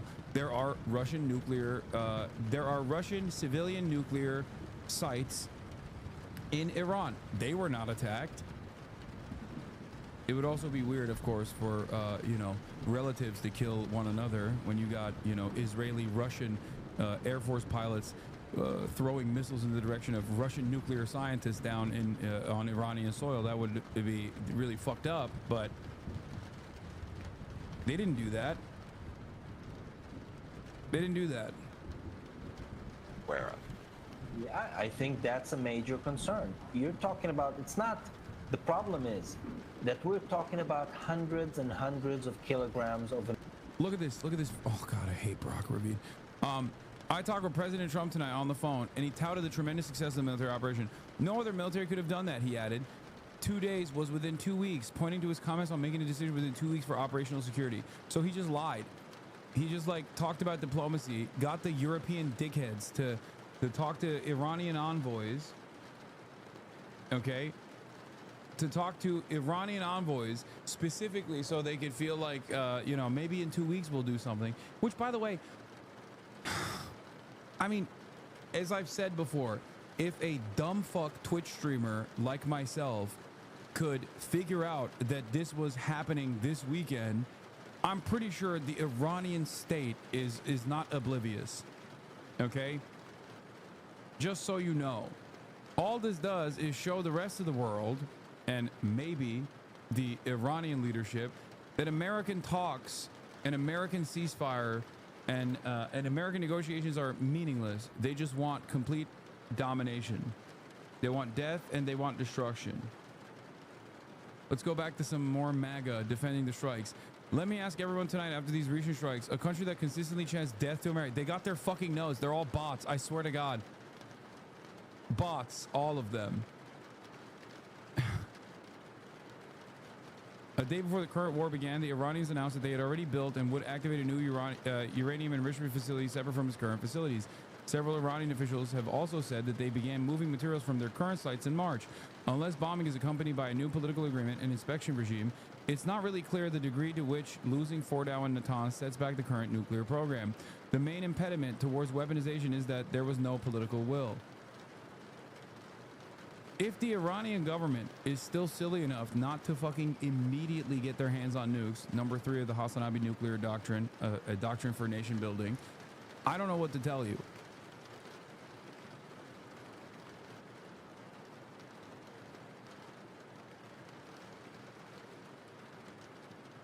Mark Wayne Mullen says we were attacked prior.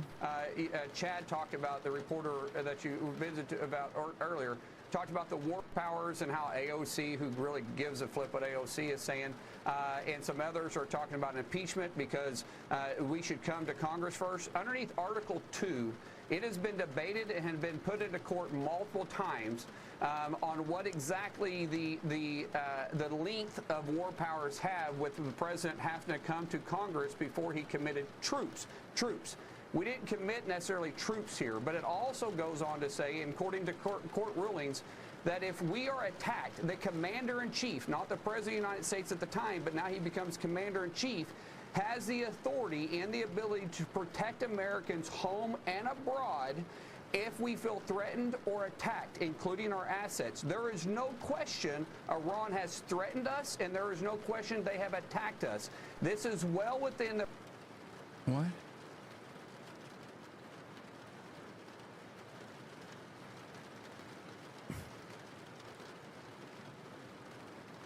Hopefully MAGA kids get drafted first. No, that's not how this works. Everybody gets drafted.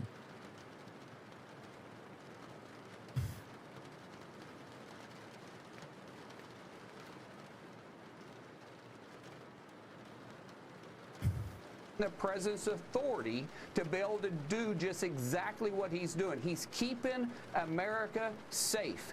And by the way, President Trump is the president of peace. He wants peace more than anybody, but at the same time, he believes in peace through strength, and deterrence is the best way to keep peace.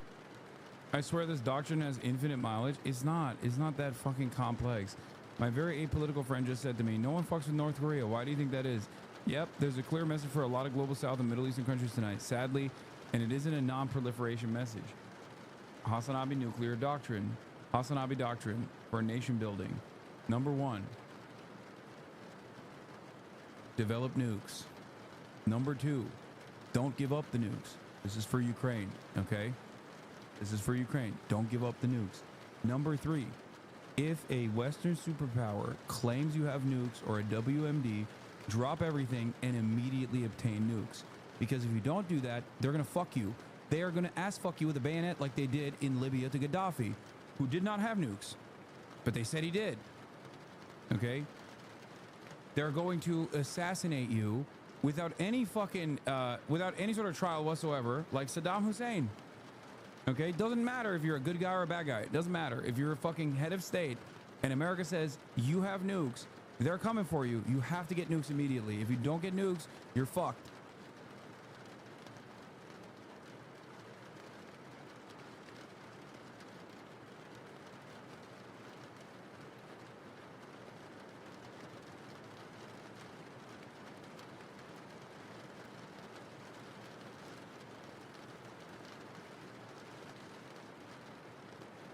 And yeah, I don't know if this is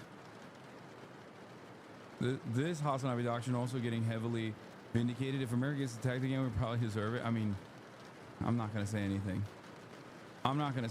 But also, you know, we are doing a lot of fuck shit. I hope it doesn't happen, but god damn, are we fucking, you know, we are doing our very best.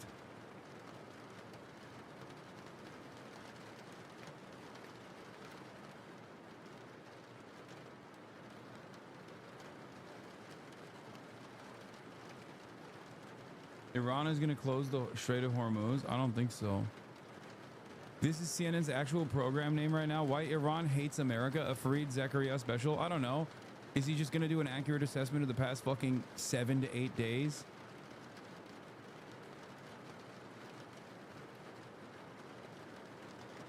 Breaking. Israel's attacking southern Lebanon with airstrikes. Israeli raids target the Iqlim al-Tufa region now. Oh my lord.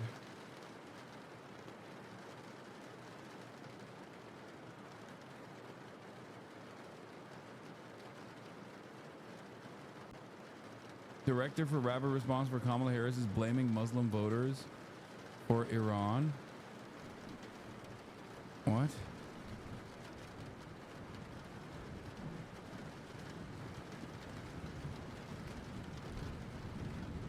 Listen, guys, I'm telling you right now, judging by what Iran has said so far, it feels like they're just gonna say, oops, you hit us, but it didn't hurt us that bad, and their retaliation will be fairly limited. This doesn't mean that further war is avoided here, because the appetite for further death and destruction and regime change is coming from our side. Okay? They want stability. We want death and destruction and instability. Make no mistake. I mean, I hope I'm right. Best case, they just say, oh, we ate it. It's not that bad. It's not that bad. And then they launch a couple missiles at like empty barracks. But then again, this is a severe violation. A severe violation that could be a wake-up call for the Iranian leadership to say, okay, maybe they just don't have any interest in negotiations. Like, maybe they'll fucking understand it. Who knows? And therefore, we'll actually respond with the most severe response that they could possibly do. And I've already detailed what that would look like: mining the Strait of Hormuz, lobbing ballistic missiles in the direction of every American asset in the region, trying to pull other allies into the conflict to defend Iran.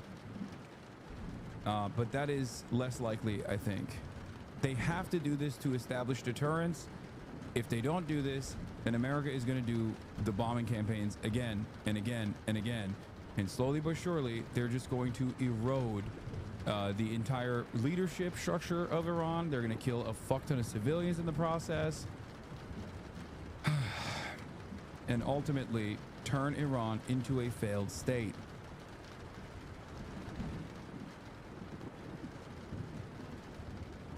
What is this? Mannan Raisi, the Qom city member of the Iranian parliament. Contrary to the statements of the lying U.S. president, the nuclear facilities Fordow were not seriously damaged. Only the above-ground structures which can be restored were destroyed. In addition, everything that could pose a danger to the population was evacuated in advance. Bye-bye. There are no reports of any nuclear emissions. Trump's false claims about the destruction of Fordow are refuted by the fact that the attacks were so superficial that there's not even any fatalities at the facility. But we regard even this U.S. aggression as America's direct entry into the war. Now, Iran will decide how and in what way to respond to the U.S.'s blatant stupidity. Okay, this is exactly what fucking Hakeem Jeffries said about Donald Trump when Donald Trump's administration arrested the staffer of a Democratic representative. Hakeem Jeffries was like, oh, we're going to figure out a way to respond, and it's going to be swift. I'm telling you, Iran, get in on this meme early on, okay? Iran is behaving like the Democrats. Like, this basically corresponds to what I was saying. Trump turns around and says, look, my aggressive military action looked awesome. It is going to make Iran back down because his generals got in his ear and said, this will be just like Qasem Soleimani. This will be just like Qasem Soleimani. They won't do shit. They can't do shit. Now, of course, this still doesn't mean that the goal is accomplished, because the nuke stuff is bullshit. It's not significant. What's actually significant is destabilizing Iran, turning it into a failed state, and then the violence will unfold in spectacular fashion if that were to happen. but I don't know if this will be as severe a response.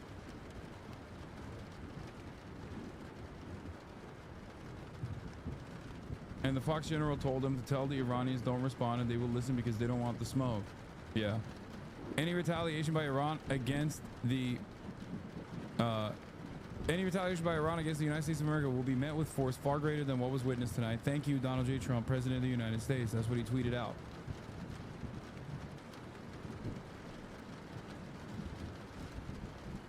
Anti-war, by the way.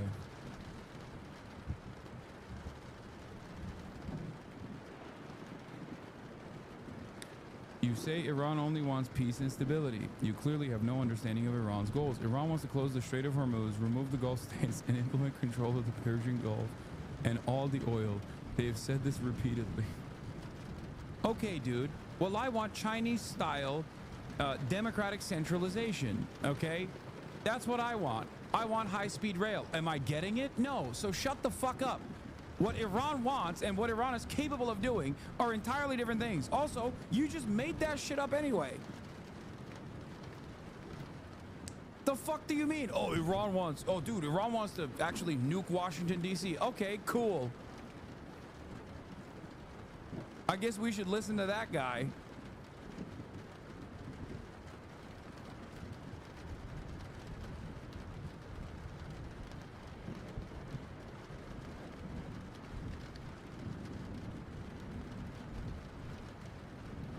Remember this? I mean, yeah, they're all fucking liars and hypocrites. Tulsi Gabbard, a vote for Kamala Harris, a vote for Dick Cheney, and is a vote for war. More war, like World War III and nuclear war. A vote for Donald Trump is a vote for a man who wants to end wars, not start them.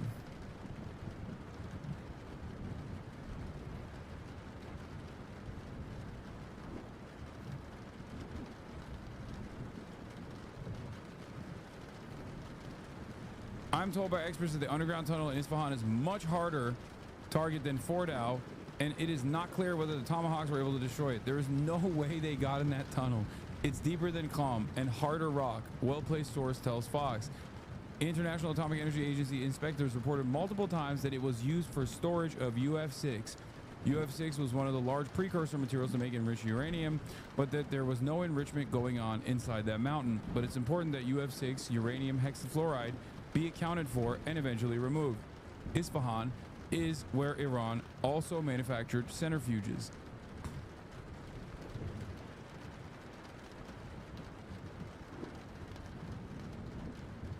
Hossein Shariat Madari is reporting that Hormuz will be closed on TV right now. He's a hardline editor of the Tehran-based Kayhan newspaper, appointed by the Supreme Leader Khamenei. Wait, really?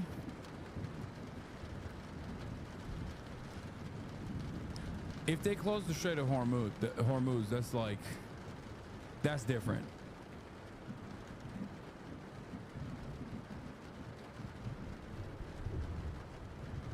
What is this? I've said this before. It's easier to topple the regime than to fully dismantle the nuclear program. The reason, much of it is mental capital, knowledge dispersed across thousands of scientists. War can't erase this. Even physically, dismantling Iran's program requires U.S. engagement with certainty of outcome. Without it, America won't risk intervention. Striking Fordow may be symbolic, but it won't ensure finality. Yeah, of course it won't.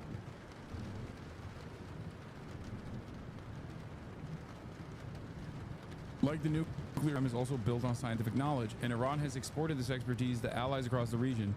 The same applies to his drone program. AIPAC, who funds many Dems, glazes Trump's decision. Of course. AIPAC, Trump's principal decision to dismantle the Iranian nuclear program, which strikes on Fordow, Natanz, and Isfahan, is profoundly in America's interest. I'm losing my mind.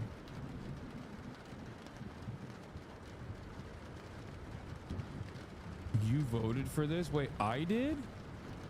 You think I voted for Donald Trump? What are you, fucking stupid?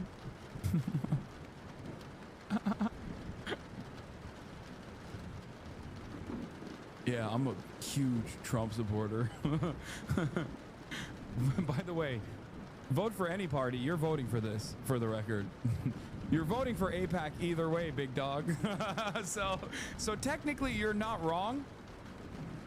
Honestly, whichever way you vote in our duopoly, you are still voting for exactly this.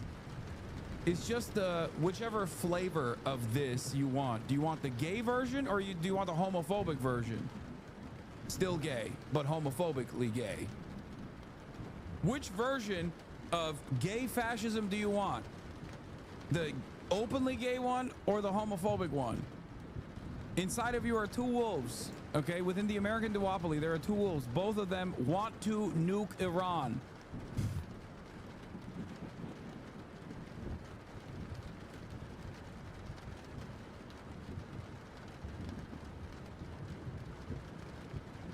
Hi, I'm waiting for another condemn from our Chinese government.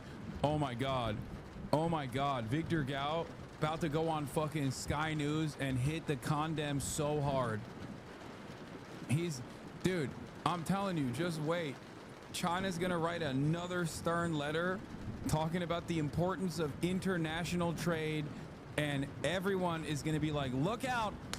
These guys are the global hegemon of tomorrow. Look out. Look out. China's coming in. They're gonna fucking condemn so hard. Just you wait, baby. You will have not been, you won't be expecting this condemnation. This will be so stern. This will be so stern. China literally, I'm telling you, I talked about this yesterday. China hit the nuclear option on trade one time in this process where they just said, okay, you want to do tariffs? We won't sell you the materials that you need for your defense. We own all of them. We have a monopoly on the refinement process. We basically have a monopoly on the procurement process. We won't give them to you. That was the nuclear option for trade. That's the only time that they ever implemented it, because Donald Trump was like, we're not going to do trade with China. That's it. They will never do it for anything else. God forbid the American suburbs are not awash with fucking labubus, okay? God forbid China ever take the stage as a global hegemon in the direction of peace and prosperity. Oh my God. No, the only time they would fucking, they would hit the nuclear option as long as America says no more labubus, no more shine. You say no more shine or Shein, however you say it, China will come out and be like, this is unacceptable. Nukes are about to fly. Nukes are about to fly unless you fucking restore global trade right now. We have to trade max.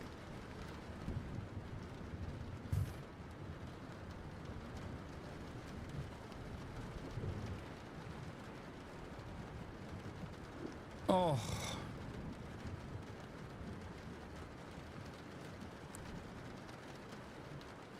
New chapter, new page. Let's start again.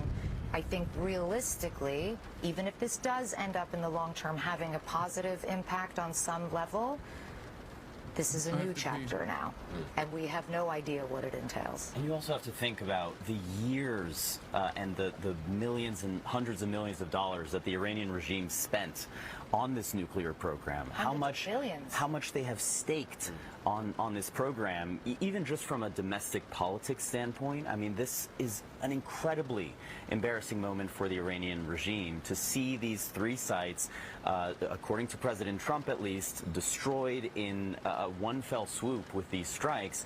They are going to need to find a way to save face here. And does that entail these significant attacks that we have been anticipating potentially against U.S. troops in the region? Does it entail significant attacks against Israel, where we are right now?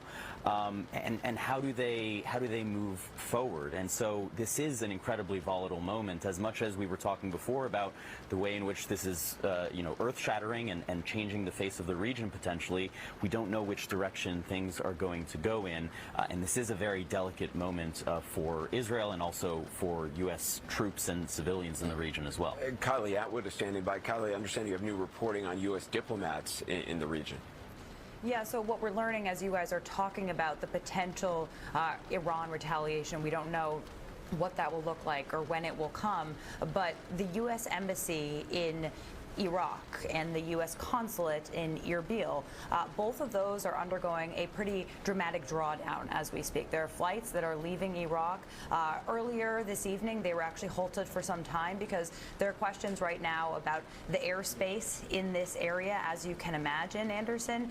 But as the United States is drawing down Israeli media claiming that Israel will stop the attacks on Iran now. Dude, I'm telling you right now, anything Israel says, assume the opposite.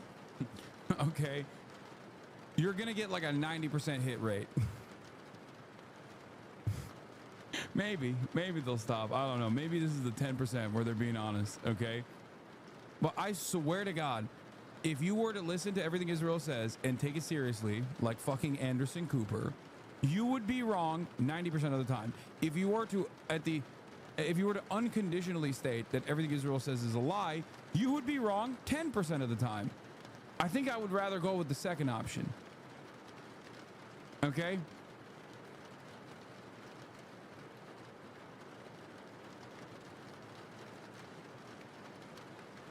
All they have to do is send bird flu positive people directly to the U.S. and we'd be on our knees.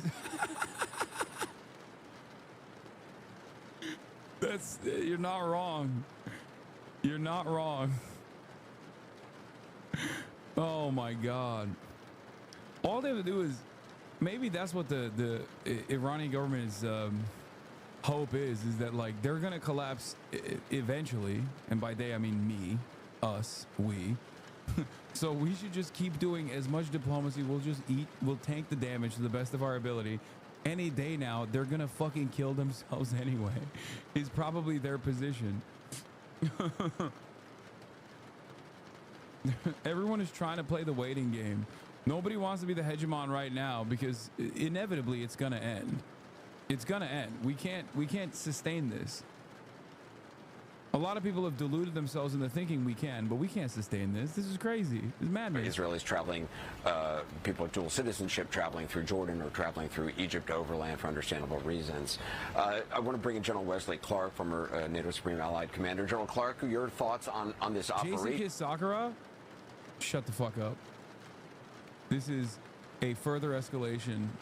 This is a further escalation than the Trump administration deciding to unilaterally strike Iran without telling anyone else. Send me the clip. Send me the link right now. Sorry, this is, for all the adults that are watching, this is a totally irrelevant side point. We don't know about Fordor. Maybe they have. We also, as you all were saying, Anderson, we don't know about where the nuclear materials really are. The Iranians have said they've already taken out of these sites. Who might have kissed the girl for the first time ever. And so forth. This is we big just news. don't know. It is, as Clarissa Ward was saying, a very, very volatile and uncertain time. I just hope that the president will use the momentum and the dominance that he has achieved to really push this regime. I hope we're not going into another argument that we had on Friday with the Europeans of, you won't enrich, yes we will enrich, no you won't, yes we will, because this really isn't about enrichment, is it? It's really about a state that has dedicated the last 40 plus years to the destruction of another state in the region. And this is the chance to really push for a redefinition by Iran of their purpose, whether that's a regime change or just a backing away from what they previously said. But it should go deeper than simply trying to avoid escalation dominance and hope we can restore the situation that we had before. It's about trying to move to, as Clarissa said, a new chapter. And that new chapter needs to be that Iran has given. I want everyone to remember that Uncle Cy Hirsch was right once again, okay? When the GOAT speaks, we listen. Do you understand? Nobody, and I mean nobody, got it with pinpoint accuracy, with the exception of the great, the GOAT, Seymour Hirsch, okay? Remember that. I do hope that we have people working underneath this, talking to lower level people inside Iran and getting their sense of things. And maybe there are people inside Iran who say, enough of this old regime, let's change the direction of Iran now save the civilization that we have, But the and move Israeli forward Prime Minister in harmony with. also Shut the fuck said up, Wesley that, Clark. quote, You suck. on June 13th, he promised that Iran's nuclear capabilities would be destroyed, and he has kept that promise. Speaking to his own citizens, he said that he did this because Iran is an existential threat to Israel's existence. And previously, the Army Chief of Staff had said that this Really is going to loud be a sounds at prolonged Tehran conflict cam. because Israeli intelligence had told them that there was something Iran was doing that was reaching this point of no return. All right, that's Hamda Zalhoud joining us live from Amman. Thanks so much, Hamda. Let's bring you up to speed. Here's what we know so far. My cousin has family in Iran. Check messages. Bro, you're Mexican. I know because you said I'm Mexican in the past when you lied to me about your cousin that works at CNN. Okay? Don't fucking stop. Stop. What's wrong with you? Go after other targets. Trump says the objective of the strikes was to destroy Iran's nuclear enrichment capacity and to stop any nuclear threat. Yes, I know Hassan's dump truck. I know my fucking chatters. I'm Israeli reverse Prime Minister parasocial. Benjamin Netanyahu has also spoken. He thanked the U.S. for the strikes.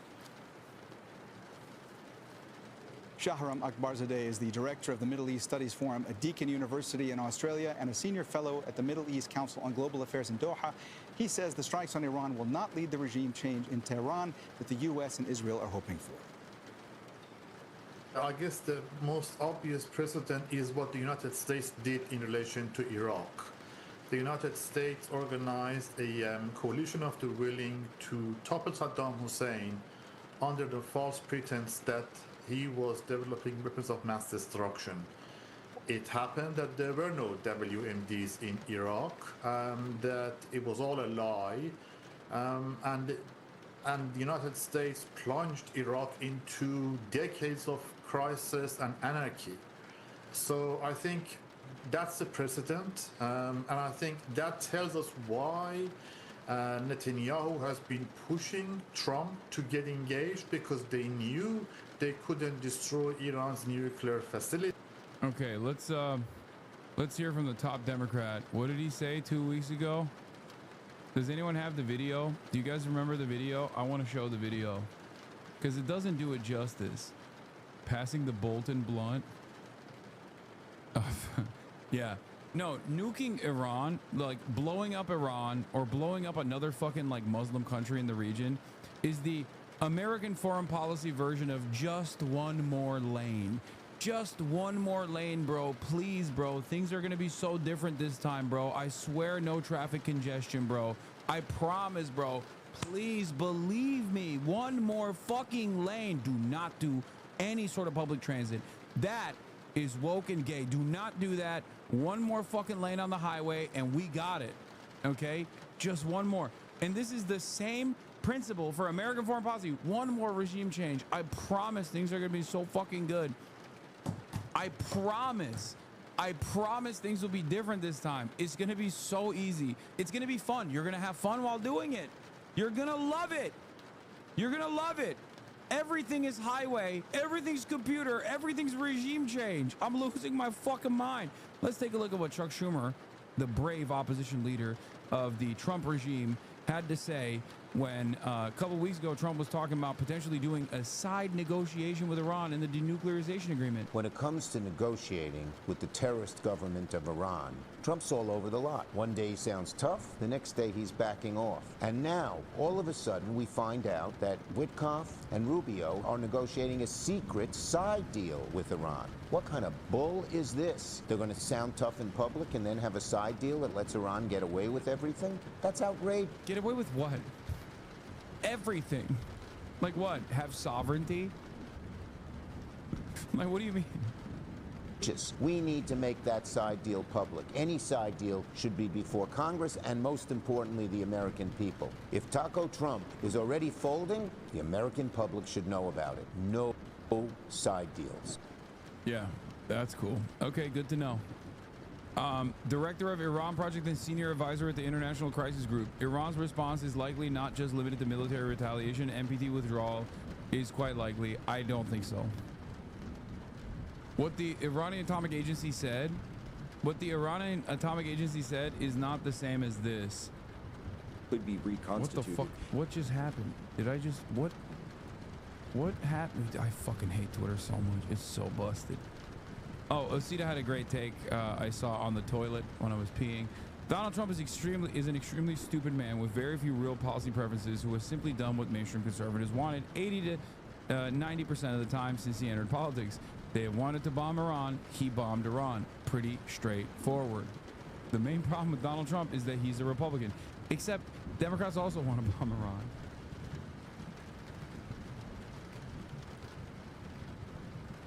Felix is so funny, man. Okay, we have 83,000 people in here. Don't show me Felix tweets. What? No, we've declared Iran does not and will not have nukes. If Iran wants to push this into something else, the response will be against SWIFT and all-encompassing. Dude, your name is Midwest MAGA 2024. Who is this we? This administration's foreign policy decisions are only consequential in the negative direction for someone like you.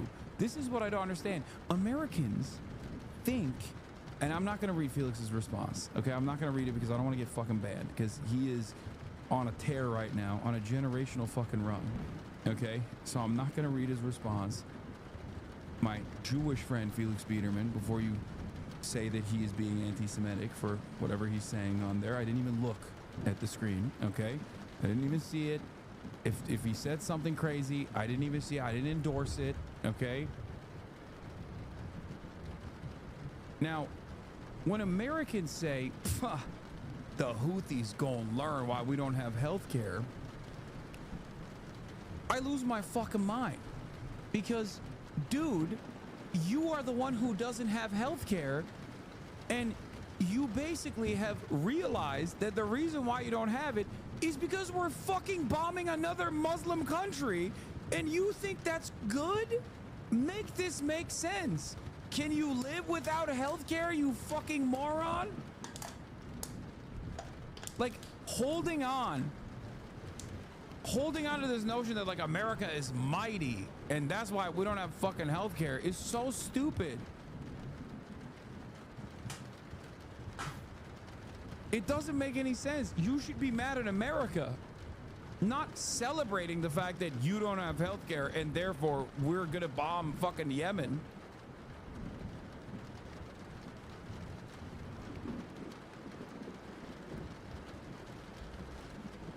It really doesn't make sense. Hype train, shout it out. The world is fucked. Yes. Read last message, no bait. Okay, you got me, but we're from Jalisco. We either look Arab or white as fuck. Also, don't be sussy. You still get away with it. She says you're hot and her friends at UCLA glaze you. They made a PowerPoint. I'm gonna lose my fucking mind. You just admitted to lying about everything. And also, I was right. Oh, so you look Arab. Okay, got it. Yeah, Jalisco.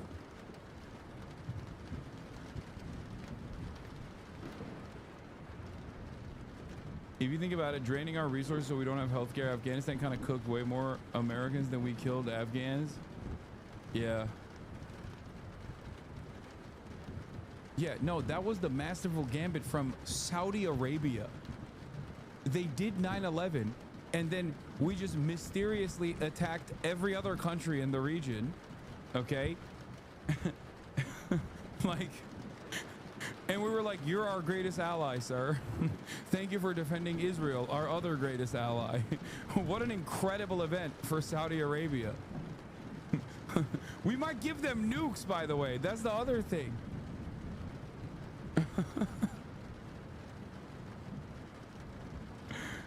You just slap America in the face and they say, please, sir, I want some more. Meanwhile, these dumb fucks are running around being like, they're disrespecting us. They're disrespecting us. These other countries, they're disrespecting us. It's like, bro, what is Israel doing? What is Saudi Arabia doing? Okay? You're doing tricks on it. Your politicians that care about you are doing fucking tricks on it. And the reason why they're doing tricks on it being Saudi penis and Israeli penis, is because the military-industrial complex machine is demanding that your politicians do tricks on it. God forbid you get a fucking moment of respite from all of this, okay? God for fucking bid. I know. I can't believe I criticized Saudi Arabia and said they were responsible for 9/11. That was very anti-Semitic of me. I know. Anyway, here is notable answer not included in the 60 Minutes broadcast last night was in overtime. Asked which foreign country she considers to be U.S.'s greatest adversary. Here's what Harris says. Be our greatest adversary. I think there's an obvious one in mind, which is Iran. Iran has American blood on their hands, okay? This attack on Israel, 200 ballistic missiles. What we need to do to ensure that Iran never achieves the ability to be a nuclear power. Why couldn't we girl boss our way to this one, dude? Are you chatters happy? Are you guys happy? We could have been doing the exact same thing, but with a black Asian woman in charge instead. The outcome would be the same, but think about how woke we would be in the process.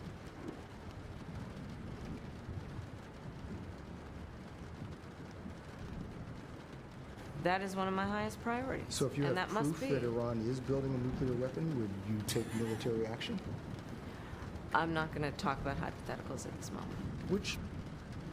All right, someone send me the fucking Girl Boss Genocide video, the music video. We have to play it. I know one of you motherfuckers has it. Remember this? Oh, this was, I mean, this was when I checked out completely from the process. Why is there no audio? What is happening here? We must also be steadfast in advancing our security and values abroad. As Vice President, I have confronted threats to our security, negotiated with foreign leaders, strengthened our alliances, and engaged with our brave troops overseas. As Commander-in-Chief, I will ensure America always has the strongest, most lethal fighting force in the world. And I will fulfill our sacred obligation to care. Someone in the chat said, "Who's this?"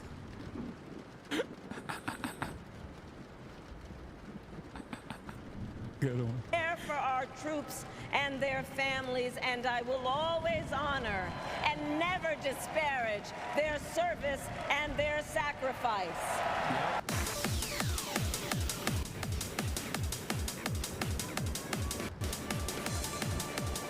Get ready.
When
him to death.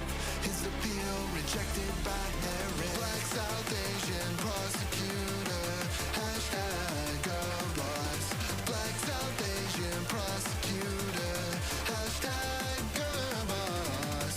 Black South Asian vice president. Hashtag go boss. Black South Asian vice president. Hashtag go boss.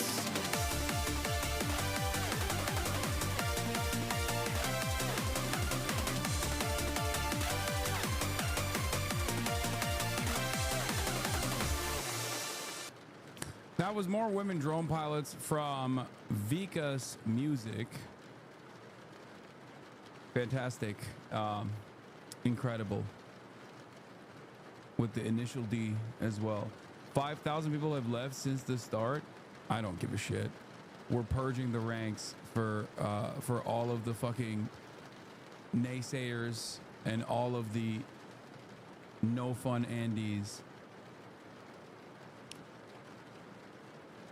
The 5,000 people that left since that song started are all the people that are like, I don't want to hear from you that that the outcome would be identical if Kamala Harris was the president.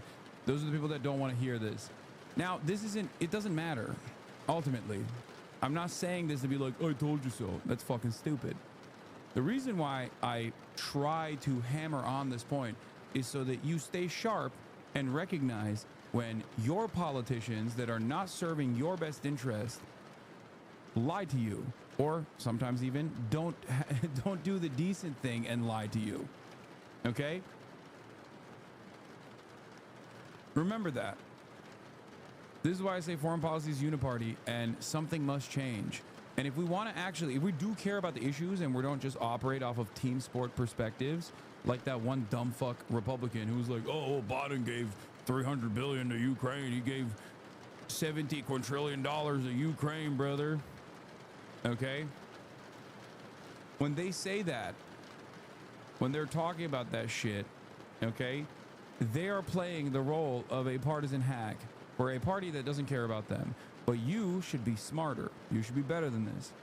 We should demand change from our politicians that are responsive to our needs. You should care about the policies, not the party that doesn't even have the dignity to tell you that they care about these things, to tell you that there needs to be an alternative outcome here.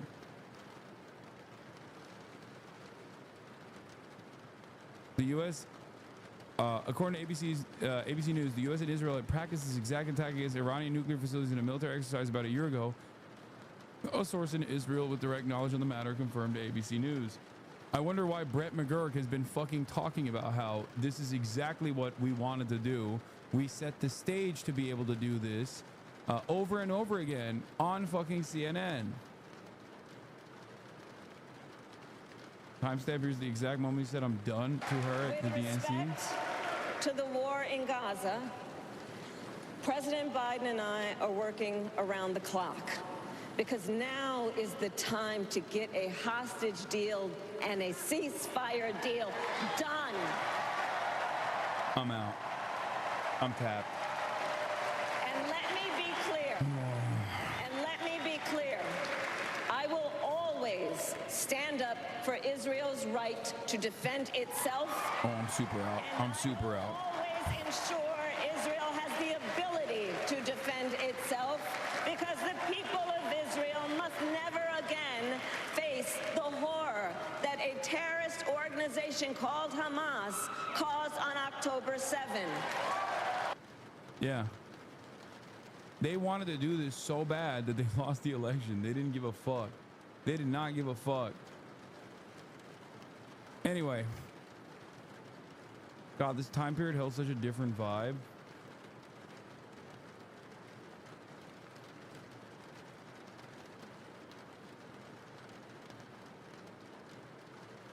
You single issue voters fucked us all.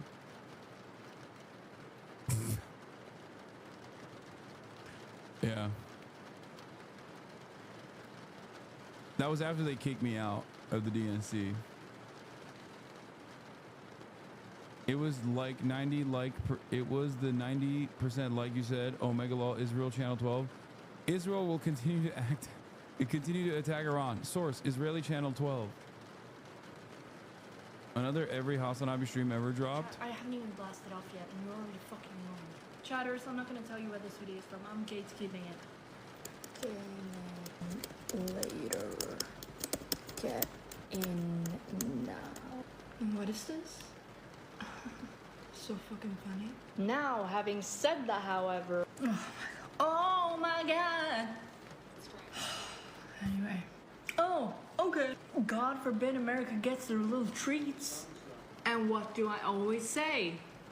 Yes, I know, chatter. I will get to it. A world war just broke out and you want to talk about gaming? I'm gonna be right back and it's piss. Everything's computer. Oh, don't get mad, don't get mad. Oh my god, maybe you should use this as an educational moment because you're clearly fucking not getting it. Kaya, play! Yeah, well, maybe he's shocked because he's never seen a well-trained dog before. No, they have tickles, baby! I think that's gonna be it for today, guys. Love you. There's no gaming on any of the average Hasanabi streams memes. I don't understand why.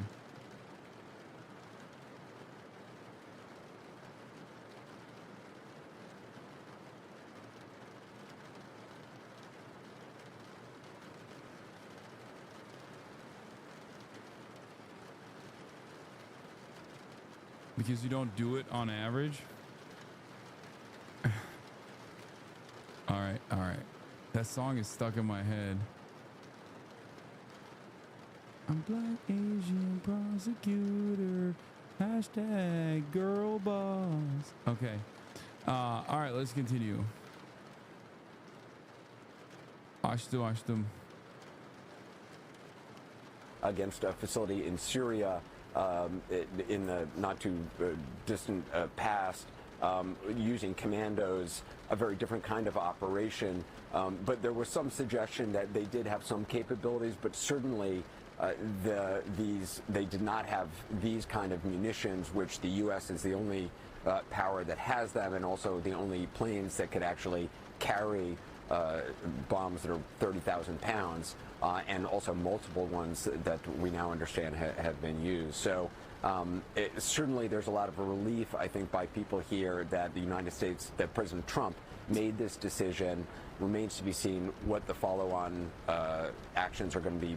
That's right. For those of you who don't know, I mean, I love Papa Wolf, okay? Much respect to Papa Wolf, as you guys know, one of my favorites. But he is a former AIPAC employee.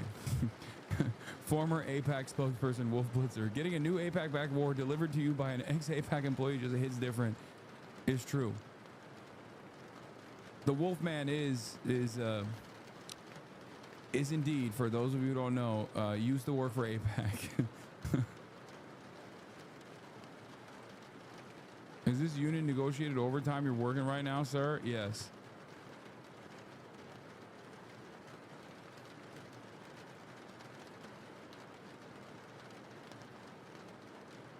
OG AIPAC head, yeah. Exactly. Are you still gonna fly to New York? Well, considering that I can't fly to New York any longer because I'm live currently, I will not be in New York tomorrow. Obviously. And what is... Yeah, Democratic leadership's only complaint seems to be that they weren't let in on it. President Trump took action against Iran tonight in what appears to be a limited contained strike. We are still waiting to understand the extent to which that action has deterred Iran's nuclear threat. Oh my God. The United States must not rush into war with Iran. Unfortunately, Guys, Iran doesn't have nukes, okay? Iran doesn't have nukes. What the fuck are you doing? This is the Committee on Foreign Relations from the Democrats, okay? Senate Foreign Relations Committee.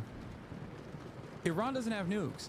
And in spite of the fact that Iran didn't have nukes, you know what Iran was doing? Diplomacy with the United States of America. Did we forget that? That happened not that long ago. It was going on until Israel decided to strike Iran. Hello? I feel like that wasn't that long ago. Why do they keep saying President Trump took action against Iran tonight in what appears to be a limited contained strike? We're still waiting to understand the extent of which that action has deterred Iran's nuclear threat. Iran does not have nukes. You know why Iran does not have nukes? And we know Iran does not have nukes because Barack Obama did something that was the reverse of what Trump is doing right now, where he did diplomacy. Instead of allowing Israel to strike Iran amidst the diplomatic talks, he actually diplomatically made Iran not have nukes. Okay? If Iran, as a matter of fact, if Iran had nukes, we would not be striking Iran right now. Israel would not be striking Iran right now. The region perhaps would be more stable. So we know Iran doesn't have nukes because we just bombed them. We flew aircraft from thousands of miles away and we bombed the country, a foreign nation, a sovereign state.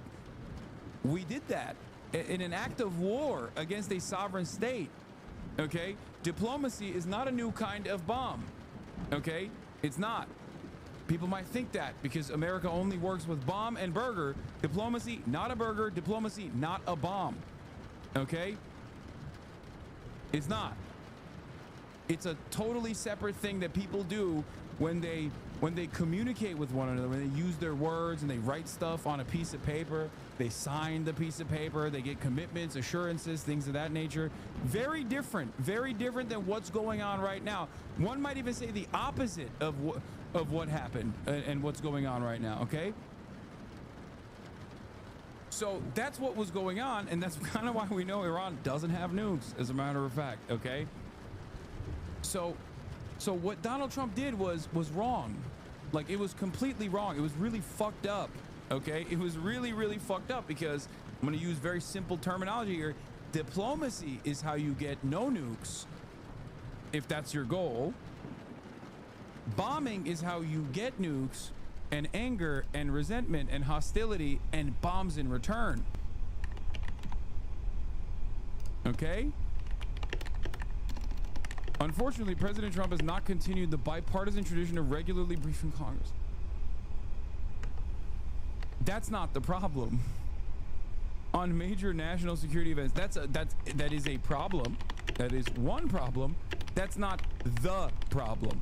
Okay? That is a problem. It's not the problem.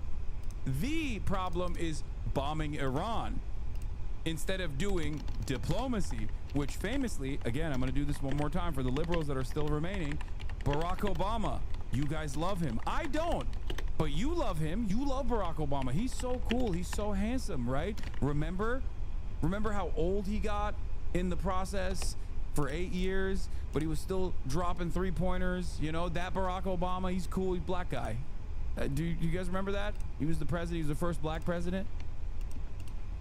Husband of Michelle Obama, perhaps not for long, but that's a totally separate thing. That guy did the JCPOA, which was the Iran denuclearization agreement. Okay? A framework that stopped Iranian nuclear proliferation dead in its tracks. Okay? It was a process that actually started even before Barack Obama, as far as I understand. He was the one who escalated it. He added sanctions to Iran and then took the sanctions away for the JCPOA. It was very successful, but also it was kind of a nuclear option because we started doing sanctions like crazy after that. But that's besides the point. I don't want to get into that. That's too nitty gritty. That's too in the details. But he did this deal. Not bomb. No bomb. Barack Obama. You guys love Barack Obama. He did no bomb. He did this. Okay? He did this and he did this. A little bit of writing and a little bit of talking, and they were able to do the no nuclear thing. Okay? Did Democrats forget that? What is going on? It is perhaps his signature accomplishment, his signature foreign policy accomplishment. I know Benjamin Netanyahu hated it. Chuck Schumer hated it at the time too. But he did do that, and it was good when he did that. Okay?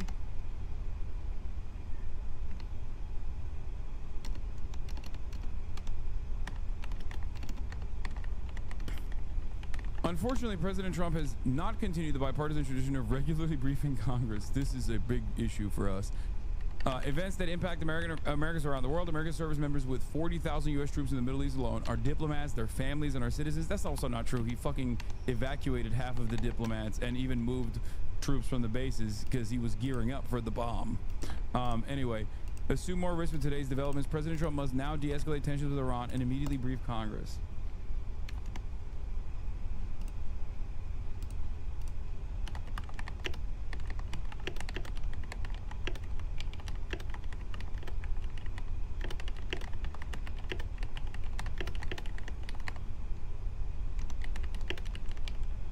This guy unconstitutionally launched an illegal war on a sovereign nation, and the best you got is, unfortunately, I was not given a heads up about this. It's basically what it is.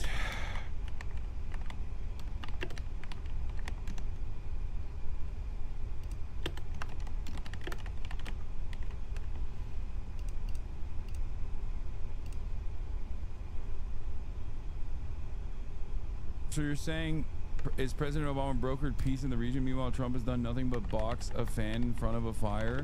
I wouldn't say he brokered peace in the region, but at least with Iran, it was a decent step in the right direction.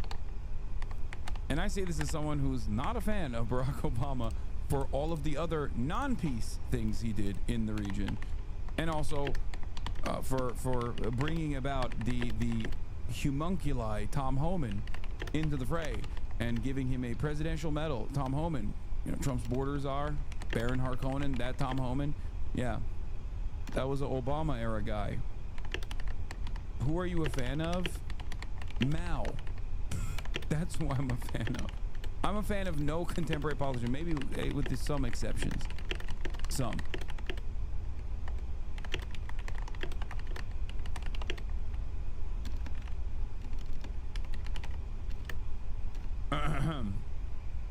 Warmongers in Tehran. Senator Mitch McConnell. Oh my God, he's still alive. I thought he died. Senator Mitch McConnell, Republican of Kentucky, who has emerged as one of the few Republican critics of President Trump's foreign policy decisions, praised his decision to strike Iran, seizing this.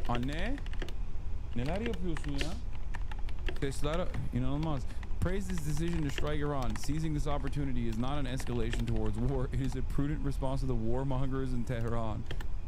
Iran would be foolish to misunderstand American resolve.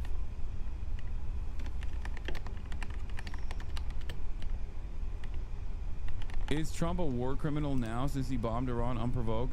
There has never been an American president that is not a fucking war criminal. Especially in the last like 60, 70 years. Literally not a single one, including Carter. This you.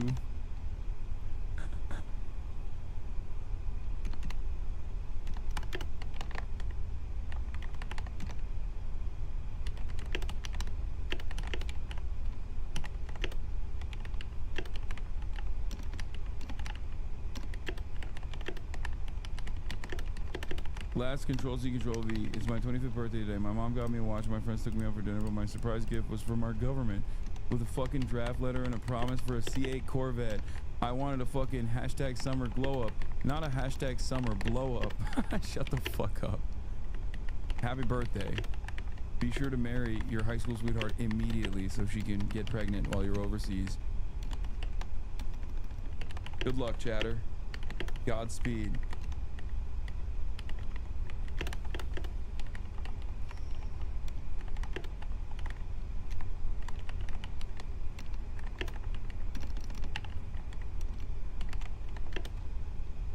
Jody Core, respect the real troops.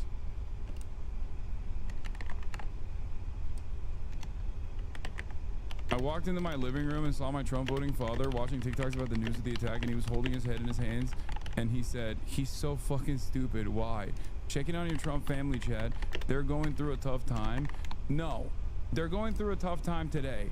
By tomorrow, the new talking points will be downloaded to their fucking brains, and you will be shocked. You will experience whiplash. Protect your neck, because you're gonna hear exactly what Trump said tonight repeated back to you, and they're gonna say, it's actually awesome that Trump bombed Iran. I was always a fan of it.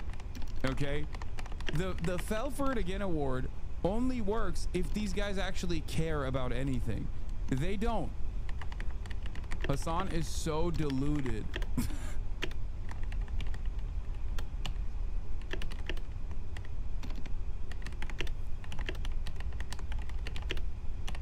Cenk is not going to take this well when MAGA's switching on him. What? There was never a moment where MAGA was with him, okay?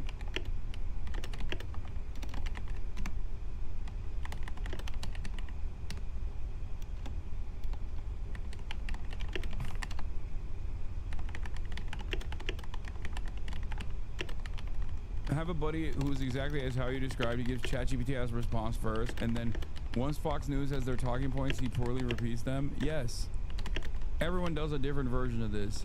At least you guys are in a relatively safe space where if you are repeating what I'm saying, you know, you're going to be right a lot more than you will be wrong. That's not to say I don't get things wrong. I certainly do.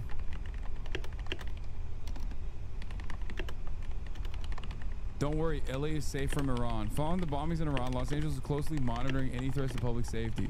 There are no known credible threats at this time.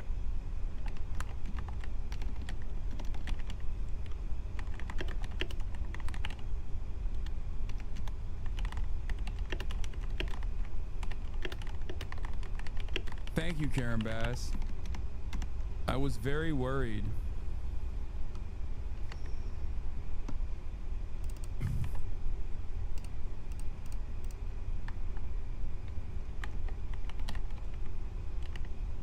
I was very worried about the Jericho 3 missiles being lobbed from Iran with nuclear payload. Oh wait, I did it again. I said the wrong country again. It's another I country. It's Israel. Oops. Open presents. Thank you for the 100 gifted subs.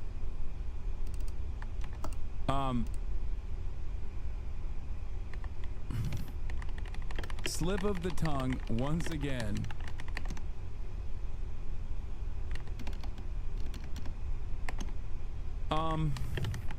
Anyway,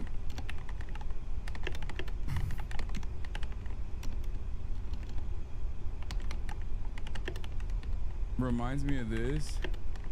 She's out here keeping us all to date. Breaking: explosions heard in Tehran. Nothing heard here in Gainesville, VA. We'll keep you informed. Thanks.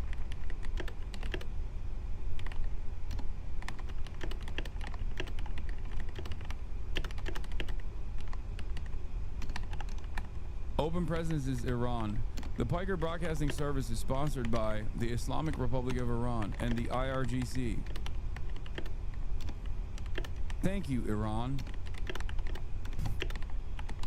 The Piker Broadcasting Service is also sponsored by the joint Iranian-Qatari natural gas project. Natural gas, the cleanest gas, only from Qatar and Iran. The Piker Broadcasting Service is also sponsored by you, the viewers. If you would like to subscribe, you can do so for $6 a month or for free with a Twitch Prime. The glorious nation of Qatar will once again rise up.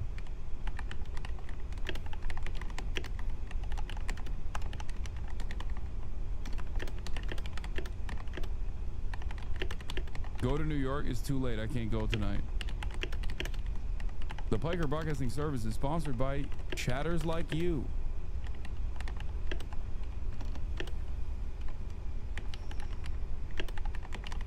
Doesn't it count as legal because he technically didn't declare war? No. Take a red eye? I can't take a red eye because the red eye that I was supposed to take is taking off shortly.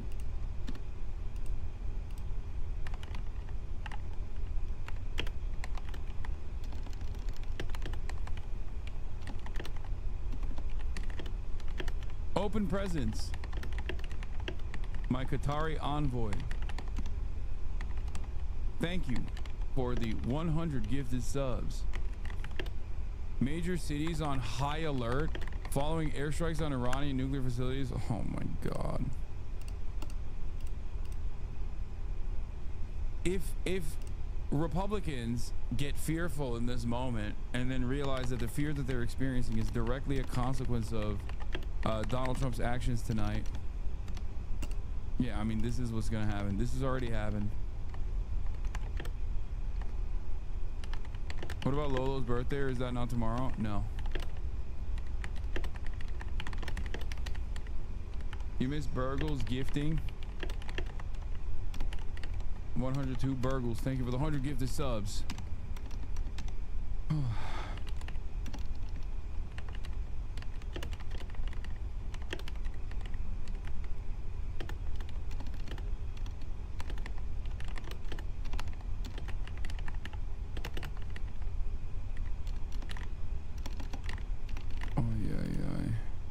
Damn, so what happens next? We wait. What happens next is we wait and we see. But like I said, I don't think Iran is going to go nutty mode, but maybe I'm wrong. Yemen might. Yemen's armed forces have declared that any U.S. military involvement in Israel's war against Iran will trigger a direct Yemeni attack on American naval vessels in the Red Sea. The statement frames U.S. support for Israel as a part of a broader Zionist project to dominate the region, which is true. One that aims to strip nations of freedom, independence, and dignity, subjecting them to servitude, humiliation, identity erasure, occupation of their lands, looting of their resources, and the normalization of bloodshed, violation of honor, land, and holy sites. It's really interesting that these guys never say like that they're anti-Semitic, and it's like what Jews are doing. But I guess you know, according to some of my naysayers, when they say Zionist, they mean Jew, which is really funny because it's not entirely incorrect, but in the opposite direction, because all they know is Israel.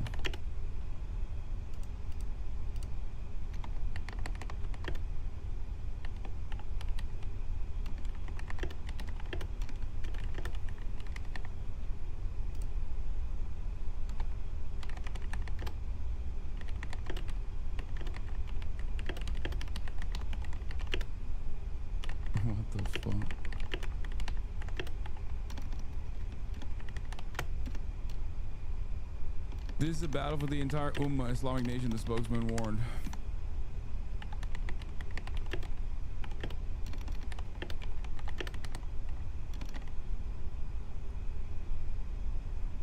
Advisors to Iran Supreme Leader calls for missile strikes on U.S. Navy ships and closing the Strait of Hormuz. I mean, yeah.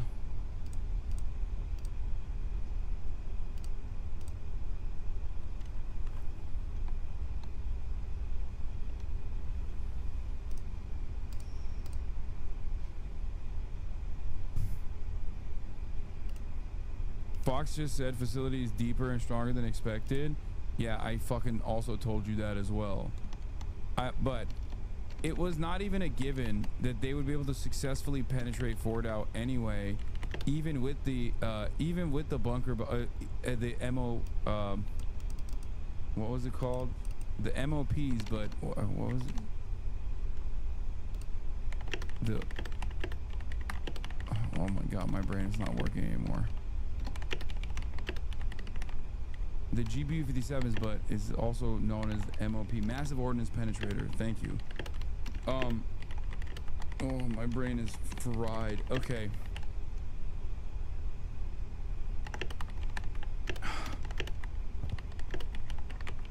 It was not a certainty that even the top bombs that they were going to fucking use were going to be able to penetrate.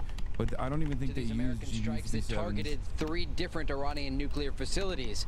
And generally, the response has been incredibly positive. People calling this a historic moment, also saying that it relieves a lot of pressure on Israel so that the Israelis can continue their campaign going after the IRGC officials and nuclear scientists, given the fact that they don't have the same weaponry as the Americans to use these bunker buster bombs and strike deep into the soil beneath Iran to target these facilities.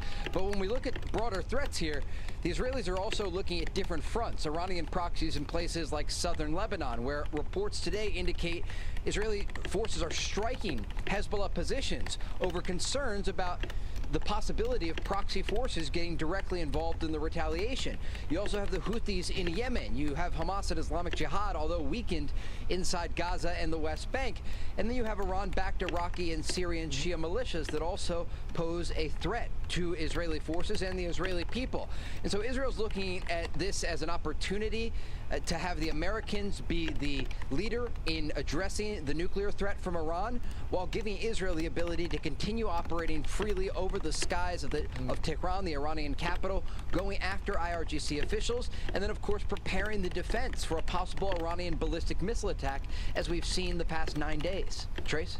Yeah, Trey, stand by. Thank you. Great reporting as always. Aaron Cohen, he makes a great point on that, and I think it's kind of fascinating when you talk about the theater and how, for now, I mean, Israel controls the skies, and you control the skies now in modern-day warfare. You control the tempo. You control the tone, the tenor, and the tempo. Israel's got complete forward operational dominance at this point right now. Iran's nuclear capabilities have been completely dismantled. Intelligence operatives are on the ground inside of Iran.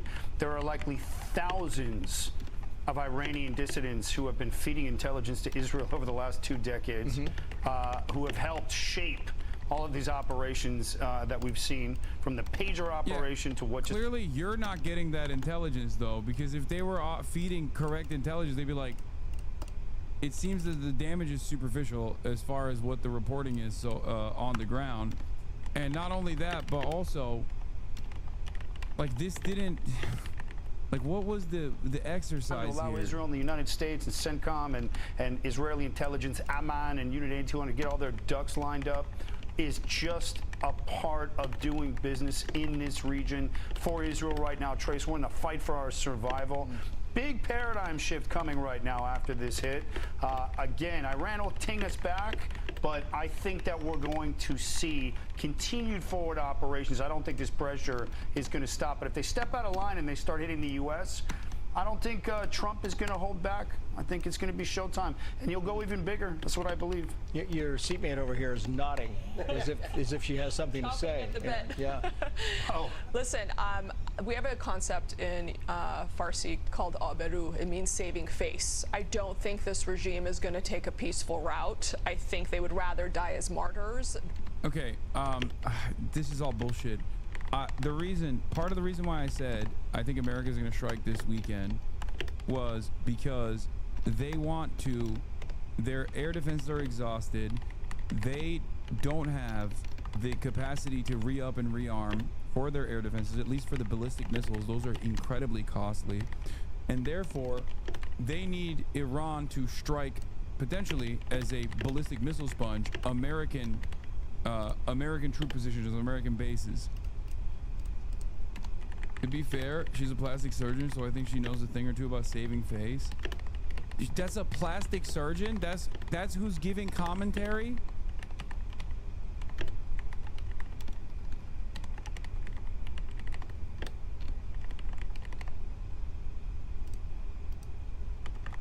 I'm fucking dumb, bro.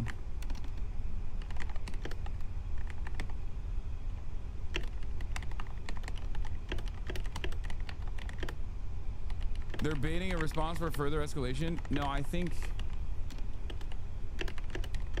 they're just trying to redirect and exhaust Iranian resources away from Tel Aviv, because I think that if they were to continue striking Tel Aviv, they would continue hitting Tel Aviv with greater frequency and greater impact. Bro, they had drones that were able to fucking penetrate the Iron Dome yesterday. It's a wrap at that point.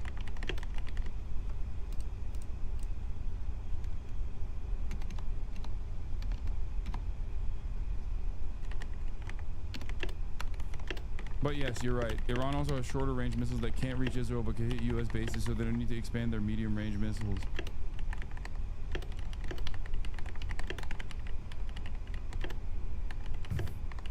$40,000 troops stationed across the Middle East. The New York Times graphic based on Congressional Research Service data shows 40,000 troops are deployed across the region.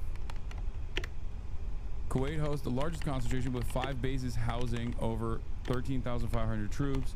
Al Udeid Air Base in Qatar, CENTCOM's regional headquarters, holds 10,000 plus troops. Other deployments span Iraq, 2,500 troops, the UAE, Bahrain, Syria, Jordan, Oman, and Djibouti. Graphic by Daniel Wood. These are in close proximity to Iran, in striking distance.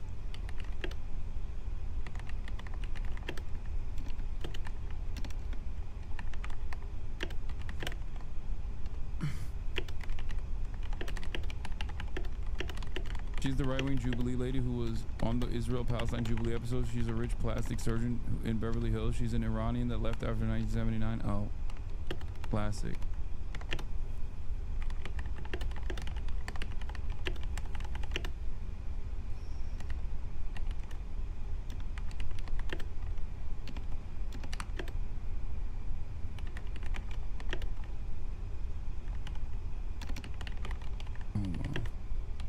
China intelligence probably knew of this and sent cargo a couple days ago to Turkmenistan. Real or fake? Who knows? Fire at the Fordo on satellite.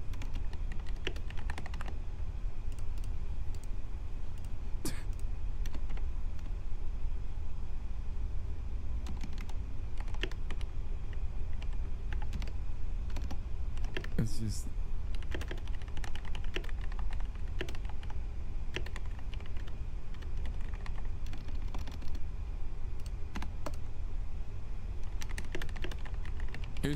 The Israel Airport Authority announced it was closing the country's airspace to both inbound and outbound flights in the wake of the U.S. attacks on Iranian nuclear sites.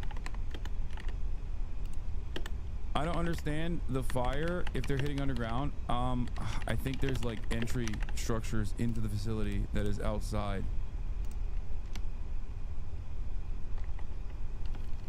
So I suspect that if you see any fire, it's probably it's from superficial damage.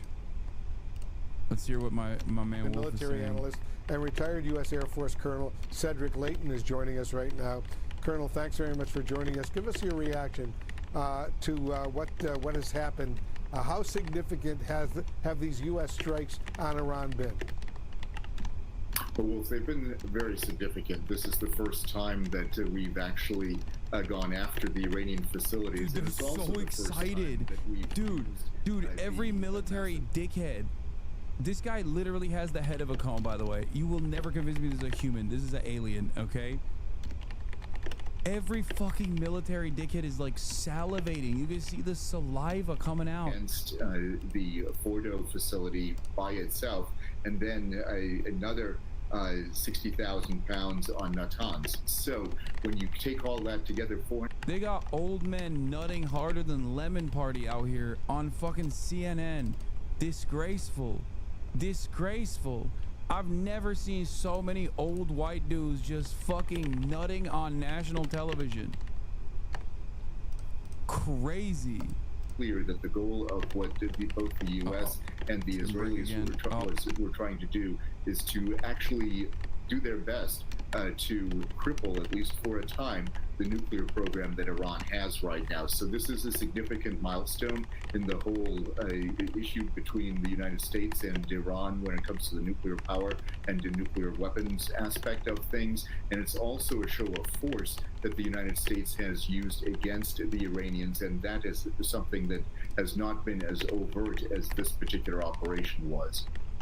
Colonel, how much capacity does Iran still have right now to make good on its threats to retaliate against the United States for these military strikes?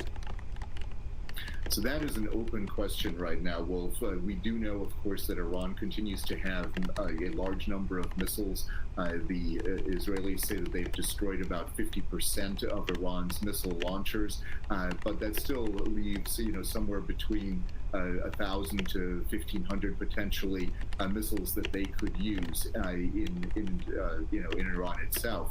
Now, many of those missiles will not be capable of reaching targets in Israel, but they may be capable of reaching targets along the western shore of the Persian Gulf, and that would mean the potential to strike U.S. military installations in places like Qatar, the United Arab Emirates, or Kuwait, or Bahrain.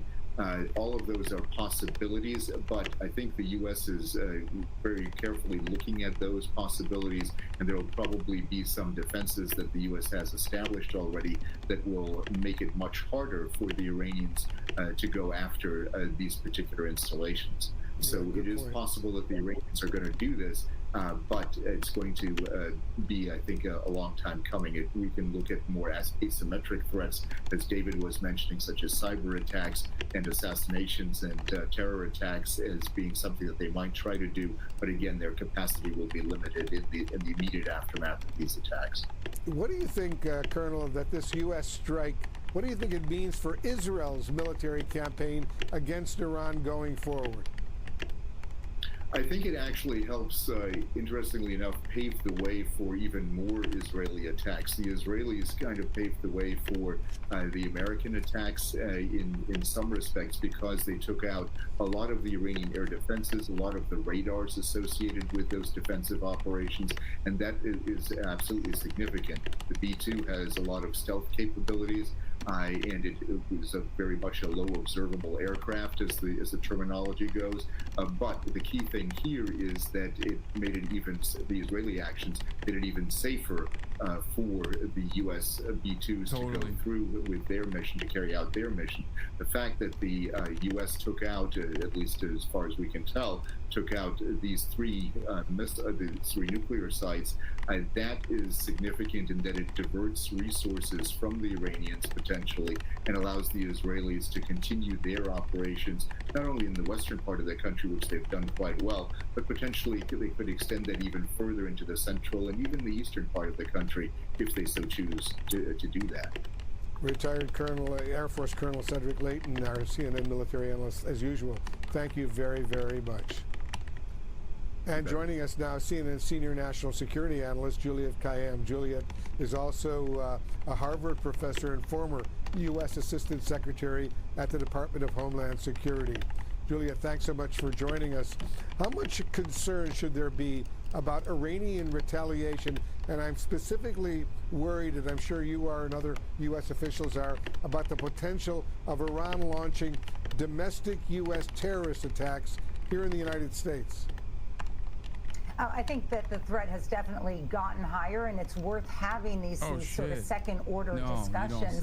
Tonight, honestly, was about tactics, and now we have to think about what the strategy will be for the United States as well as Iran. The biggest threats to the United States are more likely than not abroad. Those include the Straits of Hormuz. We have about 50 oil tankers as of tonight trying to get out of there. They are let's just be clear here. They are nervous, and I would anticipate the market is going to respond on gas and oil with gas and oil on Monday. Secondly, you have the homeland security concerns that don't have to be physical. You have cybersecurity concerns in particular, but you also have our troops, U.S. interest, European interest, European countries, and American tourists abroad. We now know that Americans are not even able to get out of Israel, that there was no plans for that. So the fact that we haven't really heard a discussion about sort of what are going to be the protections is worrisome.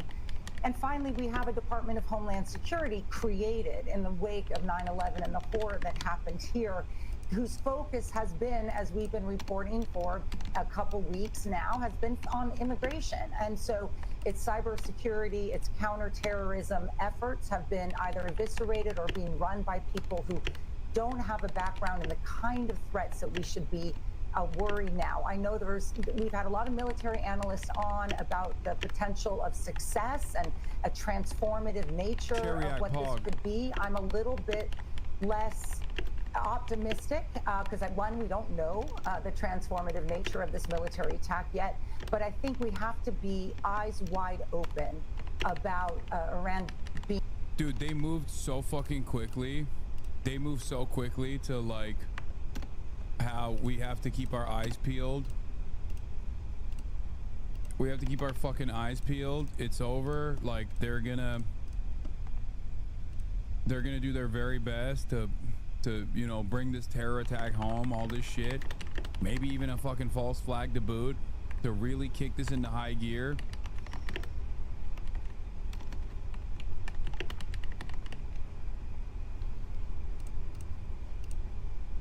It's crazy. This is D's Russia won't invade moment. Decade's happening, if you know what I mean. All right, this is the Sometimes a decade happens in a minute, and sometimes minutes happen in a decade. This is the decade's happening in weeks, right now. Yeah. Can. What we're hearing from us. It's not. I'm all in. I'm all in on nothing ever happens. This shit is done in 4 days. Israel's gonna bomb some more nuclear reactor shit. Iran's out of weapons. It's all over. It's the country. Breaking: the U.S. has completed bombing of Iran nuclear sites. Explosion at Fordo. This is the decade's happening. Yeah, bro, if your entire fucking worldview is designed around whatever the position I take is the opposite, like taking the opposite position of whatever I say, yeah, you're gonna be wrong a lot. You're gonna be wrong a lot more than you're right. This is what I mean. I mean, he has been serially wrong on the Israel stuff, and I do legitimately believe that he took the opposite position of me on Israel. And that basically fucking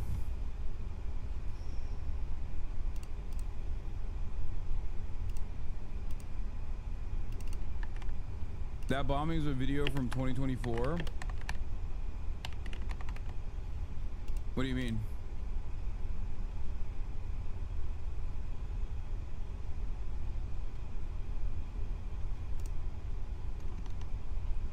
We have several legislators assassinated like 2 days ago. I feel like it's already old news. What are you talking about?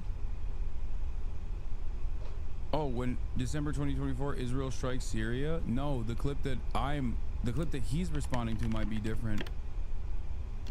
But when I was he not responding to what I was saying?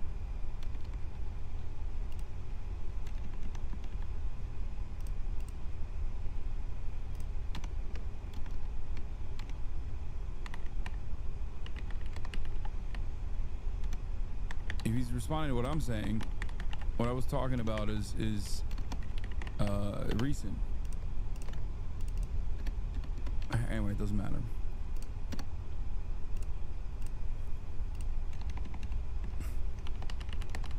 To the recent escalation between Israel and Iran. Our defense editor, Alex Katopoulos, takes a look at American assets in the region. The United States has significant assets in and around the Gulf region. 5 Air Force expeditionary wings are based in the Gulf, 2 in Kuwait, 1 each in the UAE and Saudi Arabia that include squadrons of F-15 and F-16 fighter jets. The 5th Air Force Expeditionary Wing, based in Qatar, has no offensive capabilities of its own, but provides extensive intelligence and air refueling for Air Force units in the region. The number of air defense sites has grown over the last 18 months, with new ones built in Kuwait and a proposed site for an additional missile defense system in Qatar. The powerful US 5th Fleet is based in Bahrain in the Arabian Gulf. The Carl Vinson Carrier Strike Group has its own air wing and fleet of accompanying ships. Oh, Sean Hannity and many others are posting a video claiming it's the explosion of Fordo. It's not. It's from Syria in December 2024. Oh yeah, this is yeah. Iran said the US said it would be a one-off. Yes. Judging by what, I don't know where this is from. Okay. But judging by what Iran has said so far, I don't know. I might be wrong on this. I'm going to keep repeating this over and over again. Okay. But judging by what Iran has said so far, saying, oh, America warned us, we've already moved all of our fucking stockpile, and also simultaneously saying that the Iranian Atomic Agency saying that, like, we're going to do the legal, we're going to try the legal route. It feels like it might be a fairly restrained response again, as it has been thus far. Like significantly more limited than what America has done. Okay? They can't talk all the big shit about America being involved and not do anything. They have literally only done that in the past 20 years. That is all they have done.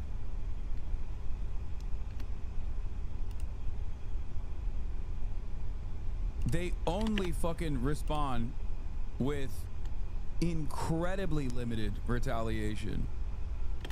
This is what they fucking did. This is what they quite literally did after Qasem Soleimani. Their response was like meaningless.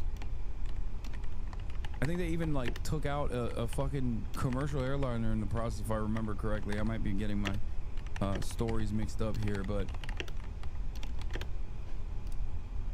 that is what Trump was relying on. That is why I think generals were able to convince him, because they're fucking bloodthirsty.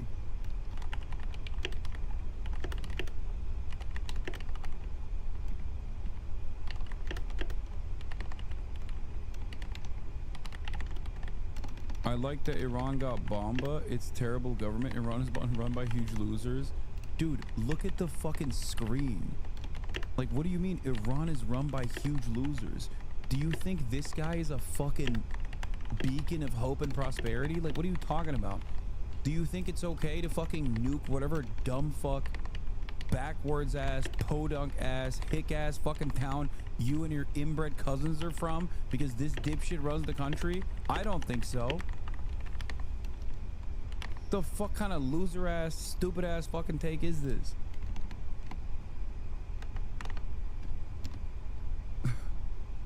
Trump is a legend. Shut up.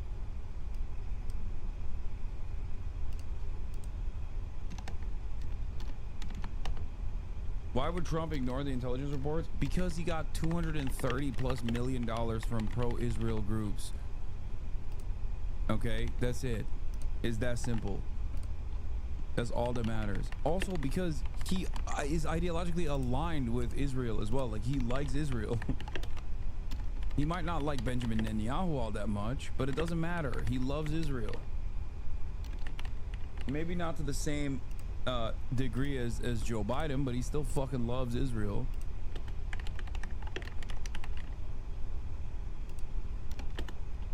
Do you think Iran is more intellectual than the US right now? What aboutism so fully? Iran is ran by losers. You think Iran is more intellectual than the US right now? I mean, Iran's government repression of its own citizens aside, yes. Yes, they are more diplomatic than the United States of America to a fucking fault. Yes, 100%, 1,000,000%. What are you talking about? America is literally doing a genocide in Gaza. What the fuck are you talking about? I know you don't think those are people that are being killed, but yes. Also, what do you mean Iran is more intellectual? Look at how fucking stupid you are. Look at how stupid you are, okay? What do you mean Iran more intellectual? What does that even mean? Like, you can't even craft words. You live in the richest nation on the planet, and you got the most dog shit fucking education. Does that not bother you at all, that you can't understand anything that's going on at any given moment? Does that not actually make you feel a sense of shame, even for a fucking second? Iran has a higher literacy rate than America does. Does that not piss you off even a little bit? Are they more smarter? Are they more smarter than us? Are they intellectual? I don't know anything. I'm mad. I'm glad we're bombing Iran, though.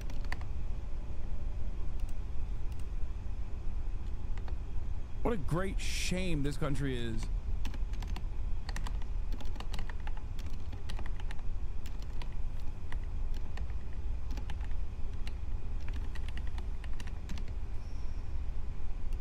Zohran Mamdani made a statement. Donald Trump ran for president promising that end wars, not start new ones. Today's unconstitutional military action represents a new dark chapter in the endless series of betrayals that now threaten to plunge the world deeper into chaos. In a city as global as ours, the impacts of war are felt deeply here at home. I am thinking of the New Yorkers with loved ones in harm's way. While Donald Trump bears immediate responsibility for this illegal escalation, these actions are the result of a political establishment that would rather spend trillions of dollars on weapons. Oh, fuck yeah. That's what I'm fucking talking about. That's it. Drive it home, dude.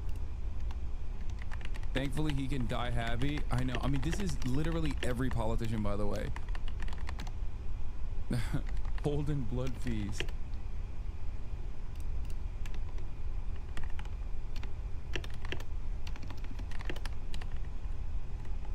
While Donald Trump bears immediate responsibility for this illegal escalation, these actions are the result of a political establishment that would rather spend trillions of dollars on weapons than lift millions out of poverty, launch endless wars while silencing calls for peace, and fearmonger about outsiders while billionaires hollow out our democracy from within. For Americans middle-aged and younger, This is all we have known. We cannot accept it any longer. My man, god damn. Great fucking take. Also, good time to remind everybody that Andrew Cuomo literally is doing pro bono legal work for Israel.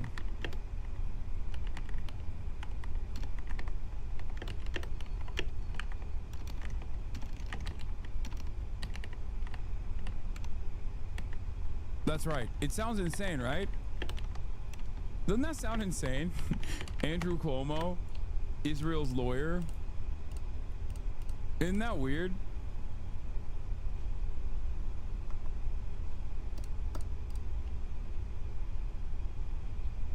I should post that. Hold on.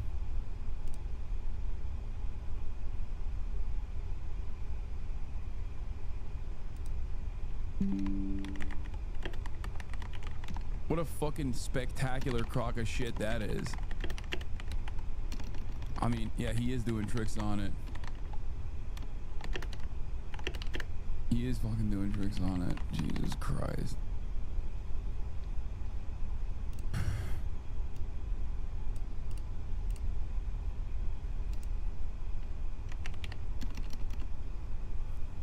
I am reposting it with ZOHRAN's statement.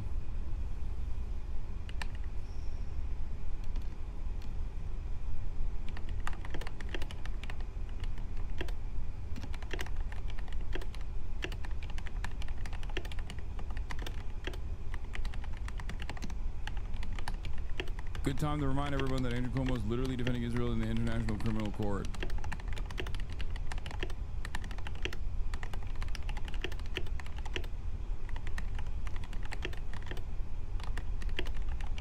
Defending Israel.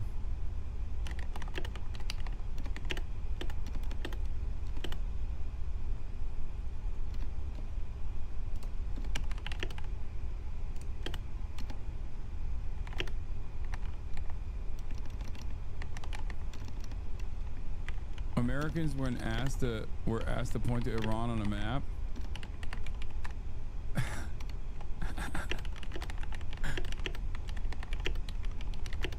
Like what? What is that? What is that? There's no landmass there. That's just what. This also. There's a lot of people that pointed. How? They were trolling.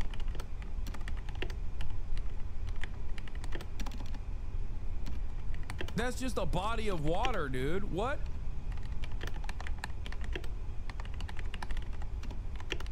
Oh, wow. What is all this? Crazy. Oh, Saul. Bari ben de tut. Burada var. Sağ ol anneciğim. Domates yok mu? Oh, thank you. My mom made me, oh, this is kind of like a Balkan this is kind of like a Balkan breakfast, or what they call a Balkan breakfast on TikTok. It's also a Turkish breakfast. We got pide. Okay.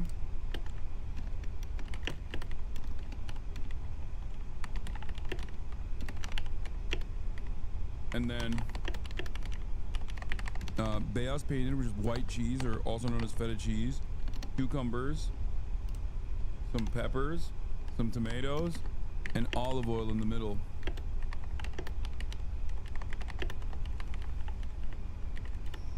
Oh yeah. It's bomb. This afternoon. That was a planned trip back. He'd spent the day at his golf course in New Jersey, but we knew he was coming back to the White House for a briefing in the Situation Room at 6 p.m. This evening. But at that stage, of course, we did not know that that would be a briefing at which he would have already authorized the strikes and he would watch them unfold. So there, the president on the left, in front of him in the yellow is Susie Wiles, his chief of staff. General Raisin Kane is there, the chair of the Joint Chiefs, the top general there, and I think behind him is the Vice President J.D. Vance, who was alongside the president as he addressed the nation a short while ago. So images that will now be will form part of the first draft of history. As always, there is J.D. Vance alongside the president. That there, the image, I imagine the president, the face that the president wants to be portrayed with right around the world now. Peace through strength is what he says this is. An extraordinarily audacious, decisive strike, a strike which he says has completely and totally obliterated Iran's 3 main nuclear sites. We do not yet have clarity on just how successful, independent clarity on how successful those strikes have been. On one end of the scale, as you would expect, Iranian state television saying that the damage is minimal. Trump saying precisely the opposite. As the sun rises in Tehran, the satellite images will become available over the course of time, and they will give some clarity over just how successful this strike has been. An extraordinary night, and certainly from where we were 24 hours ago, where Donald Trump was saying he would allow for another couple of weeks of diplomacy, he changed his mind, and we saw the result of that this evening. Well, reacting to the strikes, Israel's Prime Minister Benjamin Netanyahu thanked President Trump. Here's what he had to say in a post on X.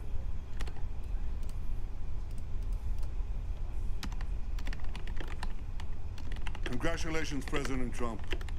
Your bold decision to target Iran's nuclear facilities with the awesome and righteous might of the United States will change history. In Operation Rising Lion, Israel has done truly amazing things. But in tonight's action against Iran's nuclear facilities, America has been truly unsurpassed. It has done what no other country on earth could do. History will record that President Trump acted to deny the world's most dangerous regime the world's most dangerous weapons. His leadership today has created a pivot of history that can help lead the Middle East and beyond to a future of prosperity and peace. President Trump and I often say, peace through strength. First comes strength, then comes peace. And tonight, President Trump and the United States acted with a lot of strength.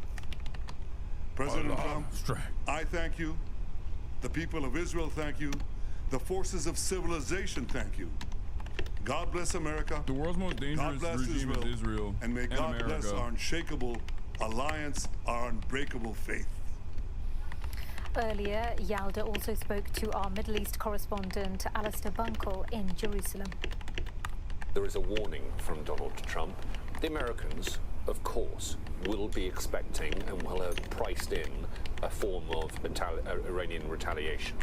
It is what form that comes in that will be key to how this moves forward. I think that the Iranians will feel compelled to respond. There will be different voices in the Supreme Leader's ear, some urging a major response. I think the Revolutionary Guard will want to hit back hard, others urging some caution. We'll see whether the Iranians take their time or whether they retaliate quickly. Retaliation in and of itself is not necessarily the strongest move for Iran. I think the analysis in the hours ahead will be that however successful the US strikes on the Iranian nuclear facilities have been, it's unlikely that they have entirely eliminated Iran's nuclear program. Iran has been developing a nuclear program for many, many, many years, and I don't think they will stop now. And it might be their ultimate calculation that they still have something left to develop, and rather than engaging a massive war, drawing in the Americans and perhaps threatening the survival of the Iranian regime, actually the strongest thing they can do is to some extent take this hit but retain some of their power in order to or just keep striking Israel and harder. Israel will be waking up to this news. The Iranians will be waking up to this news, and no doubt this region will be on edge. Already the Israeli military has said all schools will be shut and all non-essential work and movement needs to be kept at a minimum at this point in time. Israelis will be waking up now to this news because they haven't been woken up overnight, either by preemptive alarms from the Home Command in anticipation of an Iranian attack, or because of sirens going off because there is an incoming ballistic missile attack. Pretty unusual. This will, well, I think we can now say, now it's first light, has been the first night in, 8 days? There's been an unbroken night. Now, again, we shouldn't read too much into that. Iran, even by the IDF's estimation, still retain quite a considerable ballistic missile threat, and we would expect them to use it at some point over the coming hours. It's Sunday here, the first day of the working week, but again, it's going to be a very muted day as people stay at home, businesses remain shut, schools remain closed, and everybody waits to see what happens next. You are watching Sky News. Stay with us. Coming up, the US strikes nuclear facilities in Iran. We assess and analyze what action Tehran could take. That have changed. However, Iran will, over time, it is expected, reconstitute a minimal amount of its threat and figure out how to use it. And that's what the region is bracing for. No question. Listen, when you look at what we used to call the Ring of Fire around Israel, the damage to that Ring of Fire, Iran's points of leverage, Hezbollah depleted, Hamas depleted, certainly at enormous human cost in Gaza, and now Iranian resources at least depleted, and the damage assessments that will be coming in the next hours and days will show to what degree. Nick Robertson, thanks so much. I know we're going to come back to you soon there in Tel Aviv. The Israeli Prime Minister Benjamin Netanyahu is praising. Dude, remember, all of the people that were fucking complaining about like every militant faction against Israel in the region, every militant faction in the region, there's a reason why those guys will turn around and say like, oh, I think Israel's doing genocide, but also like no one should resist against it. Everyone that resists against it is like they're scary terrorists. Yeah, no shit, dude. Of course you think that way because you're fucking pro-Israel. Like, like how do you think all of this is unfolded in the ways that it has? Like, we are the terrorists. Israel is the terrorist. It's so crazy. For full assessments of the damage, but with the U.S. strikes tonight and Israeli strikes over the course of the last several days, are we seeing the end of Iran's nuclear program? We have to wait for the BDA, battle damage assessment, from satellites and from other sources, but I think that we destroy Israel about 70%, and what the US have done is another 20%, 20 very important percent that Israel can't do, the Fordo site. But remember, there are in the hands of the Iranians about hundreds of enriched uranium in a high level, and this is very difficult to find and to destroy. But after saying that, the weaponization process is now going to be very long because most of the scientists were targeted, and most of the sites and the capabilities to weaponize this enriched uranium are now almost close to zero. As you know, successive U.S. presidents have refused to go this far, to take this step. And until a few days ago, it seemed that this president was at least reluctant to bring the U.S. to strike Iranian nuclear sites. What do you believe got President Trump over that hump? What do you believe led him to make this decision, and was part of it driven by Israeli success over the course of the last several days. Oh my God, he set that question up to glaze Israel. Oh my God. That Iran is not 10 feet high. For years, the American expert, analysts, military generals thought that attacking Iran will bring World War III, at least a regional war. The literal reason why he asked that question, which is the dumbest question of all time, is like, oh, it seems like Trump was restrained. He wasn't. It's crazy that he's asking that question to get praise for Israel's bravery by striking first and getting America on board. Schumer, a longtime Iran hawk, comes out against Trump's strikes, accusing POTUS of erratic threats and no strategy. Today, Senate Democratic leader Chuck Schumer released the following statement after President Trump announced, oh, damn.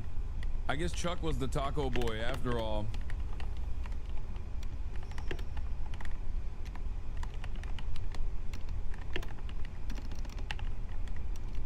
Thanks, Chuck.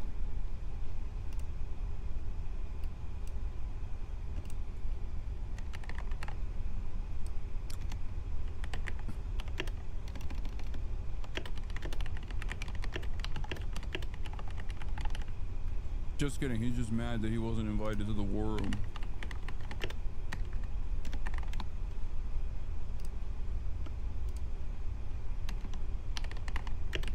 Like, look at this.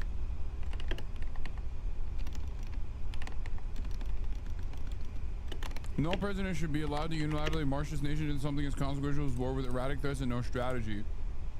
He's literally saying,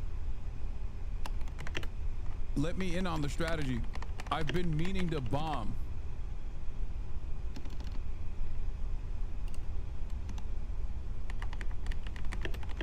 I've been meaning to fucking bomb Iran in perpetuity. Why the fuck wouldn't you just let me in? It's crazy that you wouldn't let me get a taste. You wouldn't let me get a nut. What am I, Tulsi Gabbard? I yelled at Barack Obama when he did the Iran denuclearization agreement. How dare you let me out of the fucking war room?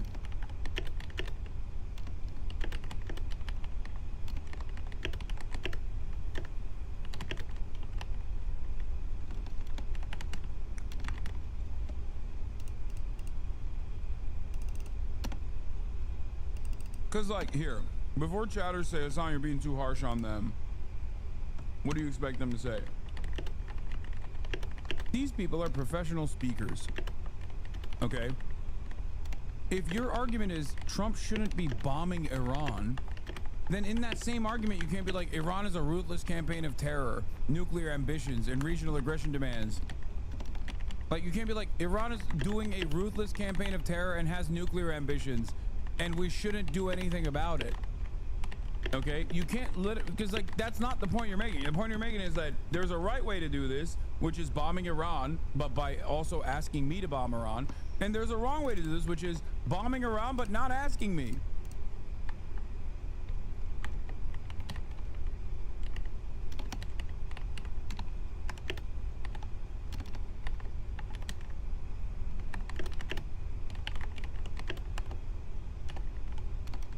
It's so crazy because earlier today I literally said I'm gonna do a Saturday fun day if America doesn't bomb Iran, and then America ended up bombing fucking Iran.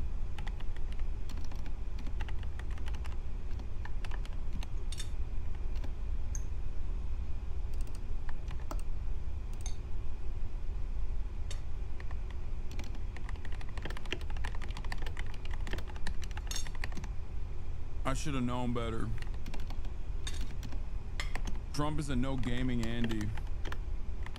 I jinxed it.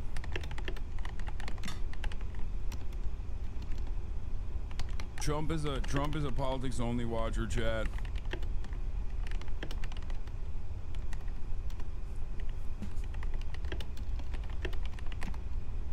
Anyway.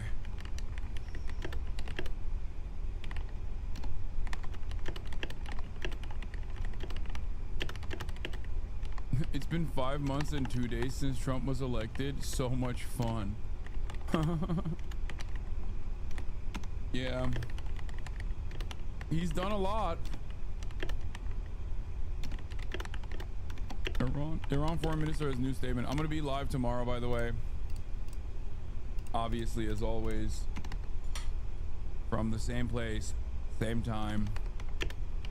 The United States, a permanent member of the United Nations Security Council, has committed a grave violation of the UN Charter, international law, and the NPT by attacking Iran's peaceful nuclear installations. The events this morning are outrageous and will have everlasting consequences. Every and each member of the UN must be alarmed over this extremely dangerous, lawless criminal behavior. In accordance with the UN Charter and its provisions allowing a legitimate response in self-defense, Iran reserves all the options to defend its sovereignty, interests, and people.